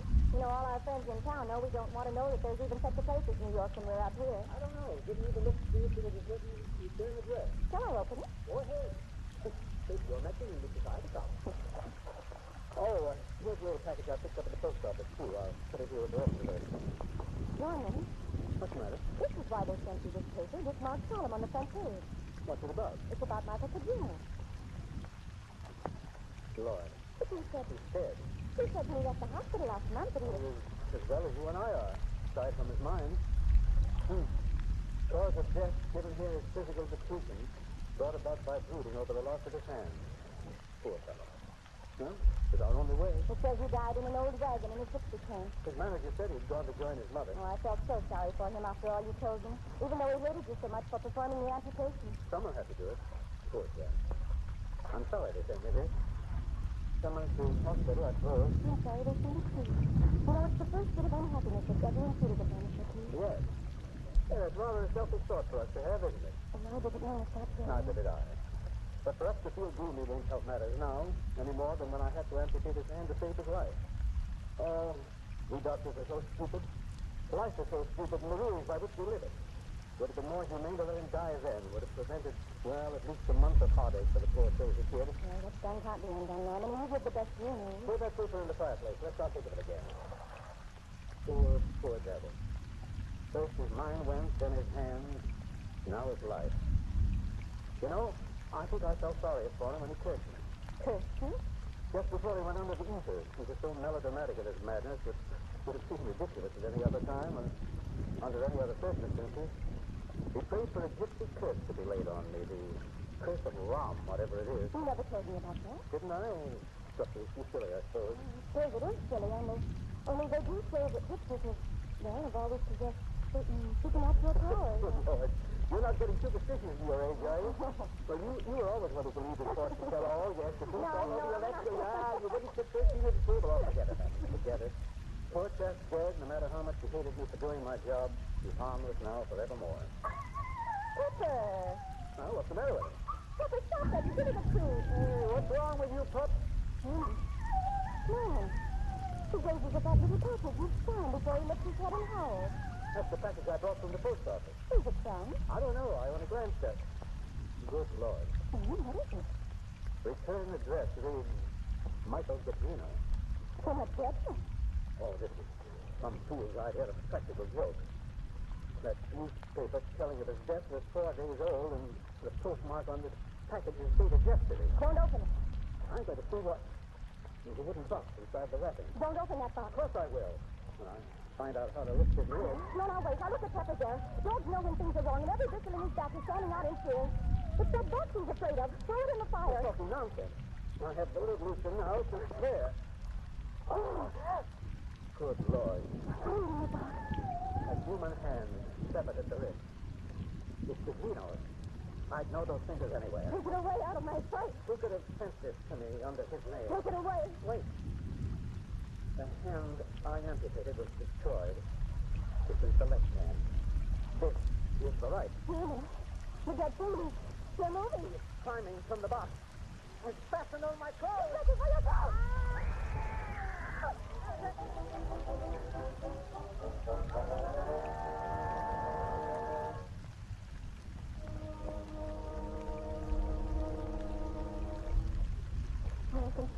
I can still feel its cold flesh as I struck it from your shoulder when it was clutching for your shoulder. Yes. You've got to kill yourself to death. It's gone now, and neither one of us were harmed. I don't know how I had the courage to stop it. I could hear the thud it made when it fell on the floor. It ran across the carpet there like an escape in a five-legged crab. Those fingers in his front. Grabbing seventh and Yes, but the thing is gone now. If it ever was here.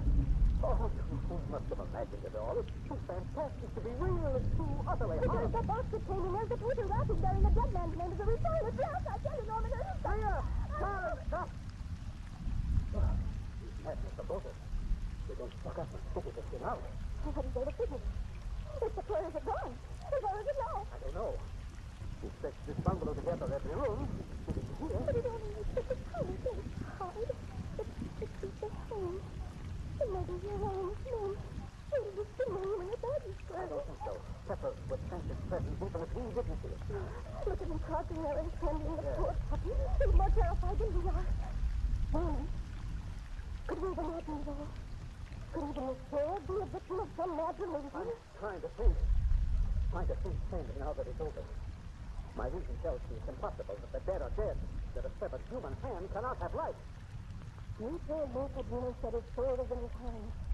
A mad soul. And he was a gypsy, Norman. The race is very cruel against the mankind. Every other people in the world is tabulated, indexed by science to some definite reasons right. But no one can know where the gypsies came from. They're just wonders. Who've been feared and hated in every land on earth. There must be a reason. It must be because they know things that the rest of us are dying awful, terrible things. That is the thing. There's only one thing to do. Illusion enough to gun against his house. Yes, we couldn't stay here tonight in the dark. The night's coming on now. We're riding to the village. We'll go back to New York. We'll do anything to wait for you. Come on. Come here. Oh, careful, Norman. Careful. The thing I've been hiding in the grass along the path. It wasn't real. Could we come outside here and see these trees, that sunset? I'm sure it wasn't. Everything in nature is too practical, too natural. He's simply been the victim to the sensory delusion. Yes, of course. A crazy mad delusion. Norman. What? Look at the car. Her tires. Flat. Everybody It was the flash with the light. Yes, so is this. The light is same on underneath this side. the ground where an iron hand could be. No, don't stop that again. I won't believe we ever saw that thing.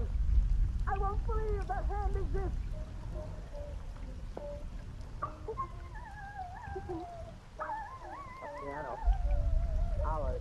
Inside the house. Only one hand is on the key. One hand. Lord. That ghastly air is playing. Do not swing her light to the middle of it. It won't pull the strings to send me dancing to my coffin. Norman, come back here. No, if that thing is in there, I'm going to... No, don't go in that house. Norman, wait for me. Norman. The music stopped. Oh, where are you? Norman? Hear about the piano. If that thing was here, it's gone again. It's back here. You know what's right. Where is it gone, then? Come on, somewhere. I'll follow. No! I'm not going to be a childish coward any longer. Why should I be afraid? Living or dead, real or imagined, that thing is harmless. I'm going to find it. I'm going to trample it a bit. It's harmless, I tell you. Harmless. What's that? Pepper. He's outside when I came in the door was shut behind me. Maybe you couldn't follow. Nothing's the matter with him. Come on. Pepper! Pepper! Quick, I can't hear him any longer. There he is. Pepper! He's lying still. He doesn't come to me. Pepper! Look at his eyes. They're wide and staring. And his tongue. Leah, you can strangle. And that's what's doing. Look going through that grass, that hand. Look on his face with the white five-legged trail. Quick, get into the car. We'll drive it on the road. Take me away from you. Take me away before I go mad. Norman. Don't come on. It goes away. Don't lose a moment. He has been stolen. This can switch his hand. No. It's the other again. Played by a single hand. Playing a funeral march of a marionette. A funeral march of a marionette. Rhea! Good heavens, Rhea! We've both the man!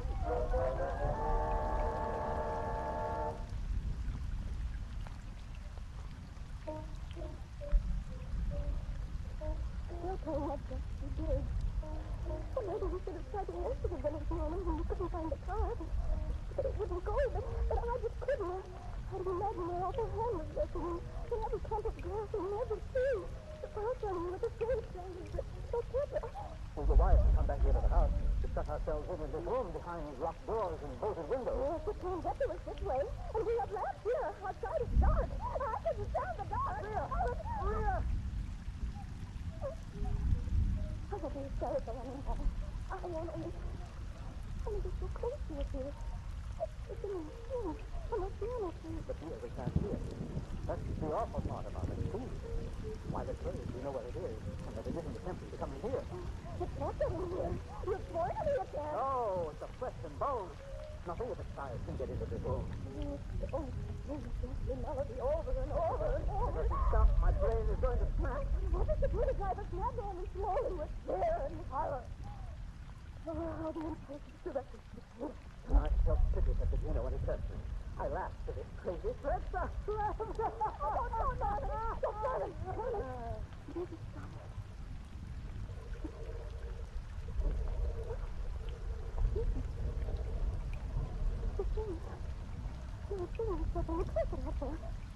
Coming toward the door. It's outside. It's moving along the street, trying to keep up. It can't. There isn't room. Down the hall. It's tired of waiting. It's coming for me. It can't get in. But if there's some reasons overlooked, it's coming to kill us now. We'll have to see it around our coast. What are we going to do now? I don't know. What is there to do with the dead hand that's alive? How can you fight a thing that you cannot understand? It can't get through those windows of the door. And there's no other way. What? The fireplace there. It's coming down the chimney. It's coming closer. It's almost down there. Oh, no. Stop. Quiet. Bring that up again. I'll stop that tree like it's all coming down. Bring blankets from the bed. I can stuff them up the flue.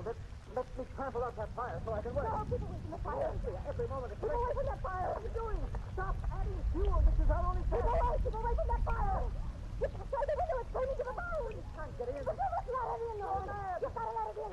It's got to be destroyed. No way. What do you do? doing with that stool? Oh, you smashed the glass. The thing is coming through the window. Wait a minute. Don't let it touch you. Look out for that girl. Help! I'm falling. I wish you where you are. Stop me. Put it away. Go. Put it away. Out of my throat. I can get you. Put it away, Dorothy. Dorothy, you got it. Start the fire. You missed the time. Quick. Out that door. Run. Don't stop. Why are you picking up that lamp? No. Rhea. The thing's got to be destroyed. You couldn't go down the chimney because it feared the fire. Fire's the only thing that can. Oil is everywhere. You're mad. In a moment, this whole house will be a And fire. in the center, that dead flame. Look. The flames are caught. Oh, yes. It's destroying the pictures found their death. They say all evil things can only be destroyed by living flames. Come away. Come, for we still have time. I have a gypsy bird.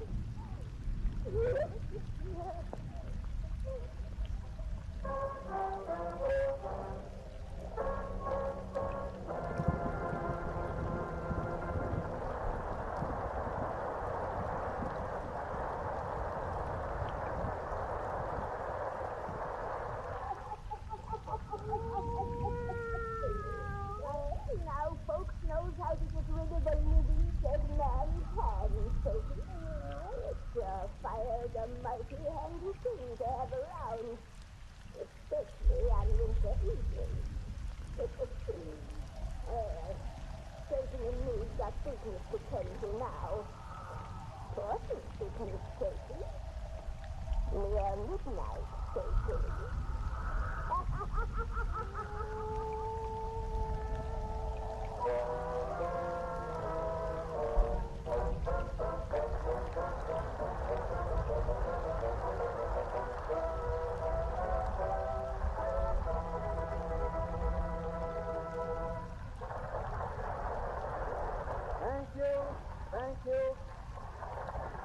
Thank you, Isabel Drew. Thank you, Alonzo Dean Cole. Thank you. Oh, gee, I nearly said thank you, Bert Lytell. That's wrong.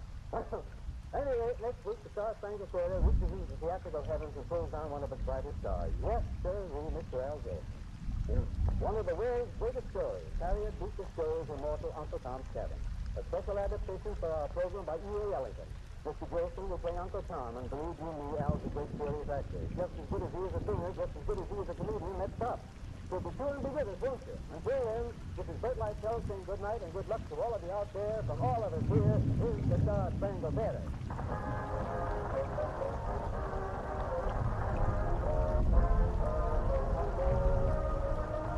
The Star Spangled Theater presented The Gypsy's Hand by Alonzo Dean Cole, starring Isabel Drew and Bert Lytell. Original music composed by Ernie Watson, conducted by Paul Lavelle. This program was sent to Canada via the networks of the Canadian Broadcasting Corporation, and this is the Blue Network of the National Broadcasting Company.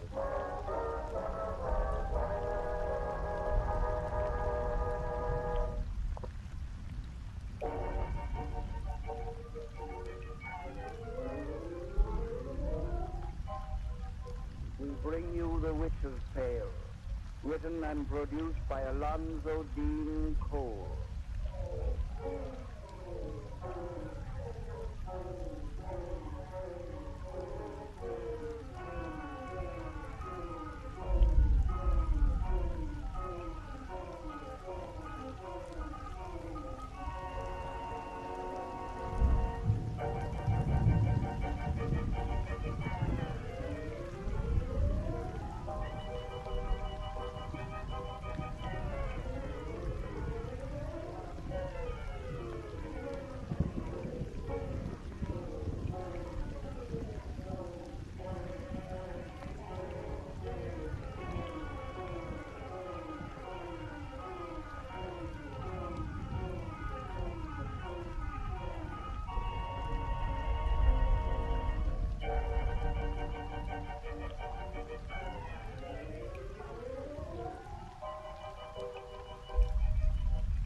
And now let us join old Nancy and Satan, her wise black cat.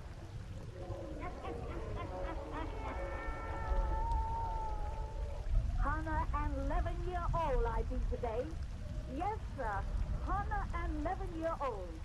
Now, if you folks would just out them lights, Satan and me'll seen the finish of that cheerful yarn we started last time. That's right, Satan. We told how them young newlyweds from America went to England and rented a house which everyone says is haunted. But they wouldn't believe in such a thing as a haunted house.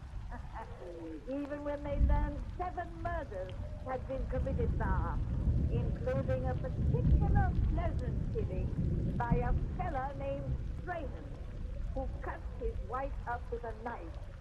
No, sir, our newlyweds didn't believe in haunted houses until on the first night they sent to the place, some funny things begun to happen.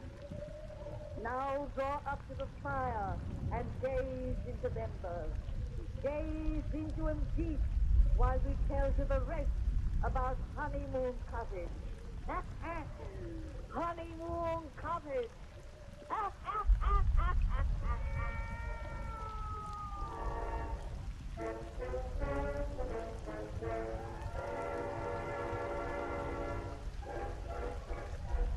Oh, gee, darling.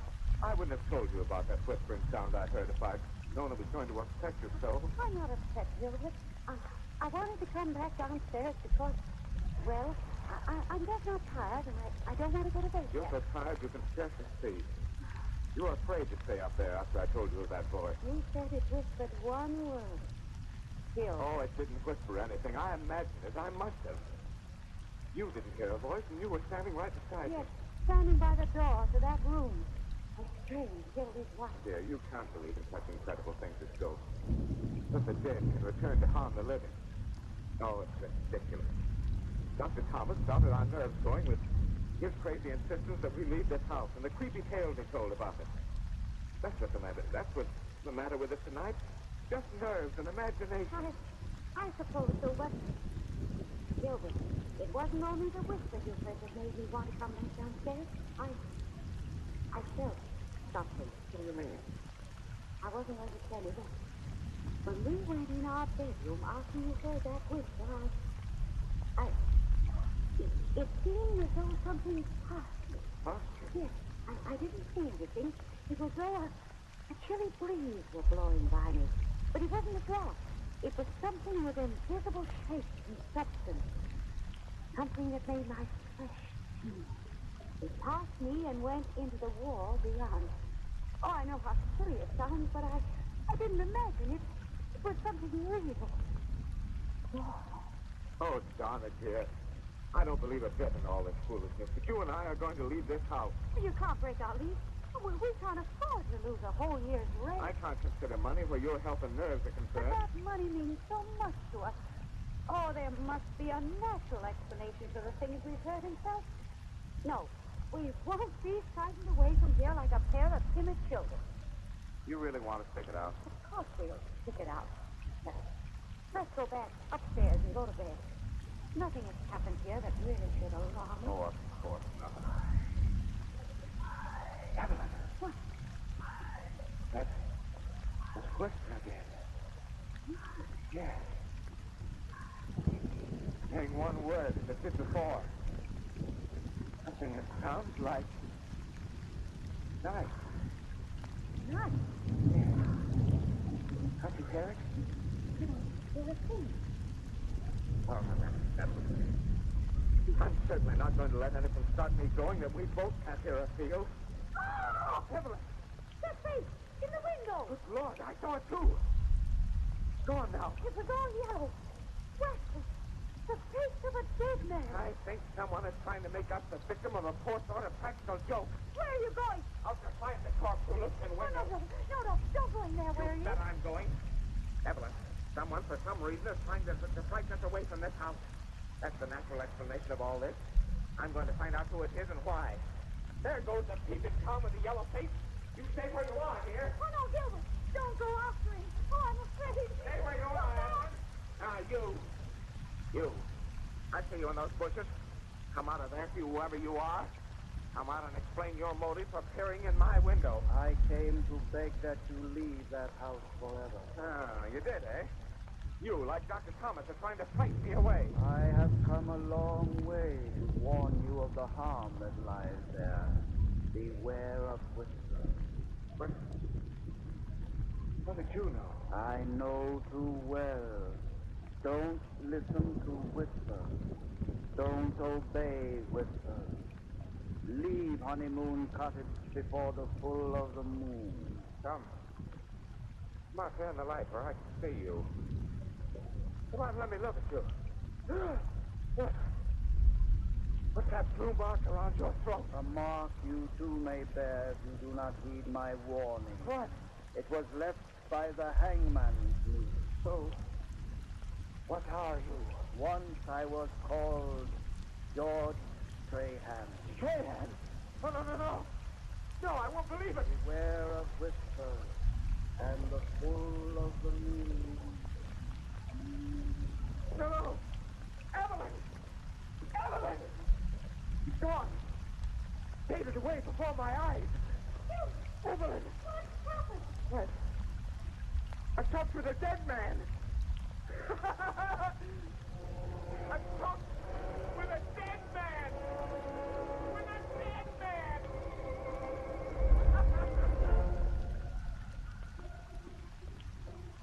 No, wait till you see your voice, Dr. Tom. You didn't want me to bring you here, but I had to see you and to have you see him. He stays just like this ever since that shock he received in the garden. Almost continually. And that was a week ago. And on the other week, he acted strangely, as though he were listening for something all the time. If you change your eyes, he hears those whispers any longer. Yes, and he refuses to tell me what he saw in the garden that night, except that he talked with a dead man. We were going to leave this house immediately, but he was so ill I wouldn't permit it. Now I can't persuade him to leave. He says he must wait till the full of the moon. The full of the moon. The time when madness reaches Venus. Mrs. Wallace, will you let me stay in this house tonight without letting him know? Will you say? I'll not leave you until you go away from this accursed house. But whatever you do, you must not lock your bedroom door tonight. Anything you say. He's waking quick. Let's go out quietly. He mustn't know I'm here.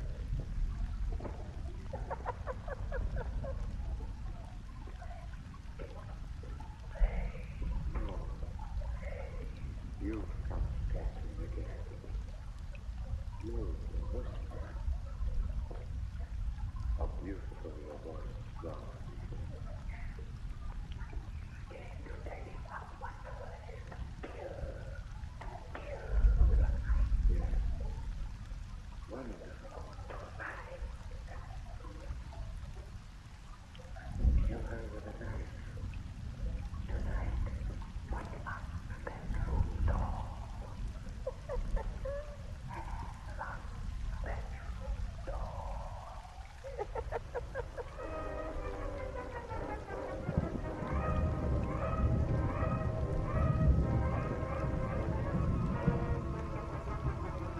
But, darling, don't stand there at the window any longer. Moon is a bit full tonight. Oh, boy. Oh, boy. You look so strangely, so intense, as though you were listening to something I can't hear. I'm listening to nothing. Please come over here to me. Don't you love me any longer? Love. You say that as though you didn't know what love means. Gilbert! Gilbert! Tonight. Oh! I can't stand this any longer. There's a presence in this terrible house that I can't see. Somebody has stolen a man I married and left another in his place. Oh, Gilbert, we must leave this place tonight. Now! Tonight. Yes, tonight. Now. Gilbert, you look mad. Lock the door. Gilbert, don't! Give me that key! Blood. What have you in your hand? The knife. Gilbert! The pill. Wait! The pill. Help! Knife. Help! Give me that knife! You don't know what you're doing! Help! Help! Drop that knife. Stop it. Are you all right? It hurts. God, I dropped you with a shell. What made him try to kill me? I don't know. Good Lord. Look. A woman!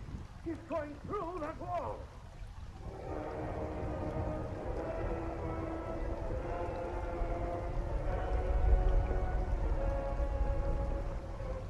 So you were right. There is is a secret room hidden in that wall. Yes.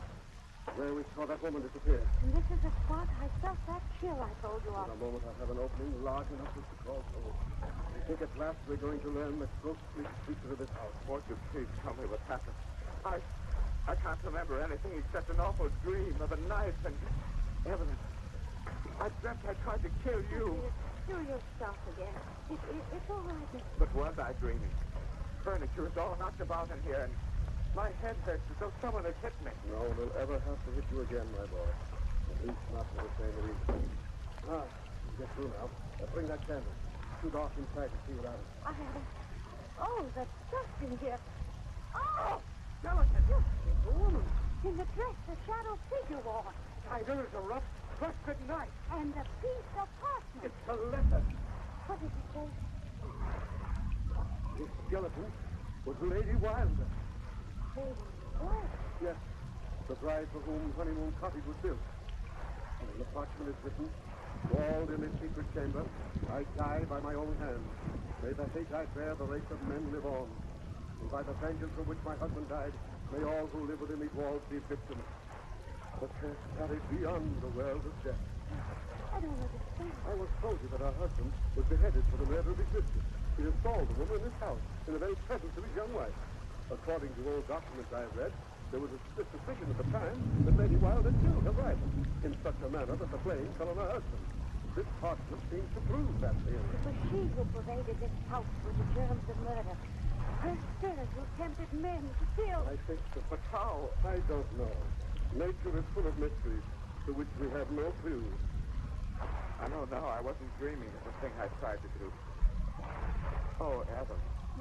It's all right, Margaret. It's over.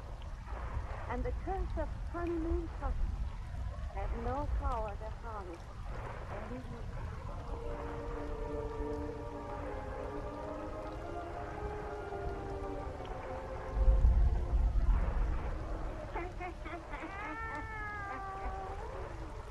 And that's our yarn of Honeymoon Cottage.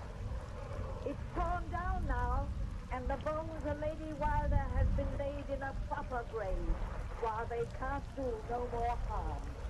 But it still makes a nice bedtime story, eh, Satan?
Written and produced by Alonzo Dean Cole.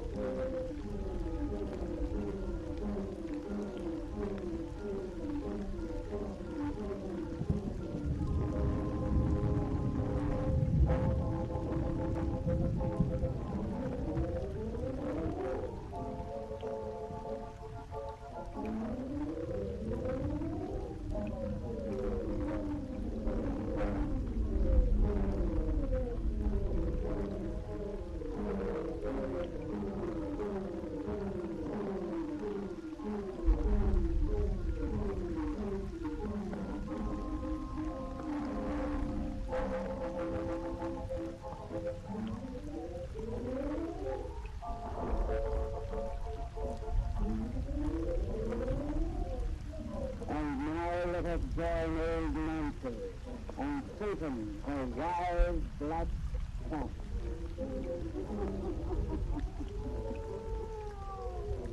Hannah, I'm 14 years old, I do today. Yes, sir. Hannah, I'm 14 years old. That's right, Satan. Tell folks to go out them lights so we can get right down to business. Now draw up to the car and gaze into the window. Gaze into indeed, and soon you'll be with us in old Kentucky. Thou amongst the mountains, first no pleasure since, and thou hate no law except the gun. A yarn about the feud is what they're telling you tonight. The feud between the green waves and the morrow. We've been killing one another for 100 years. Because this story is the title of a happy ending. A happy ending.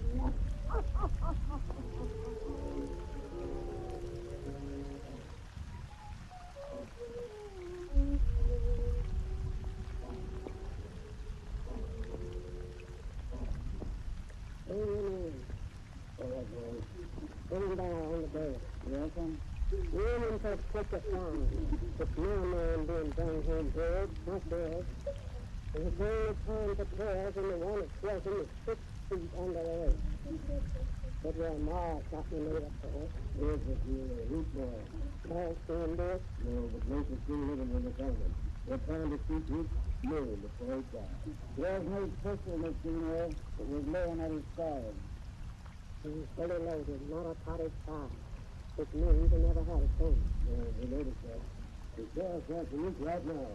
Yes. Since then, there's a Greenway call from the law. But it's a minute now. There ain't no Greenway left but you and Pete. No, it's once enough. Good Foster, when you drive to town, when you have a station agent telegraph my son.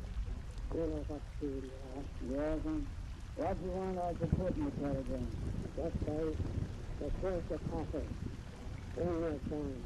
It's been here 5 years of years. The city of its feeling never changed. The Greenway never changes for a morrow, Mrs. Green.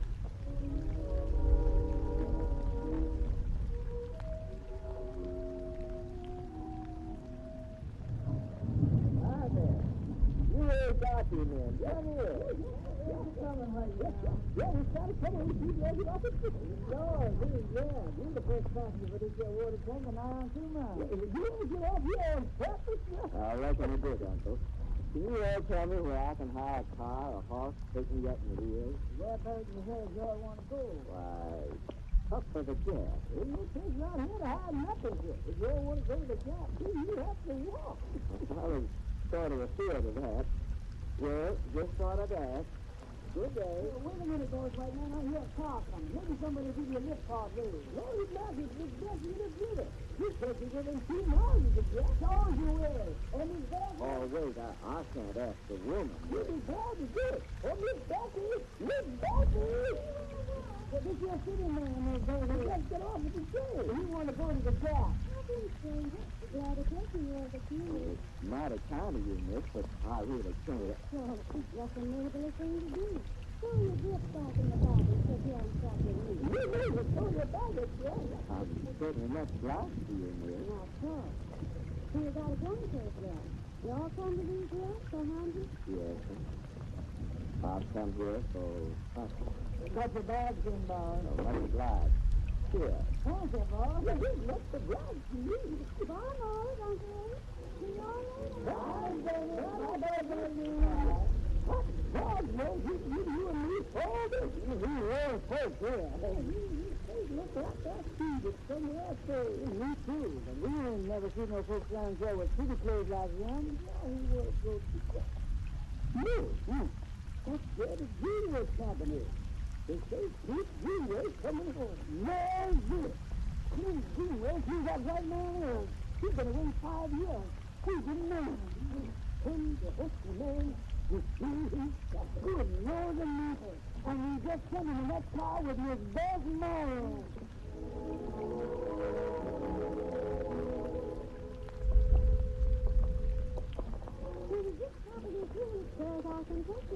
I'm certainly much obliged for all your kindness. Of course. So seems like you're right to Rainstorm. I reckon those cars are only try to cross that ridge. There's not much of a road from there on to the gas. How do you know that? I thought you was a stranger to these here. Well, I have friends who told me things about it. You're a funny fellow. Most men I know like to talk about themselves.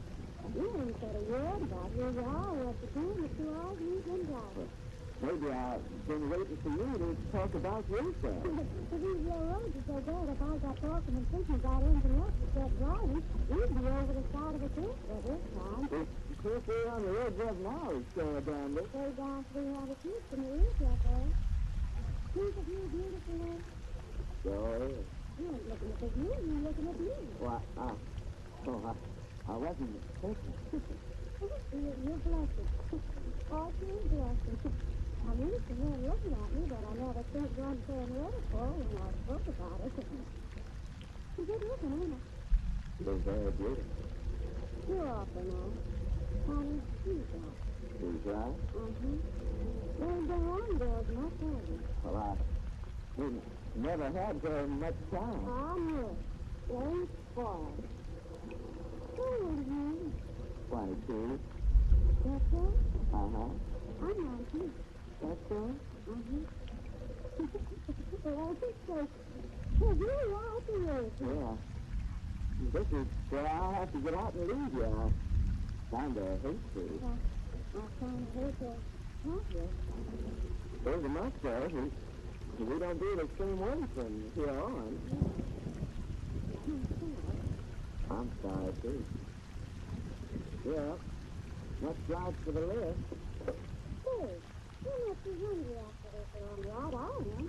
I got a little snack in the back. If you ain't in a hurry, you could sit down and have a picnic. Well, I'm in no hurry. I'm terribly hungry. Well, let me shut off this motor then. Now, you sit in the back and find a lunch. Here it is, right side the gun. Oh, I found it here. Give it to me. I don't like it careful and use the paper for a table. Well, that's a good place to start it. Yeah. Ain't this really a beautiful spot? I come here often. It's so romantic out. Well, it has a romantic picture. This is Lover's Leap.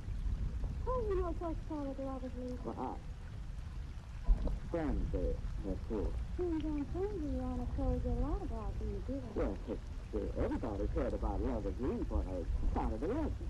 You mean the story told about? Yeah, about the Indian boy and girl 300 years ago, stuck from its edge and was killed upon the rocks below. Well, they killed themselves because they loved each other, and the folks tried to keep them apart. Yeah. They said around here they're ghosts constantly killed after sundown. It's awful bad luck to see them, because the only place for them is a place in death. Yeah. I've heard that. Sad story, ain't it? I would say it's better when they have a happy ending. So do I. So it's where the lovers get married at the end. Yeah. Well, you're happy ever after. I want to be happy. So do I. Yeah, me too. It's got a lot of things in it. Uh-huh. I'm glad. So am I. Yeah, I haven't even started yet. Well, Peter. Let's go down. The gun case bumping around on your guns has been doing me good, but I reckon... What do you think, Mr. Francis? Yes, it is. Sounds very cool. It's only a few hours since I met you for the first time, yet I was thinking it seems as though I've known you always. Was it? I was thinking the same way, too. I'm glad. So, You see, you come often to this ridge, and can I see you here again sometime? I've done here most every day around sunset. I'll be here every day. Around sunset. It's crazy us talking on like this and making babies while we don't even know each other's names. That's so. I heard the doctors back there call you Miss Beth, and well, the rest of your name just didn't seem enough. You can call me Beth if you want. I'd like to. Beth. I haven't heard no party yet, man. I didn't introduce myself on purpose when we met, because I don't want certain folks to know I'm an easy. Beth, I hope you forgive me for lying to you. No friend told me about these mountains. I was born. My mother's cabin's at the gap. The Beth, what's the matter? You're too friendly. Really? But what's this up? I'm out of nerve. I'm out of nerve. Yes, what's the matter? Yes, come back here, wait. Keep your hands off me. I'm out of nerve. We never could be Oh, sure. but why can't you? Tell me, what's the matter? That man name was Mars. Mara. I thought that's Mr. Lenny. Well, Hank Mars' daughter. His daughter, my Uncle Ruth, is the man your Mars accused of having killed the package. My blood seems the reason to come back to these girls and daughter again. Goodbye, mister. I reckon neither one of us will keep that punchman to meet on this roof around the sunset. Wait, don't go. This is all go to bed. Nothing can change the Mars in the dreams of this gray shadows. Yeah, something can change it. Something has changed me. I can't bear to think I don't see you anymore. I can't hate you. I gotta know you don't hate me. No, you don't. No. How can you say you'll meet again as friends? Oh, I don't care whether I've known you 2 hours or 2 years. I don't care what your name is. Yes, Yeah. It couldn't help myself. I don't know what's happened to me. Yes, I love you.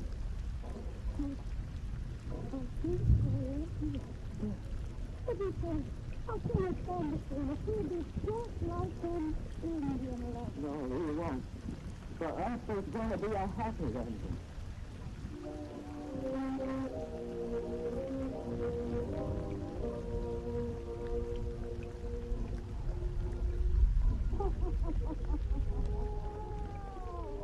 Come see me and take next time I have a birthday. And we'll tell you about that happy ending.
One of the most gratifying things about selling a meritorious product to the American public is their fine sense of gratitude when that product lives up to their best expectations.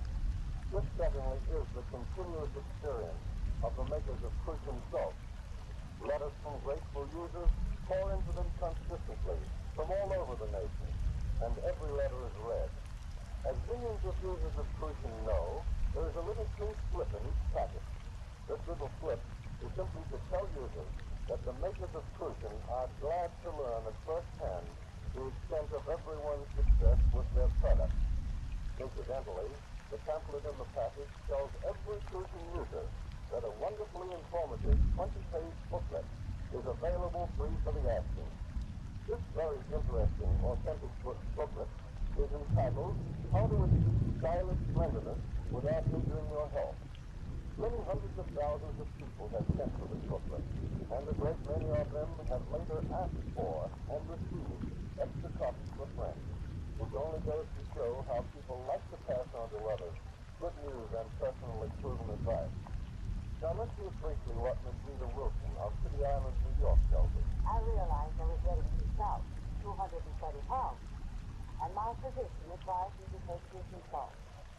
I was now reduced by 48 pounds of steel fine. I'm delighted with this. Then there's this report from Miss M. Sutner of Brooklyn, New York. She is the head of the advisory.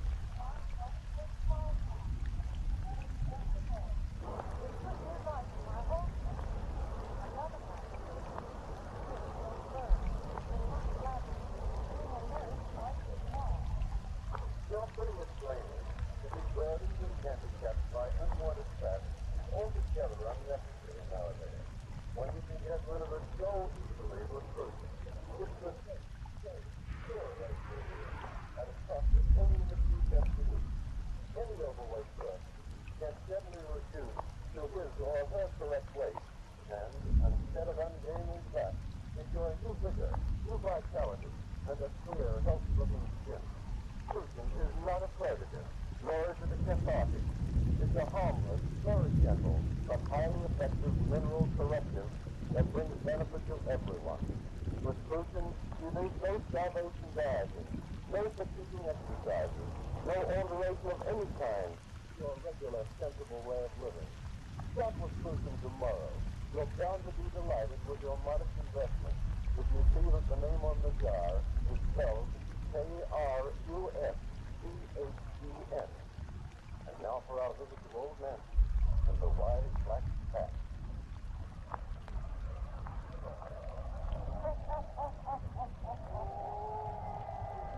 Hannah, I'm expecting your own ID today. Yes, sir. Hannah, I'm 13 years old. Real station. If you tell folks to dance out their life, you'll be getting down to business. That's it. Make it nice and dark. Yeah. Now draw up to the fire and gaze into embers. Gaze into them deep. And soon you'll be in California, the land of the setting sun. And there you'll meet some people from the land where the sun gets up. The Chinatown, dear boy. To the Chinatown of San Francisco. And there, in the house of two good Catholic priests, begins our yarn of the confession. We're trying to stop them.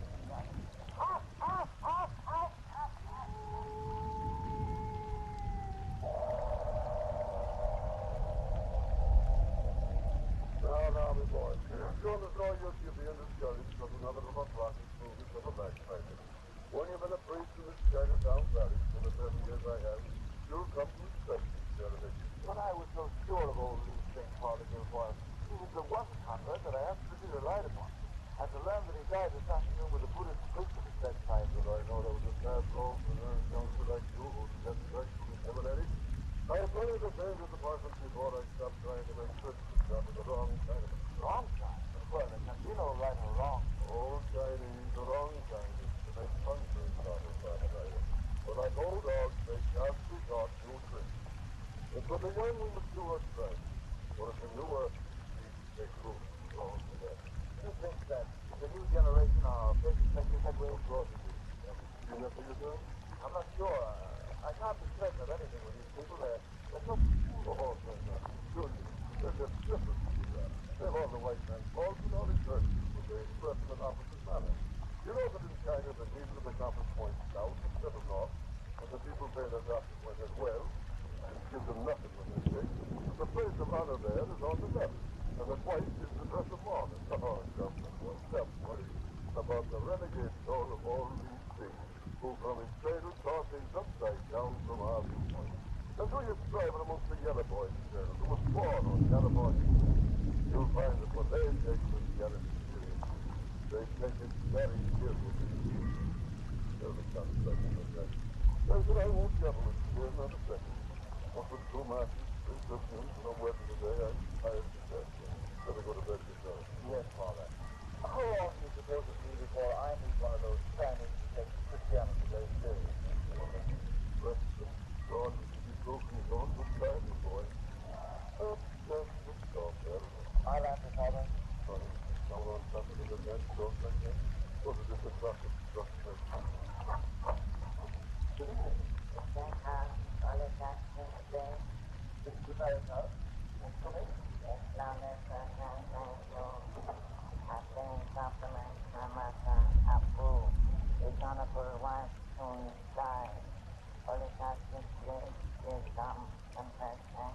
What is it, Father?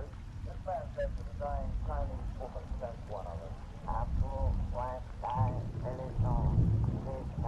I just heard what? I'll let you go, Father Gilfoyle. You're so tired. Well, I'm never tired when there's duty to be done. But I'd like to go to the next meeting, Father, especially if that this woman. All right, boy. We'll have to give you the proof to it just now after. Thank you, Father. I'll be ready in a moment. Who is the God who you come from? Where does he live? Anywhere free living soul in Chinatown, but this name is strange. I have everything. I'm ready. Good night, Daddy. Where? These countries are something strange about the place. Strange? Just no Chinese? Awfully old. Looks like it's right up on me. I get a sense in the body. It's still moving cool. That's my father. I don't like that message. He comes from a dying woman, Father. A Chinese who is not a backslider. I must go. Show me the way. Good night, Father. Good night, Father Ryan. Don't like that message.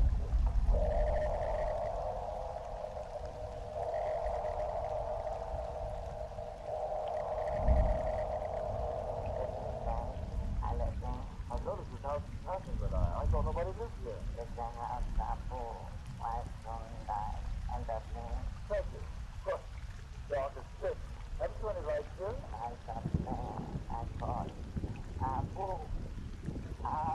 Oh, there's a light showing up.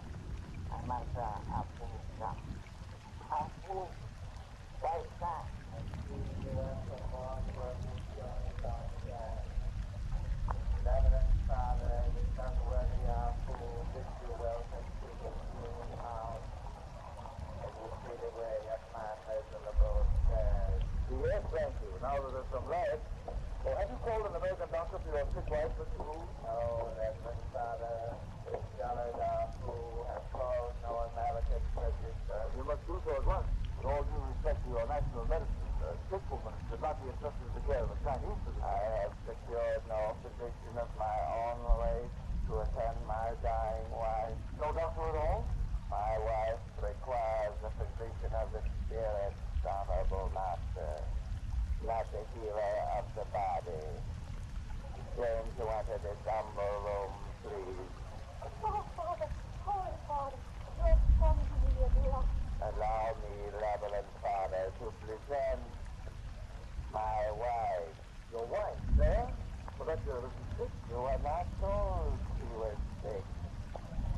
You were told she was dying. Dying?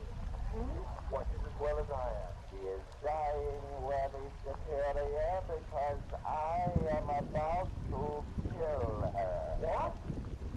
You will note as you approach closer that she is bound to the chair seated. About her throat is a silken cord now loose, which will soon be pulled tight to stop her blood. You dirty yellow beast, please see about that. I sound like one. Yes. Take her hand from me. Open that door. Help. Police. Oh, Father, don't struggle against my husband's servant. You like me are helpless here. Holy precious, don't delay. Give me the last slice of Holy Church. Hear my confession and absolve me from my sins. I beg you, Holy Father. You think I let him kill you with these pressures? Unlock that door. Let me go here. Help. Help. Oh, Father, Father, it is you. I beg you, worthy Father, desist from your vain effort. The wife of this unprepossessing Apu has spoken true. Struggle is useless. There is nothing you can do to save her life. But as she is of your Christian faith, you can prepare what you call her soul. Oh, Father, please, God, give me absolution. Then you can go. You may call the police. Call anyone you wish. Yes, then you may go and tell anyone you wish. You mean when I hear your wife's confession, you let me go to meet the police upon your head? Yes, I swear it on the blood of a white cock. And that is an oath which no Chinese will break. I don't understand. This must be some joke you're playing. An unholy joke on a priest that loves your people. Oh, no, Father, no. We play no jest on you, my worthy friend. But if you meant to kill this girl, you wouldn't swear an oath that I should really tell. I also say more natural. There's a horrid something in this room. Something I can only feel. What is it that's so awful here? Confess me, Father. Oh,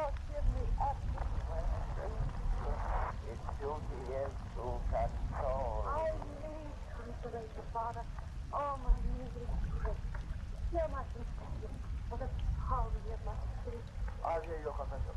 But if this is a trick to mock the Holy Church, may the curse of God fall on you all. I swear with no trick. Confess me, Father. Very well. Leave us alone. I can. Be quiet. My servant believe. I regret that I must remain. No. My husband already knows what I am about to say, Father.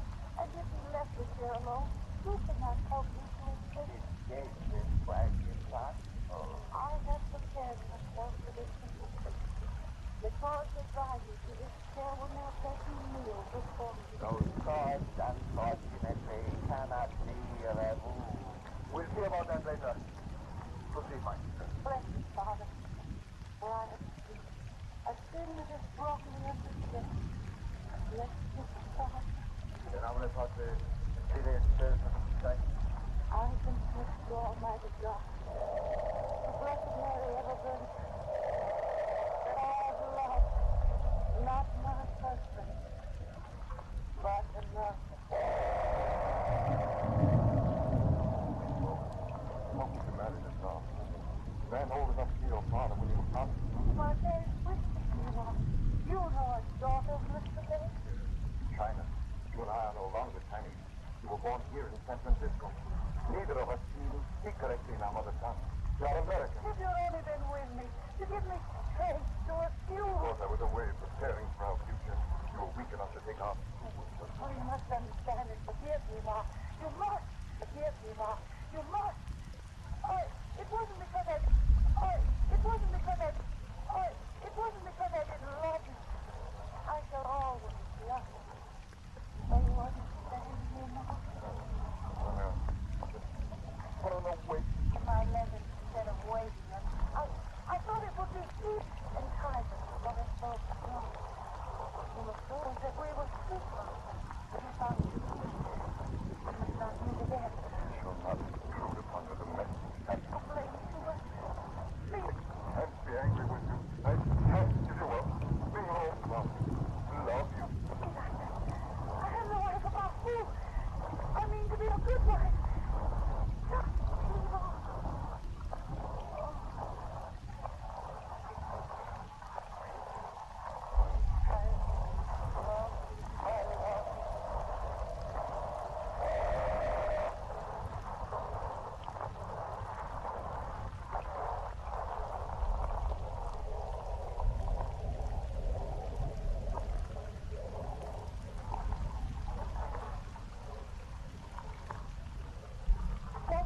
It was always Father, after I had married another man. I couldn't stop loving you, Ma. I didn't come to see me when my husband was away. But they were all different. That's it all. You know I speak the truth. But through you I speak to God. Proceed, my sister. One afternoon, about a month later, when you, Ma, come to see me, I heard a step in the curtain window. And that night, all through the changes of us. I have been listening behind that curtain. I had the right, for you were my honorable wife. Yes, I was your wife, inside his eyes. Then the moth came again. For the last time. That's awfully wrong. When I investigated the records, I found your marriage is not registered according to United States law. No license was ever taken out. But afterwards came a night when it got published and bound together with the red cord. That is the marriage way of China. You live in California. You, like me, are a Christian. Have you forgotten the precepts of your faith? Oh, I've been afraid to go to church. There, I know I'm not married to our faith. There's no sin at all upon you, other than foolish papers armed with a foolish cord. You and I will be married by a priest with a license and a ring, like the Americans we are. Our people would decide it. Our parents, first of all. We have our lives to live, not theirs. Our food will be eliminated. We will lose faith. Who cares? We have no right to do what we did. We will try to offend yourself. Let us try. I don't fear him. You will be my wife in the eyes of God. Oh, you must be right. We have a right to fight you, to fucking future, and the prayer of our sin. And I love you. I'll go with you. We'll be together always. Always. Come in, Lord, now. Yes. Now. Oh. Oh. Yes. A husband who is not married to his wife in American Christian eyes. The poor Chinaman who will lose faith when King Lo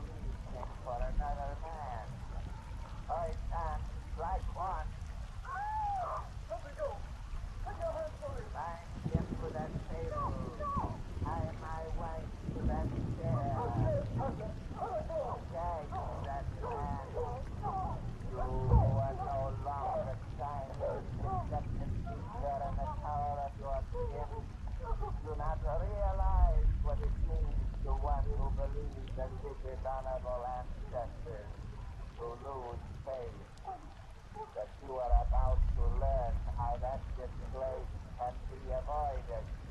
One, What are you going to do? I am going to show you a custom of your fathers. One is old-fashioned and married by the favors and the cause which you despise. But your American eyes will not find it either so amusing or so meaningless. Thank you, Juan. What did you say? A little bag. A game of chance. The chance of the dead. Oh, I've heard about that. Oh, no, no. In your lover's eyes, I just see through as head. Yes, the bag is a happy selection. It is filled with sharp little knives, from which each bears the name of some member of the body for which it is intended. One by one, they are drawn from the bag unseen and used as indicated. Sometimes the knife marks final death is the last that comes to hand. Oh, no, you would not torture us, no. Torture you? No, honorable wife. The bag of the happy selection is for your lover alone. You have merely to watch. No. I draw the first little knife. It bears the name of the right eye. I use it so. Amusing, isn't it? If one draws the knife slowly and carefully, a man may live for hours. You do that for hours, Father. The night mark from the picture, the light turned on, and I was made to watch. My eyes shone open as Nima was slowly cut to bits. And at last, oh, no more. The lady there was hanging on tree. So horrible, I can't believe. Oh, look behind the step. I will. It came. It's off. Who was the heathen? Who is the avenger of his honor? You don't think of us, Father, for the police. We'll not put you captive. When you get the absolute. Oh, my sister, for the sins, for the punishment you've had. If you think you're punished enough, then give me absolute. I will give you what you ask. That spirit of a staying in love and consciousness to be in certain thanks for sobbing. At last. Oh, You need have no fear of this. I'm leaving this filthy house and you're going with me. I regret that for my honorable wife I have made contrary plans.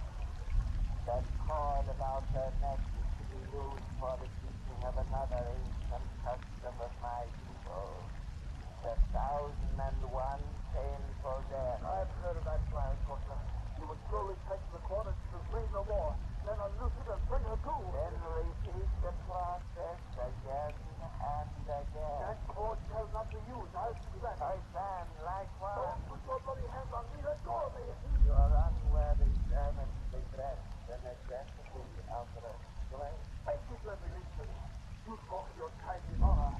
I have your oath and I shall be allowed to pass free through that door. I shall keep my oath, and you may summon the police if you will. They will come too late. So I stand. The door is open, Sir Reverend Father. You are exited. Now, like one, the first of the 1,001 painful deaths begins. Oh! You see of hell! Police! Police! Help! Help! Police!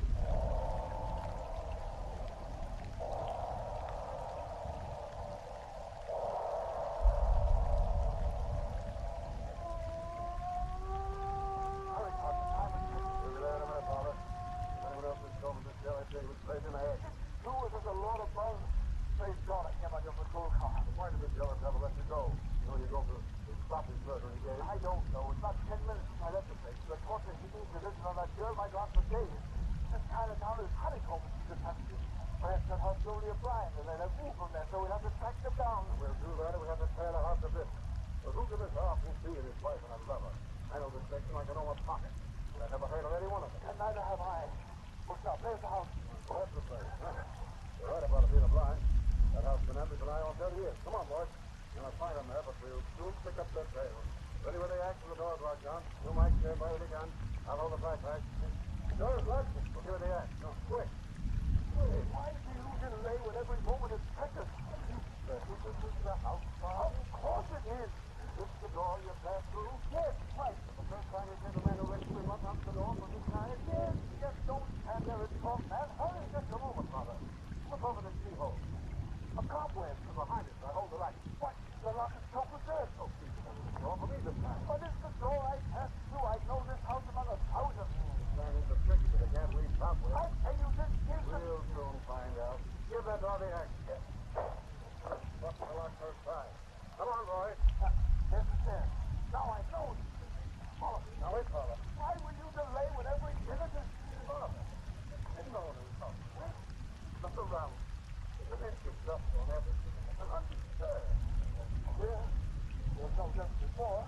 But this is the place I left about 15 minutes ago. Been pretty overworked lately, Father. Oh, you think I'm imagining it all? You think I'm crazy? Hold up your leg, Pat. There's something laying under the stairs. I see it. It's a book. My level. I must have done. And that's proof that I was here. Look, their footprints through the... My footprints. Only yours. You say another man rescuing this house and up the stairs. Yes, I don't understand. We'll soon find out. Come on, boys. Which was the room, Father? That one there. We'll break it open, Mike. Go ahead, because the doors are locked. Yes, we looked at it. There's everything there. Dust everywhere and undisturbed. There's a single pair of footprints. The same footprints, Father, that your shoes lead now. What is the room I just left? And it was full of people. There, the girl came in her tiny skirt with falling pipes. And almost was there. And there was the man who held the cord. And over there, wait, over there was an alcove. Behind the curtain where the dead boy lay. The alcove now, at the wall, and all the rest. Hey, sounds like this is thing, Patrick. Must have been built and planned since Father Ryan left it. Give it the act. Oh, they've played a trick here. I'm all bewildered. Father Ryan, look through the hole. What? Lord. Two skeletons. A tiny woman struck upon him. It's the same one the girl wore. And the other. About those couple of boats, I recognize the little fragments of the boy's clothes. I remember the awful one. Out. Over. Out. And that's the kind of 13 years. Chris, nothing else was that to me. That young wife, Chris, she disappeared. Hi. What? Oh.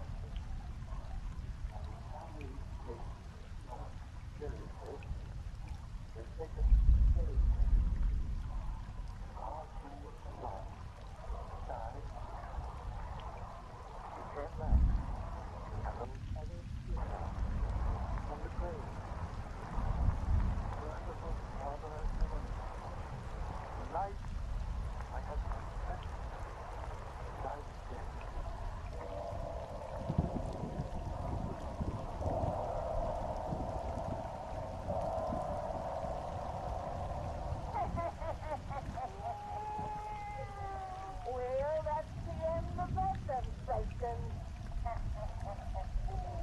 Clever. Now you folks get still while Satan and me goes out in the cemetery and figures out a 40 yards to tell you about next. We'll come right back and tell you what we dug up. It has often been said that man is what he is. And of course that's meant to apply to women too. But the fact is that this saying alone isn't altogether true. In many homes may be found two people who eat about the same amount of the same food. Yet one of them is overfat and the other one is thin.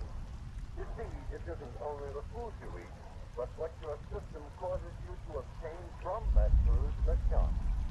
Now, it isn't right for anyone to accumulate a lot of excess fat on his or her body. It isn't helpful to either your happiness or your health. In fact, it's very likely indeed to be dangerous. Sooner or later, very fat people usually get high blood pressure, and at any time they are more likely to contract disease than are people of normal weight. That's why life insurance companies are so interested in the subject. They know, too, that excess fat causes an undesirable extra strain on the heart, as well as affecting other vital organs. So, if you are overweight, resolve definitely right now that you will begin the simple, safe, crucial treatment tomorrow. Take no heed at all of such misleading sayings as, laugh and grow fat. Being fat yourself is nothing to laugh about. It's just something that others laugh at when they look at overfat people. Instead, laugh as you grow thinner, or to put it more correctly, you'll be altogether happier when you notice how fruition helps you to bring your weight to the correct amount. You'll be happier because you begin to feel much better very soon after you start taking fruition. More alert in mind and body, more anxious to go places and do things. You'll feel more useful and look more useful. And all you'll have to do is to take a half teaspoonful of fruition in a glass of hot water once a day. That's all there is to it. Go easy on very fattening foods, of course. But don't let anyone talk you into freak diet or anything else that would weaken you. With the simple fruition play, you should become stronger and begin to enjoy life more from the very outset. Remember, fruition is also taken daily by millions of people who are not overweight. They take a tiny pinch of fruition in their morning coffee just to keep them feeling fit. Remember, too, that fruition is prescribed by more doctors throughout the world than any other medicinal salt or crystal. So don't hesitate. Don't quit another day.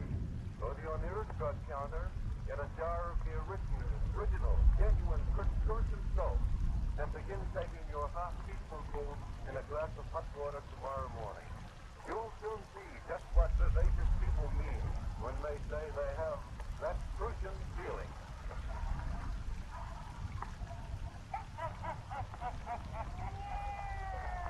Well, Satan, you and me have sucked up a very pussy job to feeding folks that they call other things. It's a cheerful story of black magic, and we called it Devil Hands. Devil Hands.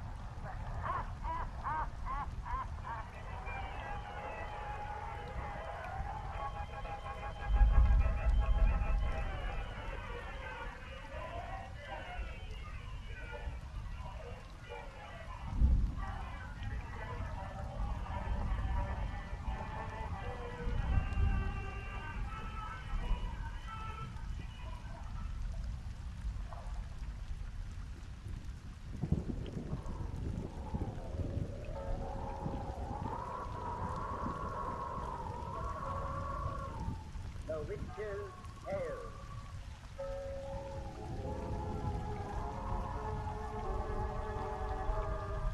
The fascination of the eerie. Weird, blood-chilling tales told by old Nancy, the witch of Salem, and Satan, her wise black cat.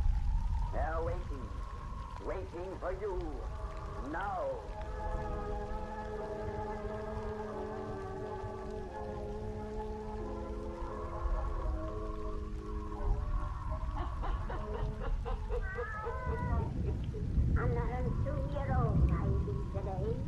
Yes, sir, 102-year-old. Well, Satan, you'll tell folks about their life when you're getting down to business. That's it. Make it nice and dark. He wants lots of shadow for this turkey bedtime story. Now, soar up to the fire and gaze into the embers. Gaze into Ambience. And soon you'll see a tremendous barn like room in New York City. It's called a studio. At one end stands a great big ugly man and soldier. In the center, a little handsome man is modeling an enormous heap of clay into a statue of a god. The old Norwegian goddess strength and thunder. And that's what we're telling you about tonight. The statue of Thor. The statue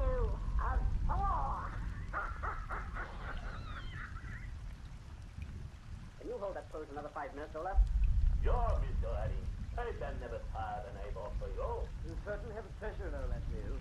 He scarcely moves his finger in half an hour. Yes, quite the perfect model. The poor chump hasn't brains enough to become tired. Me? So not well, all right, Mr. Bingham. I don't mind them, Mr. Eddie, you. Well, everyone knows I got with all that. When I used to be wrestler, my manager say every day to me, oh, that you big speed. If you got brains in your head like you got muscles in your body, you'll be wrestling champion of the world. But Olaf has a sense of humor too, Arnold. As a joke on his manager, he never became wrestling champion of anywhere. Yeah, that's right. Oh, excuse, I should not laugh. It breaks a phone. I don't care what to do with your face. It's your body I'm copying. Yeah, I forget. My face is not so good. All right, for a comic Valentine, perhaps. But I'm working on the statue of a god. Don't let him talk to you like that, Olaf. Your face is all right, and so's your brains. And you have the most superb body of any man I've ever seen. Yeah? You can talk sarcastic, Mr. Bingham. I don't like sarcastic jokes. Sarcastic? That's enough for one day's work. Go and put your clothes on, Olaf. So soon? I'm bored. Come the same time tomorrow. Yeah, I'll be here. Can I look at the work we do this afternoon? Help yourself. Oh, that statue. It's beautiful. And to think he can really me. From the neck down, you're Thor the Thunderer. Too bad my face been not so good. I would like him to be me all over. I'll use my imagination and another model for the face. Don't put your clothes and get out of here. Tomorrow we finish statue, maybe. You and me. You know, he considers himself as much the creator of his figure as I am. Better watch your nasty tongue with that fellow, Neil. If he ever discovers your insults aren't intended as jokes, he might break you in two. He never discovers anything. Yes, unfortunately, you have the ability to inspire devotion in people who should rightfully despise you. God only knows why. I know you're a supercilious prig, a selfish snob, an absolutely conscienceless libertine, yet I still put up with you. That's because you hope to be around when just retribution overtakes my sins, I suppose. No, I've ceased to hope for that. Well, now, what do you think of my statue of Thor?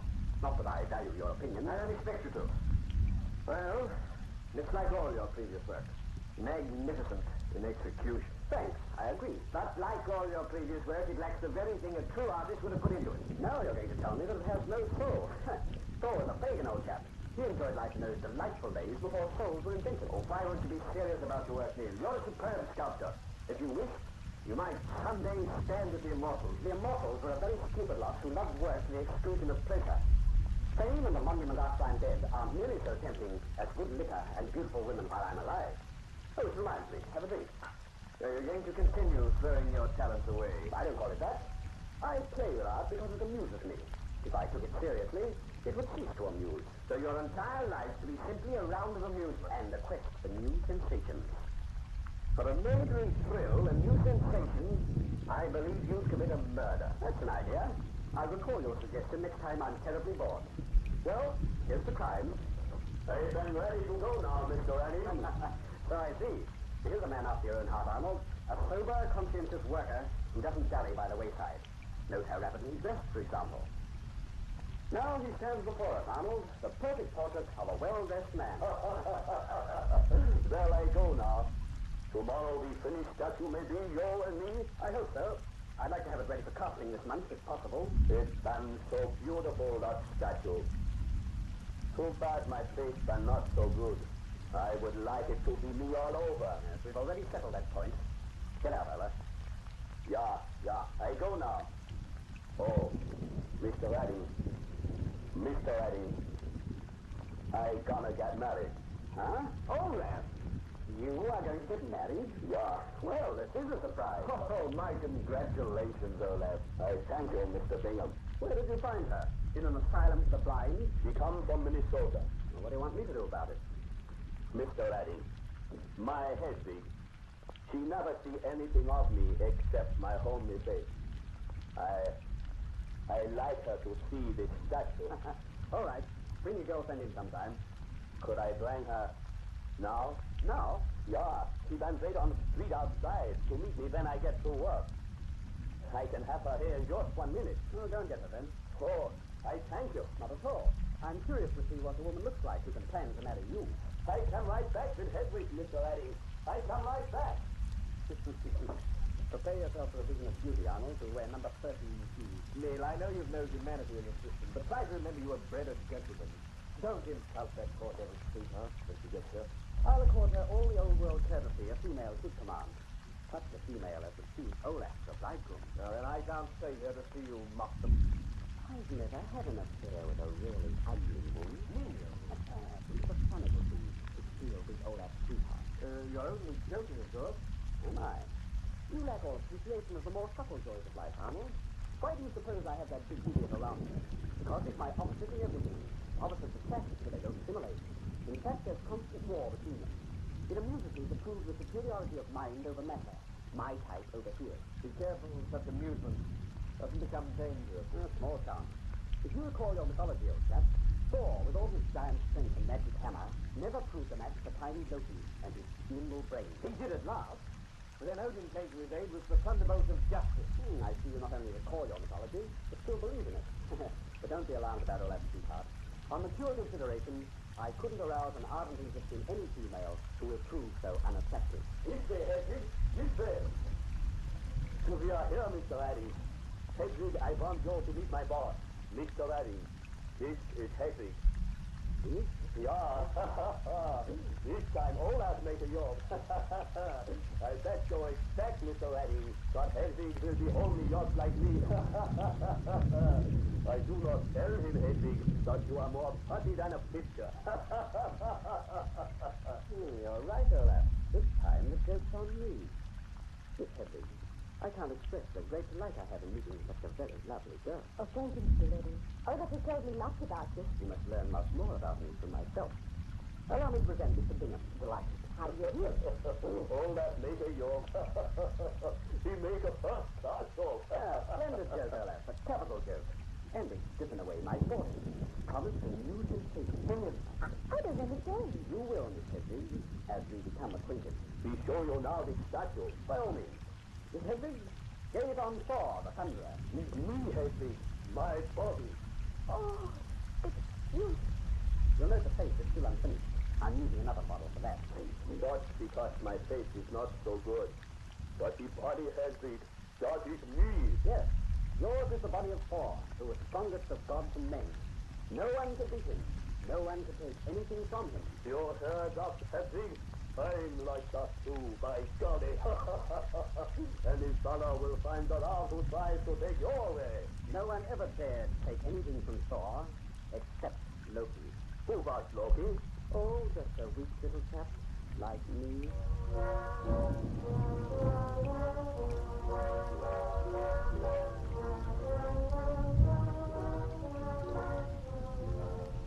I shouldn't have come again, Neil. I'm afraid. My dear Hedwig, Olaf hasn't brains enough to suspect us. Perhaps I wouldn't be so nervous if he went in the studio with that statue taking us and watching us every time we kiss him. It doesn't watch with Olaf's face. Oh, but it has his huge body with all those bulging muscles. Formidable, aren't they? Those hands could tear us into tiny bits. I don't say such things. All right, since the remote prospect frightens you so much. But that clay model won't be here to bother your conscience much longer. It's finished now. Tomorrow I start to prepare the mold. And next week I'll cast it into bronze. Oh, I know it's silly, but I'll do it easier when it's down from here. You're too much of a coward to properly enjoy this little idol of ours, my dear.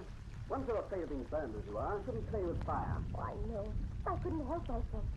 I never met a gentleman like you before. Thank you. Don't get silly between you. You don't understand his kind like I do. I was born in this country, but I'm greedy too and know my secrets. You think they're like Olaf had done, but they're not. And they're only easy going until they learn someone's doing things against them. But that's what gives this game its zest. I'm just a game to you. Of course not. I love you devotedly. Why, thanks to you, I've only been slightly bored. You've provided a new sensation. Oh, you're so different from other men. I don't understand you, but I'm crazy about you. Oh, who's there? Oh, it's only a button. Who did you think it was? What do you want, Warden? I must see you at once, sir. All right, come in. What's the matter? Why the excitement? This Swedish man, sir, your model. Oh, shut up. What about him? He was just the door, sir, inquiring for this lady. You know I'm here? He said he had reason to believe you were here, madam. I was able to allay his suspicions and sent him away. But those are not literally bygone. Oh, he knows me. He'll kill us both. He doesn't know, or Gordon wouldn't have been able to get rid of him. The game becomes more interesting. Oh, I am just a game to you. Everything is. Gordon, ask me to draw a curtain from the limousine and bring it to the carriage door from the island board. That's wonderful. If Olaf's still hanging around, you'll be in that car and away before he has time to investigate. But we mustn't see one another again, Hedwig, until after this statue is passed. Until the statue. Then there'll be no danger. Loki always bested Thor by striking first. I don't understand you. I'm planning an, as yet, untried sensation. One that Mr. Bingham suggested the day I met you. Olaf and I will play a little game, and Olaf is sure to lose.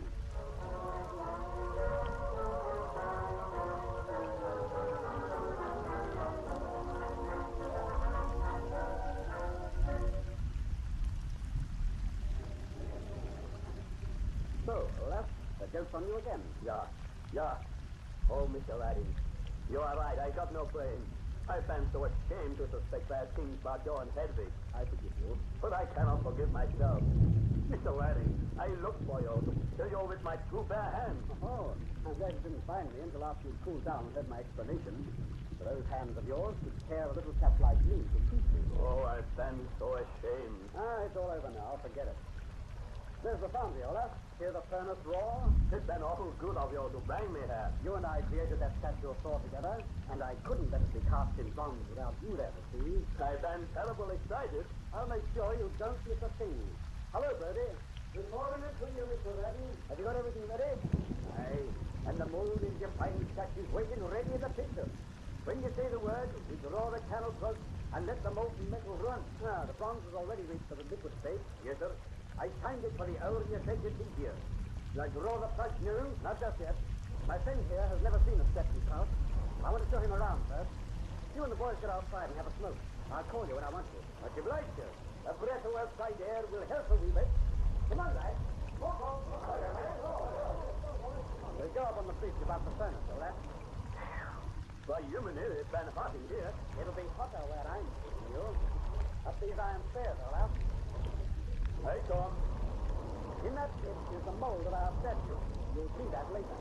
It's connected by channels to this furnace. This is called a reverberating furnace, Olaf. The fire is at that end, below the chimney. Under this long brick roof, the molten metal lies. It's very hot under that roof, Olaf. I bet you. It's been plenty hot up here. We're just above the roof now. From this bit, the cold bronze is flowing to those hoppers and down into the charging hole. What been charging hole? I'll show you. This lever controls their covering. Right, lucky. With the cover out, you can realize how hot it is inside. Underneath that hole is a trough of molten metal. Jumping humidity. And that hole is just large enough to fit a strong man's body. Good thing to know if you ever want to commit a perfect murder. You've been always joking, but I don't want to commit no murder. Close up that hole, it's been too hot. Look over the rail and see before I close it up. It's been too hot to come so close. Aren't you interested in the casting of your statue? Yeah, that's right. I got to look. Lean over the rail. Here, just above the hopper. I've been dizzy from this heat. I'm afraid I lose my balance. I won't let you lose your balance. Lean over the rail, Olaf. That's right. And now you're breaking. Oh, you cut my leg. Don't quit. I fall. Don't wait, hot metal.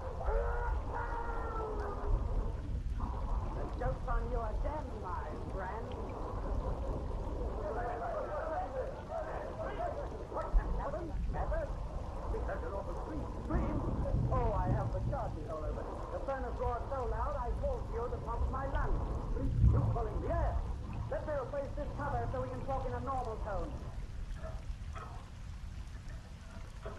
There. That's better. First, let's bring the head to you, Mr. Redden. It was too hot in here for him. He just went out the other door. Said he was going back to town. Did you call for us to pull the plug through? Yes. But with that hole open, I may have cooled off the metal a bit. Better heat up the fire, Brody, and give it another 5 minutes to make absolutely certain everything will be all right. Then let the metal run into the mold. Just as you say, sir. Come on, lad. Stop that fire. Under my statue, Thor will have what old man Hubbard calls. I've given it what Arnold calls a soul.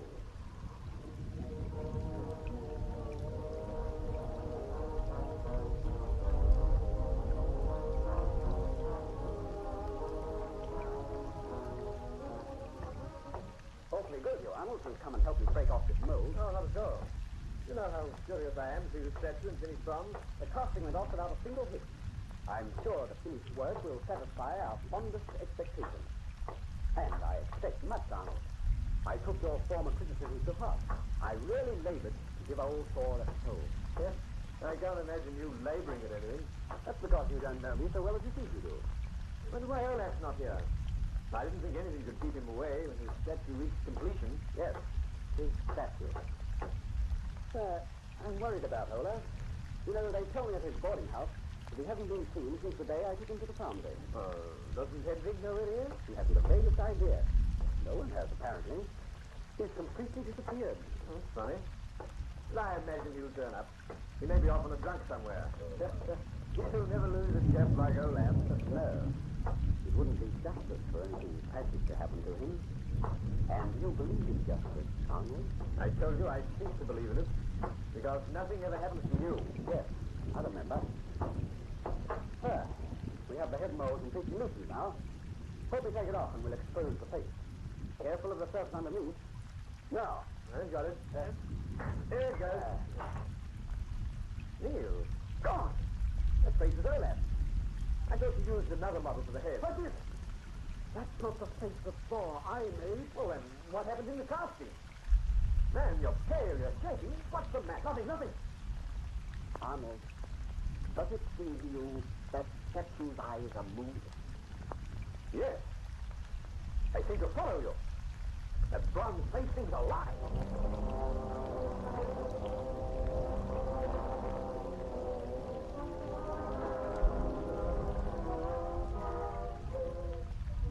You're imagining things about that statue, Arnold.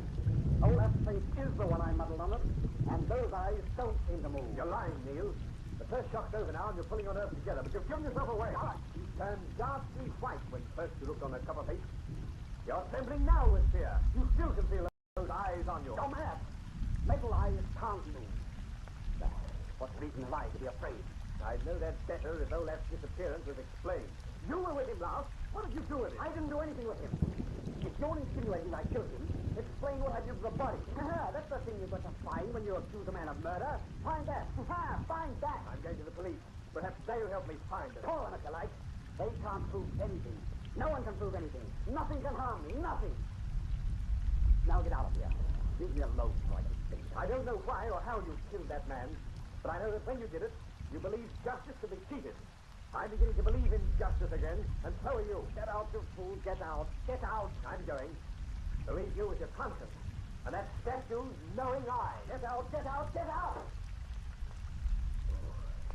God. Olaf's face instead of the one I modeled. Maybe his soul is in that statue. Oh, no, that's rot. With those eyes, I just turned, but I can feel them on me. Thor never proved a match for Loki until Odin came to his aid with thunderbolts of justice. God, that's madness. Thor! Oh, this must be eternal rain. It is thundering. Just natural thunder. What's that? What's that? Who's that? This silent border is calling from... This way, Neil, dear. Come in, come in. Gordon, leave us. Yes, sir.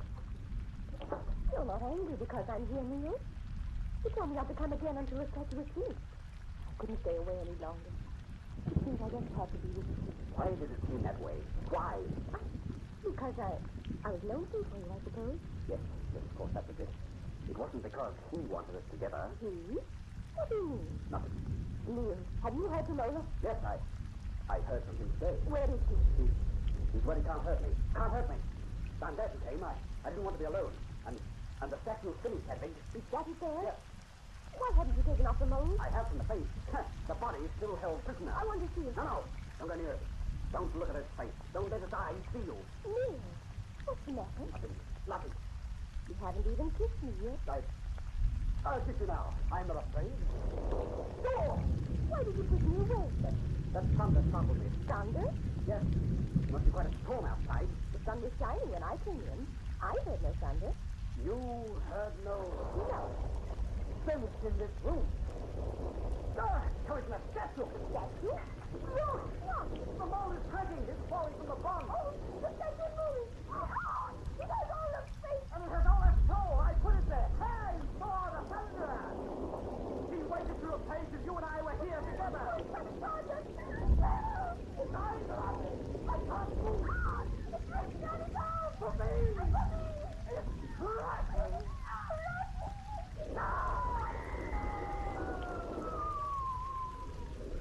It seems, Olaf, the joke's on me. At last.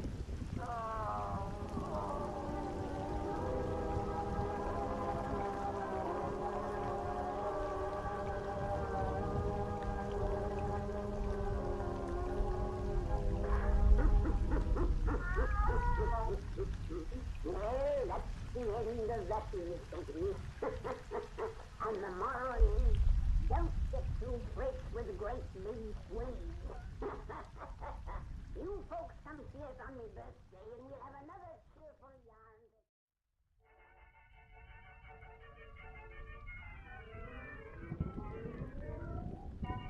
We bring you The Witch's Tale, written and produced by Alonzo Dean Cole.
And now let us join old Nancy, witch of Salem, and Satan, her wise black cat.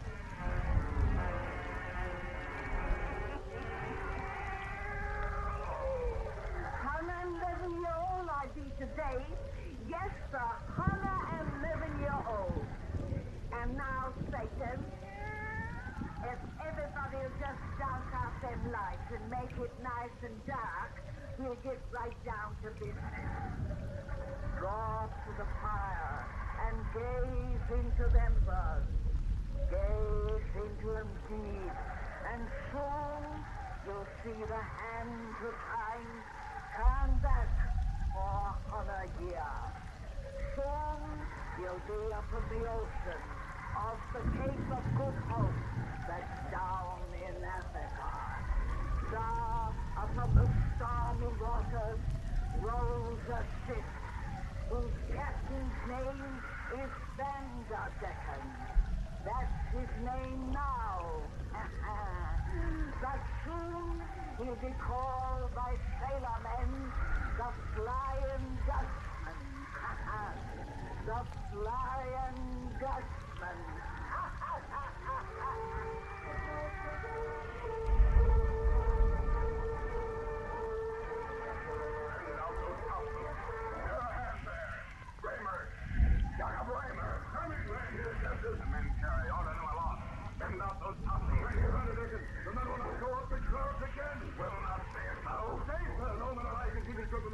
This storm, it's certain death to try.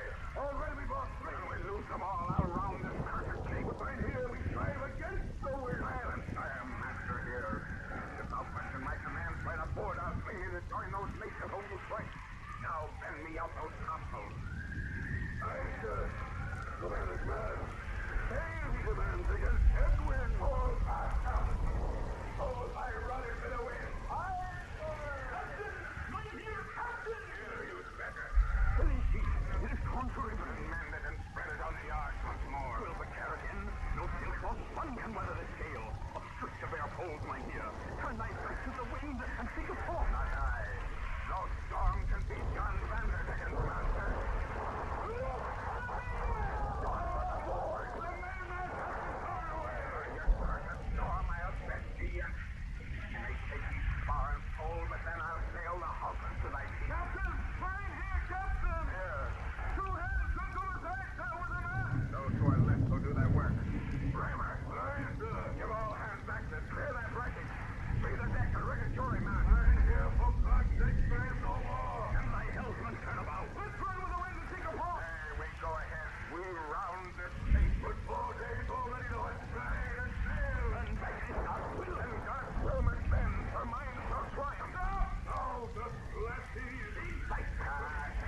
circuit breaking sweep. But now you heard the Captain said his will was gone. The presence of God's priest would but inflame his mind the more. The priest has come on deck. Look there. I give thee greetings, son. Old fathers of lovers life, get thee again below. Before Jan Vanderdecken went his fight on thee. Enter the way, Scout. Enter the way. His father, he returned. Nay, my sons, I fear not thy bitter captain. So the man of God hath crawled on deck. You see me. Greetings to thee, my Herr Vanderdecken. How does like the winds thy master sends this evening? How like me his empty thunders? Stay and watch me test the storm he sends. Watch me round this cape against his will.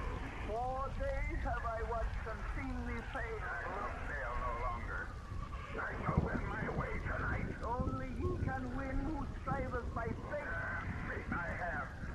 Faith in myself alone. No man can live by and for himself alone. Who shall he live for then? Another man who is selfish of himself? I know a man. I know my kind. Perhaps he should put faith in women. The best of them are devils from their cradles. But thou didst me. Have faith in God. He is the greatest lie of all. No more. His voice cries to thee from the storm, last man. It bids thee fall upon thy knees and pray his pardon. No. And hear the voice of John Vanderdecken answer. By the servant shall I show in what contempt I hold the master. Walk thee to the rail, priest, for thou art going by the board. In the face of God. Now stand back. I shoot the man who moves the hand. Risk not thy life for mine, my son. To the rail, and stand until I throw thee to the sea. But first, thou art who art supposed to reign above. Hark to my defiance. The life of this thy servant shall be to thee my challenge. That by the loudest thunder, I laugh at thy impotent rage. Hear me, God. Despite thee and all thy heaven, I shall kill thy man. I shall fetch thy storm. I shall round thy cursed gate. That's lightning. And my God, the tear hath died to silence. Look, in the bow, a blinding light was sent by heaven.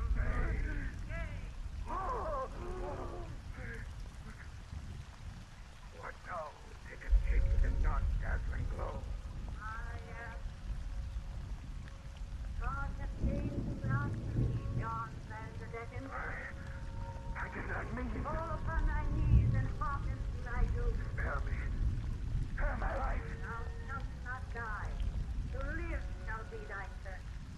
In the teeth of a gale shalt thou fly forever, always seeking farther, never reaching port. A phantom ship of death shall be thy home. Thy crew shall be the blackened souls of sinners of the sea.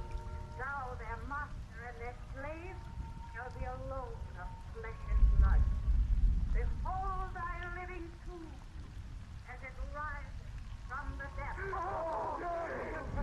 Another man. It's a hunk of horror. Is thy eternal home. Helene, I beg. It's a nightmare ship. Black as night with sails, the hue of blood. Oh, please, oh, please. Grinning, fleshless specters line its rails. Oh, nay, nay. Forgive, oh, Father, holy priest. Thou art a man of God. Intercede and beg for me. I am forced upon this awful bark. Have pity. Have pity. Nay, messenger of God, I pray thee, wait. No soul is ever lost.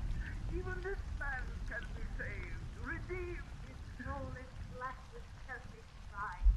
Only love can wash it free. He will need man's love to find love. If fate hath been decreed, what man here will share his doom to aid him in the search? I, Father. Think well, old man.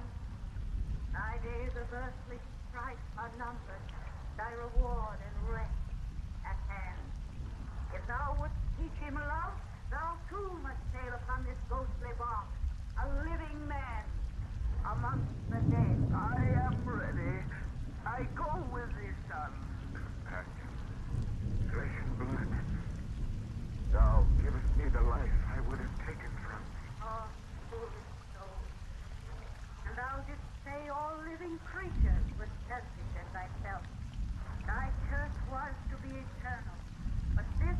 good man sacrificed hath won me again to hope of heaven. I shall not have to sail. Thou shalt sail upon yon bark as I have said.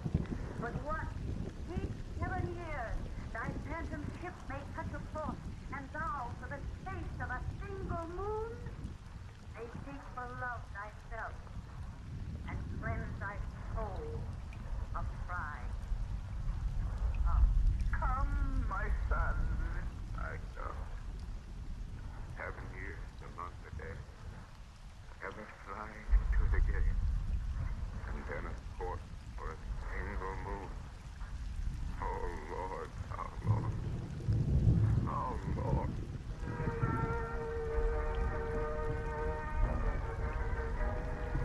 200 years and 80 on this ghastly ship of death, ever flying into the gale. 30 times and 9 have I been in port for a single moon. And now the hour draws nigh when I shall rest on shore again. And bitterness is thy soul, John. Thy heart is filled with plans of evil for thy visit amongst men. Aye, I shall employ this moon ashore to bring dishonor, death, destruction on my path. Oh, have the centuries of suffering taught thee nothing? By example of thy God, they have taught me how to hate, for I have endured his awful vengeance. Oh, vengeance on thee has never been his purpose. His plan is thy regeneration. So this loving father destroys his son with a cursed living death to save him. Oh, cease thy lying sophistry. My centuries of pain have confirmed the truth I knew of old, that love is but a lie, and that self is all that matters. Yet for 200 years and 80, I have been thy comrade on this phantom ship of death. And how at first I was deluded by that comradeship of thine. I believed 'twas love that made me share my awful fate. But my brain at last searched out the truth. That which is worse than death to me meant to thee but longer life. Thou art old, about to die. Thy seeming sacrifice has let thee live almost 3 centuries beyond thy span. Poor John, I pity thee. How more than blind are they who will not see? Oh, pity me not. Listen, priest.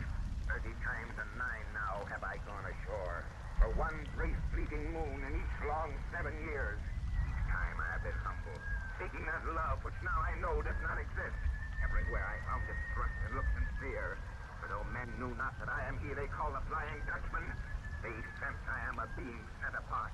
I am of the dead who live. And in mine eyes men see the horror stamped by centuries of pain.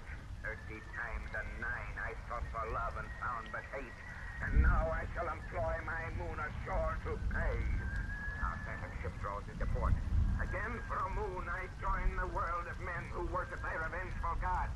And I shall bring dishonor, death, destruction in my path. Thus hear me, God of vengeance. I go ashore to pay thee for my curse.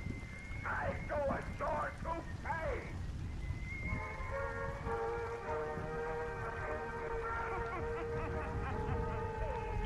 Next time I have a birthday shaken, we'll tell folks what the Flying Dutchman did when he went ashore the 40th time.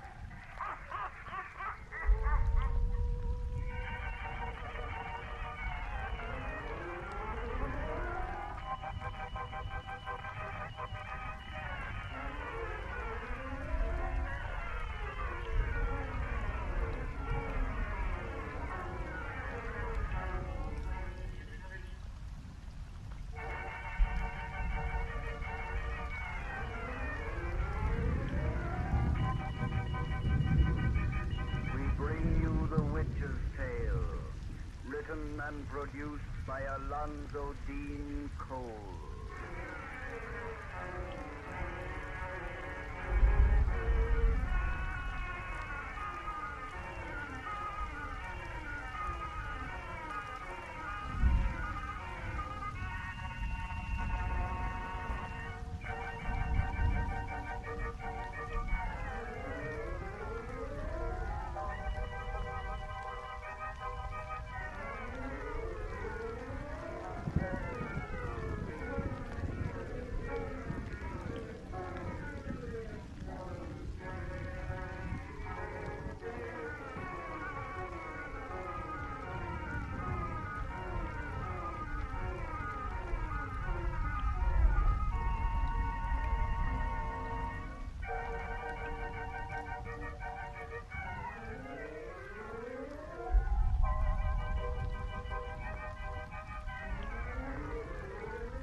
And now let us join old Nancy and Satan, her wise black cat.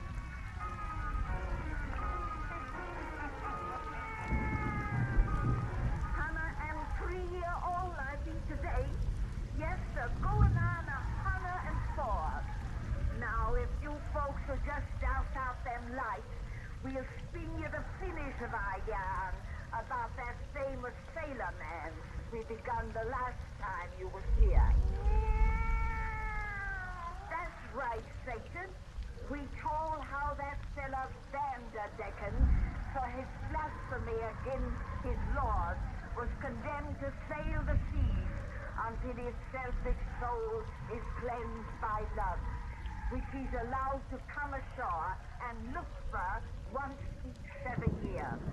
Well, sir, to help him in his search, a good old priest volunteered to share his curse, but his help didn't do much good.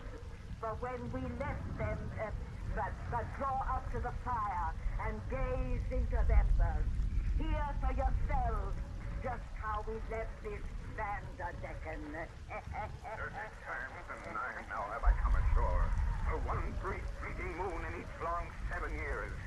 30 times and 9 I sought for love and found but hate, and now I shall employ my moon ashore to bring dishonor, death, destruction in my path. Just hear me, God of vengeance. I go ashore to pay thee for my curse. I go ashore to... Now gaze into them birds deep and hear the finish of our yarn about the Flying Dutchman. The Flying Dutchman.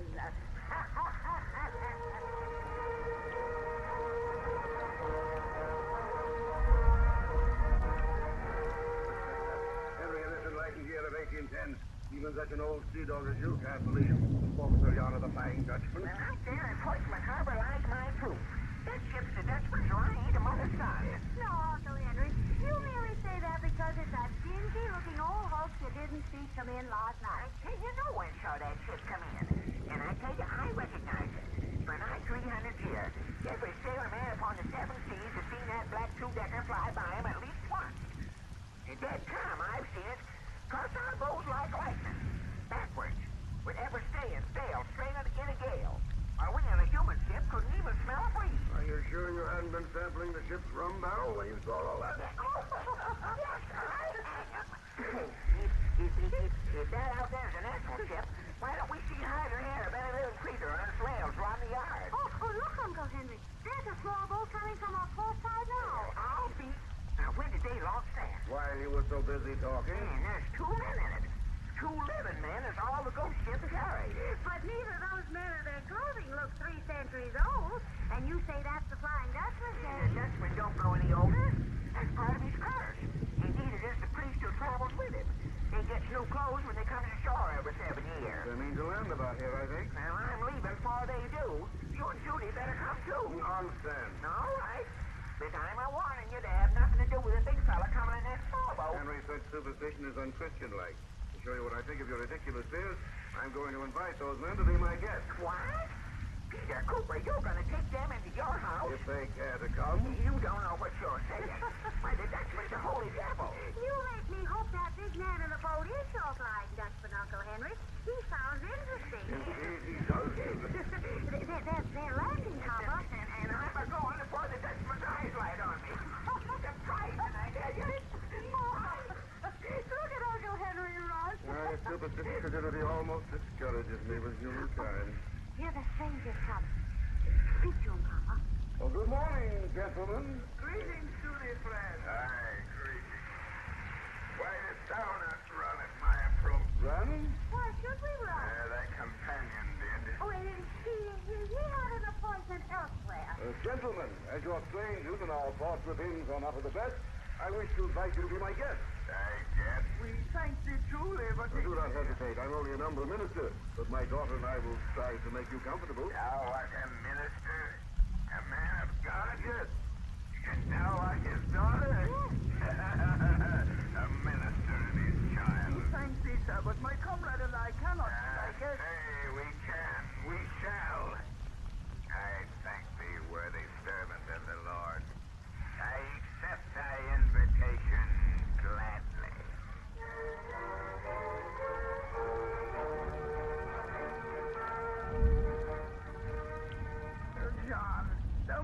abuse the hospitality of this good man's house, thou must not harm his child. I have merely suggested that she take a walk with me this afternoon. I know thou meanest wrong to her, because she is the daughter of a man who serves the God you hate. I shall warn her and her father. Tell them who and what thou really art. Listen, fool. The tale of the Flying Dutchman they call but idle superstition. Thou wilt tell these people nothing. For they will not believe thee till I prove the words which thou wouldst say, and then 'twill be too late. Captain, are you ready for a walk? I come to thee, my child. Farewell, priest. Ere I embark again for 7 years of living death, to the god of hate who hath condemned me, I have a sacrifice to make.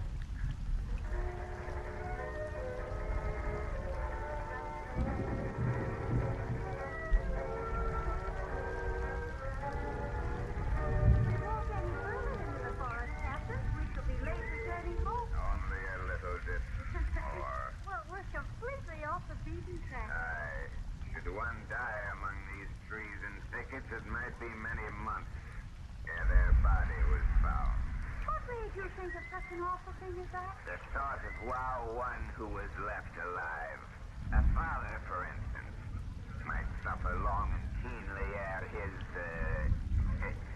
child, for instance, fate was known. If I were lost, it would kill my father. But of course nothing will happen to me with you here to protect me. Thou dost trust me. Of course I trust you. Thou art a child. Thy purity enables thee to read men's hearts. That's what my father said. And I know your heart is good, because in one whose eyes show such unhappiness. Thee think if I taught thee different. Stop acting as though you meant to frighten me, Captain. And sit down on this log. Come. I'm tired. I sit close beside thee. Thou hast never shown fear of me as thou. Why should I show fear of you? No reason. Except that people always do. Captain, I think someone ought to talk to you. Of what? Yourself. I don't think you know yourself at all. Oh, thou thinkest not. I think you're the sort of man who thinks he's awfully bad and who tries to be bad, all because he's afraid to let folks see what's really under. No. Yes. You're exactly like a little boy who lives next door to him. When he's outside in the garden, he's always playing at being Indian and scalping people. Then I've seen him through the window of his room at night when he thinks he's all alone, fondling his sister's doll. Thou sayest I resemble him? Exactly. I've seen him stand out in the rain when the lightning flashed and thunder roared just to prove how brave he is. When all the time I knew he wanted to hide his head in his mother's lap and cry with fear. You're exactly like him underneath. Well, that's just the way he glares at me. Oh, little fool, Rude and ill-mannerly, just as you are. How long since you've seen your mother, Captain? Why, I'm never saw her. Have any sisters? Nay. Ever married? Nay. In-law? Nay. Well, that explains everything. You've never been brought up. What? You've had no one but God to go to with your troubles. No wonder your eyes show such unhappiness. For God must seem awfully far away sometimes to one who has no other friend. No other friend. No other friend. Yes, he's awfully far away. How secluded this place is. When we're lost here, they never would be found. Well, Captain, why don't you kill me as you planned? You knew? Yes.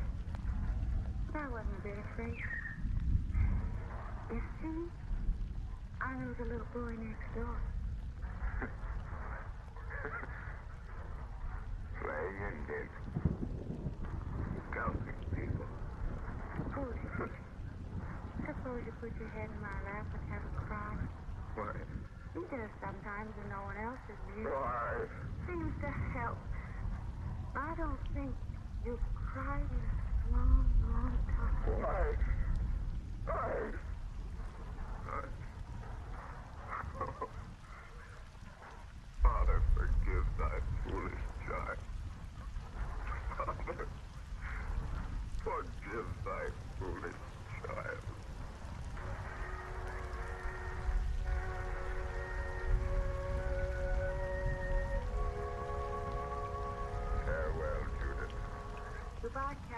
anxious to the gentleman go. Your fortnight here has brought us happiness. My ship awaits, Mr. Cooper. I cannot tarry longer. But my old friend here will stay ashore with thee. Jan, my son! This voyage I take alone. Thou wilt share my punishment no longer. Thou hast found at last! I have found myself. I don't understand you, gentlemen. My comrade may explain when I am gone. And now, ere I bid a last farewell, Mr. Cooper, may I kiss thy daughter once, and the father on the brow. I will answer that, John. Kiss me as a lover on the lips. I did not mean to speak. I do love thee, Judith, love thee. And I love you. Oh, nay, child, love me not. Another will come to thee, one of thy age and goodness, one worthy of thy I love. want no one but you. But, John, take me with you on your horse. Nay, I cannot. Take thy arms from about me, I must go. Oh, no, John, come back. Farewell. John, wait. Your black ship is not ready.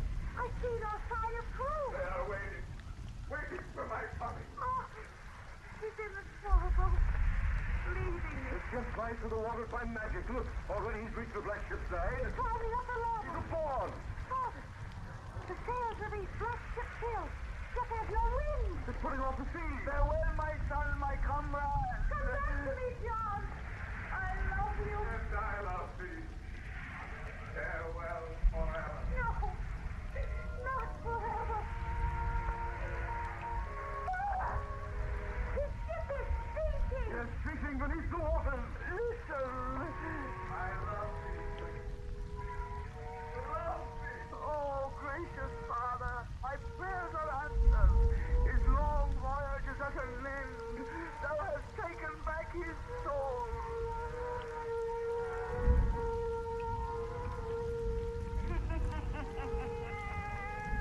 And now you see why the Flying Dutchman is feed upon the seas no more. Well, that's the end of that, son Satan.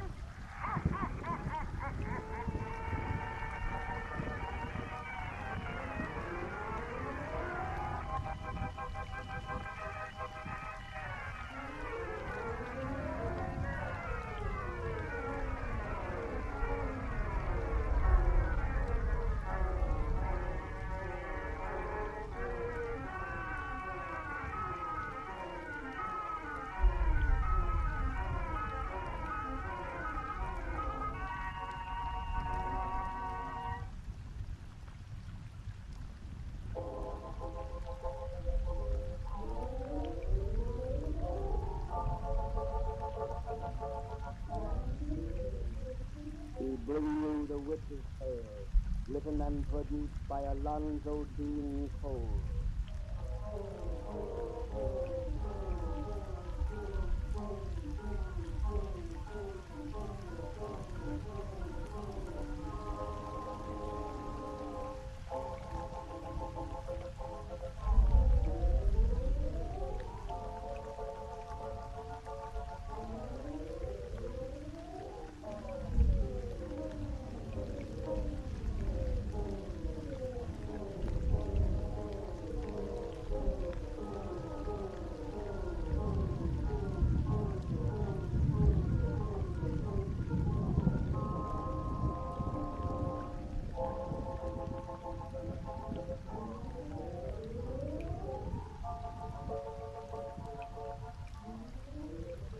Now let us join old Nancy, witch of Salem, and Satan, her wise black cat.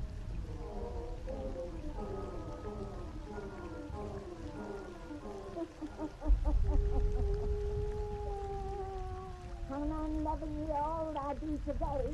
Yes, sir, I'm 11-year-old. Real Satan. Here, all these folks together to hear one of our pretty little bedtime stories. And tonight, we're gonna tell them one that's become famous all over the world. You're right, Satan. A woman named Mary Shelley once wrote this yarn of ours in a book. But he, nor no one else, never know the true facts of the case but me. Thou shalt light getting in the spooky shadows is the way to hear our fairy tales. Now, draw up to the fire and gaze into them there. Gaze into them deep, and soon you'll be with us in Switzerland. Soon you'll hear our yarn of Frankenstein. Frankenstein!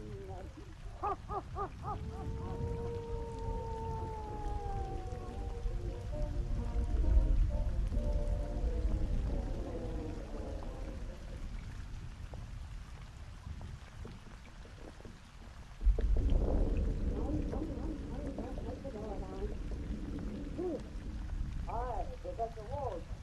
Oh, Stephanie. Oh, good evening, Madame Maurice. Good evening. Raining cats and dogs. Step inside so I can close the door. Yes, Madame Maurice. It isn't it with umbrellas just all over the clean floor. Oh, you men of town. But I suppose I should be used to such carelessness after keeping house for Victor Frankenstein. Oh, he's a very young scientist, Madame Maurice. Just wait until he reaches my age. Yes, he does. Where is all this? In his laboratory? Is he ever anywhere else? Doesn't even come out for his meals anymore. What is he doing in there, Professor, that he's so mysterious about? I don't know any more than you do. Our Victor is a genius, and genius shares its secrets with no one. Professor Walden, I'm worried about that boy. In the last 6 months, he's changed very. Changed? Yes. He thinks of nothing but this work of his. You know how much he likes his fiancée, isn't he? There's 3 times he postponed their marriage because it wasn't finished. And I'm afraid of whatever he's doing. I feel it is unholy. Madame Maurice. Unholy, I tell you. The big need to enter that laboratory of his. But he can't close up my ears. No, I hear frightful sounds from there. Cries of animals and things. And then from him who has always been so kind. His same self-surprise. I've seen the same brutal-looking men here in this house. Hideous things from the slaughterhouses and the... Oh, last week the public executioner was here. He brought the body of that robber who was beheaded in the square. Yes. There is no need for you to worry. However disgusting the tools he employs, you may be sure the object of Victor's work is to benefit mankind. I hope you're right, but he's coming from the laboratory. He'll knock the door behind him. And the Prairie folks when they think our room is filled with gold. Good evening, Victor. Well, I'm so glad you received my message. You came at once. Oh, Madam Maurice. This is Captain Croak. I sent you to your sisters. And this awful storm? Is there a storm? Is there a storm? Well, then you must call a cab. I'm sorry, but Professor Waldman and I must have the house alone. This is the night for which I worked alone. The night on which I'll finish the crowning achievement of the age. Victor, you are trembling with excitement. Tomorrow all Switzerland shall know. My name shall ring throughout the world. And you shall know first thing, Madam Maurice. But tonight you must go. You must go now. You mean your work is over? Yes. There will be no more dead bodies coming through that door. No more horrors from the slaughterhouse. That's over. Now go. Go. I'm going. Even though I touch my death of cold in this awful storm, it'll be worth it. Go. Please go. Victor, what have you discovered? Take a seat out of here. She wouldn't understand. She's gone. What is it? Please. Look at the laboratory. Professor Waldman, in the 2 pleasures of death, I have wrested the secret of life. Life, yes. I, Victor Frankenstein, have created man.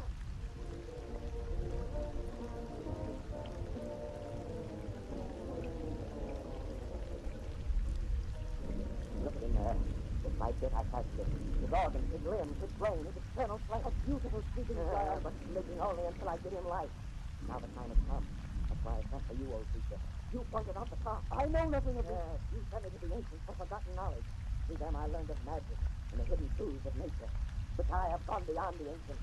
In a moment I shall make a man. I shall be a god. You bet. Why? The race of whom this giant will be father, Frankenstein will be God's name. God, no. For I am greater than your lord. You're mad. Look at this puny human tribe of species, and they must have delicate food, long hours of rest. They're weak, decayed, bored with sickness, afraid of heat and cold. Compared to this child of Frankenstein's great genius, men are flies living out a summer day. Immune to weather, illness, and fatigue. With a brain that will grasp in a single hour all that man must take a year to learn. This machine will give him life, I pull the lever. What? No, don't! In a moment he will breathe, and I shall have him through gone nature. I shall have him through gone God. The giant's flesh goes warm.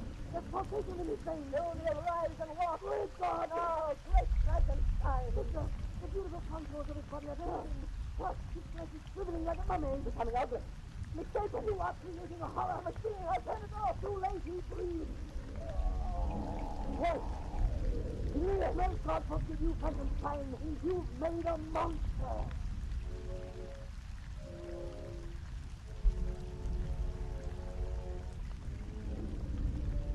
I can't go back into that house. Look at him again. You must. You should not have fled from him an hour ago. You are responsible for him. You are his creator. You're right. I am the great God Frankenstein. But how could he have changed so as I gave him life? I planned to sing a beauty. To produce a loathsome horror. Man cannot usurp the prerogative of God. Let us go in. All right. Oh, why should I stay? This frightfulness may be only that of an exterior, but I, in some way, mine. I give him a brain capable of the most lofty thoughts, the noblest actions. Why, it's going to be all right. In the body of a fiend, maybe the nature of an angel. I planned this nature so. Victor, the laboratory door is open. Let's press the lock. Giant, yes, he's gone. He's the one. There is flying in the shadows. It's Madame Maurice. She didn't go to his kitchen. She saw him. She said to the place, Victor, he is dead. No, no! The throat has been crushed by giant hands. The monster killed her. Oh. No. I, the great God, Frankenstein.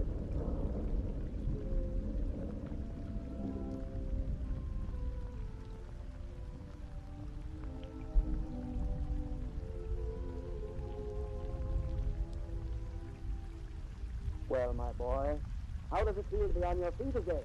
Not bad after a year in bed, I wager? A year after that awful night. Here now. I forbid you to speak of that just yet. Oh, I'm quite strong now. And we must talk, Professor. This is the first opportunity I've had to be with you alone. Careful, Victor. Elizabeth is in the next room, and your mother. They don't know. No one knows but you and me. They think your ravings of the monster simply figments of delirium. And you have been quite mad, you know. Yes. Mercifully mad. Well, a week ago, the doctor lifted from my brain. Let me remember. Here. Whatever crime is the thing I made committed since you brought me here, where is he? Oh, you have nothing to fear, Victor. The monster is dead. Yes. Yes. You're not lying to me. You're not lying. Just to eat my money. No. During the week after his disappearance, he was seen in several villages, and the superstitious farmers took him for a demon from another world. At last he was fired upon and wounded. A trail of his blood was traced to the edge of a mountain chasm 1,000 feet in depth. We shall never hear of him again. He's really dead. Oh, I feel as though the weight of time itself were lifted from my shoulders. I'm free again. My nightmare is over. There's nothing more to fear. Sister, darling. Elizabeth. Come in, my dear. Oh, hope you will forgive my intrusion. I heard Victor's voice, and it sounded so distant, so happy. I simply had to come in and see you. Oh, I am happy, dear. I shall be happy forevermore. You will be even happier if left with Elizabeth alone. Oh, I know, young lover. Oh, really, Professor? I'll see you later. Elizabeth. Good, sweetheart. Oh, how good it is to see you yourself again. You've been so ill, so close to death. But now I've returned to life. To you forever. You mean, until we go away again? Back to your study, your experiments. No, my studies are over. My experiments are ended. I shall never enter a laboratory again. There will be no more postponements of our wedding. Then I shall have you all at home. Always. Always. Oh, my dear.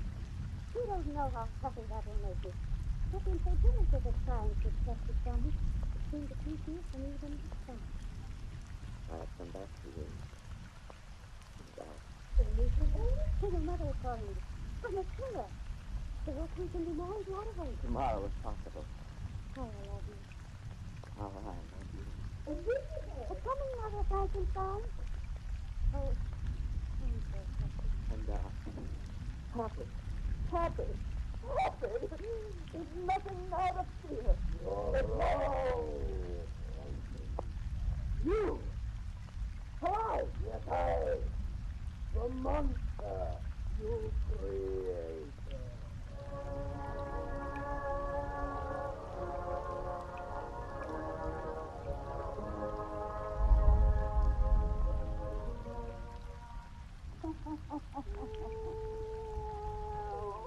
And Satan, these folks has got to wait till next time to hear the finish of this dirty yarn. Then we'll tell them some true facts about this Frankenstein and his monster that will make their hair curl.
We bring you The Witch's Tale, written and produced by Alonzo Dean Cole.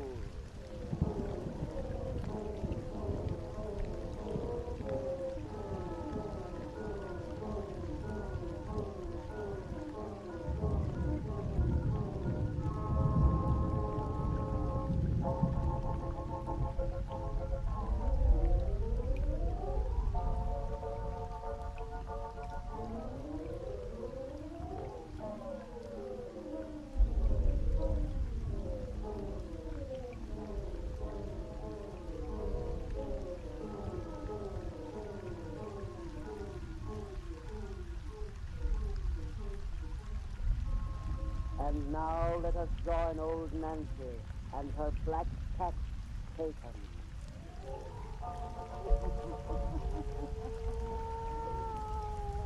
Hannah and 2-year-old I be today. Yes, sir. Hannah and 2-year-old. Will Satan, if these folks will just shout out them lights and make it nice and dark, we'll finish telling them that precious story we begun last time they were here. We already told them how that scientist fella discovered the secret of life and made a monstrous, ugly giant whose first step was to strangle our old lady. Then he disappeared, and the fellow who made him thought he'd been hit. Until a year later, he heard the giant's awful voice of calling him. Now draw up to the fire and gaze into the embers. Gaze into them deep and hear the rest of our yarn about Frankenstein. Frankenstein!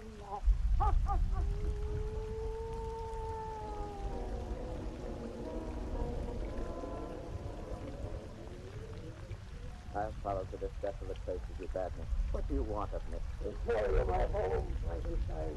This barren cave up on the mountainside, exposed to the winds and howling beasts. Here I, the monster you created, live, whilst you reside in comfort. I want to show you my solitude, whilst you are planning marriage. I thought you'd dead. You made me too strong. The fall you had killed me could not destroy my body. I simply disappeared from man because man has shut me out. Even you cannot bear to look at my repulsive being. Even you, my maker, you, my God. God. Great God, frightened. Yes, when you made me, so you called yourself. How did you learn that I was your creator? Upon that night when I pressed you light, you fed from the horror you'd given breath for me. I was naked of your soul. I left a truth of yours about me. There were papers in his pocket, and I learned to read. I found those papers were your notes of my creation. A pretty tale they told of how you made me from the refuse of the slaughterhouse and morgue, a sparkly man, a sparkly beast. You owe me recompense for the awful life with which I have served. That is why I summoned you tonight, that you may pay your debt. What do you wish? A companion. Companion? Yes, Frankenstein. Oh, I hate you, yet I love you with all I have. Take pity on the thing you made, for I am lonely, with a hunger that no man can ever know. You want me to your companion? No, you know more than other men can bear to look upon my frightfulness. Give your creature his rose to the fight out. One who will not turn to me to hide his eyes in horror. You mean he is another monster? Yes, for everything upon this earth except in me, there is a mate. Of my breed, I am Adam. Frankenstein, make me an Eve. Yes, yes, you can marry. Why not I? No. Why, you might loose upon the world a race of monsters. A race that would destroy mankind. I swear we will harm Frankenstein. I swear. Never. I presume no more upon the powers of heaven. I experiment no longer with the mysteries of God. You will not be in from your mate? No, 1,000 times. Yet you yourself will take one? Beware, you may be strong. I can trust you like a stone. I'm not afraid of you. Only a blank secret I have already spoken to you. I will not do the thing you want. Then die! Right. No. I swear you now. At the hour of your greatest happiness, I will strike. Straight to your heart, Frankenstein. Wait and hear, for I'll be with you on your wedding night. On your wedding night.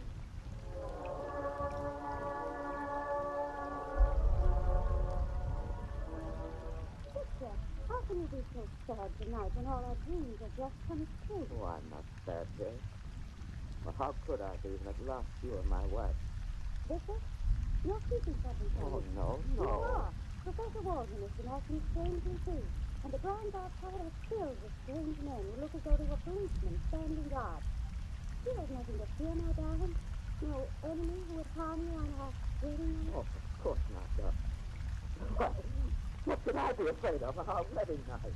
Oh, yes. Now let's run, Professor Walton. Victor, come with me. Oh, excuse me, Elizabeth. I must speak to your husband alone. What is all this mystery? It's nothing, dear. Now, you stay here. I'll explain everything when I return. Hurry, Victor. Yes. Excuse me, dear. Victor, what? Close the door tightly. The monster police have him surrounded. Good. Come on. Oh, wait. He's coming. I can't leave Elizabeth in that room alone. It is you he's ready to fight, not her. And we have him in a net. He cannot get away. And leave me to him. At last, let me destroy the awful thing my hands have made. Elizabeth, quick! Back to the front door! Stop! It's a safe! The door is locked! Elizabeth! Close the door! Elizabeth! Climb crumpled on the floor! Get over the window! The monster! Right to your heart, Frankenstein! Right to your heart! Elizabeth!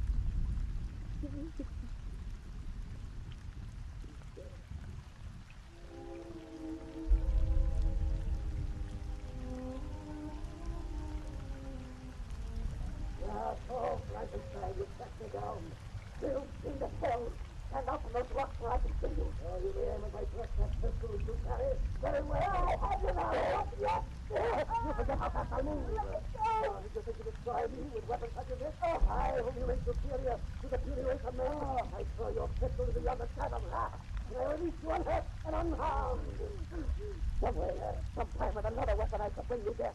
Tonight you have killed the woman I love best in all the world. On her broken body, I have sworn to live for your destruction. I told you I'd strike you to the heart. You thought I make your heart of flesh. Your body. There was a better way. I turned your happiness to misery. God, great Lord of all, destroy this monster. You are my God. You, my Lord of all. Listen, my father. As you denied me the comradeship of one rightful as myself, now you are denied a mate. As you condemned me to a life of solitude and sorrow, now you are condemned. You've sworn to live for my destruction, you have said. You are hateful that you follow me across the world. to the sun-soft desert and the icy plain, to the heat and cold and death and hunger, to die your creature of a meal. I warn you made me, great God Frankenstein. You follow me across the world. I always just ahead. You always just behind. Until your body wrapped by age and sorrow, we will reach the end. Now I go, and you will follow to your death to the desert post. For you and I henceforth are one.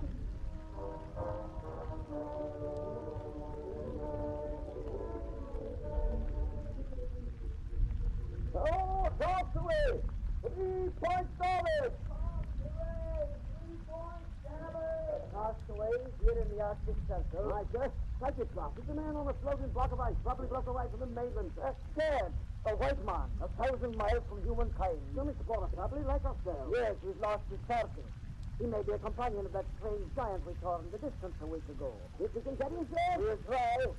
Man the longboat. All hands up, man the longboat. Cross the way, cross the way.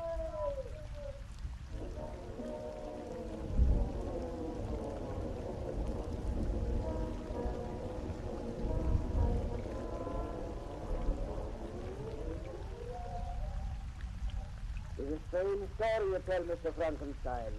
You've pursued this man for 40 years. Man, a master of sea. Over mountain and desert, ocean and plain.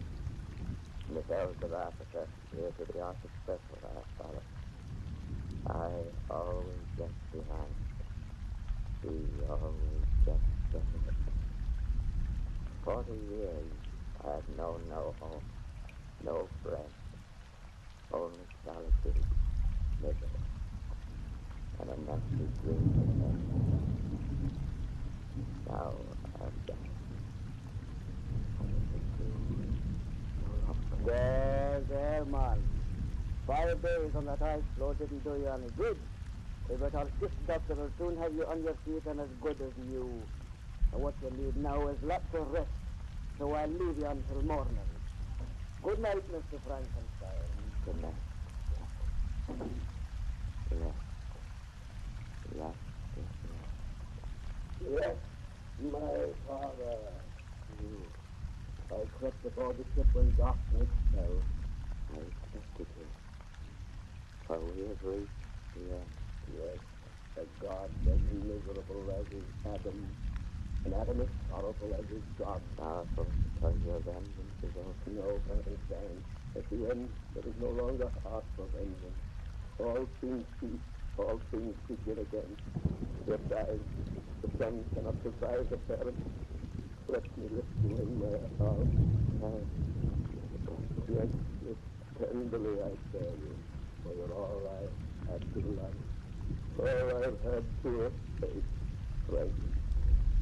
Forgive me at the end. I forgive. And forgiveness sake. Do we see that the water? Let there be one grave for both. You and I, creator and created. I present them, and you are never. Forever. The waters wait below.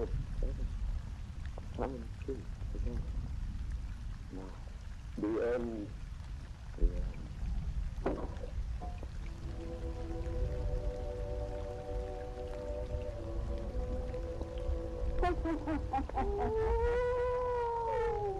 And then is the true fact about the story of Frankenstein. Come see us next week, and Satan and me will have another yarn to spin yet.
written and produced by Alonzo Dean Cole.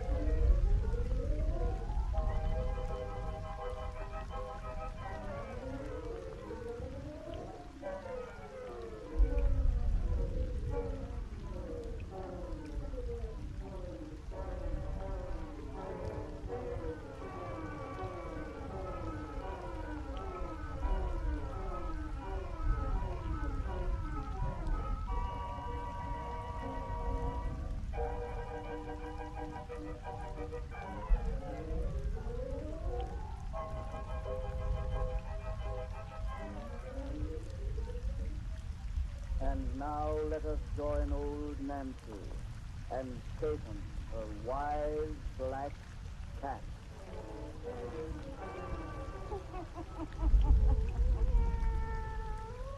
Hannah and 11-year-old I be today. Yes, sir. Hannah and 11-year-old. Real Satan. If folks will just start off their lights now, we'll be getting down to business. We want it dark and cheerful for our precious yarn. Draw up to the fire and gaze into the embers. Gaze into them deep, and soon you'll see a dusty road way down in South America, in the wilds of the Argentine. On that road begins our tale of the wonderful bottle. The wonderful bottle.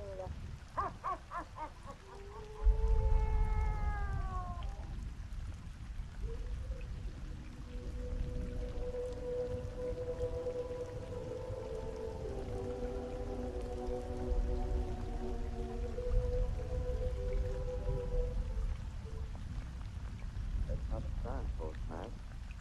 We're only 100 miles from Buenos Aires now. You'll never be able to walk it, kid.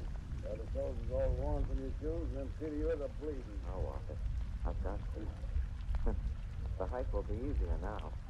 Think of the load that's off my mind. I don't have to worry any longer as to whether my shoes will hold out. When two guys are as down and out as we are, they don't really have to worry about anything. God. And we left the States to seek our fortune in the Argentine. Fortune. We certainly haven't found it, have we?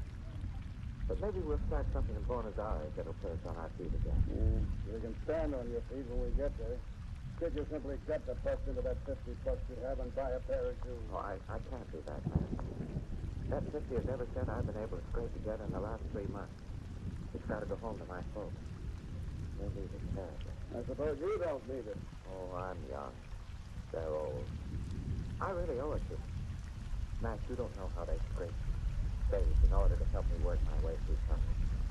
And now they've been taking care of Edith since their parents died because, well, simply because they know she's trying to marry me someday. It nearly drives me crazy to think $50 is all I have to send them. And it drives me nuts to be tramping across country bumming meals when you have money pinned inside your shirt.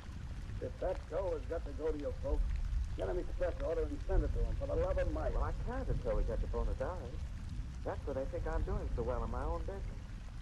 If I sent them a money order from anywhere else, Matt, they might suspect the truth. Nah, but your own way. You think you're a darn fool, but I kind of envy you at that. Must be nice having folks in a girl like that Eva you're so crazy about. I ain't got nothing. Never had. I'm lucky, aren't I, man? Yeah. You're hungry. Oh, my. It's been a long time since our last meal. About 36 hours, that's all. Hey, here. Take a look behind them trees. Gee, what a beautiful house. There ought to be some odd jobs we could do in a place like this during a dinner. Oh, we'll soon find out. Here's the entrance gate, Matt. Come on. I'm right behind you. What's that? An old Spanish woman back there on the road. Calling to watch, Matt. She's a servant on the place, I suppose, who wants to tell us no bums allowed inside the ground. Yeah, I suppose so. We've been kicked out of better place than this. Come on. I'm coming. All right. Don't get excited. Don't you see we're coming out?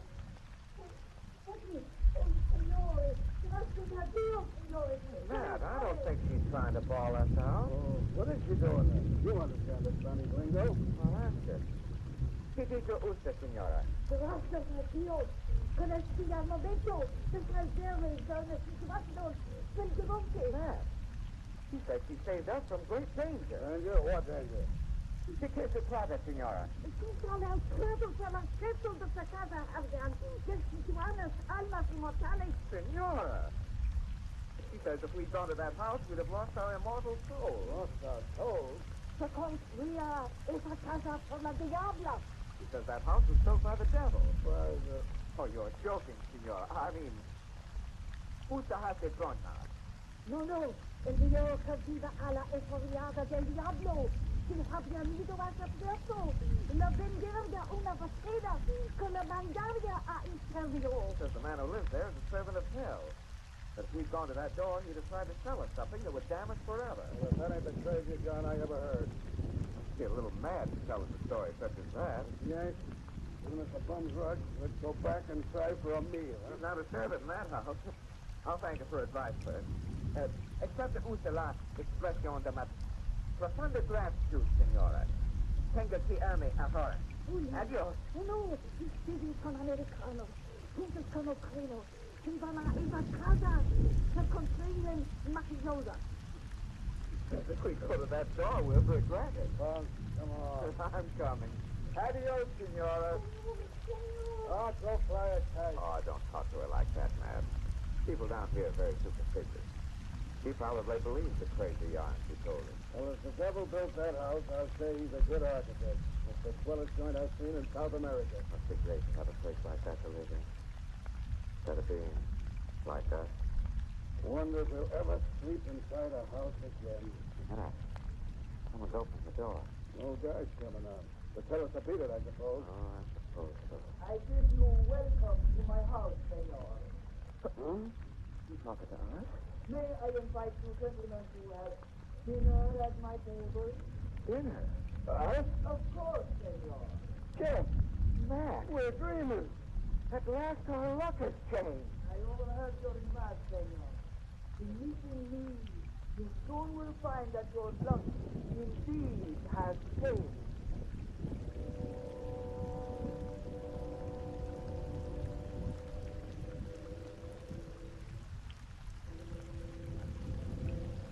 Oh, gee, senor, you've been wonderful to us. No, senor. Oh, well, we're nothing but a pair of ragged tramps. Yet you've served us a wonderful dinner, shown us about this beautiful house. Treated us as though we were gentlemen. It has been great happiness to have you here. No one ever comes to visit me, and I am very lonely. No one ever comes to visit you? No one. And as you perhaps have noticed, I have not even servants. I've been wondering who does the work in this big place of yours. I am about to speak of that. I saw you talking to one of my countrywomen on the road outside.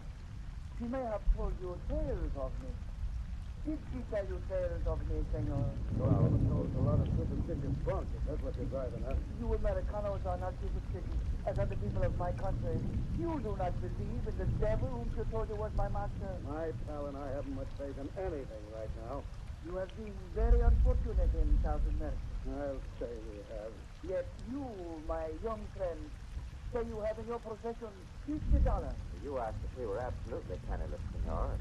If you'd been so generous, I thought it only fair to explain my exact situation. Your principles do you honor. What would you say if in exchange for the $50, I offer you a house as beautiful as this? If I offer you wealth, power, women, anything your heart desires? I don't understand you. Yes, you're not trying to get us into believing what that old lady said was true. No, I am not trying to justify you, senor. Excuse me, I want to show you something I keep in this closet. This, my young friend, is what you may buy with your $50. That? For 50 bucks? Why, that's just a glass bottle. But not an ordinary glass bottle. Here, take it in your hand. Certainly, if you wish me to. What? Holy shit, how'd you make it to that? There. Well, the thing leaped right out of my finger. And returned to mine because I am its owner. Let me see you do that trick again. It was not a trick. But I will show you something more worthy of the powers of this bottle. Is there something you wish for very much, senor? Something you consider impossible to attain? What are you driving at with all this? You soon shall see. You, my young friend, tell me what you wish most. Come, no matter how impossible, tell me what you wish. I wish to hear the voice of someone at home. The voice of Eva. Listen, I wish you to hear the voice of Eva. Matt! Lord, is that? Yes. It's Eva's voice. I've heard her singing that song 1,000 times. But it can't be Eva. She's in California, thousands of miles away. Shall I reach out and stand within this room that you may see her? No. I want you to have nothing more to do with her. Stop that voice I hear. Stop it. Very well. I wish you to hear the voice no longer. What is it, Eva? Who? What are you? I am here in the honor of this battle, and whoever is its master can have this wish come true. I will tell you this wonderful battle for only this desire. What are you trying to put over? We ain't kids who believe in fairy tales. Some fairy tales are truths, senor. Truths that have been forgotten in the centuries of time. Thousands of years ago, this battle came from hell. An emperor owned it, who conquered the world. He sold it to another, who became the wealthiest of men. He sold it to another who... You mean to say if that battle granted wishes, anyone would dispose of it? Its owner must dispose of it before death. This battle will cure sickness, but it will not prolong life. And whoever dies possessing it must burn in hell forever. I am old. You see why I must sell it before it is too late. You must buy from me, senor. You must. My neighbors fear me. They warn strangers from my door, as you have seen. I'm afraid to go away and seek a buyer, for I might be accident upon the road and die while I still own it. You may be my final chance, senor. Give me your $50 for this mastery of life. You are young. You too can sell when you grow old. Senor, I beg. There's some new kind of confidence game. No, I swear. Since you were so anxious to get rid of this wonderful bottle, senor, why must you sell it? And for just the sum you know I have. It cannot be given away, and it can neither be destroyed or lost. That is its law. It must be sold, and for less than its purchaser paid. So its price has dropped to the ages. You see the danger where I can sell these cheap. Someday a buyer cannot sell. Please buy. I swear it will give all I say. Oh, we've had enough of this fun. Let's get out of here, Jack. No, wait. People like to leave. You think I would cheat you with a trick? Look, give me your $50. Take the bottle. Say, I buy. Then whisk your money back into your hand. If you do not find it there, I say no more. Oh, really? I don't want... Go on, Jack. See what happens if you put it that way. Until you get your 50 back. Well, if it's only to see... Good. Give me your money. Say, I buy. Here. I buy. Ha! The bottle is yours. It doesn't jump away now. Wish for your money back, kid, as he said. Yes, I wish... The money's in my hand. Talk. It's quicker than words. But But Lord, I believe it's here. And you fought it. You own it. And I am free at last to die in peace. Now you will have this wish fulfilled. Now you will bear this curse that follows. Hey. Wait and see. You own the wonderful bottle now. You own the wonderful bottle.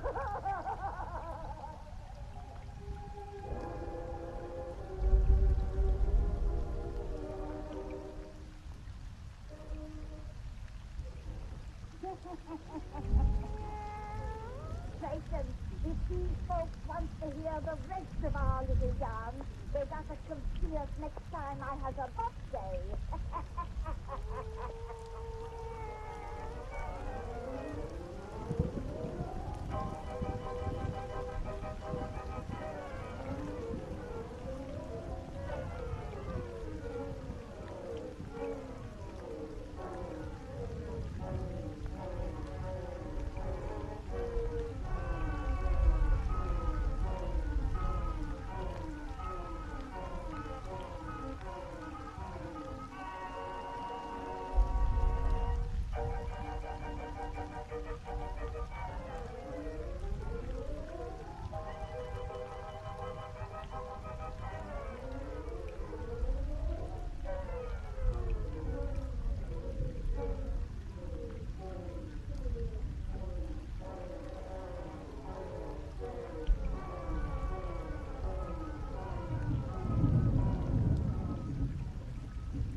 Bring you The Witch's Tale, written and produced by Alonzo Dean Cole.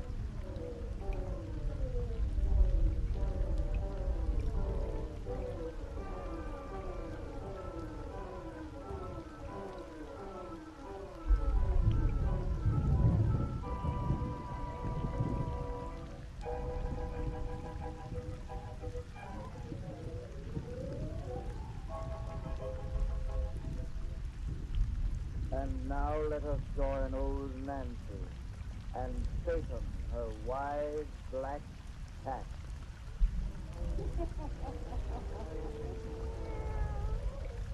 Hannah and 5-year-old I be today. Yes, sir, Hannah and 5-year-old.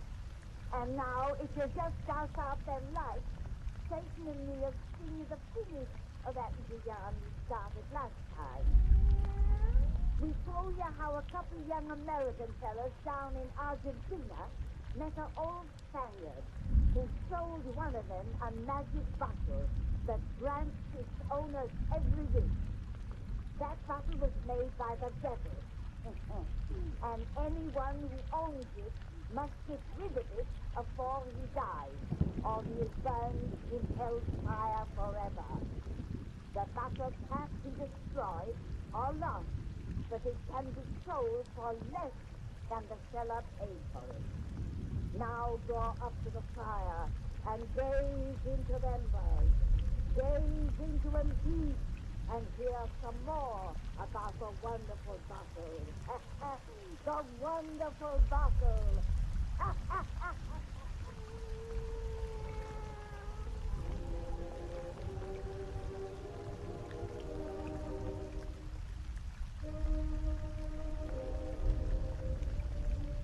can't get over it yet. As impossible as it seems, that brown bottle does everything that old Spaniard said it did. Boy, here we sit in the best hotel in Buenos Aires, with well clothes up on our backs, and pockets full of money, and all you've done is wait. Yes, but I'll be glad to get on that boat tomorrow. It's going to take us back to Frisco. See, I'm just crazy to see my folks and Eva. You can see them, here and now, if you wish. Yes, I know, but I don't want the bottle to have anything to do with them directly, man. If there is a curse goes with it, I want it to be just mine. Oh, forget about that curse business the old guy spoke of. Nothing but good has happened yet, has it? When you wish yourself into all you can think of, you just sell that bottle to me. You're going to get it pretty soon. There isn't much more I want now. I have the house I wish for. That was a darndest thing, you finding that old letter from your folks when you got here, saying how they struck oil on their farm, and it brought just the very house you'd wished for. Yes. Everything I wished in the home they described as parts of the one they bought. No, that ain't really your home, though. It's your parents. Well, whatever belongs to one belongs to all with my family. But you wish for a place for just you and the Diva kid. Yes, I did. Matt, I'm going to sell you this bottle now if you want it. I'm afraid of it somehow. What's the matter, kid? Oh, I don't know, only I just want to get rid of it. All right. Well, I got $40 change. Is that all right? Yes, take it. Say I buy. I buy. Pays in my hands now. Oh, boy, what I'm going to... Come on, the door. I'll see who it is. Table down to you, Jeff. Oh, thanks. What do you say? More good news from your family? It's from Eva. It says, Father and Mother killed last night. I reached the house, so Eva... There is a curse with this bottle.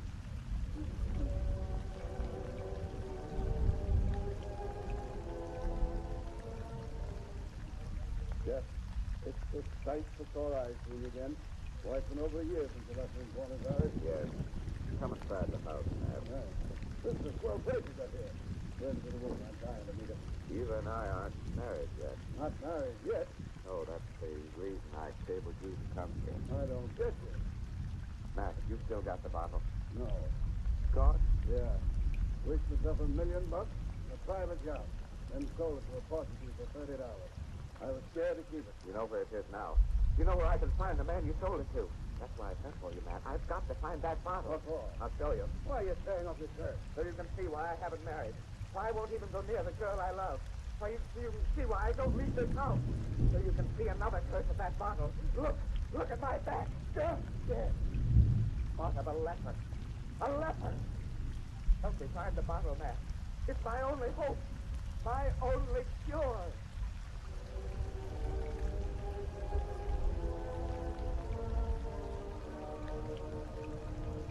You think it that place we're going, Matt? I hope so, kid. Don't lose your nerve. We've searched so long. 3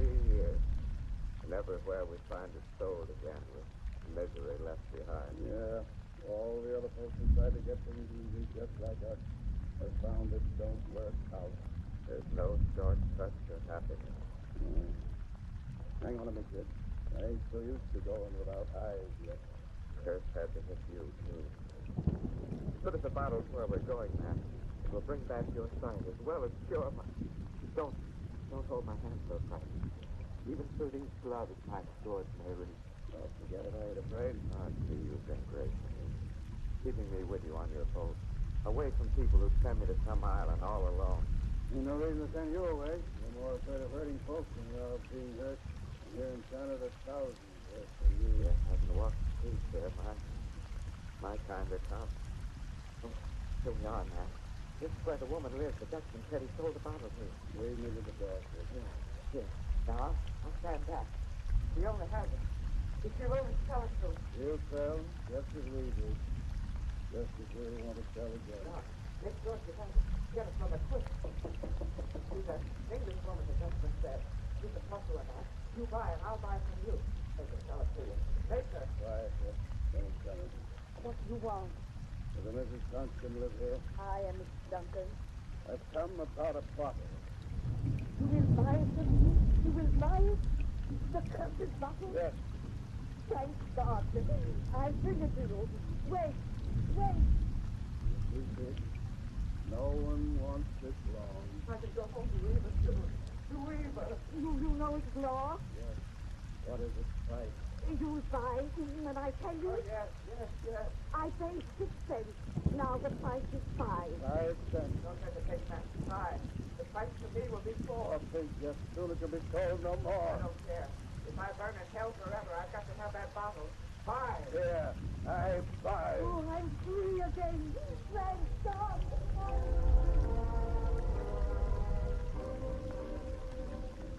It was awfully good of you to come in. Peter, when you were the kid sent for me, I'm always Johnny on the spot. Jack always did good to you. It doesn't wonder. Kind of hard to realize he's getting along straight with me. Lord, you and him's been married 10 years now. Yes, it's 10 years since you brought him back from France. George, I want to talk to you about that thing. That's why I asked you to come while he's away. So ask yourself. Huh? Jack is dying. What are you talking about? As well as I am. No, he's dying of fear. Yeah, that kid ain't afraid of anything. He's afraid of death. Of death that will separate him and me forever. What are you talking about? I've learned about the bottle. The bottle? Yes. Jeff told me about it when he came home from South America. When he sailed with you around the world, I knew it was the bottle for which he sought. And of course I knew you found it. You are no longer blind. It was not till yesterday I learned he still possessed it, that he cannot get rid of it. Told you? No, I found it where he thinks it's safely hidden. Oh, but Rita, how could you know it would be, Father? There can only be one that lives in every hand except its owner. Someone must buy that thing for death. What do you say for it? You know it's law? Yes. He pays 4 cents to me. And he tells the truth. And the next buyer pays for 2. And after that, one can buy 10 cents. Yes. Matt, I want you to buy and sell to me. No. You must. He saves just like his reason. You think he'd accept a sacrifice from you? What do you want to know? I won't do it. Matt, please. You're all I have to go for. This won't be a sacrifice. I'll sell the bottle. You can't. Wait. The opportunities aren't as few as you think. Here, a cent is the lowest coin, but in other countries they're smaller. I'll find another buyer, Matt. I have one now. Yes, Matt, honestly, I have a buyer now. Hey, just saying. Oh, no, I swear. I'll swear by anything you say. Only get that bottle from Jeff. Matt, I love you. Just the truth. Will you get it from me? Please. All right. I don't know much about women. I hope you ain't lying to me.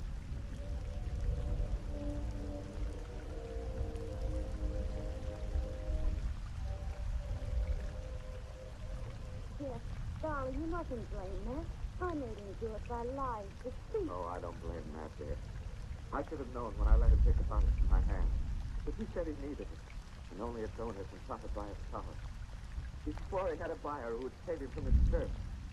I might have suspected his buyer could be no one but you. I never thought you'd find it out. You forget that whenever the bottle grants a favor, it exacts the punishment as well. This time its curse was knowledge. Knowledge that you have become its possessor. Perhaps the last, who will pay its final price. Oh, Eva, did you think it would be easier for me to know in life and after death that you suffered torment in my place? Did you think our separation would be easier than if it were I who paid alone? There may be no telephonic.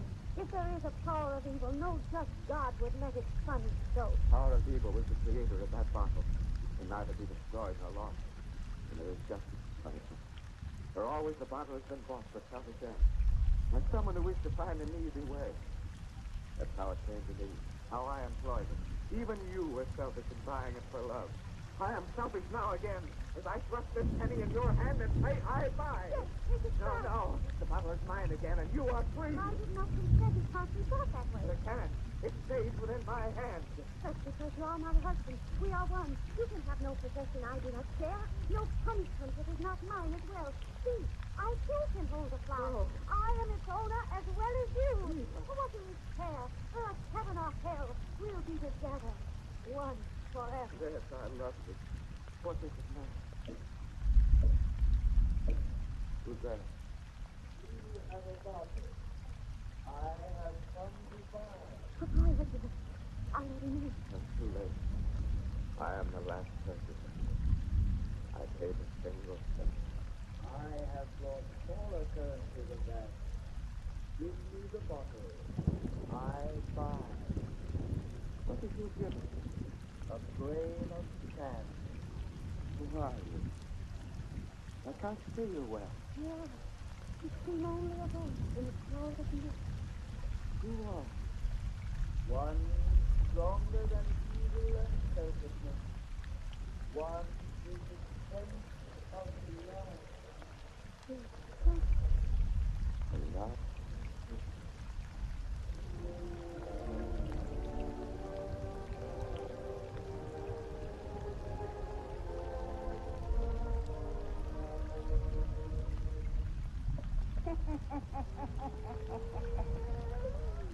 And that's why you don't see no more wisdom bottles round these days.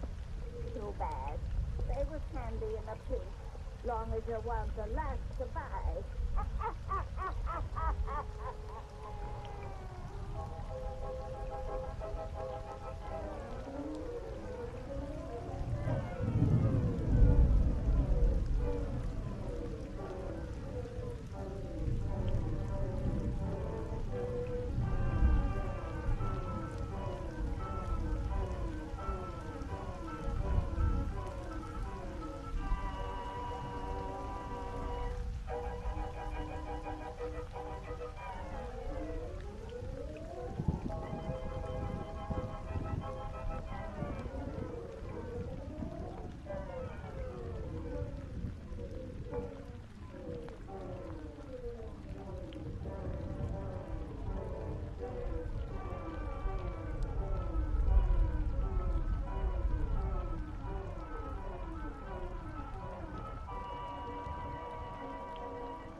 Richmond Tales.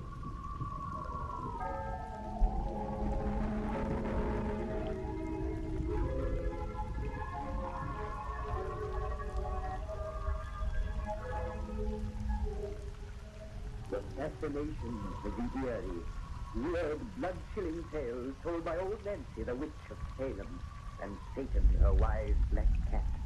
They are waiting for you.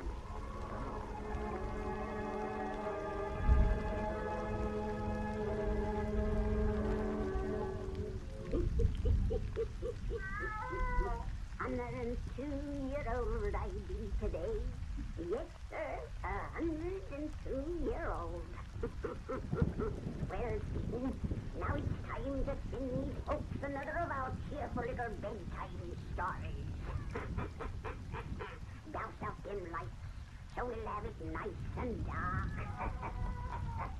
When you listen to our tales, sitting in the gloom, it helps you to have pretty dreams. Now, draw up to the fire and gaze into the embers. Gaze into them deep, and soon you'll be away out west in Michigan. And there, in a fine big house, where there's a party going on, begins our yarn called Rat in a Trap.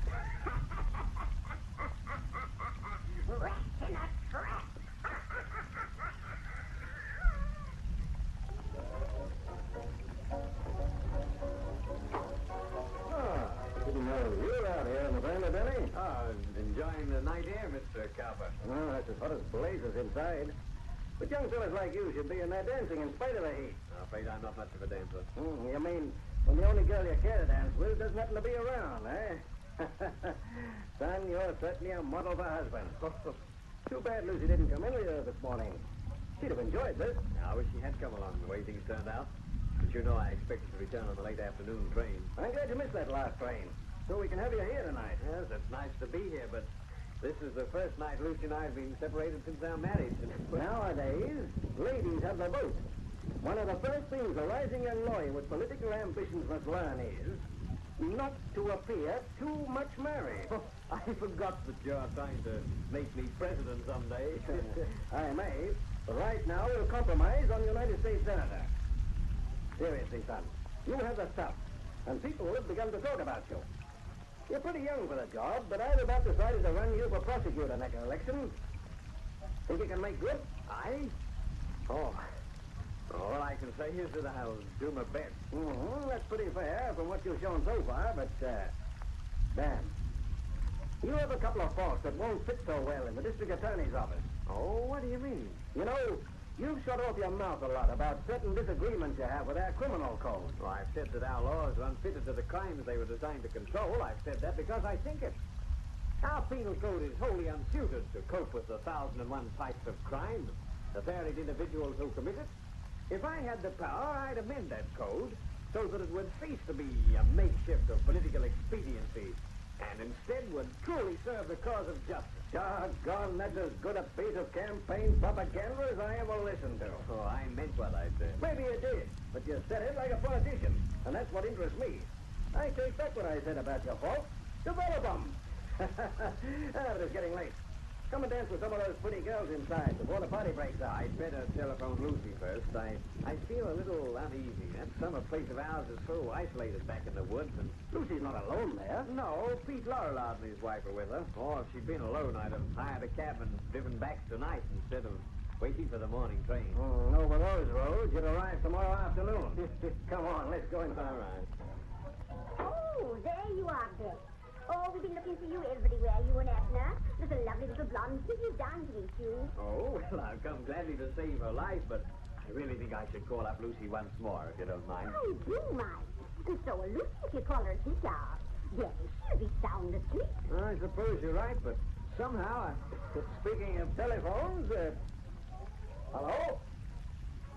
Who do you want? Daniel Miller. Oh, for me? It's Lucy. Lucy? Dan, she's crying. There's something the matter. Something the matter? Yeah, give me that phone. Lucy? Yes, dear, this is Dan. What's wrong, darling? You sound hysterical. You say the Laurellards were called away this afternoon? You're alone? 3 men are breaking in the house? Lucy! Lucy! Oh, my God!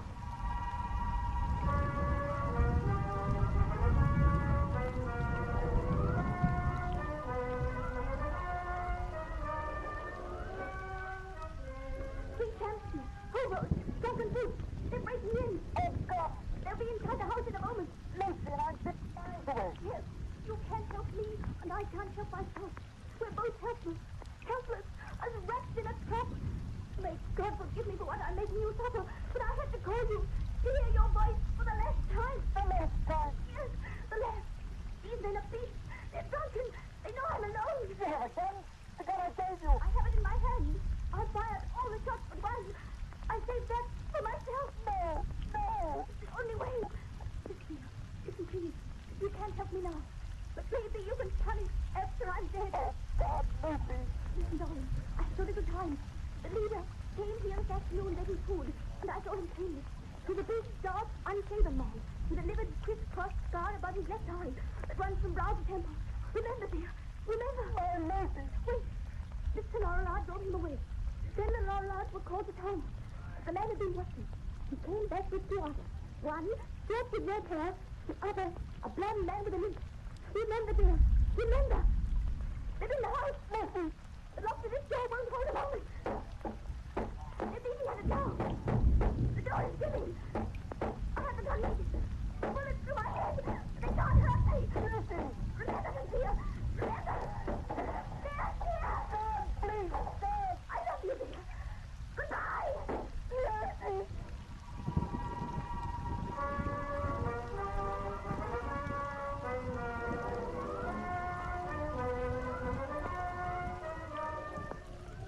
And boy, you shouldn't have come to my office today. A man who's just spent 6 months in the hospital has no business to even poke his nose outside a door. I'm quite strong now, Mr. Cowper, and I had to come and have a talk to you. While I was in the hospital, out of what you thought was kindness, you sent the Doral police reports to me. Now I want you to tell me whether they honestly expect to ever find the creatures who caused my wife to put a bullet through her head. Stand here. I want the truth. All right, son. I won't lie to you. I've kept the cops working on this case as they've never worked before. They haven't fallen down because they've never had a single worthwhile clue to work on. When they arrived at your house in the woods that night, the men who broke in had disappeared. We assume they were hobos of the most depraved type. But that's all we know about them. We found no fingerprints. We have no clue to their appearance even, except the meager description of poor, frantic Lucy. The meager description of poor, frantic Lucy. A big, dark man with a livid, crisscross scar above his left eye that runs from brow to temple. Remember this. Remember. One a short man with red hair. The third a blonde man with a limp. Remember this. Remember. Son, the cops have picked up hundreds. Whom they've been forced to turn loose again. There's no evidence of any kind. If we had the guilty brutes before us in this room, we couldn't prove it without their own confession. As a lawyer, you know what we're up against. An impossible job for lawyers and police. And if our law couldn't catch them in its net, the code provides no punishment to fit their crimes. Goodbye, Mr. Cowper. Goodbye? Why, you say that as though we mightn't meet again. We may not. I'm leaving town tomorrow.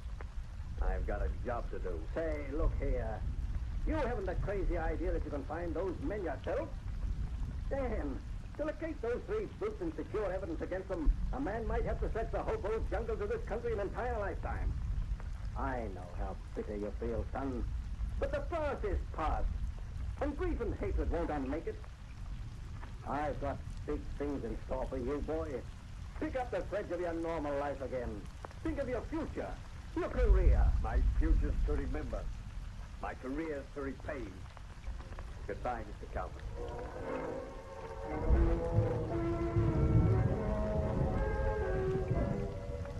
Well, there, Lawyer Thomas. That Yankee partner going around? Hey, you might find him down by the railroad yards, Jesse. Dave Morgan sure beats himself some funny friends. I suppose you like them tramps, Lawyer Thomas. I have an idea. Sure, that man's been in this town off and on for nigh 8 years now. Yet no one knows him. Well, I wouldn't say that, Jesse. I know him pretty well. Yeah, no wise jumps like a shell truck soldier every time the telephone rings. No. Yeah, no wise hair, no white when every day more than 40. No.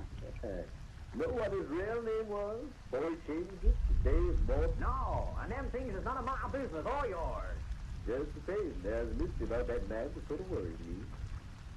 Lawyer Thomas, why you suppose your partner, Lawyer Morton, pays me $5 cash money for every tramp we get in the jailhouse who I persuade to take him for a pony? My partner pays you money to secure him hobo client. Hey, are you here now to bring him such a case? But this sounds just a joke. The client I'm bringing in today is that tramp who murdered the old woman. Big Mike, the dog Sheriff Greeley rescued from the Lincoln mob last night. Big Mike asked me to get him Mr. Morton for his lawyer. Yeah, so the pal of his had told him about him. No partner of mine is such in his case. If Morton got the brute off by a miracle, they'd both be lynched. Well, here's Morton now. Hello, Jesse. Hello, Tom. Oh, Dave. Lawyer Morton, the man over at the jailhouse who ain't got no money wants to hire you to get him out. Thanks for bringing the message, Jesse. But if you're speaking of Big Mike, I've already seen him. I'm going to defend him. You're going to defend Big Mike? Yes, Tom. Lawyer Morton, you're joking. Dave, you're mad. The man is guilty. Guilty as hell. I'm going to save him from the rope because I like his looks. He's a big, dark man with a scar above his left eye. A livid, crisscross scar that runs from brow to temple.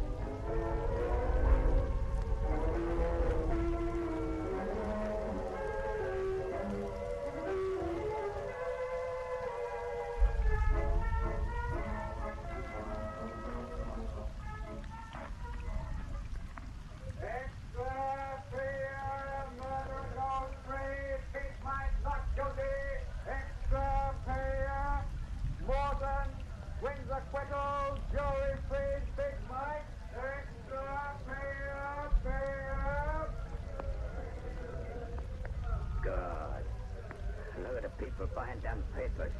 and then standing round reading and talking about me.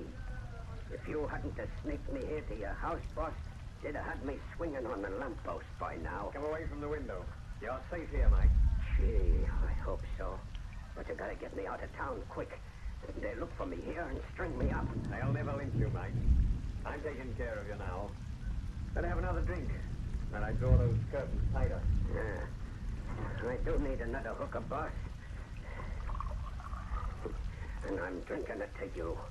No other mouthpiece in the world could have swung that jury so they'd bring a verdict of not guilty. No other in the world. I used perjured testimony, lying witnesses, a trained alibi. I used every dirty trick in the book. But I got you off, Mike. Out of jail, away from the hangman. And I've got you now. Alone with me. You're acting a little crazy, boss. Say, I'll have another. You know, I can't figure you out, boss. Why do you make me tell you how I croaked that old woman for you to take my case? I was interested in you, Mike. And for 10 years it's been my rule to know the truth about my client's guilt or innocence before I took a case. Yeah, I heard that. And every hobo from Maine to California says that spilling you the truth never brung him home.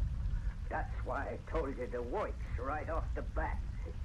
You got a great name in the jungle, boss. Yeah, it took me 10 years to build that reputation, Mike. Won't you have another drink? Thanks. But, gee, you'll have me stewed in a minute. Well, here's how again. Say, you're a funny guy. You not only spend your own dough to buy witnesses and all, but then you bring me to your house and treat me like a prince. It's very simple, Mike. I've done the things I have because you interest me. Yeah, interest me tremendously. Yeah, I'd like to know more about your life, about your travels, experience. Other little peccadillos before you so neatly strangled that last old woman. Say, were you always asking me questions about what I done before we met? Are you afraid to trust a man who saved your life? Oh, but you asked such nutty questions.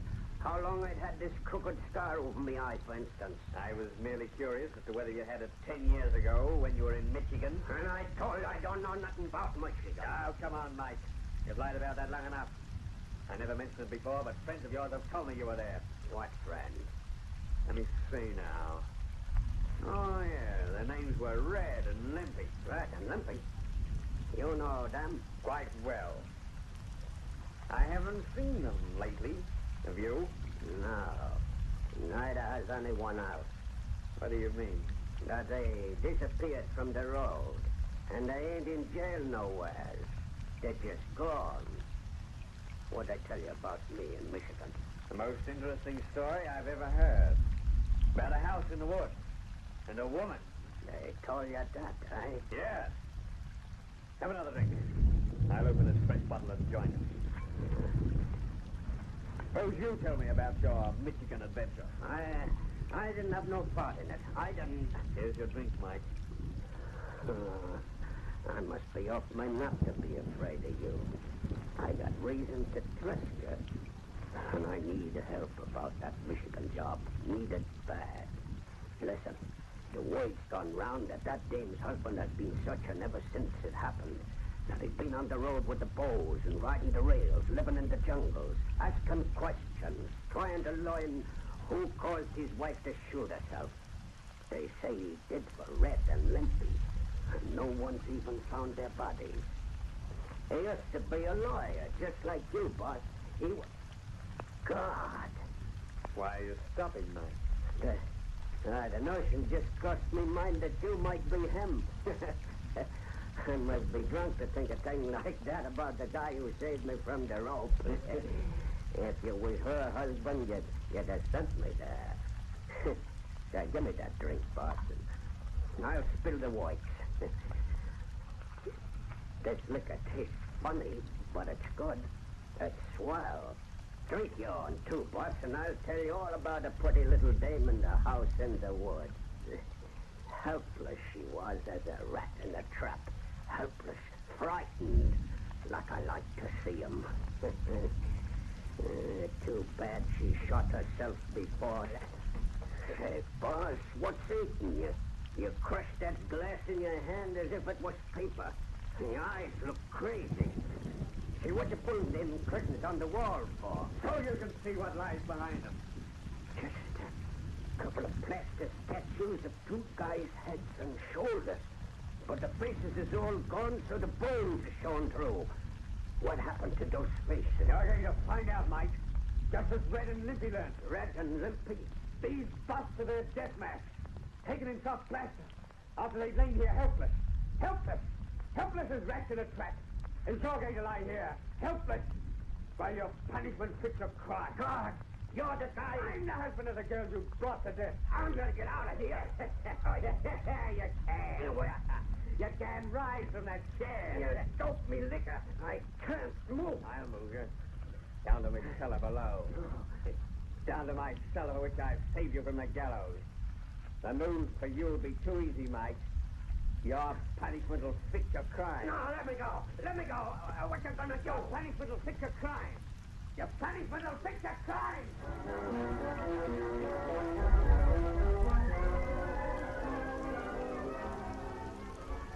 You can't see a thing in this cellar, can you, Mike? And no one's so helpless as when they're in the dark. I want you to be very helpless, Mike. More helpless than a rat in a trap. Helpless as a woman alone in the house in the woods.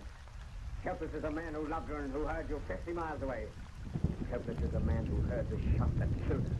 He couldn't raise his hand to save her. What you gonna do to me?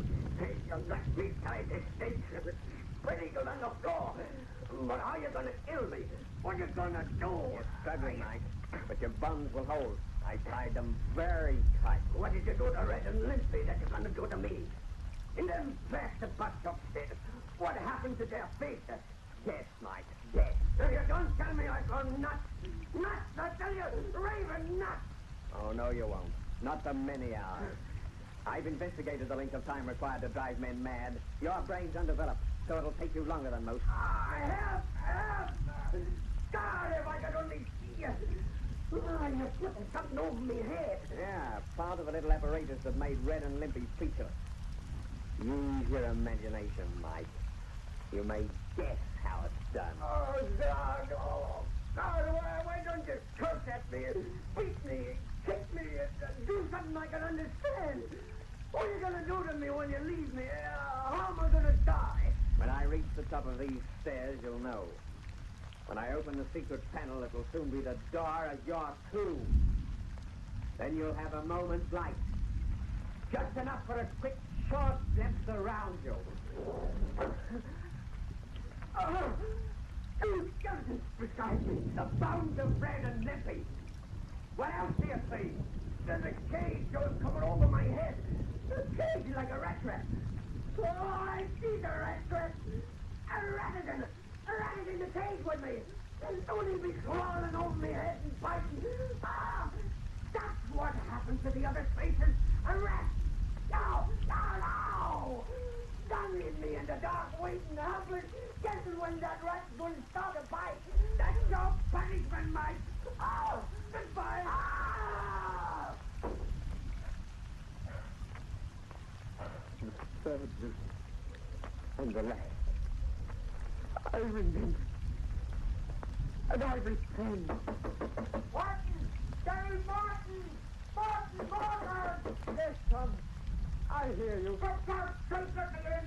Quick as you value your life! I'll let you in, Tom. What's the matter, Tom? What you knew would be the matter when you got Big Mike a critic.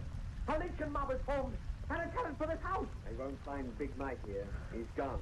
They ain't after him. They're coming here with the rope to hang you, Dave. They can hang me if they want to, Tom.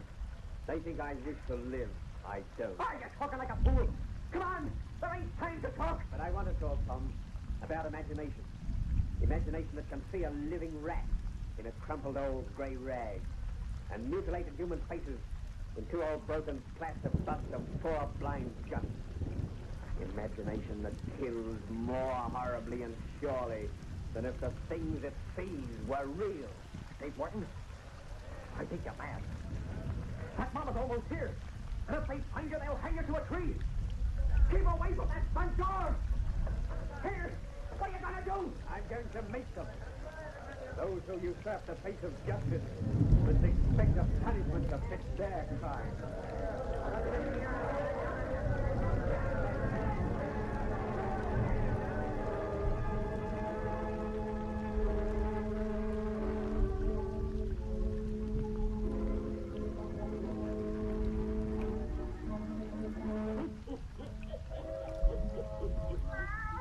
Well, that's the end of that, Satan. Next time we'll have another perky yarn to spin these folks. A very perky yarn.